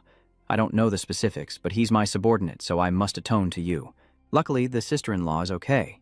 Chen Nuo feigned anger, stood up, slammed his hand on the table, and shouted, Okay, is that all there is to it? Qingshan forced a bitter smile, waving his hands dismissively as he tried to explain. Of course, it's not as simple as that. He thought to himself that she was indeed short-tempered, unlike Mr. Haonan, who never showed any emotion, making it impossible to know what he was thinking. Qingshan said, He offended your sister-in-law, and even if you don't care, I can't pretend it didn't happen. That's why I'm here today, to make amends. Still keeping up the act, I see. Chen Nuo roared about making amends, but Lin Sheng calmly raised a hand to stop him. Junior, calm down and hear him out. So he sat down, still looking displeased. Qingshan quickly added, Yes, let me finish, see if this sounds fair. Besides Wang Laohu, there's also a guy named Gu Kang, who also offended this little brother Chen Nuo, right? I've thought about it for a long time. Yesterday's events, though seemingly two separate incidents, are actually one and the same. The crux of the matter lies with this young brother Chen Nuo's sister. Therefore, Gu Kang and Wang Laohu are currently injured, covered in wounds. Though they live, they will suffer greatly. Once their wounds heal, I will arrange for them to be sent to the prison. Hearing this, Chen Nuo questioned, Put them in there. In prison? How long are they in for, and you can just send them? Is prison yours to control? Qingshan wiped the sweat from his brow and continued, Of course, I have ways to make them take responsibility and turn themselves in. If they refuse, it's no problem. Get them drunk, put them in a car, dump them on the side of the road, plant some contraband. You decide how long they stay inside. With that, he glanced at Lin Sheng, wondering, what does Mr. Haonan's silence mean? As Lin Sheng enjoyed his smoke, Chen Nuo spoke up. Old man, my brother finds this compensation barely acceptable. He then breathed a sigh of relief and chuckled. That's good, that's good. Then he tapped the table, calling for Lao Chi. A subordinate brought in a bag, and Qingshan smiled, saying, A small token of my sincerity. I offended your sister-in-law before, and I have nothing else, so consider it a little something for her to buy some clothes or makeup to cheer her up. As Lin Sheng sat back, enjoying his smoke, Chen Nuo spoke up again. Senior, I'm talking about what he left behind. Hearing this, he immediately replied, Then I, Li, shall take my leave. Qingshan quickly grabbed his hand and said flatteringly, Mr. Haonan, you're too kind, as he shook his hand. Mr. Chen Nuo, I was remiss in our first meeting and didn't prepare anything for your sister. Please forgive me. As they shook hands, Chen Nuo subtly transferred a bit of spiritual energy into him. Back in the car, the seventh brother turned to the eldest and asked, He didn't say anything? Qingshan replied, I couldn't find the right moment to speak. The timing wasn't right. Lao Chi offered words of comfort. But now that we've received the money, things are a little easier. They'll remember your good deeds. It'll be easier to bring up the matter again in the future. He nodded. You have a point, but I'm still worried. Lao Chi added, So, Brother Haonan has a martial brother, which means they have a master. Does the boss want to investigate? Thonsun asked, his face paling as he brushed off the idea. Are you crazy? If this sect can produce a little dragon, imagine the capabilities of its elders. There's no way we can investigate a sect like this. Suddenly, the car screeches to a halt, sending Qingshan and Seventh Master lurching forward. He snapped, What kind of driving is that? Are you blind? The driver quickly explained, Seventh Master, a car ran the red light. I almost hit it. Qingshan, holding his head, scolded, Shut up. All of you, shut up. He trembled, excitedly adding, My legs! I can move my legs. Just moments before, as the two men left the room, Lin Sheng sat there, relieved, thinking it was finally over, and then picked up his teacup and gulped it down. Seeing this, Chen Nuo asked, Are you that nervous? Lin Sheng wiped his sweat and replied, That's Li Qingshan, the boss that no one in Jinling City dares to offend. Then he asked about the bag, wondering what was inside. Chen Nuo remained calm, saying he'd know once he opened it. As the zipper opened, Lin Sheng's eyes widened in surprise. Is that a lot of money? The money looked brand new and shiny. Chen Nuo said, Count how much is there. As Lin Sheng diligently counted the money, Chen Nuo sat beside him, tapping his thigh and asking, That's the 5th time. Are you done yet? Lin Sheng replies, It's 88,008. He marveled at the auspicious number, then bagged the money and wondered, Why do you seem so strange? Come to think of it, it's not that much. I thought a crime boss like him would have to pay you tens, almost hundreds of thousands, not just over 80,000. As for offending me, him letting Wang Laohu and Gu Kang go to jail is compensation enough. It's really just a token of goodwill. If he'd given me $1 million from the start, how much would he have to offer if he actually needed my help later? You have to leave yourself an out. A veteran gangster like Li Qingshan. Lin Sheng nodded in understanding. I see. I understand now. He stood up, walked out the door, and waved. All right, it's getting late. I should head back and buy groceries to cook. Lin Sheng held up the bag of money and asked, You haven't taken the money yet.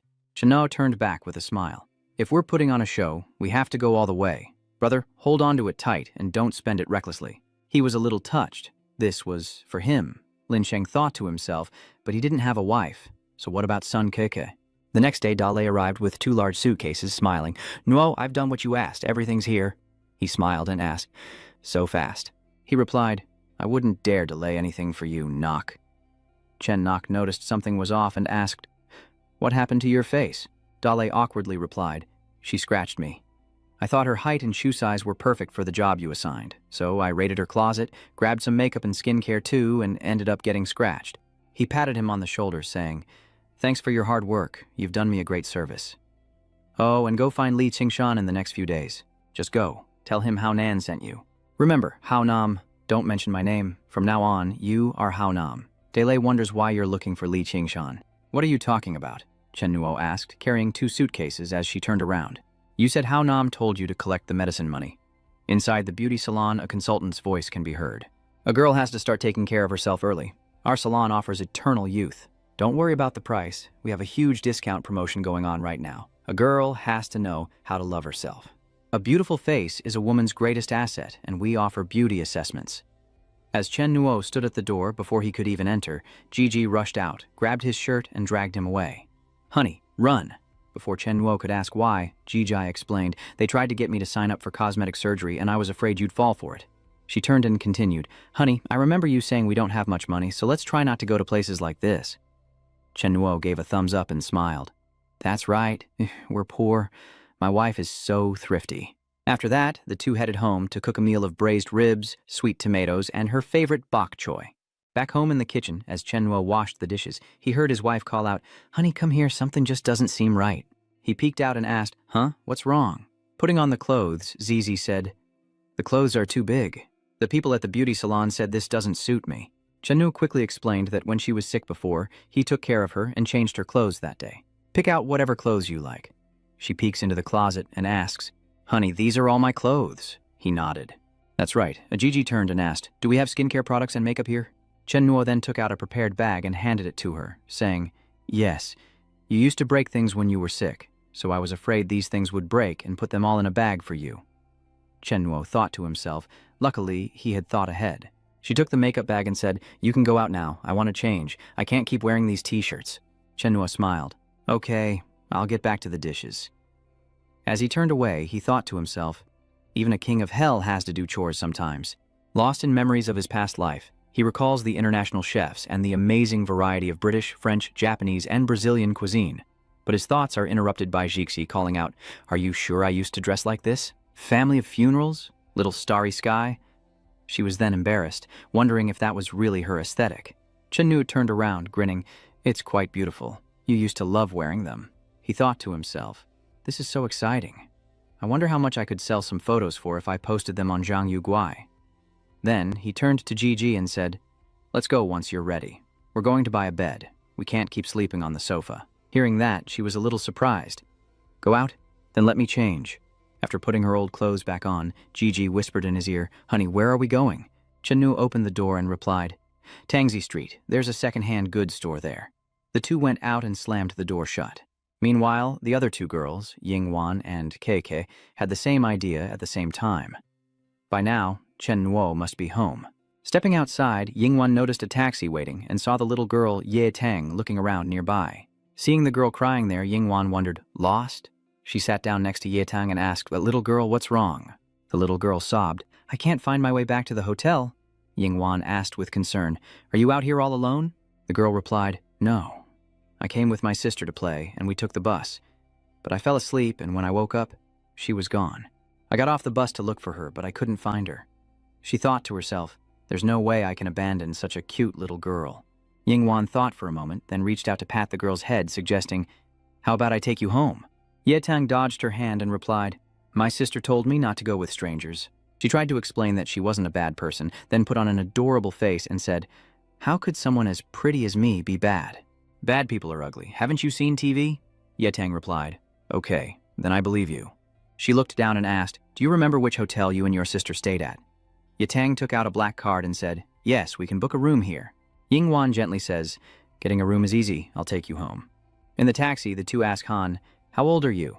8.5. "Why is your hair white?" "Did your family dye it for you? It's beautiful." "Thank you." "What's your sister's name?" "My name is Xiaonai Tang." A while later, they arrived at the hotel indicated on the room card.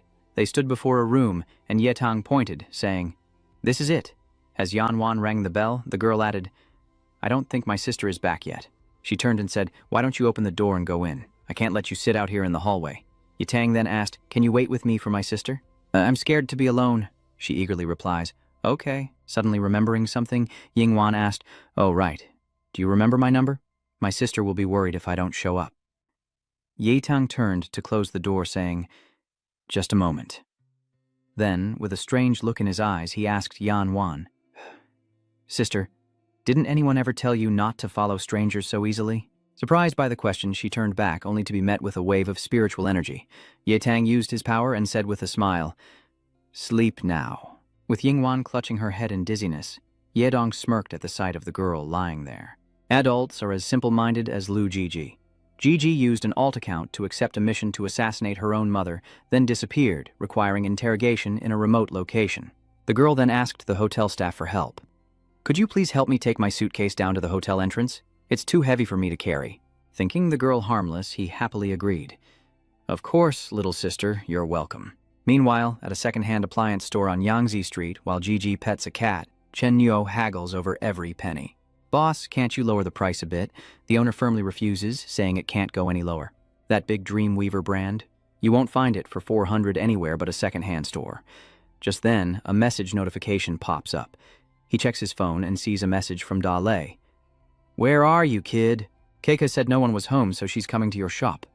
Chen Nuo cursed under his breath. Lei's shop is less than 200 meters from here.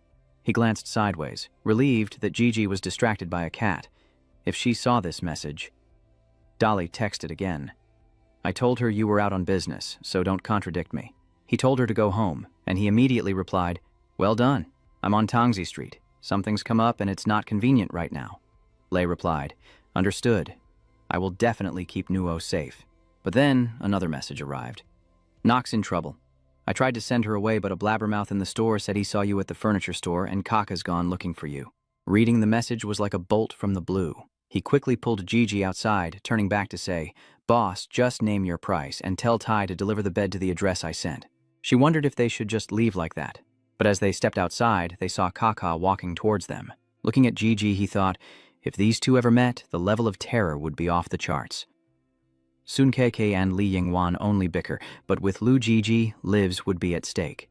Just then, she turned to Han and asked, "Honey, why are you sweating so much?" Chenhua quickly turned and ran, saying, "Honey, I'm going to the restroom. Wait for me here." Just then, KK passed by Gigi, marveling at her beauty. Then, Kyung realized she was comparing herself again. She walked past Taya, thinking she still had time to grow.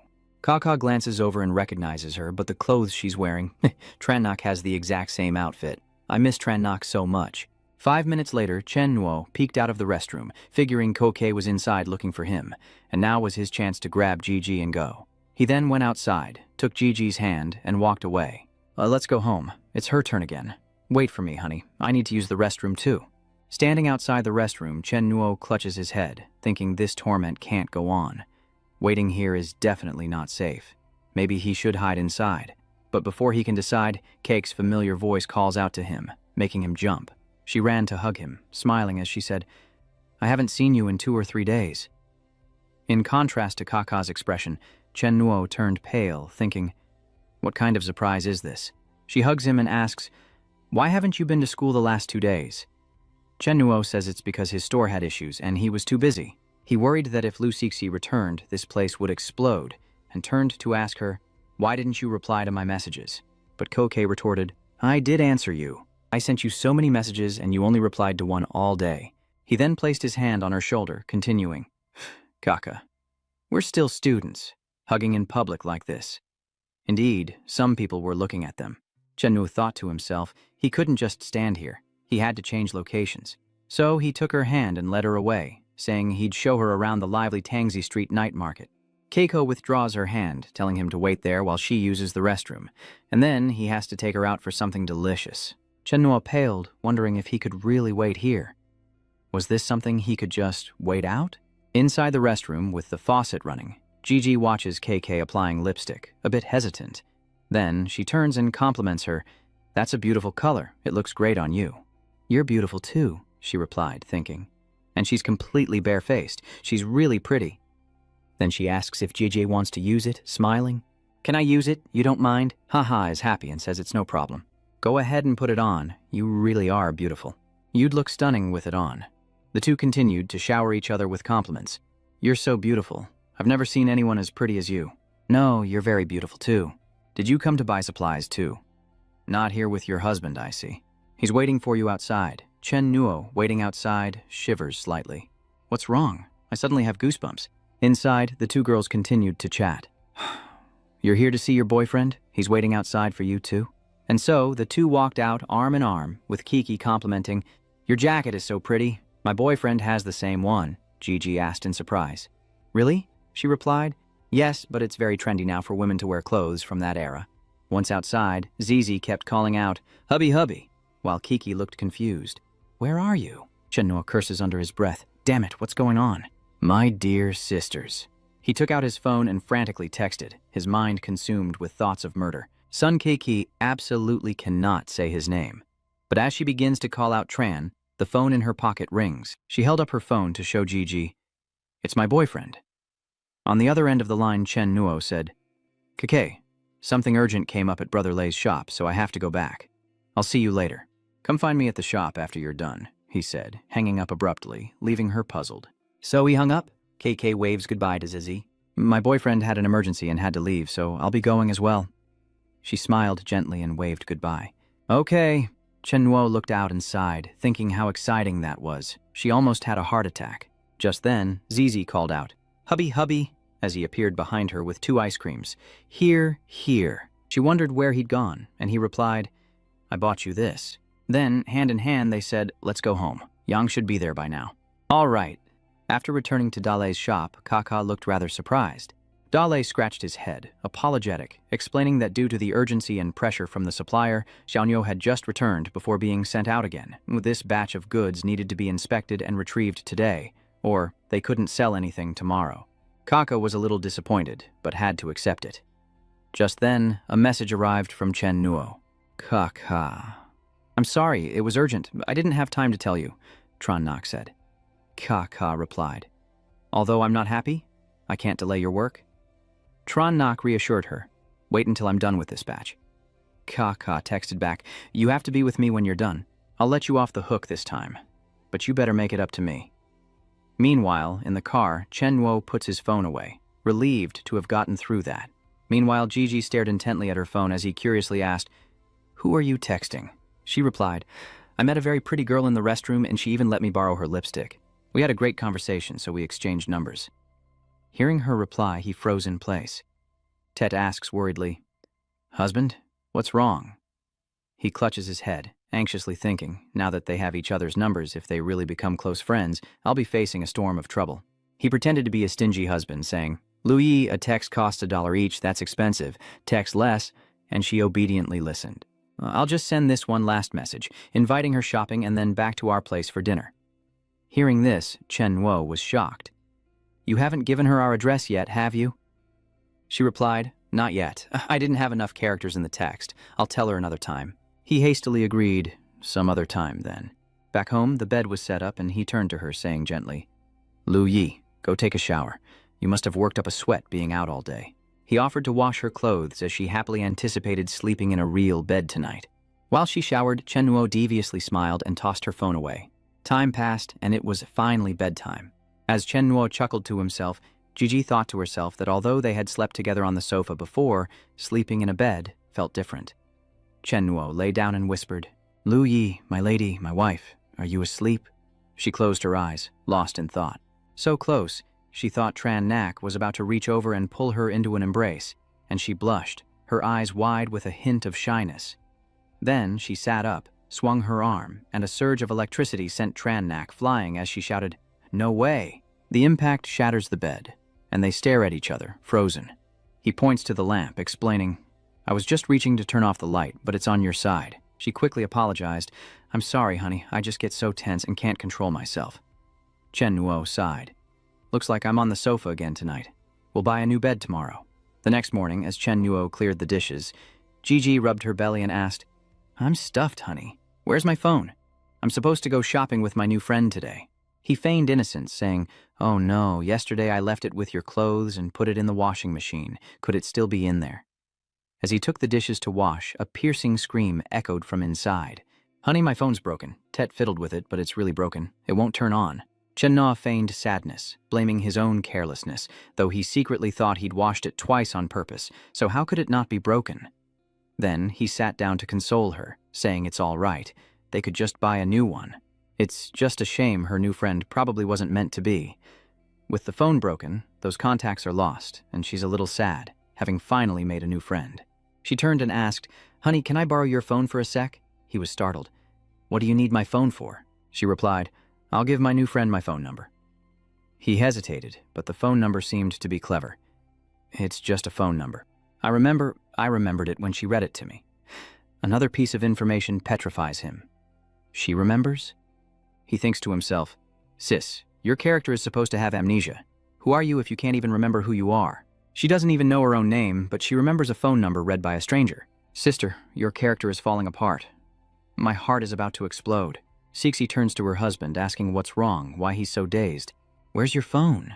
Chenwo smiles, but she's secretly plotting. "If I gave her your phone with Sun Keek's number on it, I couldn't explain, Si."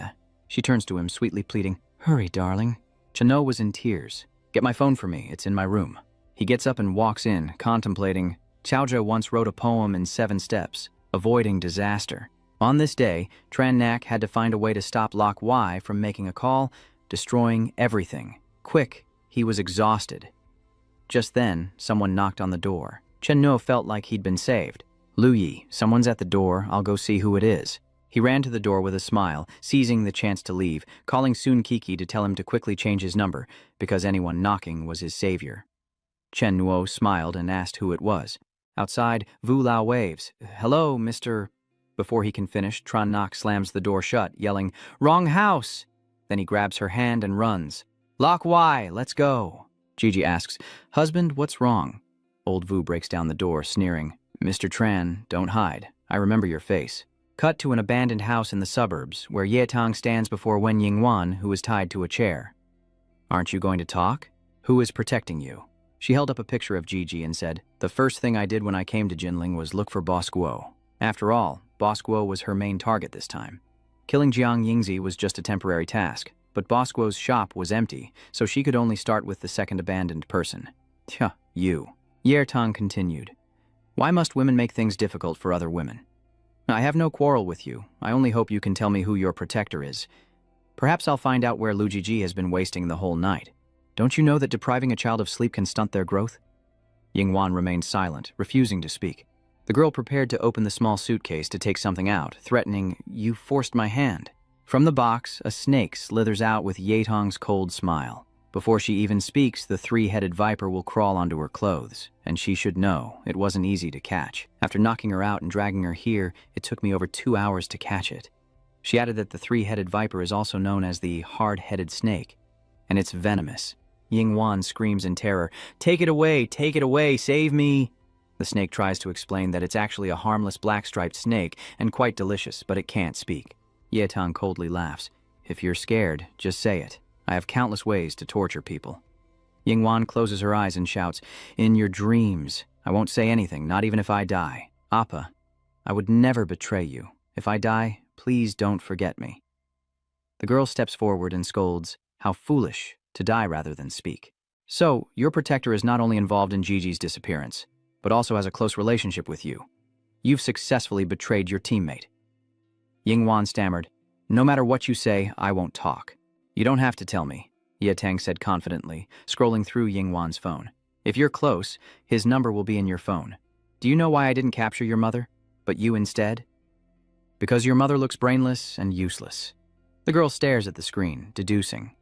It's true that Chen Nuo is her most frequent contact, though there's nothing particularly special about him. Yingwan is quite surprised by the girl's deduction. But when he tried to call, Ye Tang was unreachable. He was too busy running away with a girl to answer the phone. Controlling the kitchen utensils floating in the air, Chen Nuo asked, "Who's there?" "Barging into someone's home like this? I'm calling the cops." Old Vu bursts in, replying, "Why say such things? No need to pretend anymore. Lord Yama," he says, deflecting the knife with a gentle smile. "Impressive telekinesis, but sadly, that's all you've got." As soon as he finished speaking, Vu Lao smiled and hurled the objects back into the kitchen, saying, "Here's your payment. Come on out, there's hardly anything left in the kitchen." Before he could finish, the refrigerator blocked his path, causing him to curse. His mother threw the fridge aside, and old Yu quickly ran inside, scolding with a bit of urgency, "That sly one." He gently entered the kitchen, stood there looking out the open window, and muttered, "He couldn't have gotten far." Outside, Chen Nuo held Zizi's hand tightly, suspended in midair by his power, as she turned to him and asked, "Husband, who was that?" His face grimacing, he replied urgently, "An enemy." A moment later, the two jumped across to the building opposite, sitting on the railing. Jiejai wondered, "Then why are we running?" Chen Nuo, still holding her hand, replied as they fled, "It's not a good place to fight. We need to lure him somewhere less crowded." The two stopped, and she turned back, saying, "Honey, he's still coming." Chen Nuo let go of her hand. Let's split up. I'll lure him away and you find a place to hide. Hearing this, Gigi agreed and ran to the side as Chen Nuo wondered, why is Vusu looking for me? He shouldn't know me at this point after my rebirth. And to break down the door like that, it has to be intentional. The warlock's age and nationality are unknown. A telekinetic ability user, a gold member of the Zhangyuguai website, and a level A security consultant. Seeing Chen Nuo trying to control the earth to attack him, Vu Lao calmly said, weak. He created a shield around himself, looking down and saying, we are both telekinetics. Your psychokinesis is not bad, but it is below mine and is suppressed by me. Chen Nuo recalls that in his past life, this man was an equally powerful rival, someone he fought against for many years, and one of his most familiar opponents. He raises his hand and calls out, wait! Elder Vu tilted his head and asked, why aren't you running? Chen Nuo wondered, who exactly are you? Why would I cause you trouble? He smiled and replied, young man, what are you talking about?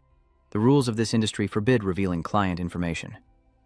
As Vu Lao landed, Chen Mo continued, so someone hired you to make trouble for me. He removed his glasses, frowned, and said, are you stalling for time? You have allies. Where are they hiding? Planning to hide in some corner and ambush me? It won't work. Hearing this, Chen Nuo challenged him. You're so confident, but can you beat me? Elder Wu calmly took out a cloth to wipe his glasses, then looked at him and said, defeating you is less trouble than wiping dust off my glasses. I think you know, I defeat those of similar strength regardless of their level. You're no match for me. He immediately asks, so what? You want me to surrender? The mirror is clean. He sneers, saying surrender would make this game boring, but if you want to suffer less, it's not a bad choice. Chen Nuo raised his foot, gathering power, and said, then can you give me a few seconds to think? Vu Lao asked suspiciously, what trick are you trying to pull now? Mr. Yama. Tran Nak was a little worried, thinking, Yama, this is the second time he's called me Yama. Only one person in this life knows I'm Yama, it seems. He tilted his head and said, no, I've thought about it. Surrender isn't my style. Let's fight. I think we're a safe distance from that hole. Old Vu stood there confidently. This little hole? Lord Yama, before absolute power, all schemes are mere child's play. He smirks. But what if that hole becomes a cesspool? Huh? Said the hygiene-obsessed sorcerer. Hearing this, he looked down in alarm and shouted, what? The shameless Chen Nuo shouted, triggering an explosion of foul-smelling excrement from below, accompanied by Elder Wu's curses of shameless, despicable, and disgusting. He stood there triumphantly, revealing that the cement production was just a feint. The real goal was to maximize the power of the explosion and buy time, using psychokinesis to draw as much sewage as possible from the drain pipes under the roof. So, the sorcerer faces two difficult choices. Clean himself up, or endure the stench and continue the chase. Meanwhile, he was covered in filth, and all he could do was scream in anger. For a man obsessed with cleanliness, this is unbearable, isn't it? Elder Wu stood there, sniffing, feeling like he was about to faint from the stench. All he could do was scream obscenities. Then, Elder Yu immediately gave chase, shouting, I'll kill you, Chen Nuo! Seeing Vu Lao's appearance, he was slightly startled. Could he have turned evil? The scene shifts to Mount Niushu, with old Vu hot on his heels. Chen Nuo flees the forest and heads for the abandoned tunnels of Mount Niushu, riddled with mines. He descends into the forest, launching a calculated attack with branches, hoping to delay the shaman long enough to escape into the mine's labyrinth. The old wizard smiled, clutching the ring in his hand as a thin layer of golden bone appeared around him, blocking the incoming branches. He clenched his fist and said, Mr. Yama, I am truly angry now. Chen Nuo continued to run and shouted, That's unreasonable. It was just a dung explosion. Is it worth chasing me to the ends of the earth? He threw the ring and smiled. I know what you're thinking. The ring slammed into Tran Nak's back with immense force, sending him crashing down and spitting up blood. Vu Lao looked down from above as Tran Nak lay face down in a large pit. He gently retrieved the ring, put it back on his finger, and said from midair, Mr. Deemla, I originally wanted a battle between knights, but your schemes have angered me. I'll give you a comfortable death. Surrounded by magical symbols, he descends upon Chen Nuo, commanding him to kneel as immense pressure bears down. Then, a massive stone, controlled by the elder, hurtles towards him. Chen Nuo lay there gasping for breath as Wu Lao approached, lamenting, Not bad, but too green. You have potential. Given time, you might have become as strong as me. A large rock hurtled towards Chen Nuo, who raised his hand to block it. The stone shatters, but he's thrown back by the force. Seeing him on the ground, the old mage approaches with a sneer. But you really shouldn't have provoked me, he managed to say. What's going to happen if I provoke you? If I hadn't angered you, you would have let me go? He replied, No, but you would have suffered less. He wondered, how much did that Tong Yuan pay you to kill me? The old man replied, if you already know. Chen Nu thought it was a waste of breath. He'd only revealed the name Yama once, after wiping out Anderson's team and threatening the captain. So he continued, why would someone like you take on this kind of mission? To deal with an opponent who's likely a controller class? Aren't controllers supposed to avoid conflict with each other? Old Vu replied, first, you're not a controller yet. With your level of psychic power, you can only scare the captain, not me. Secondly, strong psychic users are very attractive to me, which is why I accepted this mission. As Chen Nuo lay there, disheveled, he thought, in his past life, when the shaman was carrying out commissions, the targets really did have many psychic abilities. This guy really loves psychics. He stood there, sneering, and cast a spell at him. All right, enough talk. I only told you all this in case your runaway friend showed up, but never mind. I've no interest in those who aren't telekinetics. Of course, I'm enjoying your despair, but sadly, the runes on your back seal your telekinesis, so there will be no performance. He sneered. Don't be a telekinetic in your next life. Suddenly, Chen Nuo burst into laughter, leaving Elder Wu puzzled. What's so funny? He replies. I'm laughing because this trick actually works on you. Remember, I used this the first time we met in my past life. Then Chen Nuo's entire body radiates blue spirit energy. He asked him, who told you I was a psychic? Then he slowly sat up, revealing other colors besides the blue aura, and as Chen Nuo prepared to strike Wu Lao, he said, the first taboo of a psychic is to never let the enemy get close. Too late, you sly old fox. Using the power of the ascending dragon palm, he strikes him, adding, if I hadn't feigned serious injuries and exposed all my weaknesses, you wouldn't have approached me. The previous strike sent Master Wu flying into a stone wall. Chen Nuo stood there smiling, wiping the blood from his mouth as he said, everyone in the underworld knows you're a sinister old man, but I think you're quite naive. Elder Wu lies there, disheveled and coughing. You're not a psychic. He cracks his neck and replies, I never said I was. Wu Lao then used runes, and the wounds on his body quickly healed as he turned to ask, what power did you just use? He replies, taking a moment to think, that's right, the lake at Nguthu Mountain is nearby. Then, raising his hand to the sky, he says, there's still one more move. He summoned the lake's water and shouted, who fixed this jutsu? Wu Lao yelled back, silence! Do you think I haven't seen Naruto? The golem is now submerged, and Chen Nuo, who had jumped up at some point, sits down to rest, saying, that was my limit. If I can't take down Wusu, I'll have to call my wife to save me. Drowning in the sea of water, Elder Wu was protected by a barrier as he cursed, damn it! How can this thing emit such powerful energy? The barrier shows signs of cracking, and the old shaman cries out, this isn't good! Instantly, the barrier shattered, and water engulfed him. On the shore, Chen Nuo looked down, wondering, is it over? But something stirred beneath the water, catching his eye. A familiar golden light. Chen Nuo realized, as expected, a powerhouse on par with Lu Jiji. Wu Lao stood firm, controlling the water tornado with one hand, thinking, I can't believe I'm evenly matched with a kid who's a level below me. His glasses were broken as he looked up at Chen Nuo and said, boy, what other tricks do you have up your sleeve? He retorted, asking if he would be afraid if he said he had a trump card, to which the old man immediately responded. Then bring it on. Chen Nuo flipped him off, daring him to come closer. Hearing this, the old wizard hesitated, not daring to act rashly, thinking that this insidious guy was trying to trick him into getting close again. This wizard wouldn't fall for it a third time. He raised his hand, full of confidence. Do I need to come to you to deal with you? Chenmo was lifted off the ground by the talisman's control, and he shouted, Wizard, if you have the guts, put me down and let me come over there, and we'll have a big fight.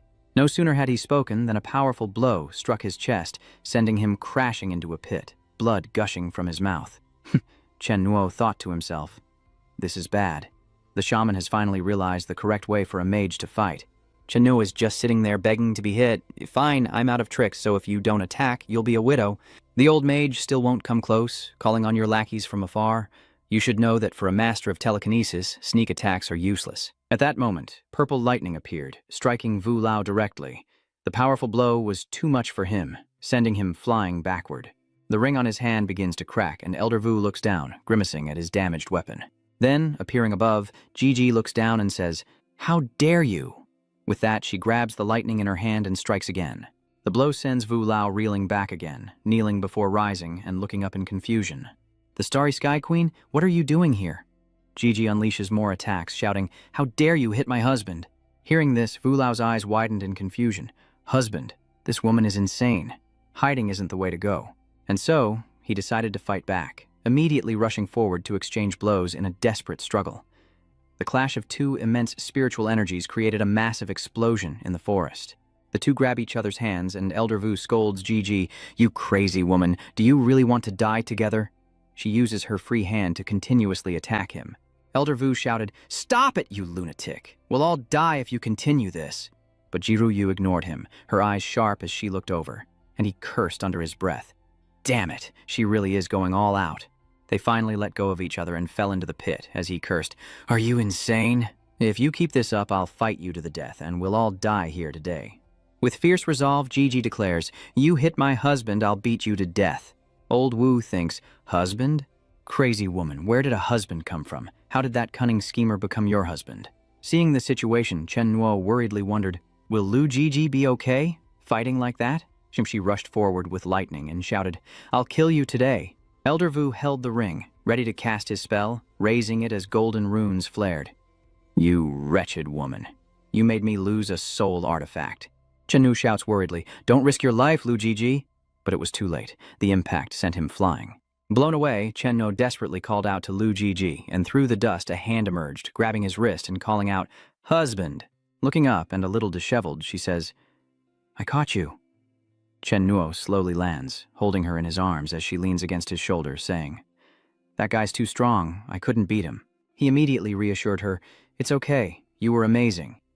Forcing the shaman to shatter his own soul weapon, he suffered a great loss, one from which he wouldn't recover for years. Tate smiles. "So, I'm pretty amazing, right, honey?"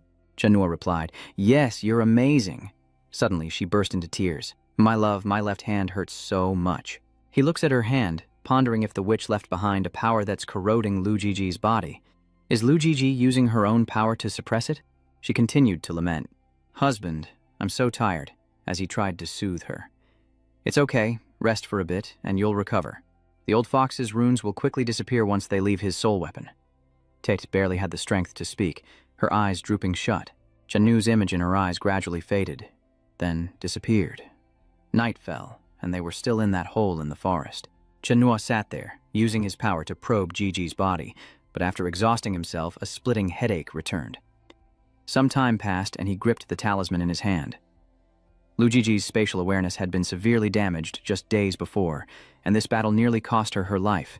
Her spirit was now wounded upon wounded. He looks down at the unconscious girl and says, "Hey woman, I'm sorry. I've been lying to you these past few days. Actually, there were many times I wanted to wake you up, then take you away from here. I've been deceiving you for so long. Actually, I'm just lying to myself. I really can't bear to see you go. Not because I'm afraid you'll hit me when you wake up, but just because I can't bear it. I was deluded, feeling like keeping you here was just like the past. This is the second time you've slept on my lap." He touched her cheek and continued, "Lu Gigi. I won't be angry with you this time, okay, Gigi? I won't call you a crazy woman this life, okay?" Chen Nuo said, his eyes closed, tears welling up. A man who had lived 2 lifetimes was now about to cry, "Lu Gigi, can I take you fishing again this life?" He choked back tears as they fell on her face, pleading, "Jijai, please don't die this time, okay?" The next morning, Chen Nuo was still there, continuously channeling his spiritual power to heal her. He thought to himself that after a night, there should be nothing to worry about, and she should wake up soon. "If you don't wake up, I'm going to run out of energy." Suddenly, Zixi's eyes snapped open. Chen Nuo exclaimed with joy, "You're finally awake!" She turned and asked blankly, "Who are you?" Chen Nuo forced a smile and replied, "That's a long story." He gazed at her, lost in thought. Another memory loss. "I saved you, pulled your spirit back. I was ready for you to get your memories back and then beat me to a pulp." Gigi stood up, pointing at him. "I don't know about anything else, but I'm sure you saved me. I sense an incredibly powerful force of will within your consciousness, and that power resides within you. I can feel it." Chen Nuo sat there, not objecting. "Yes, I saved you." Then Cixi asked, "Can you tell me what happened?" "I don't remember anything before I woke up. Wait here." I carefully fabricated the story for her. After a moment of thought, Gigi asked, "So, you're a reclusive martial arts cultivator? Last night I was training on this mountain when I saw you fighting someone and saved you." Chen Nuo replied, "That's right, I was nearby. I came here to train at night and heard fighting. I hid in the shadows to watch, and then I saw you. You furrowed your brow and asked, Who was I fighting? Why can't I remember anything? Chennuo scratched his head, avoiding her gaze. I don't know. I don't know either of you. By the time I arrived, your opponent had already fled. Then I saw you unconscious on the ground. Tet pondered the unconscious part, then turned to question him. Hey, you didn't do anything to me while I was out, did you? He explained, what kind of person do you take me for? I'm a kind-hearted communist successor with morals. Teehee was a little doubtful. Really? He replied, of course. Why else would I go through the trouble of saving you? She immediately changed her attitude, smiling. Then thank you so much. You seem like a good person. You're really showing off. Of course, I'm a top student at school. Who is this sister of yours? She held out her hand and said, my name is Lu Gigi. He blushed and shyly introduced himself. My name is Chen Nuo. So, are you saying your sister is a powerful expert? Gigi waves her hand dismissively. I can't tell you that. By the way, how old are you? 1. She pondered. 18 years old? A bit old, but your strength isn't bad. If you can awaken me with your psychic power. She clapped her hands, looked at Chen Nuo and beckoned. Want to be my disciple? I'm really powerful, you know. Become my disciple and I'll tell you who I am. I'll let you in on a secret. Being my disciple will give you a lot of face. Chen Nuo broke out in a cold sweat, inwardly shocked. What the heck? In the blink of an eye, I'm her disciple now. Wait, didn't he use Yang Guo and Little Dragon Girl to trick her before? He must be thinking of disciples. He quickly flees. Well, that's that. I have a master now. Goodbye, miss, until we meet again. If we meet again in Jianghu, I'll be sure to help you. So goodbye for now. Did he leave? As Chen Nuo walked, he thought, it seems the Starry Sky Empress has likely regained her memories. Suddenly, she ran up behind him, calling out, wait a moment. I noticed his steps were light as a feather, likely because he'd spent so much energy saving me. You said your house was nearby, right? Let me take you home. Chen Nuo tried to refuse, saying it wasn't necessary, but Gigi seemed determined. It is necessary. You saved me, so I absolutely have to repay you. Don't hesitate. Let's go. A while later, at the gate of an apartment complex, the yellow taxi pulled up. Inside the car, Chen Nuo spoke up. All right, I live here. He stepped out with a smile, telling her she didn't need to get out. He'd have the driver take her home. Sitting in the car, Zeiji said, how could I do that? I must see a friend through to the end. I have to take you to your doorstep. Chen Nuo replied, you really don't have to. Then he told the driver, let's go. Get this beauty home safe. Watching the car disappear, Chen Nuo thought, this is the neighborhood Uncle Xiaoye used to live in, quite a distance from my place. He chuckled softly. Lu Gigi, now that you've regained your memory, let's part ways here. Some things are better left forgotten. Returning to his apartment amidst the wreckage, Chen Nuo picked up the broken door and muttered to himself. He fixed the door, good enough to last the night, and decided to call someone to replace it tomorrow. Then he sat on the sofa for a smoke, suddenly feeling the emptiness of the house, a little unaccustomed to it. He glanced at the bathroom and again saw the image of Gigi standing there, calling out, husband. Chen Nuo blurted out, Lu Ji, but then realized something was wrong. Her image and voice slowly fade away. Husband, do you not need me anymore? He tells himself he must have been seeing things. It's truly over, and this time can be considered a partial fulfillment of his past regrets. Chen Nuo thought to himself. He was content with the time he had. Lu Jiji must not follow him, or the tragedy of his past life would likely repeat itself. Just then, there was a knock at the door. Startled, he looked over, thinking, the wizard? No way. That old Yin official was badly injured and near death. He should be hiding with Sister Shang. Chen Nuo grabbed a cleaver from the kitchen and asked, what brings you here so late? Who could it be? The person outside pounded on the door, causing the already damaged frame to collapse. He stood there, eyes wide with shock, as Ziz stood at the door in a short top, awkwardly saying, that I didn't mean to. She then stepped inside, asking, so, this is your place? It seems a little messy. He stepped back slightly and asked, what are you doing here? Gigi didn't answer, staring intently at Chen Nuo. He thought, say something already. Staring at me like that is nerve-wracking. She pointed and asked, why did you lie to me? What? Thinking of an excuse? Chuije steps forward, questioning him. He holds a knife. Are you chopping vegetables or people? Why won't you say anything? Chen Nuo slumped into the chair, smiling. What can I say? I'm dumbfounded. Or perhaps you could tell me why you came back after you left, and why you came to my house. Why are you standing there arguing? Or perhaps you could tell me why you gave me a fake address and got out of the car nowhere near your house? Jaiji stopped him, saying, wait, why do I feel like you're about to lie to me again after hearing you start with look? She sat down, grabbed his wrist, and said, all right, tell me now. Teed asks, why lie to me? Your house clearly isn't there. Sweating, Chen Nuo said, You know, we're wanderers, and the most important thing is to be wary of others. Those guys fighting like that in the middle of nowhere are pretty tough, and I don't want to get involved in any trouble. Gigi smiles, passing the second question. Then why? Why is your heart beating so fast? He blushed, answering that it was because she was simply too beautiful. She's so beautiful, and she's holding my hand. I'm still a man, you know, beautiful lady. She leaned in close and asked, one more question. Why would he pretend not to know me when he clearly does? Chen Nuo was shocked. Huh? Doesn't she remember me? We met at that noodle shop, Cixi said. I remember you were eating noodles. He seemed embarrassed to see me, but why? When I woke up, you pretended it was the first time we'd met. Don't tell me you've forgotten. You said I was pretty. You couldn't have forgotten that easily, right? Chen Nuo replied. All right, I admit I met you at the noodle shop.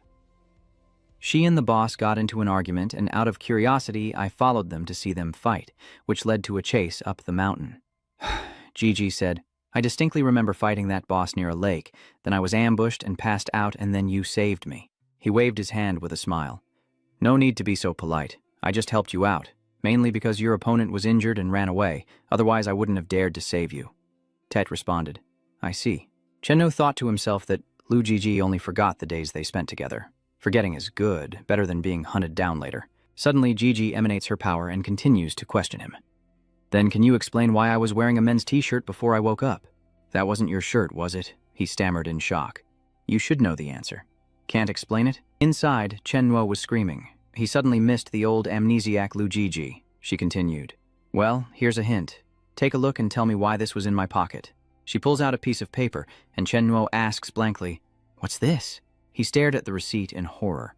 It was for a double bed purchased on Duong 2 Street. No wonder Lok Tay found him. She smiles at him, but her anger is palpable. Have you figured out how to explain this yet? He asks what that was. If I told you the truth, would you beat me to death? Chen Nuo began to fabricate a story. When you were unconscious, your clothes were torn, so I took them off to protect your modesty. When you woke up, I was afraid you'd misunderstand and think I took advantage of you. So I lied. After all, we just met by chance, and it's better to avoid trouble. Sister, I'm sorry. After hearing his explanation, she said, Although there are still many suspicious points, I'm sure you never hurt me, and even saved me, so I will believe what you say is true. She then let go of Chen Nuo's hand, stood up, and continued, The interrogation is over, but I still have to thank you. Oh, right, I'll keep the delivery slip. Is that your phone number on there? He wondered. Why do you need my number? Gigi whispered. I'll need to find you later. You saved me once, so I have to repay you. Besides, there are still many things I haven't figured out, and I might ask you again when I remember. Okay, as long as you're happy. She gets up and heads for the door. Well, I'm off.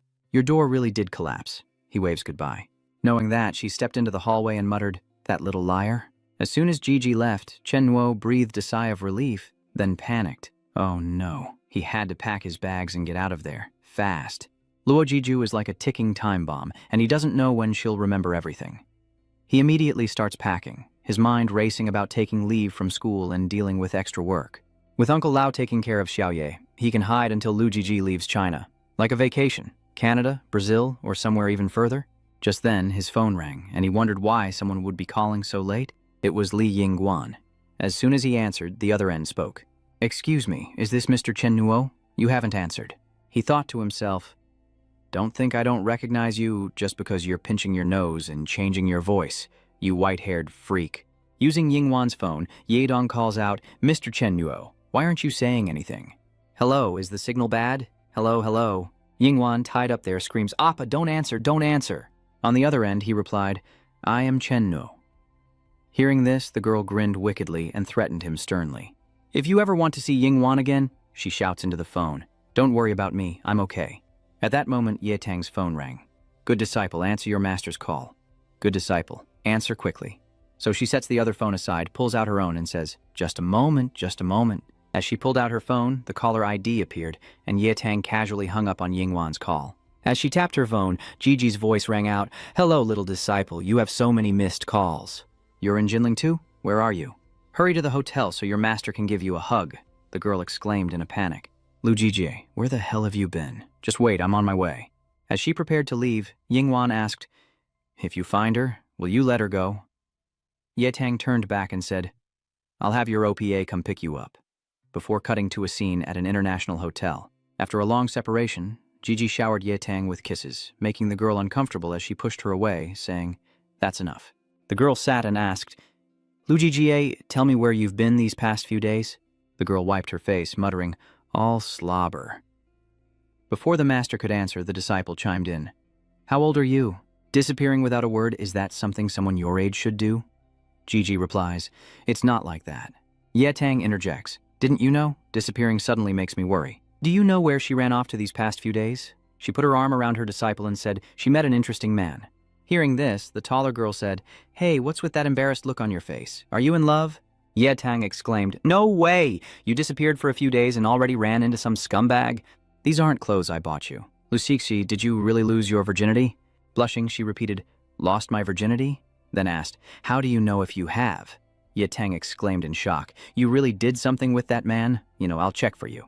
"You're still a virgin? Who was that guy?" "Tell me the truth." He teleports to the building where Yingwan is tied up. As he unties her, Chen Nuo asks with concern if they did anything to her. She smiles. "No, they didn't." She was initially scared, but thinking of her appa gave her courage. He stroked her hair, saying, "It's good you're okay. Next time, don't say things like, 'Don't answer,' and 'Don't worry.' I don't want you getting hurt." She nodded, then gazed at him adoringly as she called him Appa, before embracing Trannak tightly. "Appa, I was so scared. I was really scared." He tried to comfort her. "Don't be afraid. It's all over. It's all over." Yingwan continued, "Appa, I'm not afraid of death. I'm afraid of never seeing you again. That's worse than dying." Chen Nuo wiped away her tears and said, "What's there to be afraid of? Even if it means going to hell, I will save you."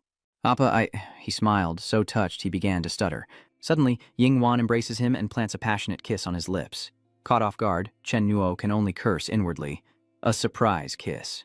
She then smiled. "Appa, I'm sorry. I don't want to die one day without ever kissing you. I want to do so many things with you, so many, many things. I only like you in this life." Chen Nuo sighed. "I know your feelings, so let me tell you something. Once, there was a young Miss Guo, born into a prestigious family. On her 16th birthday, everyone in the Jianghu presented her with gifts. Though happy, she knew they only cared about her family, not her. Then, a hero named Yang appeared, bearing 3 grand gifts. The value of his 3 grand gifts far exceeded all the others combined, and once again, Miss Guo became the focus of the martial world.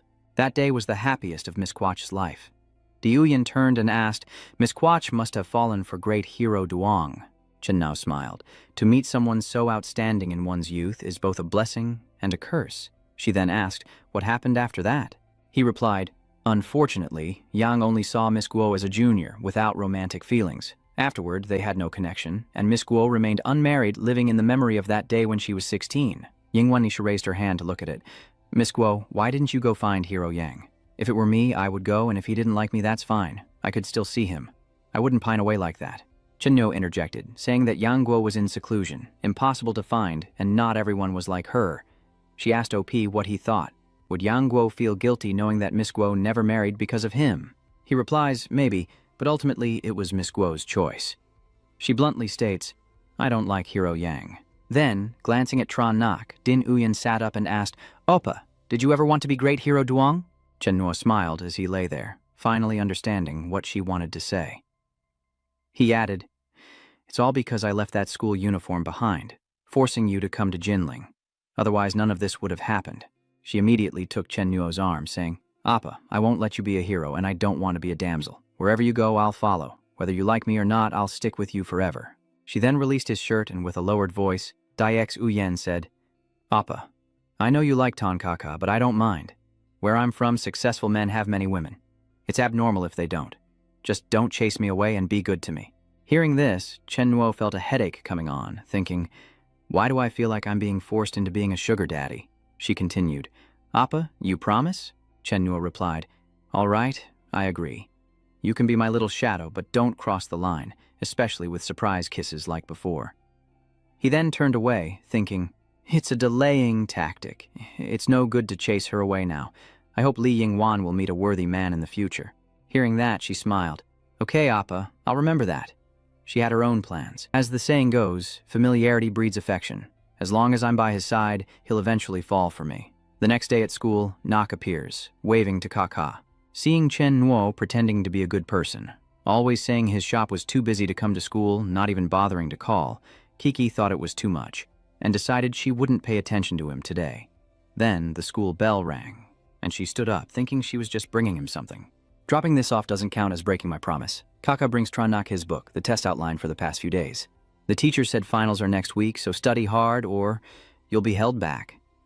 He smiled, pretending to ask, "So you've forgiven me? Class is over. Let's go home together." She immediately refused. "No, I'm not going with you." Seeing Kaika leave, he quickly packed his books and called out, "Wait for me." Chennu thought to himself, "This girl is sulking again. Let's see about that." Kake walked out the door and Chennuo rushed out, unexpectedly hugging her from behind. Startled, her face flushed red. "Are you trying to die?" "This is school. People will see us." He grins mischievously. "Then it's okay if no one sees us." She quickly retorts, "It's still not okay." Chennu stepped back, placing a hand on his heart as he jokingly asked, "Keiki, are you trying to abandon me?" Flustered, she replies, "I didn't. You've been ignoring me for days, not answering or returning my calls."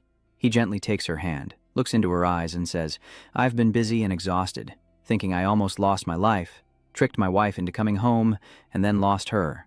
Kaka replies, "Then let's go to your place. I'll give you a massage." Chennuo quickly refuses. "No, I have to go to Brother Lei's shop later." He hadn't even reported back to Brother Lei after his business trip, mainly because he was worried and didn't dare let KK go anywhere. The ritual items haven't even been put away yet. As the two leave, he hands her a box of cakes, saying, "Here, these are your favorite rice cakes. Are you that happy?" "No, I'm not." "What's so fun?" "I'm not telling you." "Tell me." "No." Just then, his phone rang. It was Lu Jijie calling. She was relentless. He turns and lies. Ha ha. Brother Lei called and wants me back at the bar. I gotta go. A little disappointed, she asks, "You have to leave again?" Cut to a city restaurant where Gigi, Yetang, and Chen Nuo sit at a table, drinking tea and lost in thought. "Did Lok Tete call me out here because she remembered something?" Diep Duong stands up and asks, "So you're Tran Nak? Tell me the truth. Have you ever had feelings for my sister?" Hearing this, Chen Nuo choked and spat out his drink. The girl frowned and continued, "What? Is that so strange? My sister is so beautiful, it's abnormal for men not to want to pursue her." Chen Nuo raised his voice. "Little girl, has no one ever told you that talking like that will get you spanked?" The girl trembled, asking, "You want to hit me?" He smiled, thinking, "I've done it before." He turned to Gigi and asked, "Hello, I don't know why you asked me to come here." She interrupted, "It's nothing special." Gigi stands up and says, "My good disciple won't let me drink, so I'll have to use tea instead." Then, sitting next to Chen Nuo, she pours tea and adds, "I asked you here, first to thank you for saving my life, and second to apologize on behalf of my disciple. He cornered your friend to save me, and I only learned about this misunderstanding after returning, so I wanted to apologize. And third, there's a third thing." JJ continued, "My disciple said I'd been missing for days, but why did you say you just found me when you saved me last night?" Chen Nuo feigned surprise and innocence. "I don't know, I just happened to run into you last night and helped you out when I saw what was happening. I don't know anything else." Don't know, not knowing, is not knowing. She asks me, "But who should I ask?" Thinking back, Ye Tang was a little harsh the other day. "If you can't get the truth, let me try my cough trick. Just stay quiet." If something really happened, why couldn't she get him to talk? A man's words are not to be trusted. You're too naive to understand men. Back in the present, Ye Tang feigns a cough, then smiles and asks Chen Nuo if he and his girlfriend, Li Yingwan, are getting along well. He was stunned, thinking, "You want to fool me? I've seen these tricks before." She continued, "I caught Li Yingwan yesterday, and I saw messages between her and Chen Nuo on her phone, so I figured you two were an item." He glanced at Cece twirling her chopsticks and said with an awkward smile, "It's nothing really, just young people hanging out, no boundaries, and we like to joke around." Yetang wondered if that was so. "So, Appa, I miss you? Is just a joke too?" Chen Nuo turned pale, sweat pouring as he glanced at Gigi, who was glaring and breaking her chopsticks. Yetang then asked, "If it's not dating, then she's secretly in love with you?" The girl sneers, "Why aren't you saying anything?" Chen Nuo feigns composure, calmly picks up some food and retorts, "Are you curious about my love life? Who do you like? Who likes you? Why should I tell you? What's with all the curiosity at your age? Or what he eats every day, or what color underwear he wears?" Little Ye Tang frowns, thinking that this guy is just trying to smooth things over, so she decides to stop asking questions. "It's impolite to ask such personal questions. Mr. Chen Nuo, it seems you're quite popular with the ladies." He smiled. "That's good enough. Miss Lu, I heard you're from out of town. How long will you be staying in Jinling?" After a moment, Gigi replied, "Probably soon. I still have someone to find." Once I find them, I'll leave. He asked curiously if she was asking about Boss Guo, but she said, no, if the mission fails, so be it. I'm looking for some jerk who offended me. She thought back. I met him the day I killed Brother Z, and I won't touch Brother Z again. Don't worry, but that guy is also in Jinling, and I have to see if I can find him. Chen-No frowned, thinking, it can't be him, the arsonist of my heart. Gigi noticed and turned to ask Chen-No why he was sweating so much. Is the AC not cold enough? He rubbed his slightly feverish head. Why haven't our dishes arrived yet? I'll go check. He was in a hurry, wanting to finish his meal quickly and leave. He couldn't stay long. Outside, Qingshan walked with his men, saying, when my legs wouldn't move, I thought that when they healed, I would definitely walk again. Using his own 2 feet to measure every corner of Jinling, the 7th son flattered him. Master Shan is so impressive. What a statement. Mr. Shan, look. He sees him smiling and greeting. Isn't that Mr. Chen-Nuo? In his mind, Chen-Nuo pleaded, please don't come over here. Meanwhile, Gigi looked over, puzzled, as a voice spoke up nearby. This girl is Qingshan. No, how? Chen-Nuo cursed inwardly. She's staring right at me. Are you playing dumb to get close to me? What happened to the observation skills of a black gang leader? He smiles, cutting off Lao Li, and introduces her as a good friend. Seeing this, Lao Li retracts his words with a click of the tongue, thinking about the gloomy face of young Master Chen-Nuo and that strange look in his eyes. Right, it's not even a holiday and it's nighttime. What's he doing eating alone with Brother Haonam's wife? Could it be? Old Li imagined the affair with his sister-in-law, a vision of their tryst playing out in his mind, with Gigi saying, what if my brother finds out about us? And Chen-Nuo replying, don't worry, as long as we keep it a secret, he won't find out. The mere thought of it turned Lao Li pale. He staggered back, thinking, would this illicit affair and internal strife lead to him being silenced? Seeing his odd behavior, Lao Qi supported him, asking, Master Shan, what's wrong? Qingshan quickly changed his tune. Chen-Nuo, little mister, I was just passing by and saw you here, so I came over. Chen-Nuo inquired, looks like Chief Li's leg is healed. He anxiously denied it. No, it still hurts a lot. I don't know why I came out for a walk today. Chen-Nuo replied meaningfully, if it's not healed, then go rest and don't run around. He hurriedly replied, yes, you're right, I'll go back now. I'll rest in bed for a few days. Well then, Mr. Chen-Nuo, I'll take my leave. Back at home, Qingshan anxiously asked, Lao Qi, feel my legs, are they still there? They're still there. Ga-sun sat trembling on the steps, still there for now, but perhaps not after tonight. 7th Master was confused. What are you talking about, Master Shan? Thun-sun continued. I must be out of my mind. Why would I go for a walk so late after eating? And why didn't you guys stop me? Something big happened today, damn it. He picked up the phone and called. Hello, Mr. Xiao said. Master Shan is suddenly calling me. What's going on? Qingshan continued. I want to hear about your past experiences building teams for trips to Malaysia and Thailand. I want to come back here too now. Who was that man just now? I just felt like he knew me, he said. Oh, that's just a friend of mine, Chen-Nuo replied. That old man kept staring at you earlier, Ye Tang added. How strange, Chen-Nuo chuckled wryly. How could that be? That old man is quite something, very lecherous. He can't take his eyes off pretty girls and wants to get to know them, so I could only say Miss Lu is very beautiful. Gigi turned to ask, really? He replied, why would I lie to you? If you want to get to know me, I'll give you my number. She responded, it's not impossible.